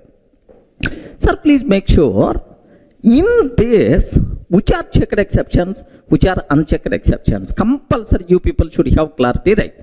The point here is, do you know what is this one? What is this? Runtime exception. Arithmetic exception, null pointer exception, class cast exception. These are child classes of runtime. Next, what is this one? error, under error, virtual machine error, like there are several things. Among these, which are checked exceptions, which are unchecked exceptions, there is a clear division is there. What is that division is, sir, a runtime exception and its child classes. Observe very carefully, sir. Runtime exception and its child classes, error and its child classes. Are you getting? Error and its child classes. So are unchecked. Are unchecked, sir. These are unchecked. Like, let me repeat again. Runtime exception and its child classes, error and its child classes are unchecked. Compiler never going to check whether you are handling or not. Except these, all the remaining things by default considered as checked exceptions, right? Are you getting? Except this part, the total remaining thing is by default considered as checked exceptions, right? Sir, can you please observe? Sir, IO exception, checked exception, checked exception, file not found exception, checked, interrupted exception, checked exception, servlet exception, checked exception, right? So the important point, this is the thumb rule you should aware. Runtime exception and its child classes, error and its child classes are unchecked, except this, the total remaining area is the checked exceptions, right? Okay, sir, please make sure if you aware this point, then automatically nothing will be there in our overriding rule. Are you in the position to understand, right? But which are parent class, which are child classes, compulsory this division must be aware. Arithmetic, null pointer, class cast exception, these are child classes of runtime exception, unchecked, right? But IO exception and its child classes checked only. Interrupted exception checked only. Next, error part unchecked only. Clear, right? If you aware this knowledge, then you can able to answer very easily these things, right? Sir, observe. What is the rule in overriding? What rule is there, sir? Very simple rule, sir. If child class method throws any checked exception, if child class method throws any checked exception, compulsory parent class method should throw the same checked exception or its a parent. Let me repeat again. Okay, if a child class method throws any checked exception, compulsory parent class method should throw the same checked exception or its a parent. Otherwise, compiler will give left and right. Are you getting that? Okay. So just I'm repeating again. If child class method throws any checked exception, compulsory parent class method should throw the same checked exception or its a parent. Otherwise, compile error, right? Sir, what about unchecked exception? For unchecked exception, no rule. The rule is applicable only for checked exceptions only. Unchecked exceptions you can use anywhere, any number of times, no problem at all. Clear, right? Now, if you aware this, now observe that first point, first one. If a child class method throws any checked exception, can you please tell, in this case, child method doesn't throw any checked exception, then we are not required to worry, perfectly itself is valid. Are you getting valid? Because child doesn't throw any checked exception. Second case, child class throws exception. Child method throws exception. Sir, if child class method throws any checked exception, compulsory parent method should throw the same checked exception or its parent. But here parent method does not throw. That's why this one is invalid. Compile time error by default you are going to get, sir. Please make sure you people should aware. Now have a look once. Let me show at least once. Here, observe carefully about this one. I am taking a simple example, sir. A simple example. Here public void M1. Public void M1. Sir, M1 parent throws exception, sir. But child doesn't throw any checked exception. If the child doesn't throw any checked exception, no restrictions, happily the code is going to compile. Fine. Java C, p.java. Observe that. the code what I say about this one is p.java. Regarding this is the p.java, right? That's why Java C p.java. Happily the code is going to compile, no problem at all. Suppose if the child class method throws checked exception, but the parent class method doesn't throw that checked exception. Have you observed, right? Immediately error we are going to get. M1 in C cannot override M1 in P. Overridden method does not throw exception like this, right? So if a child class method throws any checked exception, compulsory parent class method should throw the same checked exception or its parent. Sir, suppose I want to make this one as a valid. One option, better to throw parent class method also throws either same or its parent. Either same. I'm taking M1 throws exception. Are you getting? Child class method throws some checked exception. Parent class method also throws the same checked exception. No problem. Acceptable. If the parent class method throws its parent, sir, what is the parent? Parent of exception throwable, still acceptable. Okay, no issue at all. So the rule is, if a child class method throws any checked exception, compulsory parent class method should throw either same checked exception or its parent. Okay, well, so this one is the invalid, right? Now the third one. Can you please observe? Child class method throws IO exception. Parent class method throws exception. Sir, it is a checked. IO exception is a checked. So IO exception itself is a checked means, sir, parent class method throws its parent only. No problem at all.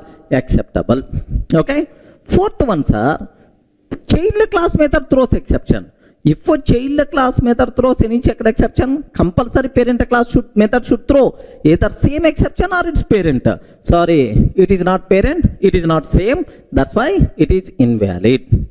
Are you getting? So because parent method always throw either same or higher level. But this is the sub. IO exception is the child of exception. That's why it is not, it is invalid. Okay, like. Sir, now public void throws EOF exception, file not found exception. Child class method throws EOF exception, file not found exception. Have you observed? According to our diagram, EOF exception, file not found exception are child class of IO exception. So these two are child of IO only, no problem at all. So each and every checked exception thrown by child class method, compulsory thrown by parent class method or its parent. Sir, parent already IO. Yes, more superior only. That's why no problem at all. Next, have you observed, right?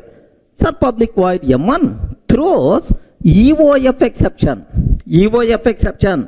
Sir, parent IO. No problem at all. EOF exception, parent throws IO exception, no problem.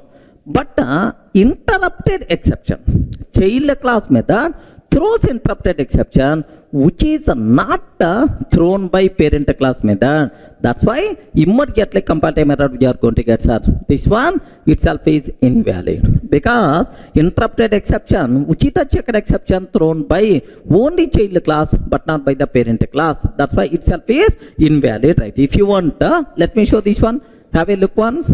Parent class method throws IO exception. Parent class method throws IO exception.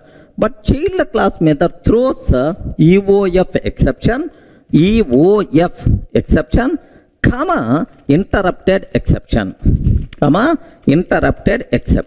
like this, right? Sir, anyway, IO exception like import java.io.star must be required. Import java.io.star.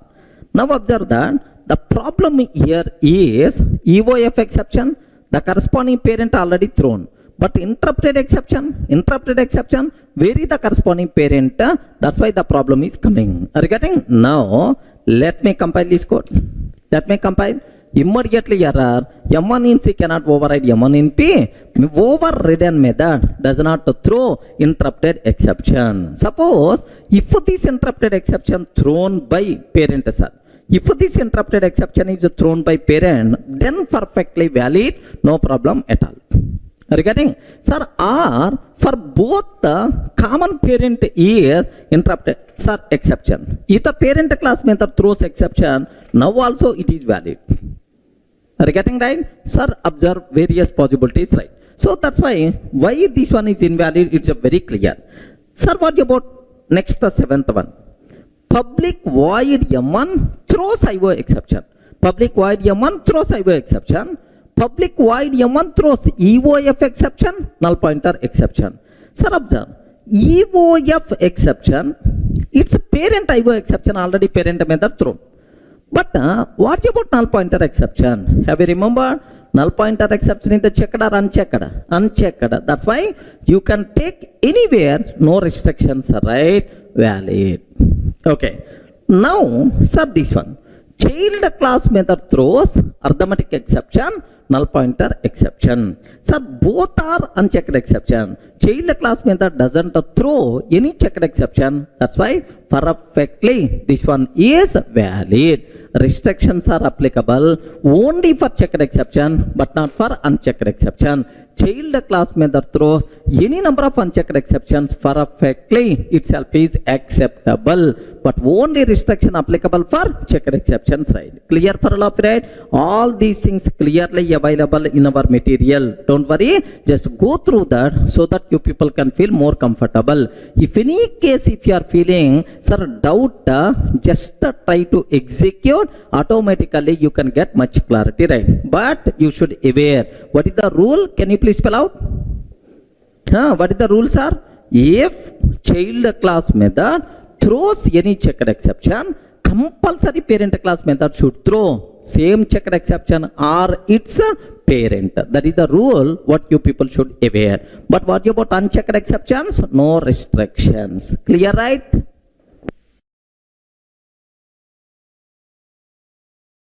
Sir, the next point related to overriding is, what is the behavior of overriding for static methods? Okay, very, very important, sir. Do you know what is the main difference between instance method and static method? Static method is class level, nowhere related to object. Instance method means object related method. Correct, right? Object related method. So the important conclusion, what you people should aware, I want to override static method with a non-static method. Okay? So class level method with the object level method. Or I want to override non-static method with a static. Okay? So observe carefully. Listen. You can get much clarity with example. Class P I am taking, sir. Assume here I am taking public, static, void, M1 method. Public, static, void, M1 method. Sir, now class C extends P, sir. Class C extends P. Now I am taking public, void, M1 method. Like this, right? Can you please observe carefully? I am trying to override static method with a non-static method. Are you getting the static method with a non-static? Similarly, class P, okay, public, void, M1, sir. Public, void, M1. Now, class C extends P. Class C extends P. Now, here I am taking public, static, void, M1. Okay, like this. Sir, observe these two examples, right? Static to non-static, non-static to static, I am trying to override. Immediately, compiler will give left and right. Array, suppose in our movie, I want to produce one movie, sir.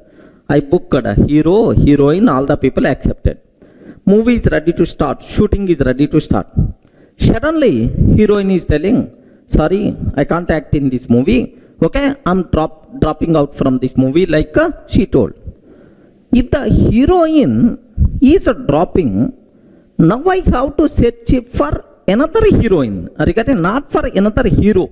Okay, because in the place of one heroine, I can place another heroine only. Are you getting right? Not with the hero. I can't replace heroine with hero or hero with heroine. Not possible, right? Same way, class level method is the static method. If you want to override with that method with the object level method, not possible. Regarding one is object related, one is class related. Static to non-static, non-static to static, overriding, not possible. Remember this one. Sir, observe very carefully, sir. Static to non-static, non-static to static. If you are trying to do, compiler will give left and right. Hey, class level method. How you can replace with object level method or object level method? How you can replace with class level method? Like that compile method we are going to get. Clear, right? Sir, let me execute this code. Observe carefully. Here, forget about throws terminology. What the first one? Public static void m1, public static void m1, public void m1. Observe that, sir. Parent class method is the static method, but child class method is not static method. That's why now if I can ask the compiler, immediately compiler will give left and right. M1 in C cannot override M1 in P. Overridden method is a static. This is the problem we are going to get, sir. Suppose if the parent method is non-static but child method is static, sir. Observe that parent method is non-static but the child method is static. Now also compile method we are going to get. What is the reason for that? Why this one is invalid, sir?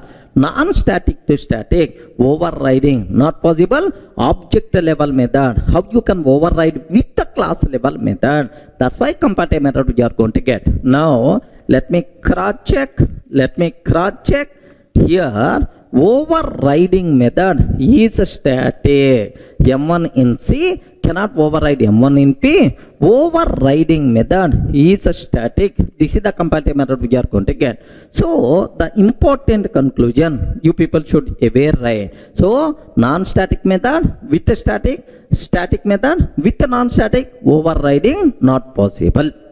Now I have one small doubt. Take very special care. If both methods are static, what will happen?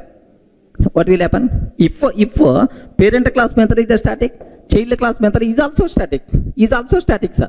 Sir, static like this, right? Both methods are static. Is it acceptable or not? 100% pakka. It is valid, no problem at all. Regarding perfectly, it's valid, no problem at all. So seems to be static method we can override with the static method like this, but it is not overriding. It is a special concept. What is that special concept? Is method hiding concept. Regarding what is this concept, sir? Can you spell out? It is not overriding. It is not overriding, and it is method hiding concept. Regarding and it is method hiding concept, right? Please make sure you people should aware clearly, right? Sir, what is the advantage we are going to get because of method hiding? What is the advantage we are going to get? Sir, I mean, what is the difference between overriding and method hiding? That part I will take care. Don't worry, sir. First observe, is it valid or not? Have a look once. If both the parent and child class methods are static, sir. Have you observed? Parent class method is a static, and the child class method is also static. Okay, perfectly acceptable. This special concept is called, what is this word? Method hiding, but not overriding like this, right? Yes, let me cross check, let me compile. Happily the code is going to be compiled, no problem at all. So seems to be overriding concept applicable for static methods, but it's not overriding, it is method hiding. Then what is the difference between overriding and method hiding? That part I will take care. Sir, observe a bit carefully, sir. I'm taking system.out.println, okay, parent method. Okay, parent like this. Now system.out.println child like this I'm taking, sir. Just I'm taking parent and child. Anyway, SOP statements. So which method is going to get in the chance? I want to aware. Now, let me go for class test. Public static void main method string array args. Take very special care, sir. Parent P is equal to new parent. Parent P is equal to new parent. P dot M1 method. First case. Child C is equal to new child C dot M1. Second case. Sir, parent P1 is equal to new child. Parent P1 is equal to new child P1 dot M1. P1 dot M1 like this, right? Sir, if it is overriding, method resolution always takes care by JVM based on runtime object. Correct or not? In overriding, method resolution is always takes care by JVM based on runtime object. Sir, here, which is the runtime object? Parent. That's why parent method should come. Here, runtime object, child. That's why child method should come. Here, what is the runtime object? What is the runtime object? Child. That's why compulsory child method should come like this, right? If really it is the overriding, definitely this is the answer we have to get. But I told it is not overriding and it is method hiding. That is what you should aware. In method hiding, method resolution always takes care by compiler based on reference type. Remember this one. So if both the methods are static, then it is method hiding. In method hiding, method resolution is always takes care by compiler based on reference type. Sir, if these are not static, overriding, then method resolution is always takes care by JVM based on runtime object. Remember this. Very simple rule, sir. Both methods are static or non-static. Both are static. Method hiding. Always method resolution is always based on reference type by the compiler. Sir, both are not static.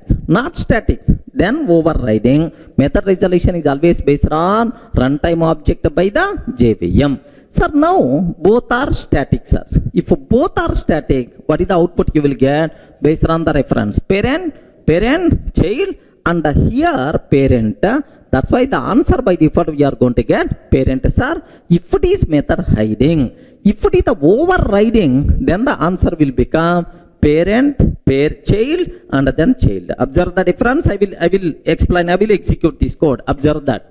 Sir, I'm taking same example. I'm taking same example, right? Here, just have a look once, sir. I'm trying to take here just public static void M1, system.out.println, parent like this. I'm taking, sir, parent. Next, here I'm trying to take, sir, public static void M1. Here, just I'm taking child, sir. Now, can you please confirm, is it overriding or method hiding? Sir, it is method hiding. Method resolution is always based on reference type and by compiler. Compiler is the responsible for method resolution and method resolution is always based on the reference type. Okay, well, now parent P is equal to new parent P dot M1. Okay, like this. Next, child C is equal to new child C dot M1. Next, parent P1 is equal to new child P1 dot M1. Okay, observe that, sir. So, if it is the method hiding, method resolution is always based on the reference type. Here, parent reference we are using. That's why parent method. Regarding, that's why parent method we are going to get in the chance. Here, child reference I'm using. That's why child method we will get. Next, here parent reference we are using. That's why parent method we are going to get in the chance. Observe that a bit very carefully about this terminology, right? So method resolution is always based on reference type because it is a static method. Now observe that. Now let me save this code, test.java. Okay, well, now let me compile this code, java c test.java, perfectly valid. Now java test, but answers are parent, child, parent, parent, child, parent. This is the answer, right? Suppose if both are not static, sir, if both are not static, if both are not static, can you please tell, is it overriding or not? Overriding. Method resolution is always based on reference type. Sorry, method resolution is always based on runtime object. Sir, now here what is the output, sir? Here parent object we are using, that's why parent method. Child object we are using, child method. Child object we are using, child method. So parent, child, like this we are going to get in the output. But in the answer we are going to get, sir, here the code compiles fine. The answer by default we are going to get parent followed by child. This is the answer we are going to get, sir. Clear, right? So if both the parent and child class methods are static, then it will become method hiding. If both are not static, then it will become overriding. Take special care, overriding with respect to static methods. Clear for all of you, right? Sir, now let me summarize all differences between overriding and method hiding. Sir, with examples we covered already. Sir, now let me summarize that. Sir, first method hiding, second one overriding. Sir, very simple. In method hiding, both the parent and child class methods should be static. If both are static, such type of thing is called method hiding. So if it is the overriding, both parent and child class methods should be instance methods. Correct, right? Now observe, sir, both the parent class and child class methods should be static if it is the method hiding. Next, both the parent class and child class methods should be non-static if it is overriding. Okay, well. Next, in method hiding, method resolution is always takes care by. In method hiding static, method hiding, method resolution is always takes care by compiler based on reference type. Remember, so in method resolution always takes care by compiler based on reference type if it is method hiding. Remember, so if it is the overriding, method resolution always takes care by JVM based on runtime object. Okay, so next it's always based on runtime object. That's why it is also known as, overriding is also known as runtime polymorphism or dynamic polymorphism or late binding. But what about method hiding, sir? Method hiding is always takes care by compiler based on reference type. That's why it is also known. Method hiding is compile time polymorphism or static polymorphism or early binding. That's all, sir. If any person in the interview room may be a chance to ask what is the difference between method hiding and overriding, immediately you have to give left and right. Clear for all of you, right? That's all. This is what you should aware.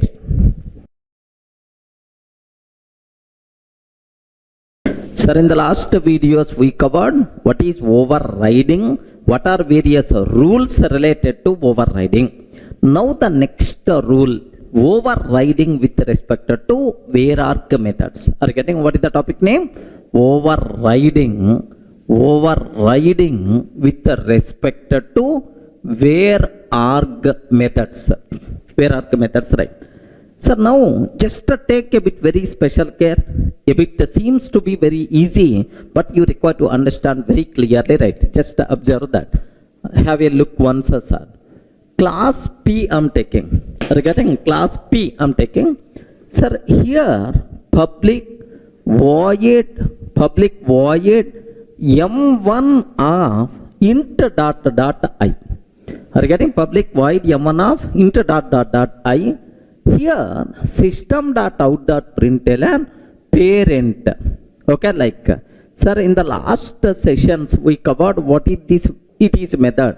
It is a Vararg method. You can call this method by passing any number of int values, no problem at all. Sir, you can need not be into time. If you want, you can declare Vararg method which can take any number of string values, like, but this Vararg method can take any number of int values, right?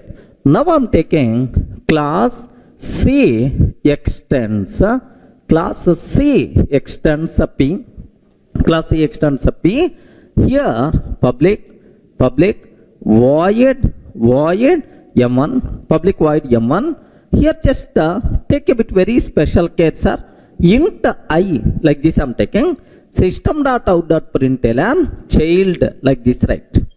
Of course, this is the child, like I'm taking. Sir, it is the parent class, this is the child class. Inside child class, public void M1, int I, like I'm taking, sir. Sir, now my requirement here is, observe carefully, I'm taking class test, public static void main method, string array args, public static void main string array args. Here my target is parent P is equal to new parent. Parent P is equal to new parent. Parent reference, parent object, P dot M1 method by passing 10 as the argument. First one, sir. Second one, child C is equal to new child C dot M1 of 10 I'm taking. Next, here parent P1 is equal to new child. Sir, parent reference can be used to hold child object. P1 dot M1 of 10 I'm taking, sir. Can you please tell what is the output we are going to get? Please respond. Sir, observe both and can you please tell what is the output we are going to get? Yes, very simple. Sir, overriding, in overriding, method resolution is always takes care by JVM based on runtime object, because in the child class M1 of int method is there.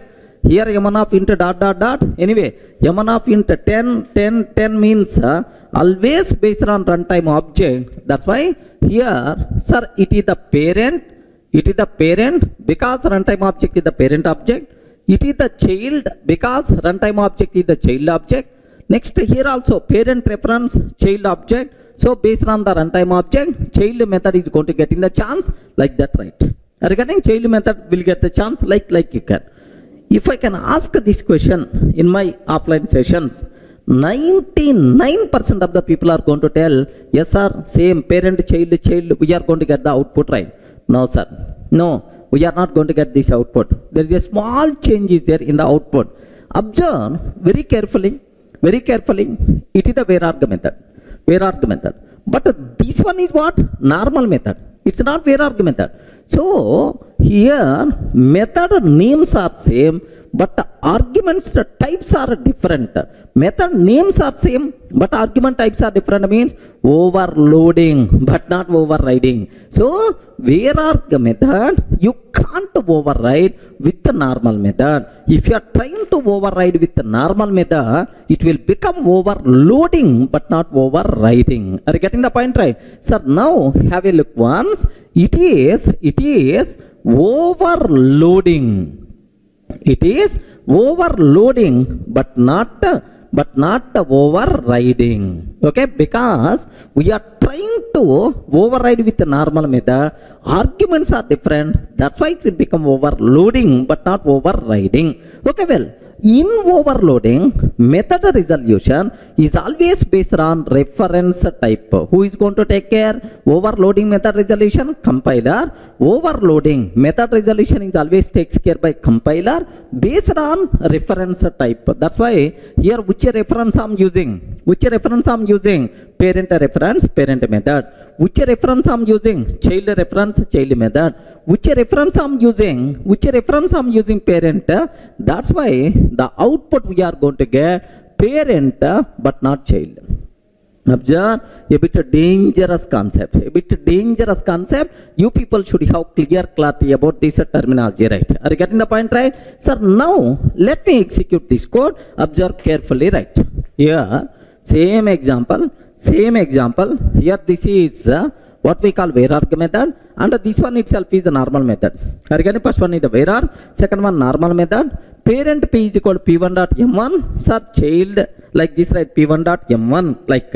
Sir, now observe, sir, Java C Java C test.java. Happily the code compiles fine, no problem at all. Sir, Java test.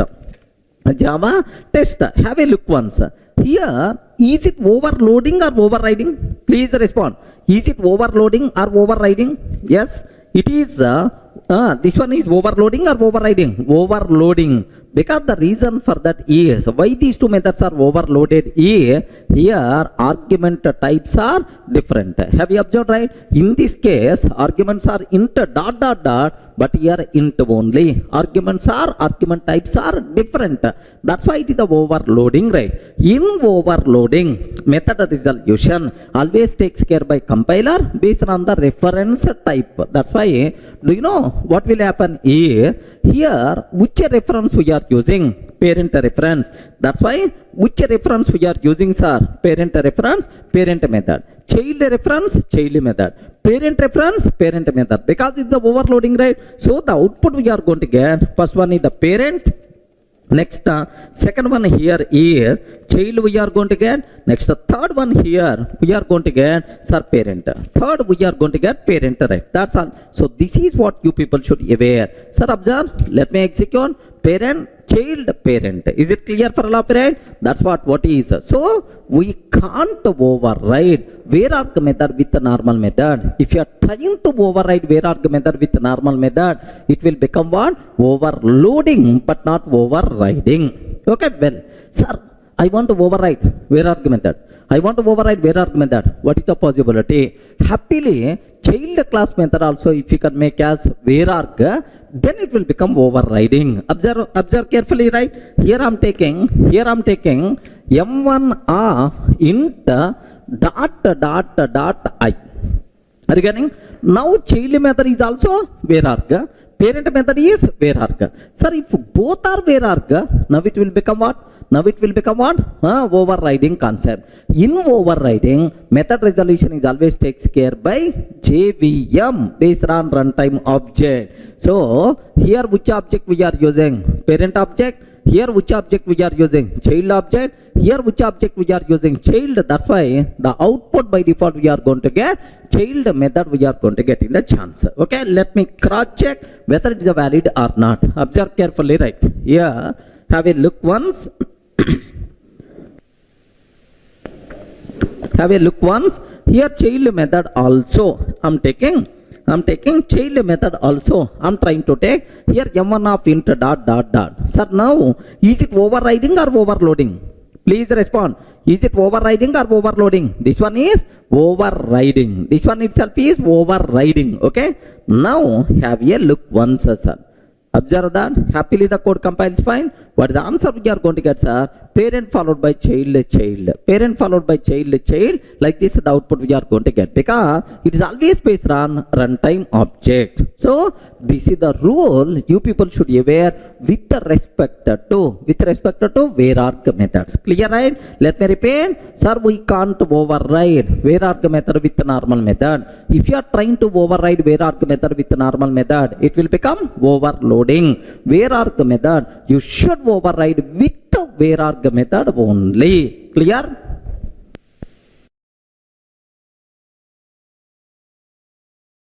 In the last video, we covered overriding with respect to Vararg methods, right? So we can't override Vararg method with the normal method. Compulsory Vararg method we should override with another Vararg method only. Clear, right?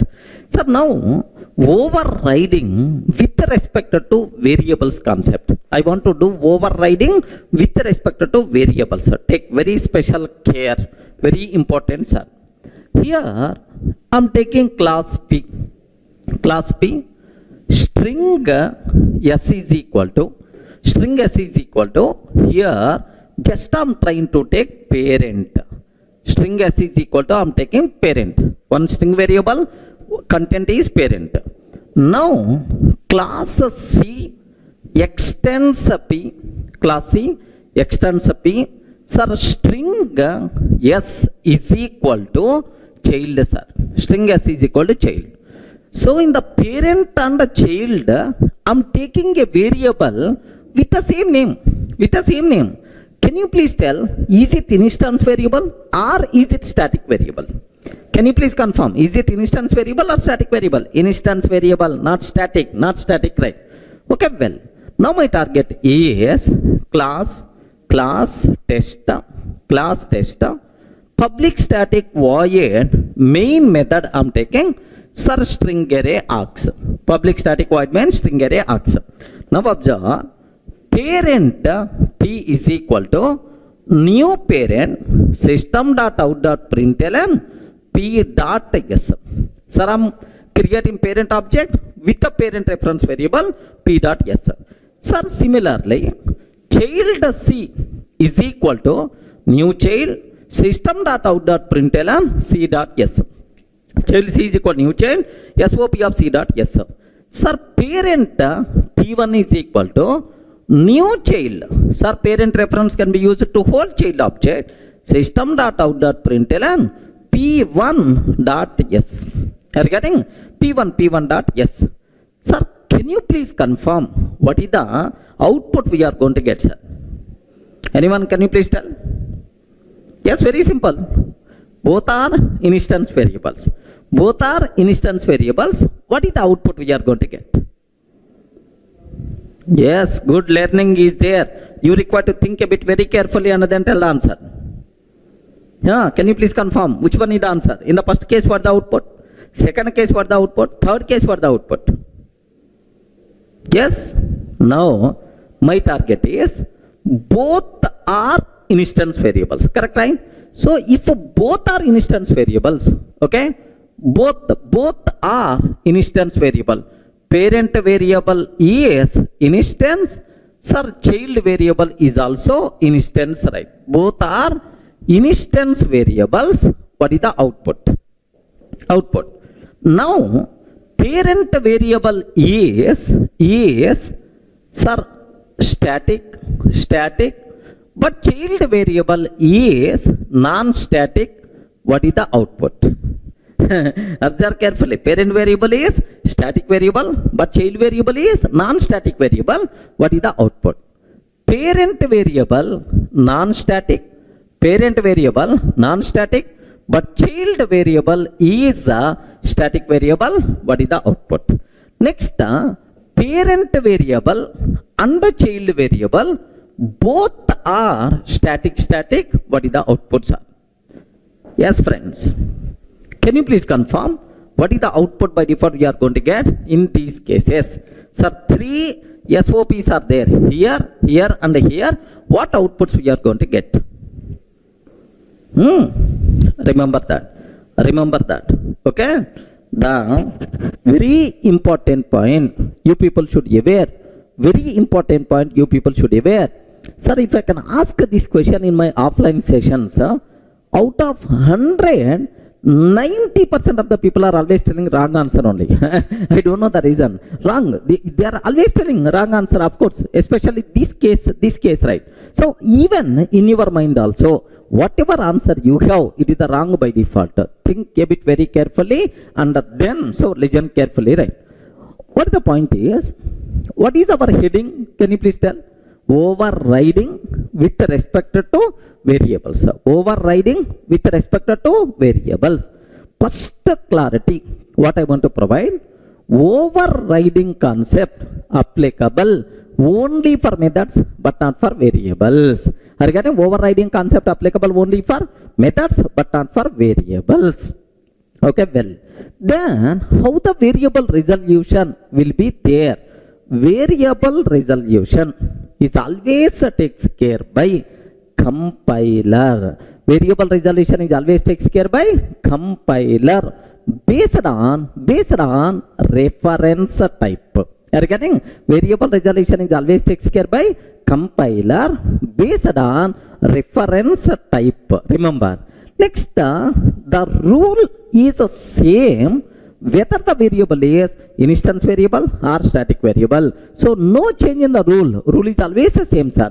Variable resolution is always takes care by compiler based on reference type but not based on runtime object. Clear, right? Now have a look once. Here, even this variable is the static or non-static, output is always the same, sir. Do you know this type of concept is called variable hiding or shadowing. Are you getting? This type of concept is called variable hiding or shadowing. Defining same variable in the child class is called shadowing concept. But anyway, these technical words you are not required to worry. Just aware variable resolution always takes care by compiler based on reference type. The rule is always same whether we are using static or non-static, right? Now observe a bit carefully, right? Here, which reference type you are using? Parent reference. Then obviously, what is the output you are going to get? Parent is the output. Are you getting? Sir, here which reference we are using? Child reference. That's why the output is child we are going to get, sir. Sir, here which reference we are using? Parent reference. That's why the output we are going to get is parent, sir. Are you getting? Sir, whether the variables are static, non-static, I am not required to worry, sir. Whether it is the static or non-static, the rule is always same. Variable resolution always based on reference type only, but not based on runtime object. That's why. So whether the variables are both are instance variable or both are static variable, one is static, one is non-static. Like output is always parent, child, parent only. Parent, child, parent only.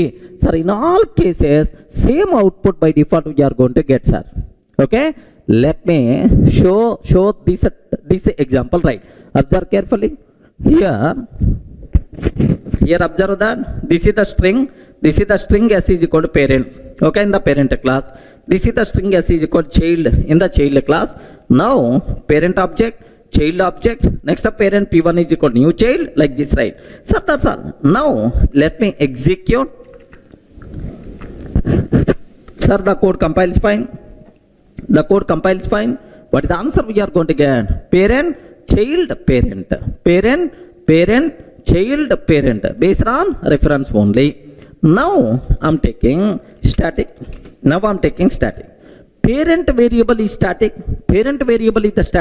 but the child variable is non-static. No problem. Whether static, non-static, static, or both are static, the rule is always same. That's why. So in this case, what is the output, sir? Now have a look once, sir. Now the same output by default we will get. Parent, child, parent. Okay. Now I'm taking, sir, parent is non-static, but child is static, sir.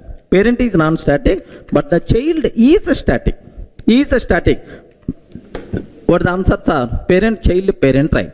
Sir, if both are static, can you please observe what answer by default you are going to get? Yes, here parent, child, parent by default you are going to get. So whether variables are static or non-static, variable resolution always takes care by compiler based on reference type. Clear for all of you, right? So overriding concept applicable only for methods but not for variables.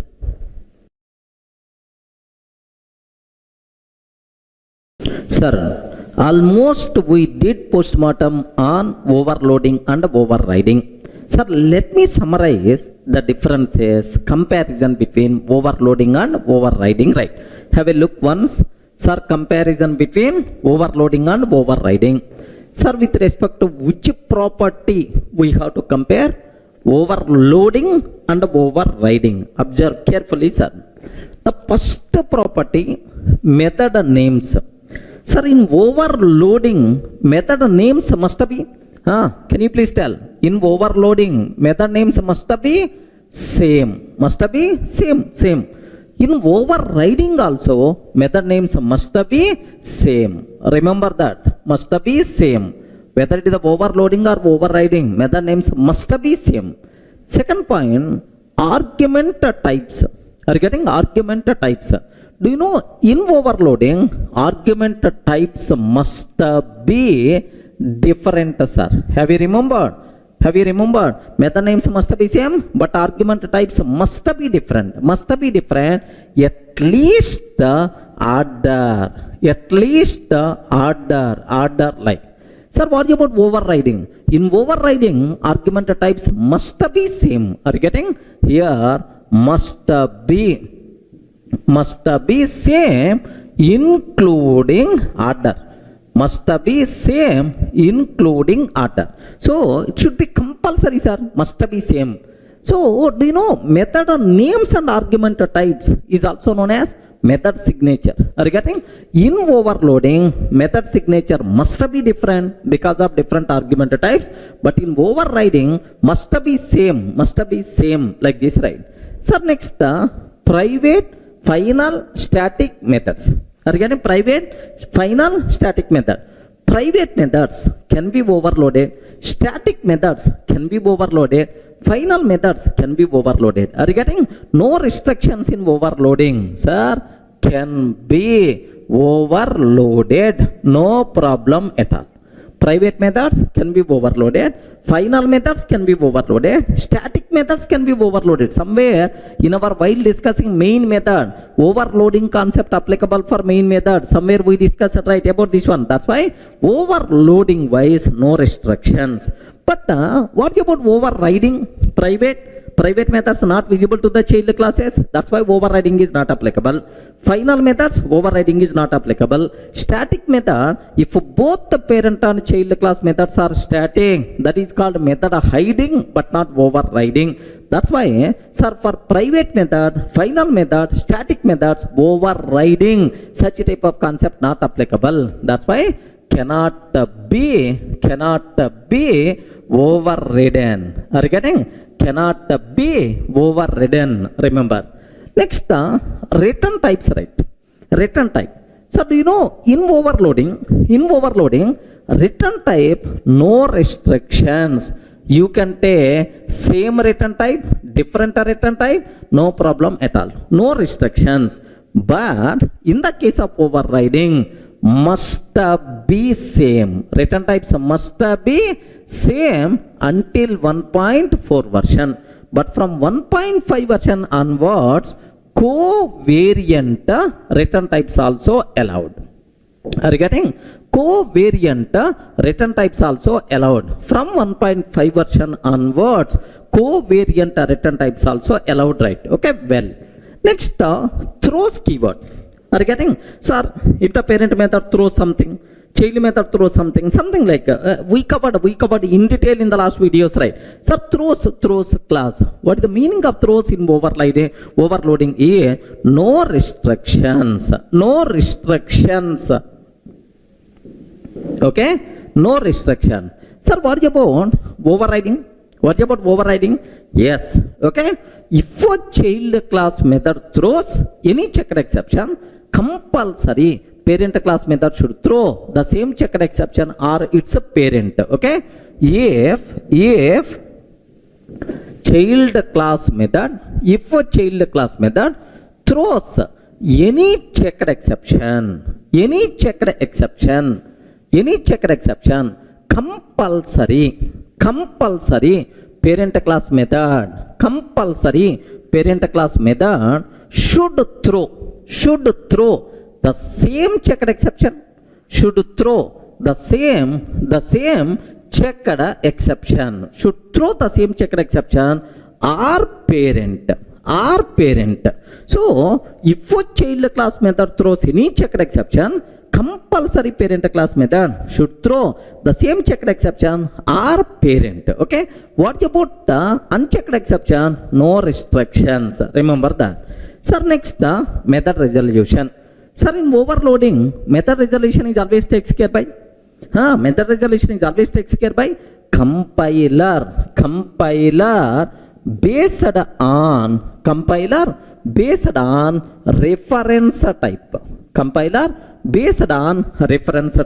Sir, method resolution always takes care by JVM. If it is the overriding, always takes care by JVM based on runtime object. JVM based on runtime object. Getting right? Next, other names. Sir, what are various other names are there? Sometimes overloading is also known as compile time polymorphism. Are you getting? Compile time polymorphism or static polymorphism or early binding. Method of binding is going to be happen at compile time only. That's why early binding. So overloading is considered as compile time polymorphism or static polymorphism or early binding. Okay, well, sir, what about overriding? Overriding is also known as runtime polymorphism. Runtime polymorphism or dynamic polymorphism or dynamic polymorphism or late binding. Are you getting? Or late binding. That's all. So if any person is asking what is the difference between overloading and overriding, sir, happily you can tell this example, this diagram, so that definitely is going to feel comfortable, right? Are you in the position to understand? But here one small observation you have to take care. What is that is, here observe, in overloading, only one rule we have to check. Overloading is very simple. Overloading, we are not required to check multiple rules. Only one rule. Method names must be same. Argument types must be different. In overloading, method names must be same. Argument types must be different. Except that, all the remaining things are not required to worry. But in overriding, everything we have to check. Method names must be same. Next, argument types must be same. Next, return types must be same. Covariant return type, throws keyword, access modifier, like there are several restrictions are available. Remember, but in overloading, no such type of restrictions. Everyone can able to understand, right? That's all, friends.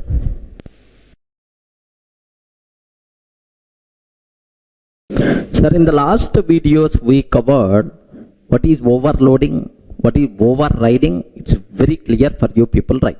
Sir, let me summarize all these things under single roof. Okay, is something like polymorphism. Sir, first, can you please tell what is polymorphism? Can you spell out, sir? Polymorphism. Do you know, from our childhood onwards, we already aware this one. Sir, poly means many. Are you getting? Poly means many, sir. Many. Next, marps. Are you getting? Marps. Marps means forms. Marps means forms. Poly means many. Marps means forms, right? Okay. So polymorphism is nothing but many forms. One name, but multiple forms. One name, but multiple forms is the concept of polymorphism. Poly means many man, marps means forms. Many forms is called polymorphism. Somewhere you may see Polytechnic College. Regarding Polytechnic College, so there multiple technologies are available. Next, polyclinic. Okay, like there multiple expert doctors are available. Polyclinic, polygon. Next, polytechnic is by default considered as polymorphism, right? Sir, can you please can you please understand this? Let me explain a small layman example. Sir, do you know best example for polymorphism is yourself only. Yourself only is the best example, sir. Assume okay, sir, this diagram is yours, of course, including my also. Okay, this is assume that, sir, this is yours. Now, do you know yourself? He is the best example for polymorphism. How, sir? Like, best example, sir, if you are there within the house, in front of your parents. In front of your parents, if you are there at home, in front of your parents. Do you know, your words are always very innocent words are going to come. So that a college, that a school, or that a temple, this type of terminology is going to come within the house. Are you getting? Always class, or college, or book, next a template, temple, something like this type of terminology will come, sir, if you are there within the house. But if you are there outside of house, outside of house with your friends, sir, with your friends, then automatically the terminology by default will be changed. Array, yesterday's brand is not good. Today we require to change the brand. Are you getting that? Array, a new brand cigar came, cigarette came. We have to get that. Array, that movie compulsory release day only I have to see. Have you observed, right? Here cigar. Okay, cigar, next the movie, next the brand. This type of terminology is going to come. Sir, the same person coming out of his native place, outside of native place. Do you know something like he came from his native place to Hyderabad. Once this person is coming to Hyderabad, complete color by default will be changed, man. They are flying, automatically wings are going to come. Okay, complete different color this person is going to show. Observe the terminology. Here, how many persons are there? Only one person. In your house, one type of behavior. Outside of house, another type of behavior. Next, outside of your native place, another type of behavior. Okay, like this. This type of thing is by default considered as polymorphism. Are you able to understand, right? What is the meaning of polymorphism? One person but multiple forms. One name but multiple forms is the concept of polymorphism. Okay, well, sir, let me go for programmatic way so that you can get much clarity, right? Sir, observe, I have ABS method is there. This ABS method we can use for int argument. ABS method we can use for long argument. ABS method we can use for float argument, like this, right? Sir, same name, same method name, but different argument types. No problem at all. Same name but different argument types is a concept of polymorphism, which is nothing but our overloading concept. Are you getting? Method names are same but different argument types is nothing but overloading concept. Overloading is the best example of polymorphism, where same name but multiple argument types. Okay, well, sir, now I have one method is there, sir. Class P in the parent class. Marry method is there. Marry with Subbalakshmi. Assume that marry with Subbalakshmi. Like this I am taking, sir.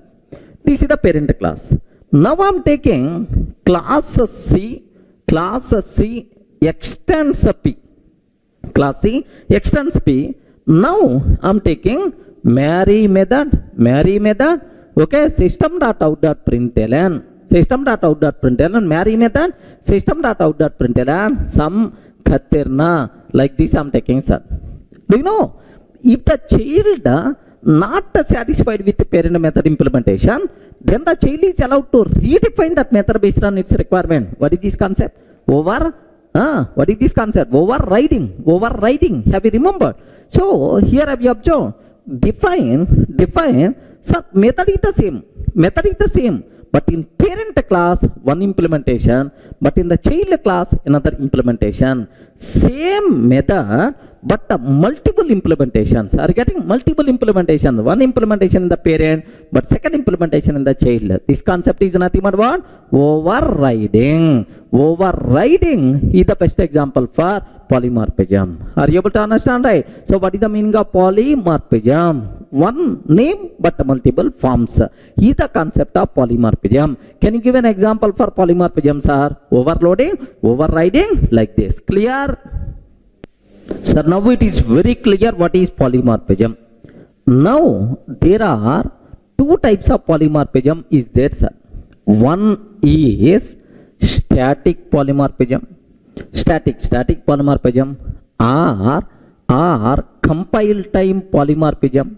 Static polymorphism or compile time polymorphism or early binding. Have you remembered somewhere we discussed about these things like sir, one is static polymorphism or compile time polymorphism or early binding.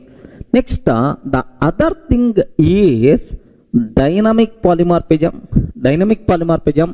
or runtime polymorphism or late binding. late binding, right? Now, sir, do you know static, compile time or early bonding? For these examples, if you consider, overloading is the example where method resolution is going to be happen at a compile time only, at a early time only, early binding. That's why overloading is an example of compile time polymorphism. Next, method hiding is the example of polymorphism.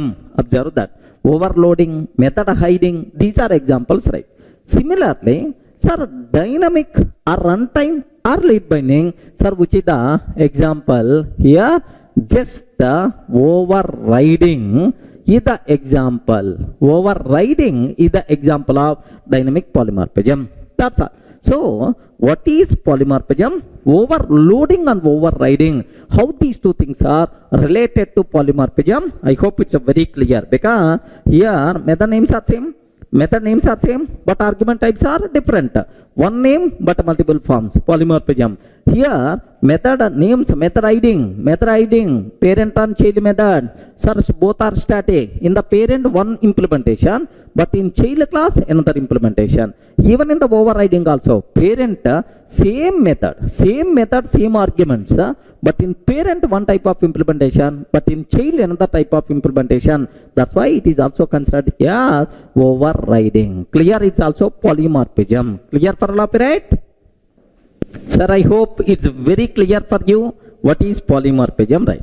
Sir, in the internet, there was one joke which is very largely circulated joke, sir, about polymorphism. Just I want to share with you people.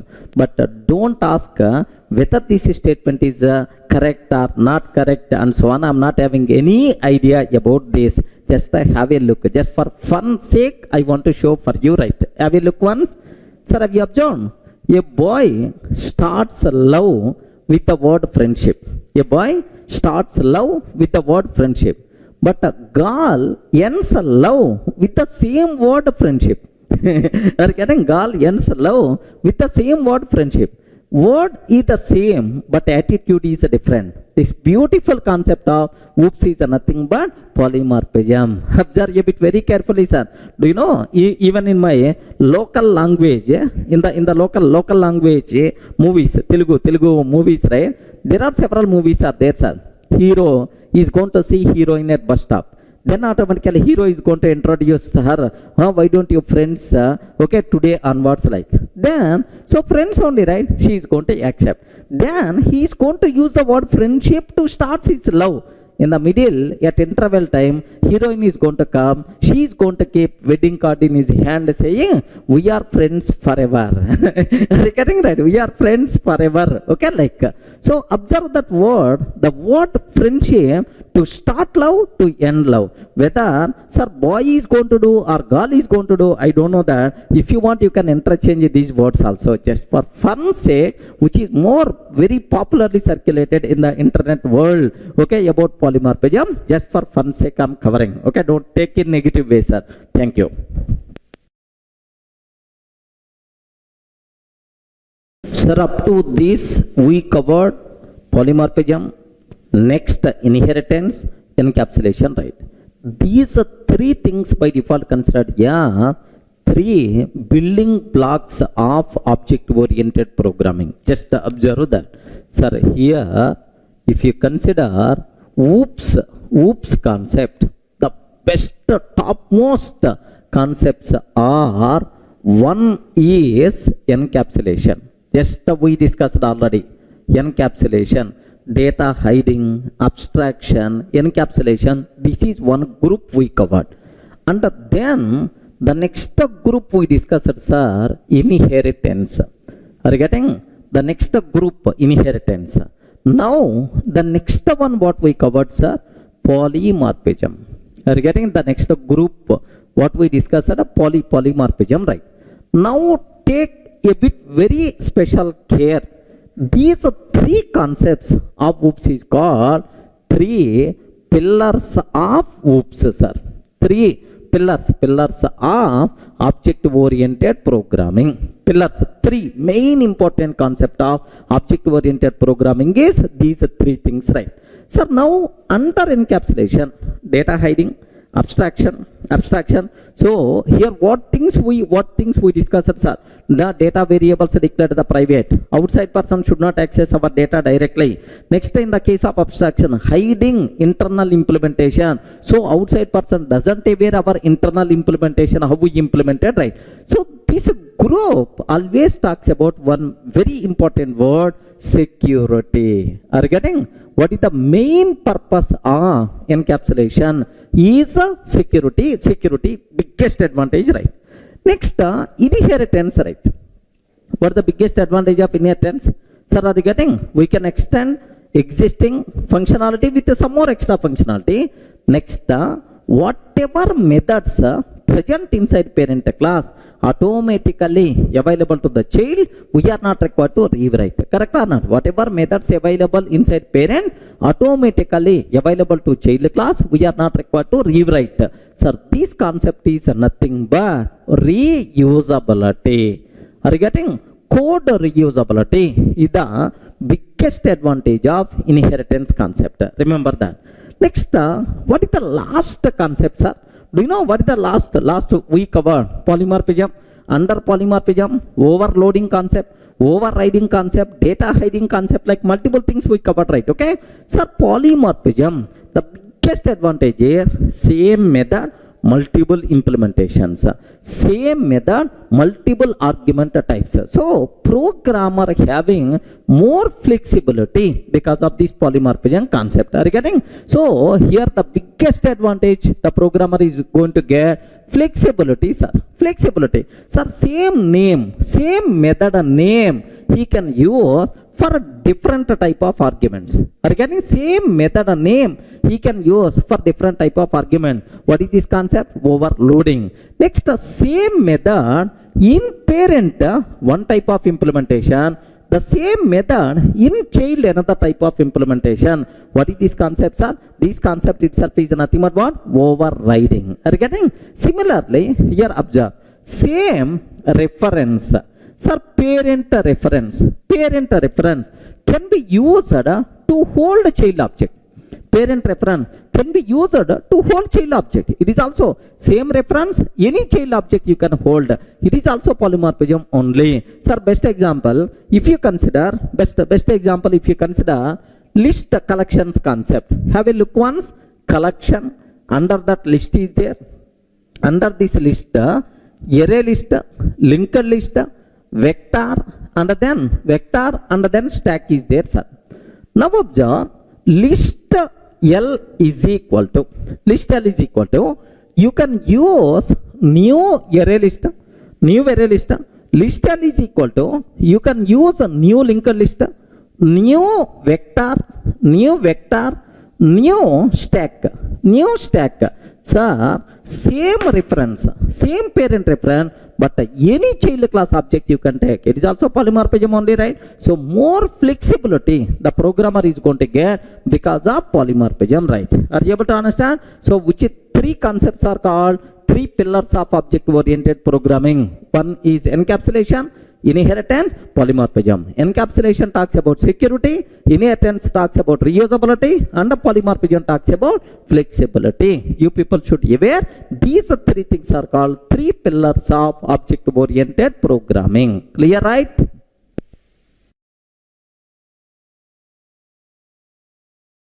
Hi friends, in the last videos we covered very clearly what is encapsulation, inheritance, polymorphism, these are three concepts, right? Sir, now the next very important concept what we have to discuss, a bit confusion topic. What the topic is? Object typecasting. In the fundamentals, we covered already primitive typecasting. Now it is object typecasting. How we can able to do that? Sir, before explaining this concept, of course, let me ask a small question. How many people are in a position to answer? Just observe that I have here I'm taking object O is equal to new string of Durga. Object O is equal to new string of Durga. 100% pakka it is valid because Parent reference can be used to hold child class object, no problem at all. Are you getting right? Sir, now here string buffer SB is equal to string buffer SB is equal to string buffer of O, sir. String buffer SB is equal to string buffer of O. Like this I'm taking, sir. Sir, this is my code. Can you please tell, here we are performing typecasting. Sir, this object type, internal string object is there. Now I'm trying to typecast it to string buffer like this, right? Can you please tell, is it valid or not? Yes, respond. Is it valid or not? Yes. So, some people may feel compile time error. Some people may feel runtime exception.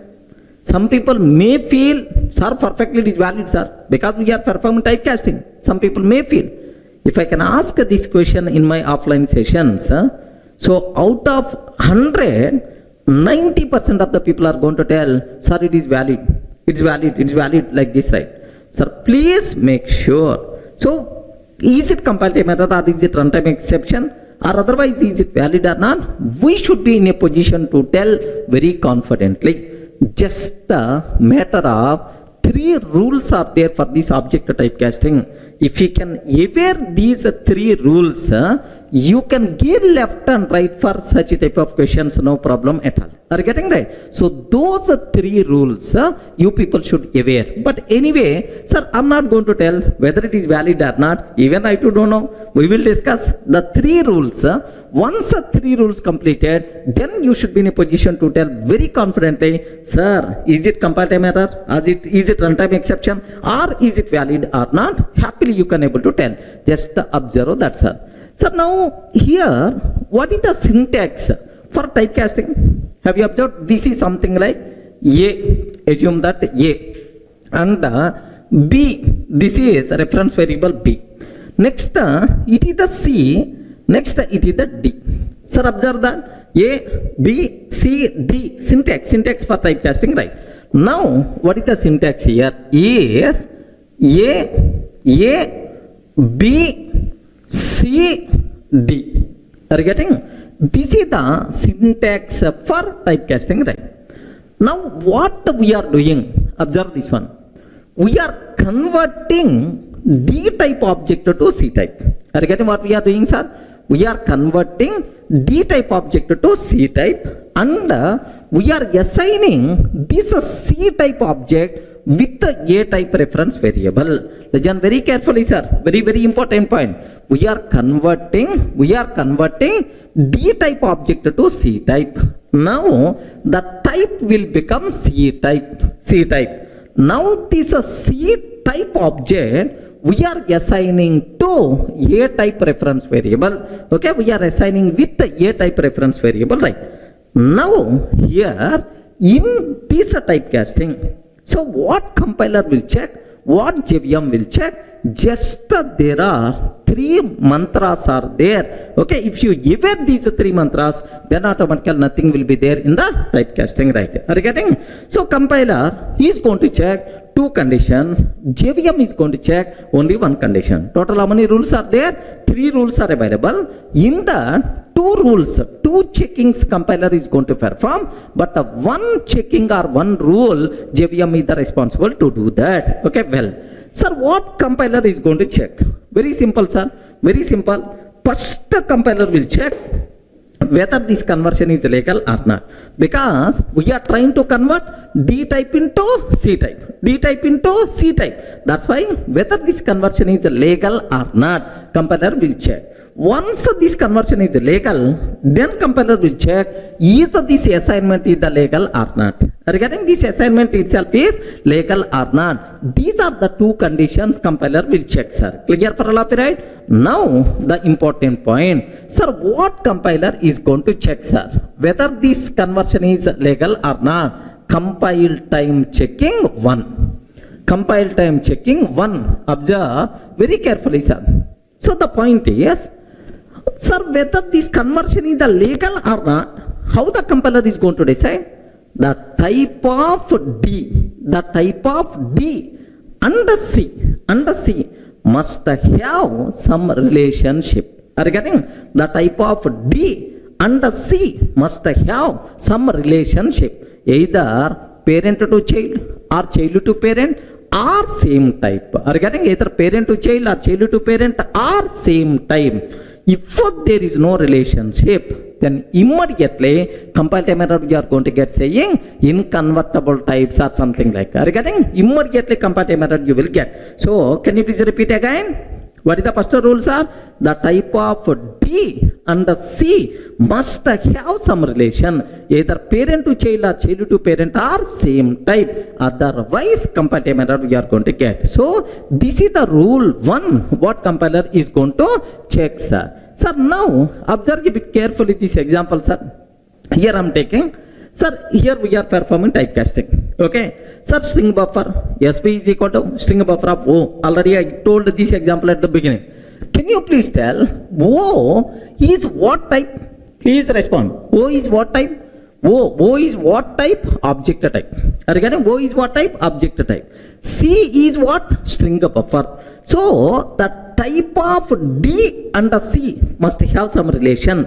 Sir, object and string buffer, parent to child relationship is there. That's why happily rule 1 passed. Are you getting? Rule 1 satisfied, no problem at all. Are you able to understand, right? So compiler, what thing it is going to check, sir?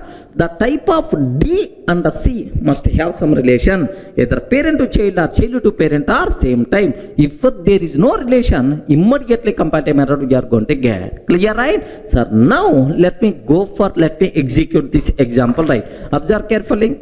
Here I am taking just a class test. Here I am taking, sir, object O is equal to new string of Durga. I am taking object O is equal to new string of Durga.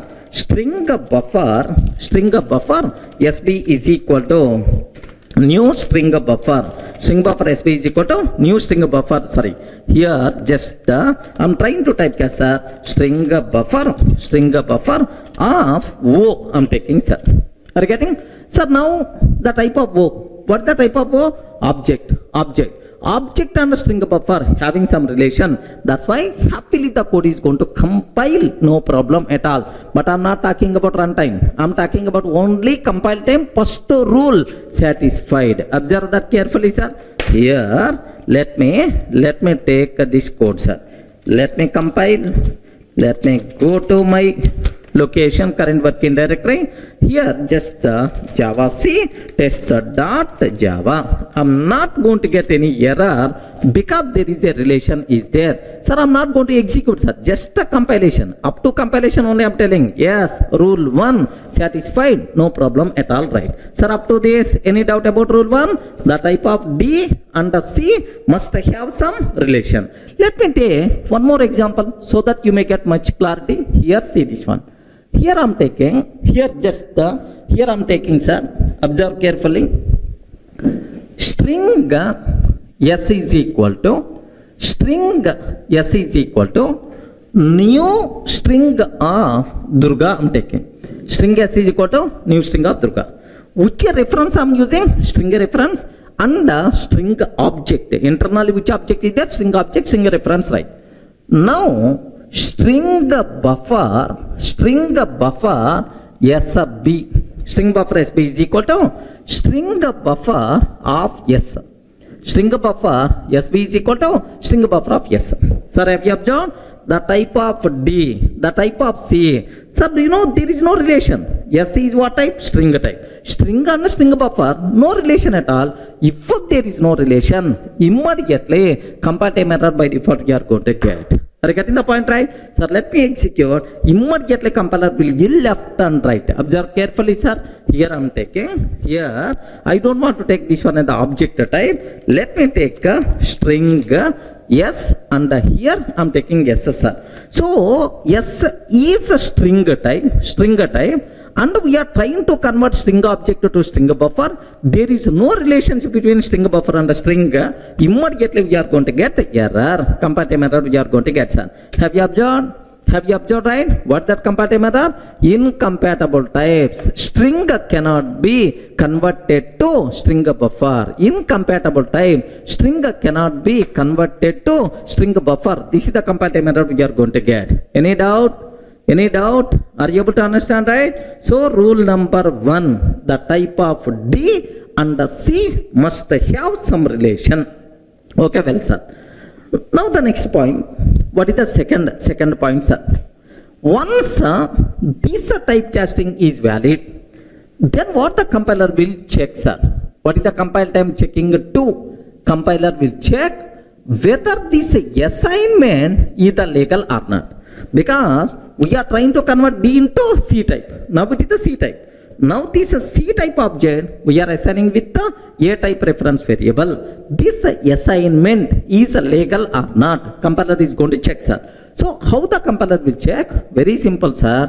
Sir, this C type object, but we are using A type reference variable.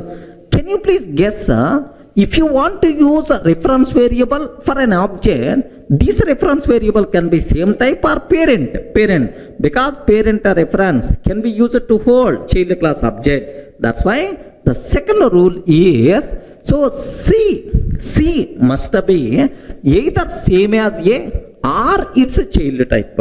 C must be either same as A or it's a child type. Okay, that's what you people should be aware. So C must be either same as A or it's a child type. If this condition is satisfied, then automatically, happily the code is going to be compiled. That rule is satisfied, right? By mistake, if this C is not the same as A or not it's a child type, immediately compile time error we are going to get. Observe carefully, right? Sir, now let me go for this example, sir. Have a look once. Have a look once in this example. We covered already. O is what type? Object. Object string buffer. Rule 1 satisfied. The type of D and the C must have some relation. Rule 1 satisfied. Second rule, sir. String buffer. Here string buffer. C must be either same or child type of A.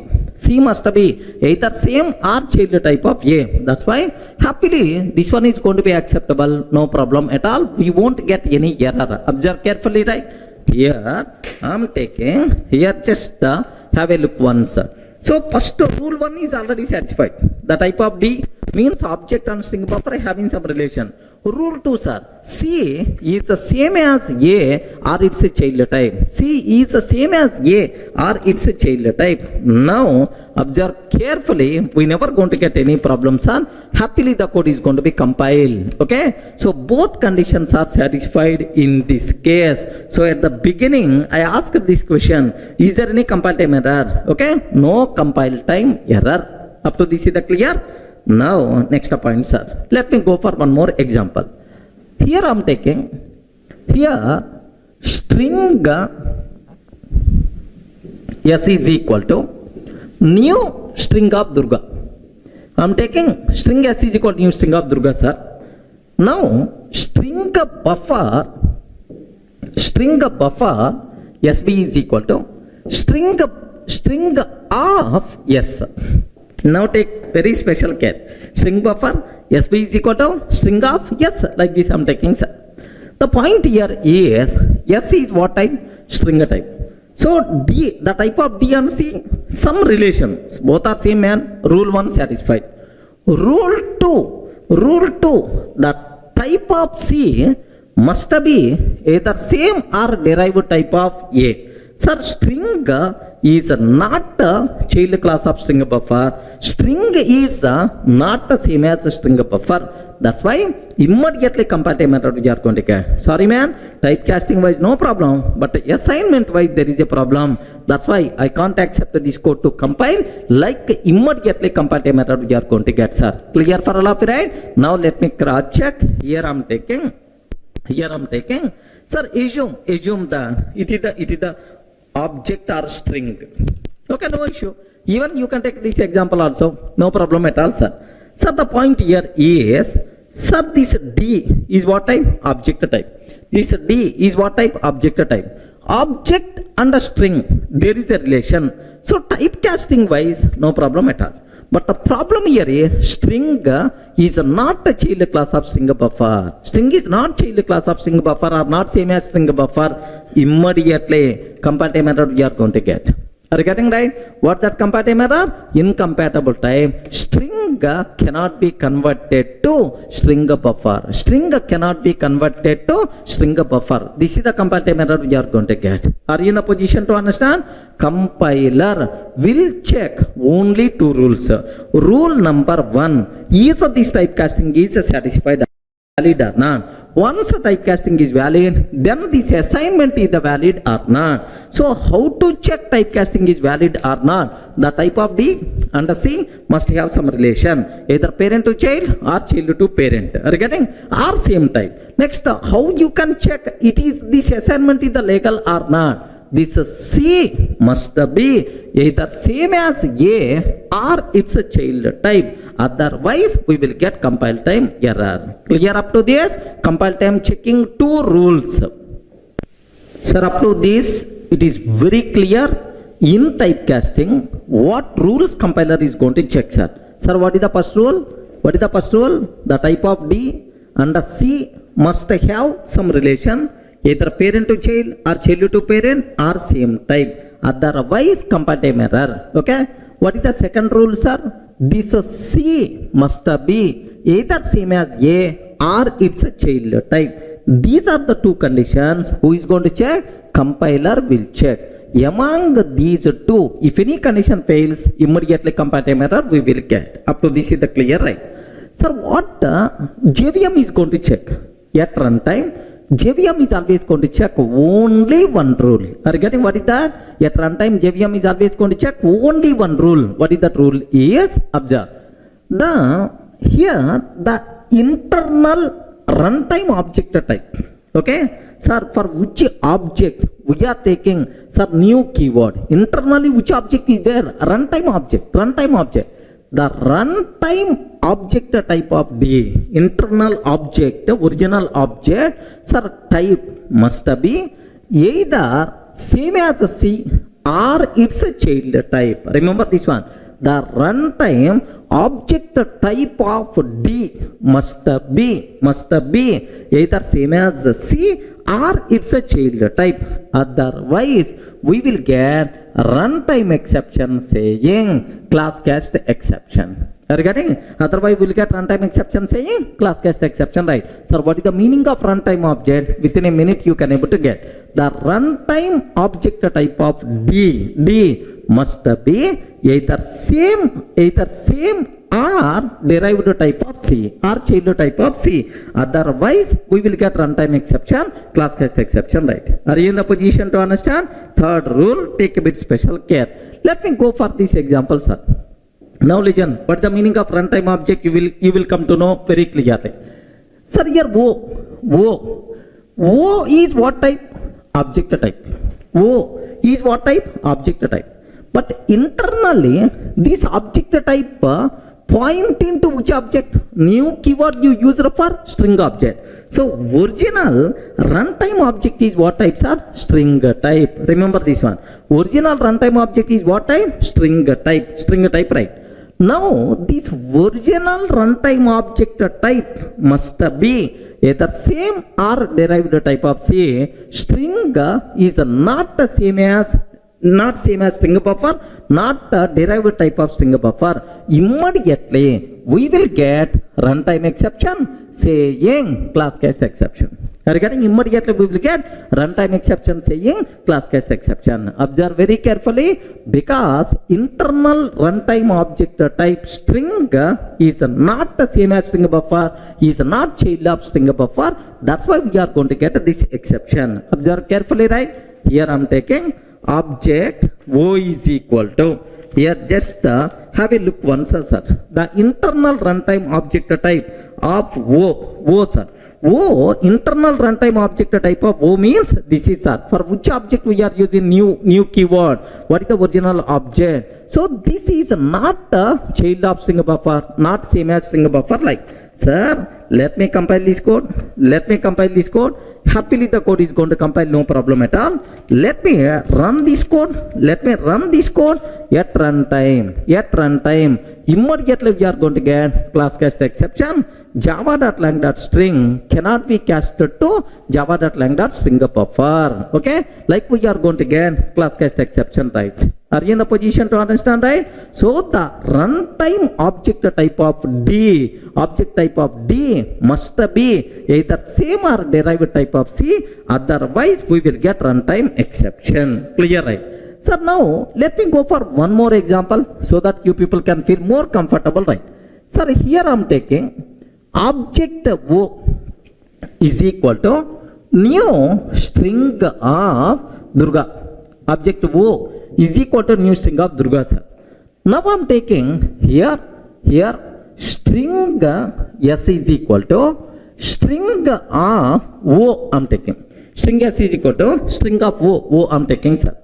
Rule number one, compile time rule 1, the type of D and the C must have some relation, either parent to child, child to parent, or same type. So type of D means O, object and string having some relation, acceptable. Okay, rule 1 satisfied. Next, the second, C must be same as A or its child type. Yes, this rule is also satisfied. So compile time wise, no problem at all. At runtime, internal object type of O. Sir, which is the internal object type of O, sir? New string, sir. It is the internal runtime object type is the string. It is the same as a string only. That's why no problem. Happily this one is going to be accepted. Everyone can able to understand, right? This one itself is accepted. No problem at all. Okay. Now let me check this one, sir. Object O is equal to, sir, new string. Sir, string S is equal to string of O. Sir. So rule 1, the type of D object and string relation is there. String is the same as string, acceptable. Runtime object type of O means string. It is the child. It is the same as the string only. All the three rules are satisfied. That's why happily this one is going to work, sir. Now have a look once. What is the output? Is either code is going to compile or not? Let me compile. Happily the code compiles fine. Let me run. Happily the code is going to run fine. No problem at all. Sir, if I can ask system.out.println of yes. System.out.println of yes. If I can take like this, yes, happily the code compiles fine. No problem at all. Sir, if I run this code, Durga itself is the answer we are going to get. Sir. That's all. These are 3 rules you people should aware about the typecasting. Sir, total how many mantras are there? 3 mantras. 2 mantras at compile time, 1 mantra at run time.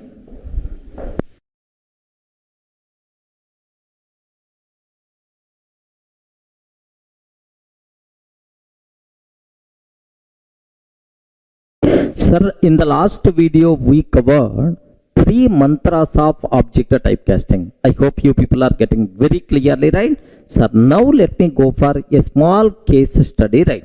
Sir, before that, let me review these mantras. Just have a look once. What is the syntax? 3 mantras of object typecasting. A, B, C, D. Okay, there are 3. A, B, C, D. This is the syntax, right? So, mantra 1 at compile time. The type of D and C must have some relationship, either parent to child or child to parent or same type. Otherwise, we will get compile time error. So, compiler is always going to check whether this assignment, type conversion is legal or not. How it is going to check, sir? The type of D and the C must have some relationship. Okay, remember this one, sir. Okay, like then, so happily the code is going to compile. What is the next one? Mantra 2, sir. Sir, C must be either same as A or it's a child type, because we require to check whether this assignment is legal or not. This is C must be either same or derived type of A, otherwise we will get compile time error. So these are 2 things compiler is always going to check, sir. Sir, at runtime, what is the rule? At runtime, mantra 3, at runtime, sir. So the internal object type of D, the underlying original object type of D must be either same or derived type of C. Must be either same or derived type of C. Otherwise, we will get runtime exception saying class cast exception. Yes, all these three rules I covered very clearly, not required to keep much explanation.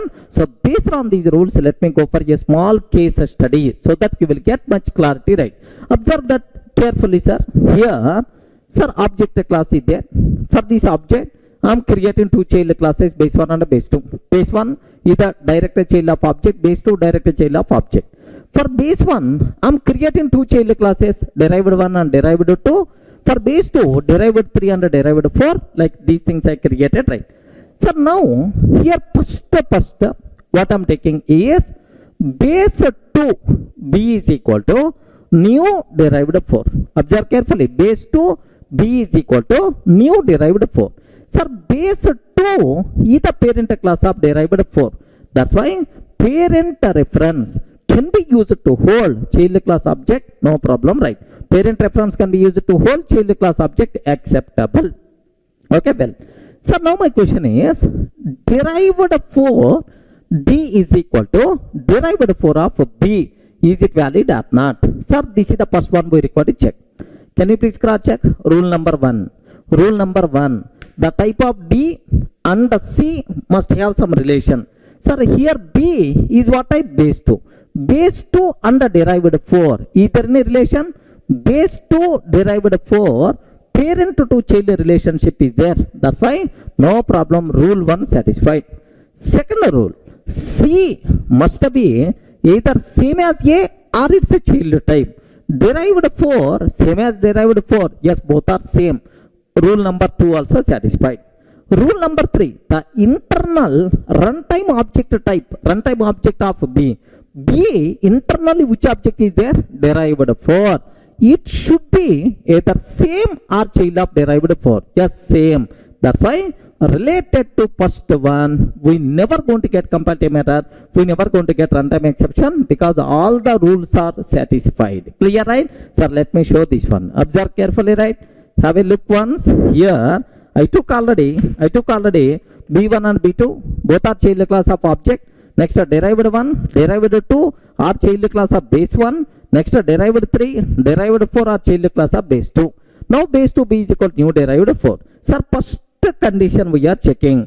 Derived 4 D is equal to derived 4 of B. Perfectly itself is valid, sir, because all the three rules are satisfied. Okay. Now, let me cross check here. Sir, observe carefully. Happily the code compiles fine. Happily the code compiles fine. Happily the code runs fine. Happily the code runs fine. We never facing any problems, sir. Happily the code compiles fine and runs fine. So first one, no problem at all. Okay, well. Sir, what is the second rule? Second example, sir. Can you please observe? Base 1 B1 is equal to base 1 of B. Base 1 of B. Rule 1. The type of B and C must have some relation. The type of B means base 2. Base 2 and base 1, no relation. Base 2 and base 1, there is no relation. Immediately, rule 1 only fails, compile time error we will get. Regarding rule 1 itself fails compile time error because B is what type? Base 2. Base 2, base 1, no relation, compile time error we will get, sir. Observe that carefully. Here, second one, sir, base 1, B1 is equal to base 1 of B. So B is what type, sir? Base 2 type, and this is the base 1, no relation at all. That's why immediately compile time error we are going to get. Are you getting right? Incompatible type, base 2 cannot be converted to base 1. Yeah, beautiful, sir. This is the compile time error we are going to get. Okay, well, second case, right? Now the third one, observe that. Third one, base 2, B2 is equal to base 2 of B, sir. B is what type? B is what type? Base 2 type. Base 2, base 2. Oh, relation is there. Base 2 same as base 2, satisfied.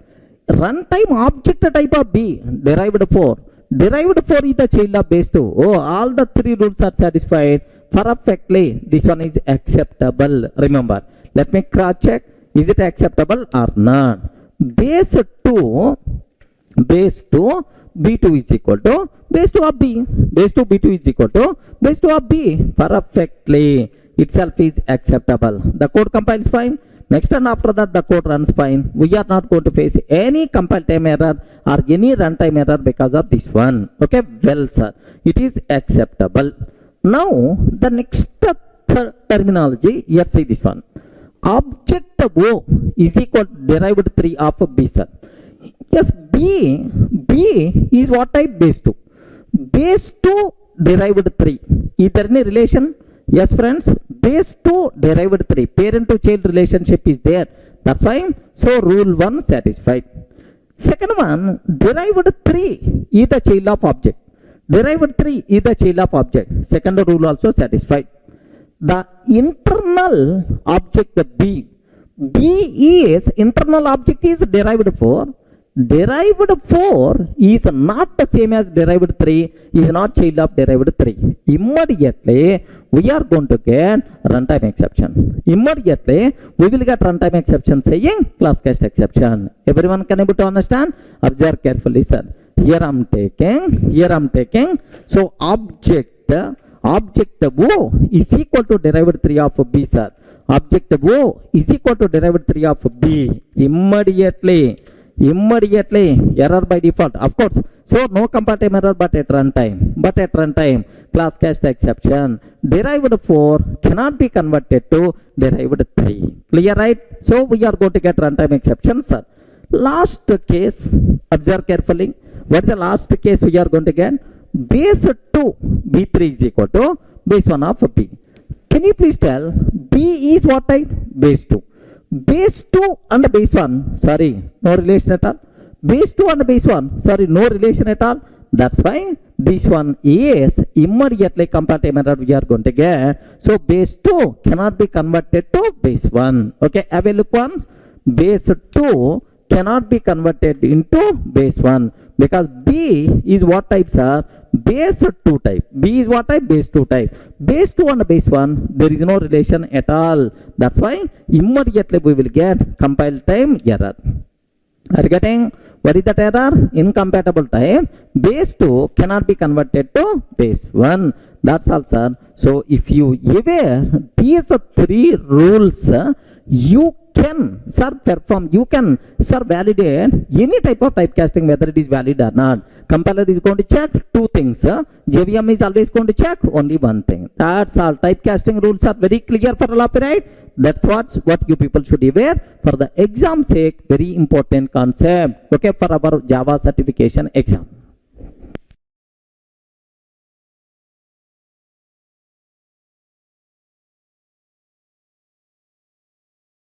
Sir, to answer questions from typecasting, another point you people should be aware, sir. Of course, same point whatever I covered now. Have a look once. Here, A is the parent, B is the child. Next and after that, C is the next level child. B is the parent of C, A is the parent of B, sir. Now, have a look once. Here, C is equal to new C I am taking. Can you please tell which object we are creating? Please respond. Which object we are creating? Runtime object is C. Which reference we are using? C type of reference. Now this is the C object. C type of reference variable is there. Okay. Now is it possible to typecast to the B type or not? Yes, man. No problem at all. So, do you know child happily typecasted to parent type? Even if you are trying to typecast to the parent type, we are not required to check any typecasting rules also. Straightforward it is acceptable. Okay, now see, trying to typecast to the B. Can you please tell this total is what type? B type. This total is what type? B type. B type. Remember this one. But internal object is what type? C type. Okay, the type we are trying to convert C into B type. That's why this is a B type reference, B type reference, C type runtime object, C type runtime object. So you people should aware, sir, internally this reference is what type, runtime object is what type, like this, right? Similarly, sir, now see, I'm trying to typecast to the B. Now this total is what type? B type. Now this total I'm trying to typecast to the A type. Regarding this total I'm trying to typecast to the A type, right? Now, sir, just observe carefully, sir. This total is what type? So it is A type. This total is what type? A type. But internal object is what type? Internal object is what type? Internal object is always what type, sir? C type only. Remember that. So in typecasting, reference variable type will be changed, but not runtime object. Is it clear? This knowledge must be required to answer some questions related to certification. Okay, of course, sample questions I will show for you so that you people can feel more comfortable. Be ready for that. Sir, in the last videos we covered the 3 mantras related to typecasting and even a case study. Now you are very clear, confident about typecasting, right? Sir, now the next thing what I have to discuss, because of typecasting, internally a new object will be created or not. Regarding just I'm performing typecasting, internally because of this typecasting, what will happen? That thing we should aware. Sir, just observe carefully, right?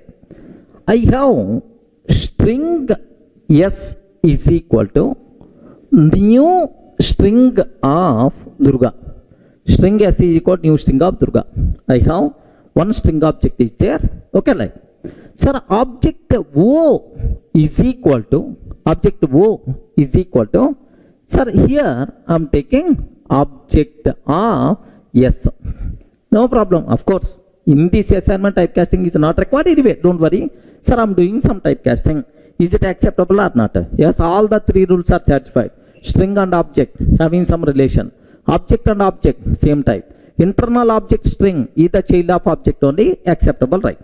Sir, because of this typecasting, internally, what thing is happening? Regarding a new object or not? Yes, that's what you people should be aware. So, because of typecasting, object typecasting, we are not going to create any new object. For the existing object, we are trying to provide a new reference variable. Sir, what it means? Can you please explain with an example? Then you can able to understand. Sir, very simple. String S is equal to new string of Durga, sir. Here, just I am taking Durga. Durga like. Now, S is the reference variable. Sir, first line is okay. String S is equal to like object O is equal to object of S. What thing is happening? Because of this typecasting, new object won't be created. For the existing object, another type of reference variable will be assigned. Sir, here this S is what type, sir? String type. Okay, one way there with the string type. Now, for the existing object, another variable will be assigned. Object is equal to like this. Now, can you please confirm how many objects are there? How many objects are there? Only one object. But how many reference variables are there? 2 reference variables, right? So, because of object typecasting, so just a type we are changing, but not the object. Internal object is always same object only. We are not creating any new object. Just from string type to object type, we are changing just a type of reference variable. We are changing. Clear, right? Sir, where is the proof? How you can conclude? Very simple. Very simple. In the next line, system.out.println, yes, double equal to O. Yes, double equal to O. So when double equal operator returns true, if both are pointing to the same object. If both are pointing to the same object, then it's always going to return true, sir. Now obviously, in this case, both are pointing to the same. That's why true is the answer we are going to get. Let me cross check. Let me cross check here. So let me write the code, sir. String s is equal to new string of Durga. String s is equal to new string of Durga I'm taking. Now here just this is the string s is equal to new string. Object O is equal to, sir, object of yes I'm taking, sir. Object O is equal to object of yes. Sir, now system.out.println of s double equal to O I'm taking, sir. If I can take s double equal to O, sir, am I creating any new object, or for the existing object am I providing new reference variable? For the existing object we are trying to provide new reference variable. That's why what is the answer we are going to get? True itself is the answer. Have a look once, sir. If you observe what answer we are going to get, true itself is the answer we have to get, sir. Let me run, simple answer, true itself is the answer. So the important conclusion, because of typecasting, internally a new object won't be created. For the existing object, a new type of reference variable will be assigned. Any doubt? Any doubt? Are you in the position to understand, right? Same. Let me go for one more example so that you people can get much clarity, right? Have a look once about this example, sir. Here I'm taking integer I is equal to new integer of 10, sir. Integer I is equal to new integer of 10. So we are creating integer object 10. Sir, what is the type of reference variable, sir? Integer I. Okay, like this. Now I want to typecast this integer object into number type. Number n is equal to number of I, sir. Number n is equal to number of I. So number is the parent class of integer. All the three rules are satisfied. Because of this typecasting, new object won't be created. For the existing object, another reference variable will be added. Number type n, like this, right? Okay, well, so now I'm taking object O is equal to object of n. Okay, this number type, again I'm trying to typecast to the object. What will happen, sir? For the same object, sir, object type reference variable also will be assigned. Are you able to understand the point, right? Okay, sir, can you please tell, we are doing multiple times typecasting, but internally for every typecasting a new object not created, a new reference variable will be created, sir. So because of typecasting, a new object is not going to be created. Sir, how many objects are there? Only one object. Internally this object is what type? Integer object.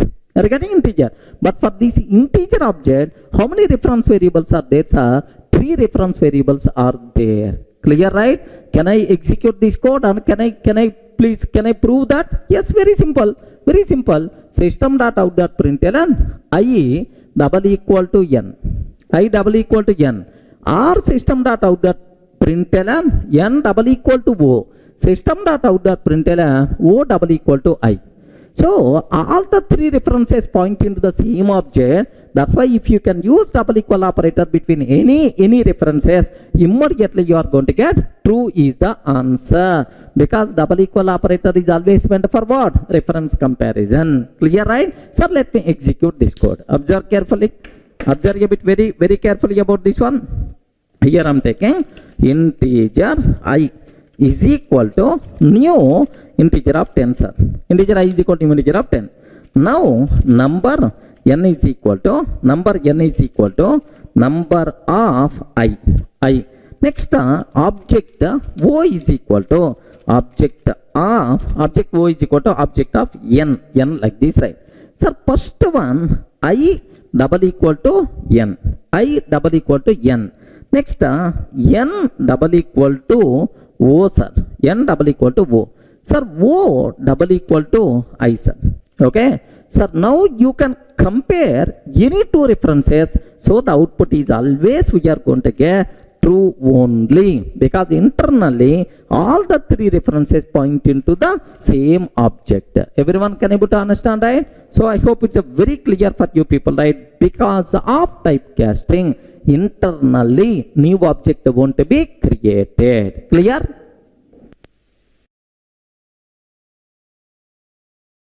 Sir, in the last videos we covered what is the typecasting, what are rules, internal things, right? Now the possible practice questions for the exam, just observe. Sir, just here I'm taking parent class is there, son. Parent class contain M1 method. Assume parent class contain M1 method. Child class contain M2 method. Observe, parent class contain which method? M1 method. Child class contain M2 method, right? Now, sir, here my target is child C is equal to new child. I'm creating which object? Child class object, child type reference variable, right? Now, which things are valid? Which of the following method calls are valid? You have to tell. C dot M1, C dot M2, C dot M1, C dot M2. This C, we are trying to typecast to the parent. Child is always trying to typecast to the parent. Now, dot M1, this C, we are trying to typecast to the parent, dot M2. That's all. Can you please tell which are valid, which are invalid? These method calls according to this scenario, right? Can you please guide? Can you please confirm? Which are valid and which are invalid, right? Okay? Sir, take a bit very special care about this terminology. Sir, child reference, child object. On the child reference, the method which is available in the parent class, happily you can call. On the child reference, both the parent and child class methods we can call. That's why it is acceptable. It is also acceptable, right? Okay, well. Next, sir, this C, we are trying to typecast to the P type. Whenever we are typecasting to the P type, now the type will become parent type, but internal object is the child type only. Now parent type. On the parent type, the method available in the parent class, happily you can call, no problem at all. Are you getting? On the parent reference, happily the method present inside parent class, you can call, no problem, right? Next, this C is what type? Of course, C typecast into P. Now it is the parent type. On the parent type, child specific method, you can't call immediately comparative method we are going to get. Have you remembered in the inheritance somewhere I covered? Parent reference can be used to hold child class object. Internally, whenever you are trying to typecast to the P type, now the type of reference will become parent type. Sir, on the parent type, how you can call child specific method? Even though internal object is the child type. Okay, like immediately error we are going to get. Sir, do you know, for this, internally what thing is happening is, parent P is equal to new child. So, can you please typecast to C into parent type means, so for the child object, we are providing parent reference. On that reference, we are calling P. Okay, child specific method, immediately comparative method we are going to get. Remember this one. So, maybe a chance to ask these type of questions, right? Sir, consider this a scenario. Sir, which of the following method calls are valid? We should be in a position to answer. Let me execute this code. Have a look once. Sir, I have parent class contain M1 method. Next, child class contain M2 method, right? Now, C is equal to new child, C dot M1, C dot M2, like this, right? Sir, all the four things I took, but which method calls are invalid? Only last one is invalid. But the reason you know already. Observe the comparative error, cannot find symbol M2 for class P. Sir, it is the P type. On the P type, M2 method is not there because M2 method is the child specific method which is not visible to the parent, like that. Sir, if I comment this line, perfectly itself is valid, no problem. Now the corresponding output we are going to get, sir. Don't worry about this one. Clear? Are you in the position to understand? This is the first possible question for the exam sake practice. Where you should have clear clarity, right? Okay. Sir, just aware the next practice question here. See, A class contain M1 method which can take system.out.println of A. Oh, A class contain M1 method which print SOP statement to print A. B is the child class of A. B is the child of A. B also contain M1. B also contain M1 method. Oh, parent and child class contain same method, same signature. Which concept? Overriding. Overriding. Now it is going to print B. SOP of B. Sir, C is the child of B. It is going to print C. Are you getting? C is the child of B. It will print what? C, sir. Now my question is, have you observed, right? It is the overriding. Same method M1 available in the A class, available in the B class, available in the C class, right? Now the question is something like this. Sir, C is equal to new C we are creating. C is equal to new C. C dot M1, C dot M1. C, I'm trying to typecast to B type. C, I'm trying to typecast to B type, B type, B type. So if I'm trying to typecast to the B type, this is C. I'm trying to typecast to the B type dot M1, M1. Next, this is C trying to typecast to the B type. This total trying to typecast to A type dot M1 like this, right? Yes, friends. Can you please tell what is the output in the first case? What is the output in the second case? What is the output in the third case? First case. First, what is this concept? Is it overriding or not? Overriding. In overriding, method resolution is always takes care by compiler based on reference type. Don't get confused. In overriding, method resolution is always takes care by JVM based on runtime object. If it is the overloading compiler, but it is overriding JVM based on runtime object. Sir, now here runtime object is the C. Even you are performing typecasting, but runtime object is always C type only. Even we are trying to typecast to A type, but runtime object is always C only. Even for all these cases, runtime object is always C.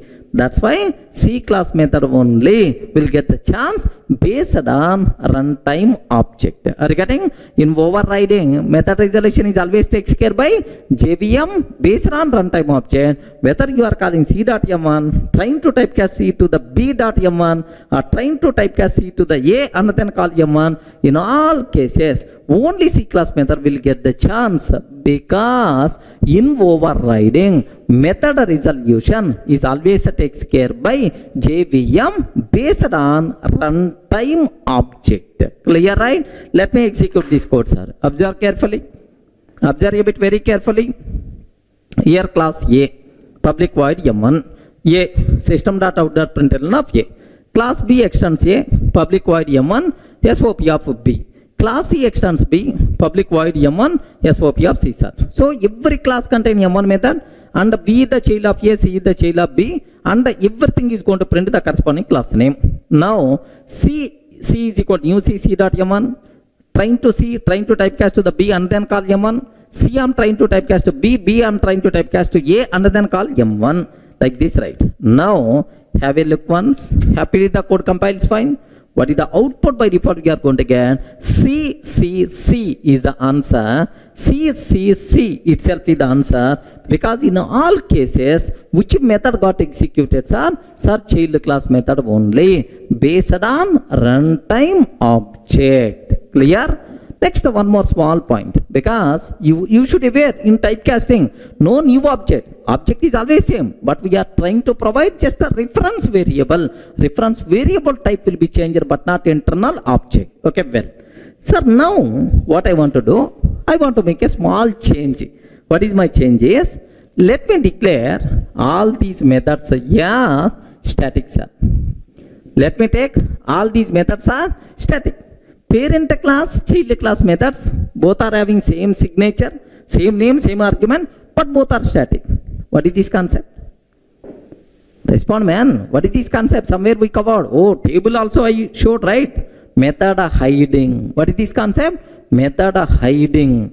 In method hiding, method resolution always takes care by compiler based on reference type. Remember, if it is the overriding, method resolution is always based on runtime object. But it is the method hiding static compiler is the responsible to perform method resolution, okay, based on reference type, okay. In the first case, which reference?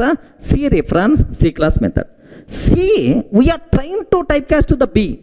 Now reference type is B. That's why B is the answer. Next, we are trying to typecast C to the B, B to the A. Final type is A, but internal object is the C, but reference type is A. That's why A is the answer. So what is the output we are going to get, sir? C, B, A itself is the answer. Clear for you people, right? Okay, just let me cross check. Observe carefully. Here same, but only thing is, let me declare static for every method. Same example. Let me take static. Let me take static for every method. Okay. Now method calls are always the same. Same as the previous example only, right? Sir, earlier we got CCC, but suddenly output by default will be changed, sir. CBA is the answer we have to get. CBA is the answer we have to get because it is the method hiding. In method hiding, method resolution is always takes care by compiler based on reference type. Any doubt? Are you in the position to understand clearly? Okay. Sir, just one more possible bit related to object typecasting. Here, see this one. Here I am taking A, B, and then C. How many classes are there? 3. C is the child of B, B is the child of A. Now, here I am taking int x is equal to 777. Int x is equal to 777. B, int x is equal to 888. Int x is equal to 888. C contain int x is equal to 999. Oh, every class contain a variable with the same name but different values, right? Now, sir, C is equal to new C system.out.println C.x. System.out.println C, we are trying to typecast to the B.x. Sir, C, we are trying to typecast to the B.x. System.out.println C, we are trying to typecast to the B, and this one we are trying to typecast to the A.x. So now, can you please tell what is the output we are going to get now?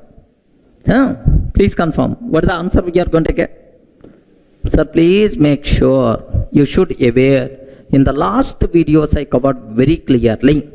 Variable resolution is always based on reference type, but not based on runtime object. Overriding concept not applicable for variables. Variable resolution always takes care by compiler based on reference type but not based on runtime object. Sir, it never going to worry about runtime object. Sir, C is what type of reference? C type. That's why 999 is the answer. Okay, well. Now, C, we are trying to typecast to the B type. So, what is the answer? B variable 888. Next, C trying to typecast to the B trying to typecast to the A. Sir, what is this? X is 777 because A class variable, right? So, sir, over what we call variable resolution always takes care by compiler based on reference type but not based on runtime object because overriding concept is not applicable for variables. Remember that? Let me show this example here. Same example I am taking. Sir, class A int x, class B extends A, class C extends B, class test C is equal to like this, right? Now let me execute this code, sir. If I can take this, if I can take, happily the code compiles fine. What the answers are? 999, 888, 777, 999, 888, 777, like this, right? So typecasting, a bit very important terminology. You people should aware clearly. Up to this clear, right?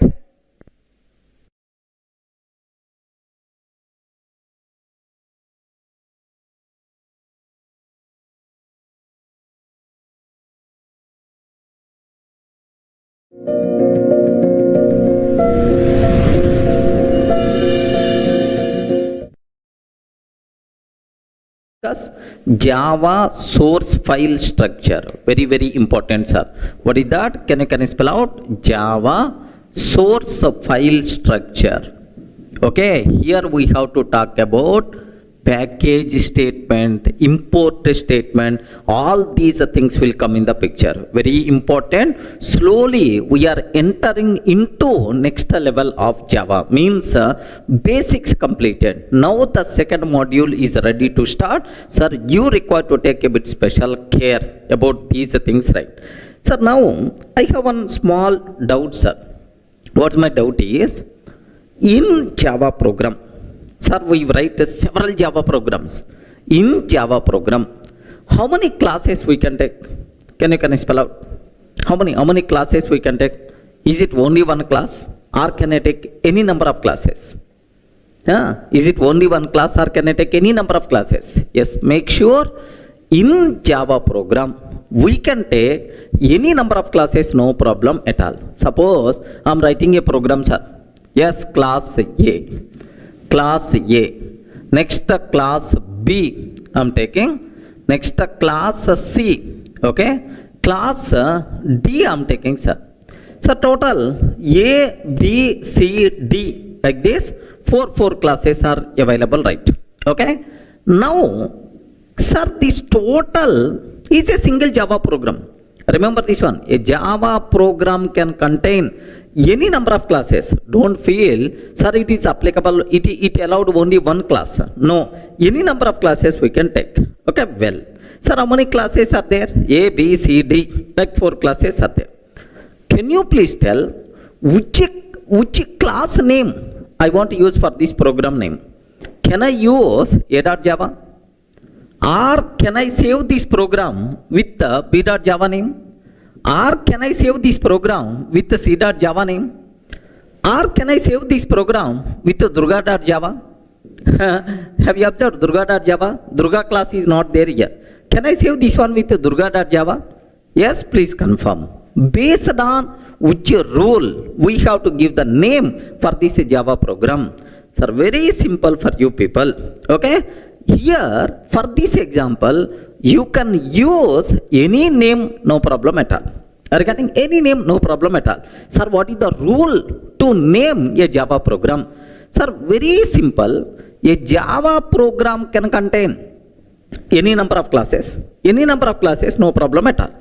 How many public classes we can take? Have you observed? How many public classes we can take?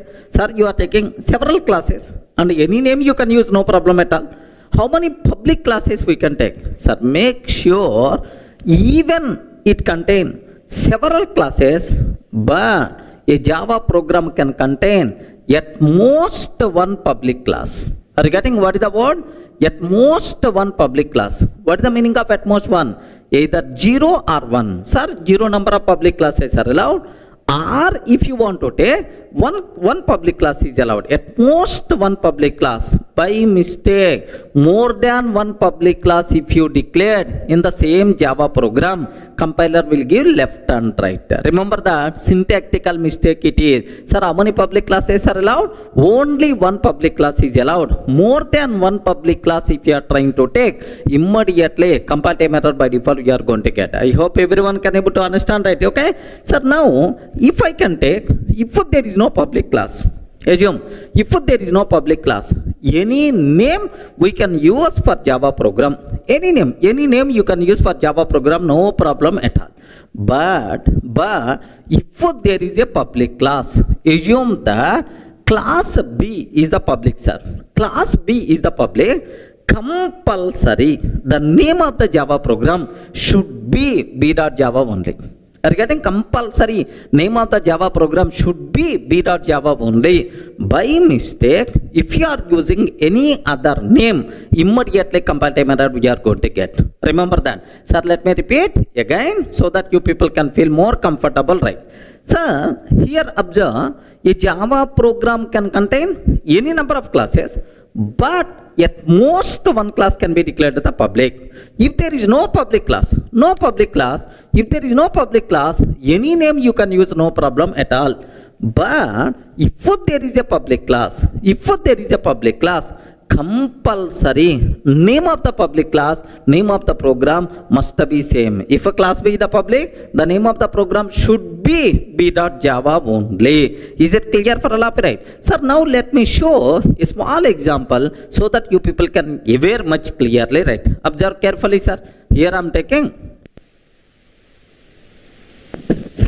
Here I want to take a separate Java code. Here observe that, sir. I am taking class A, okay, class A. Next and after that class B. Next class C I am taking. Next class D I am taking, sir. Have you observed? Class A, class B, class C, class D. Sir, how many classes are available? Can you please tell how many classes are there? 4 classes are available. Which name I can use for this program? Because there is no public class.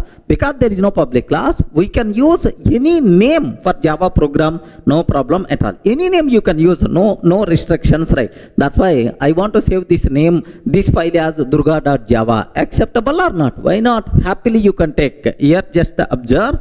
I want to save, sir, I want to save this program. Yes, I want to save this program. Yes, here observe that Durga.java I'm taking, sir. Durga.java, like this I'm taking. Have you observed? Sir, now which name I used?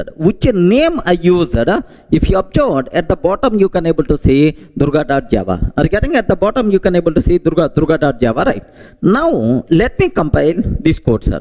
Let me compile this code. Here D : Durga classes. Here let me compile Java C. What is the name of the program? Durga.java. Perfectly it's going to work, no problem at all, sir. Yes, happily the code compiles fine. There is no syntactical mistake. That's why itself is acceptable, right?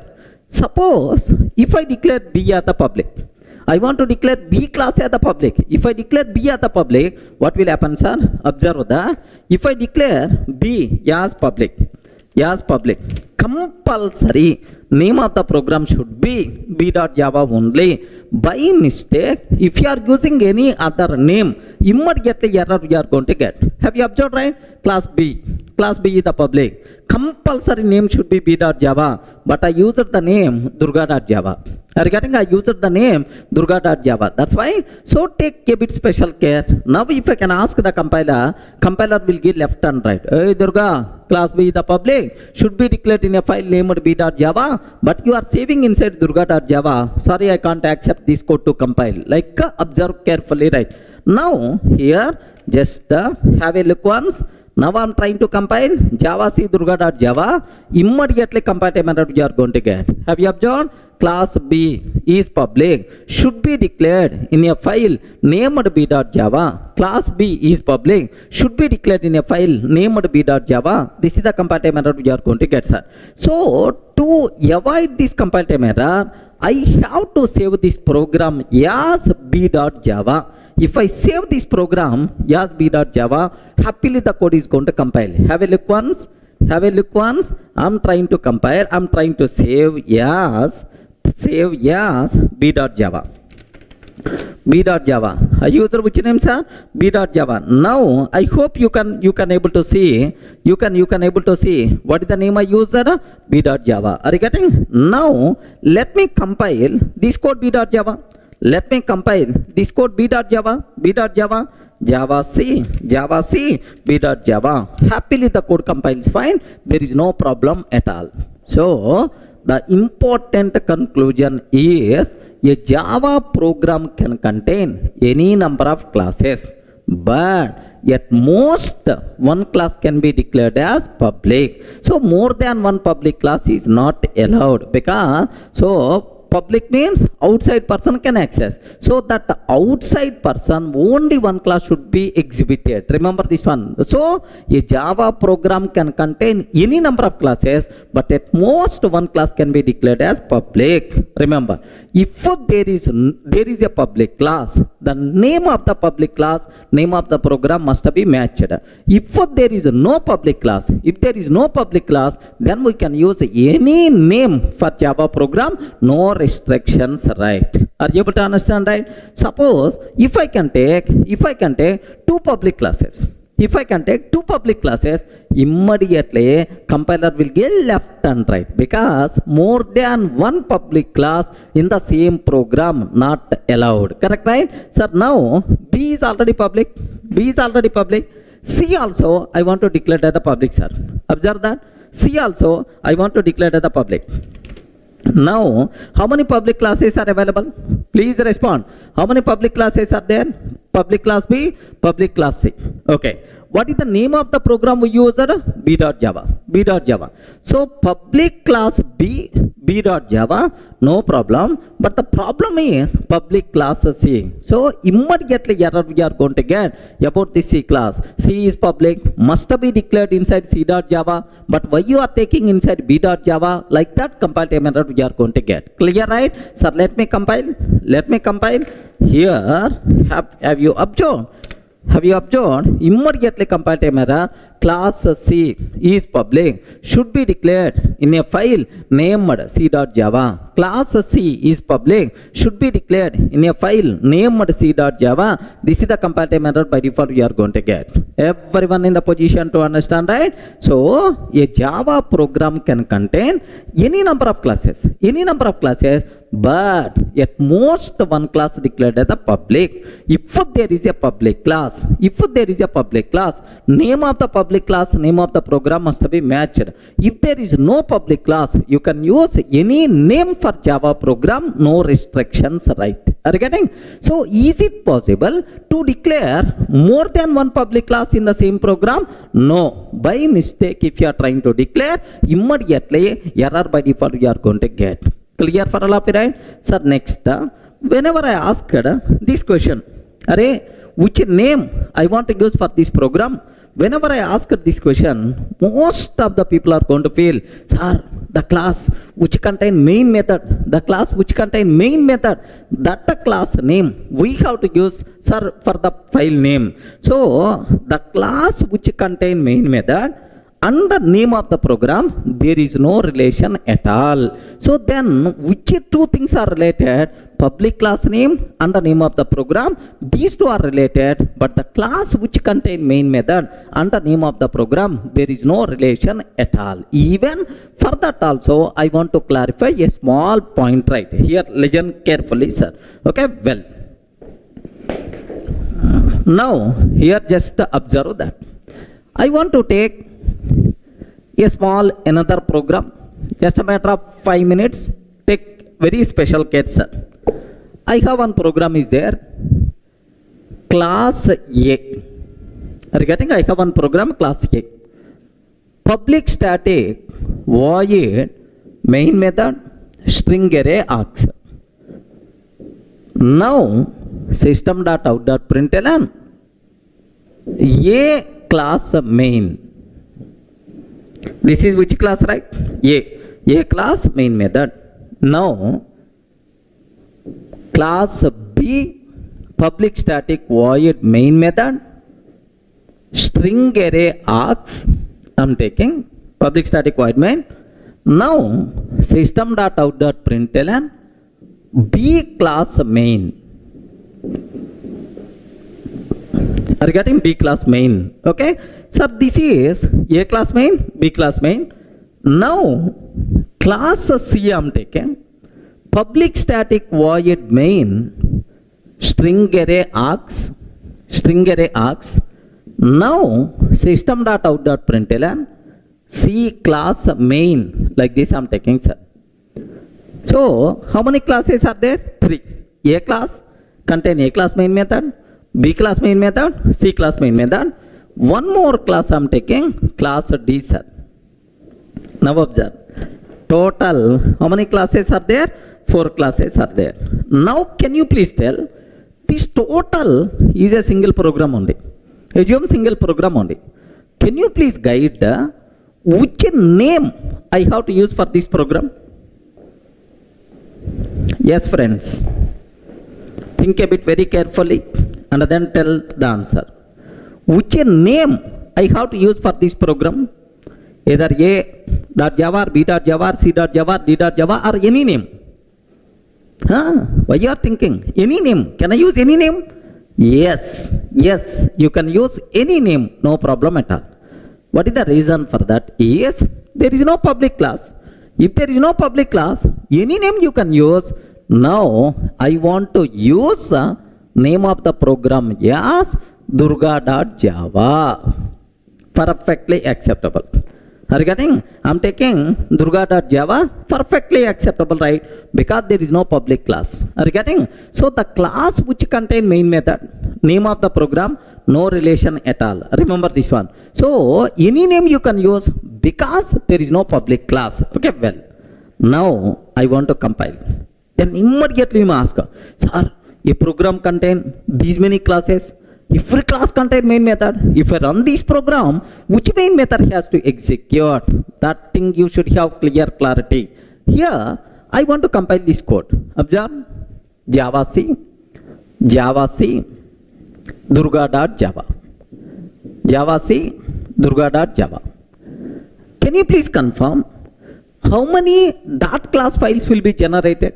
If I compile this code, how many dot class files will be generated? Very simple. In this, how many classes are there? A, B, C, D. Total how many classes are? 4 classes. A, B, C, D. Like 4 classes are available, right? Now, the important conclusion, the important point is, whenever we are compiling a Java program, for every class present in that program, a separate dot class file will be generated. Remember, for every class present in that program, a separate dot class file will be generated. That's why. So how many classes will be generated? A dot class, B dot class, C dot class, D dot class. Very unfortunate, Durga dot class file is not going to be generated because there is no Durga dot class. Clear, right? Now, here observe A dot class, B dot class, C dot class, and then D dot class. So total, how many classes are going to be generated? A dot class, B dot class, C dot class, D dot class. 4 classes are going to be generated. Okay. Now, if I run A class, because observe that we can compile a Java program, Java source file, .java file. But we can run a Java class file, not program, a Java class file. Sir, now Java, yes sir. Can you please run A class? Whenever we are executing A class main method will be executed. Remember, whenever we are executing A, which main method will be executed, sir? A class main method will be executed. A class main. Next, if I run Java B, which main method will be executed, sir? B class main will be executed. Sir, if I run B class main method. If I run A class main method. If I run C class main method. That's why Java C. If I can take C class main. Regarding C class main, then immediately you may ask. Observe very carefully, sir. If I can take Java D, sir. Java D. Can you please tell, is the D class contain main method? No, D class doesn't contain main method. Whenever we are executing a class, if that class doesn't contain main method, immediately we will get an error. Regarding boss, main method is not available. Please declare main method. Yes, public static void main. Error we are going to get. Clear, right?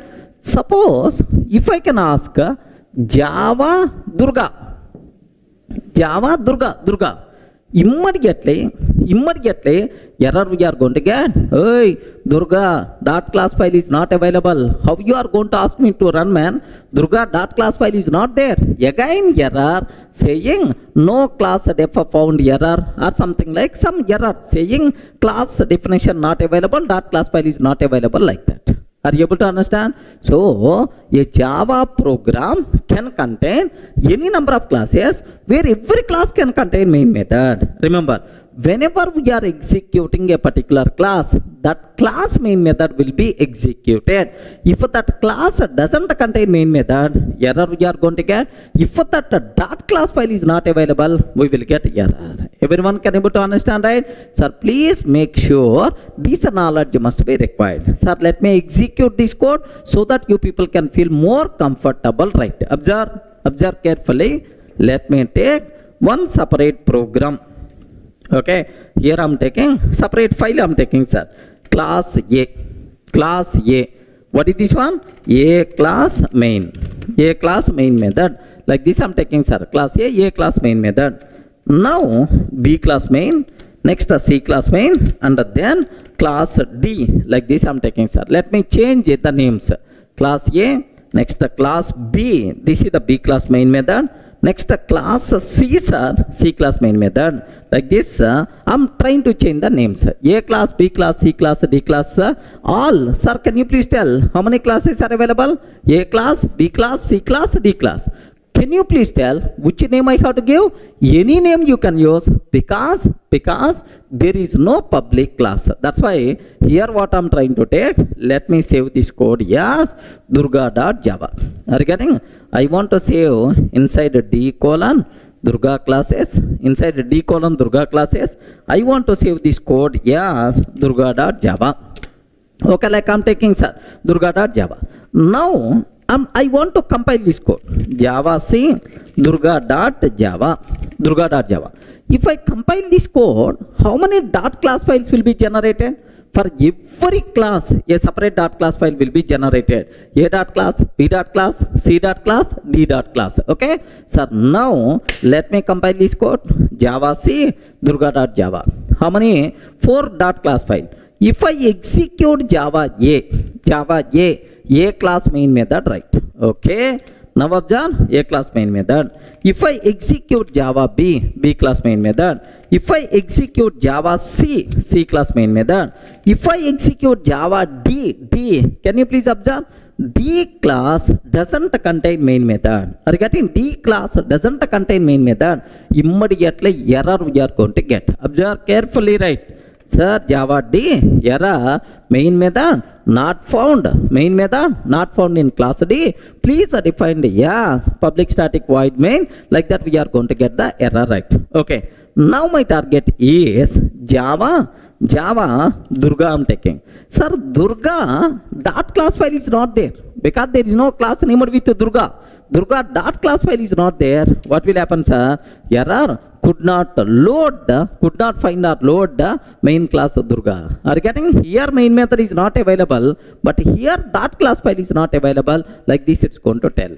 Okay, please make sure you people should have clear clarity up to this. Sir, let me repeat, matter of 1 or 2 minutes. A Java program can contain any number of classes, but at most one class can be declared as public. If there is no public class, we can use any name for Java program. If there is a public class, compulsory name of the program and the name of the public class must be matched.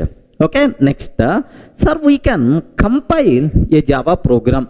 Whenever we are compiling a Java program, for every class present in that program, a separate dot class file will be generated. Are you getting that? A separate dot class file will be generated. Suppose, sir, whenever we are executing a Java class, sir, we can compile a Java program .java file, but we can run a dot class file. Whenever we are executing any dot class file, the corresponding class main method will be executed. A class main, B class main, C class main, like that, right? If the corresponding class doesn't contain main method, then we will get an error saying main method is not available. If the corresponding dot class file is not available, then we are going to get error. Are you able to understand, right? This is first thing what you people should be aware about Java source file structure. Clear, right? Sir, in the last video, we covered very clearly within a Java program how many classes we can take, how many main methods you can take, how many public classes we can take, how to compile, how to run, all the things are very clear. Now, the next important concept, import statement. Let me perform postmortem on this concept. Observe carefully, sir. Sir, I'm taking class test. I'm taking class test. Public static void main method. Public static void main method. String array args. Public static void means string array args. Here, array list L is equal to new array list. Array list L is equal to new array list. Like this I'm taking, sir. Sir, if I'm trying to compile this code, if I'm trying to compile this code, sir, what I'm doing? I'm taking a class test. Within that main method, inside main method, I'm creating an object for array list class. Array list is a class which is present inside java.util package. You know, collections. Array list, I'm creating array list object. Now the point is, can you please confirm if I will compile this code, is it going to compile or not? Respond. If I'm trying to compile this code, if I'm trying to compile Java C test.java, either code will compile or not? Yes or no? Immediately, compiler will give left and right. Durga, you are using array list. You are using array list. Where this array list is available? Where this array list is available? Please let me know. Okay, then only I can compile. Are you getting? Then only I can compile. Please let me know. Array list L is equal to new array list. You are using array list. Where this array list is available? Please let me know. Then only I can compile. I can't recognize you are using array list where it's available. I don't know. I'm not finding. Like compiler is going to tell very clearly error, sir. Okay. Let me show up to this. Have a look once, sir. I'm taking a simple class test. Public static void main. Array list L is equal to new array list I'm taking, sir. Array list L is equal to new array list. Like this I'm taking. Now have a look once, sir. If I'm taking array list L is equal to new array list, let me compile this code. Java C test.java. Java C test.java. Immediately error. Cannot find symbol. Which is symbol? Array list. Are you getting? Durga, you are using some class named with array list. I'm unable to find this symbol class array list. Where it is available? Please let me know. Like that, compiler is going to tell that. Are you getting right? Now, how I can solve this problem? Yes, compiler is telling very frankly, Durga, I'm unable to identify array list class. Please let me know. Like, then two ways are available. What is the first way is, can you please confirm where is array list is available?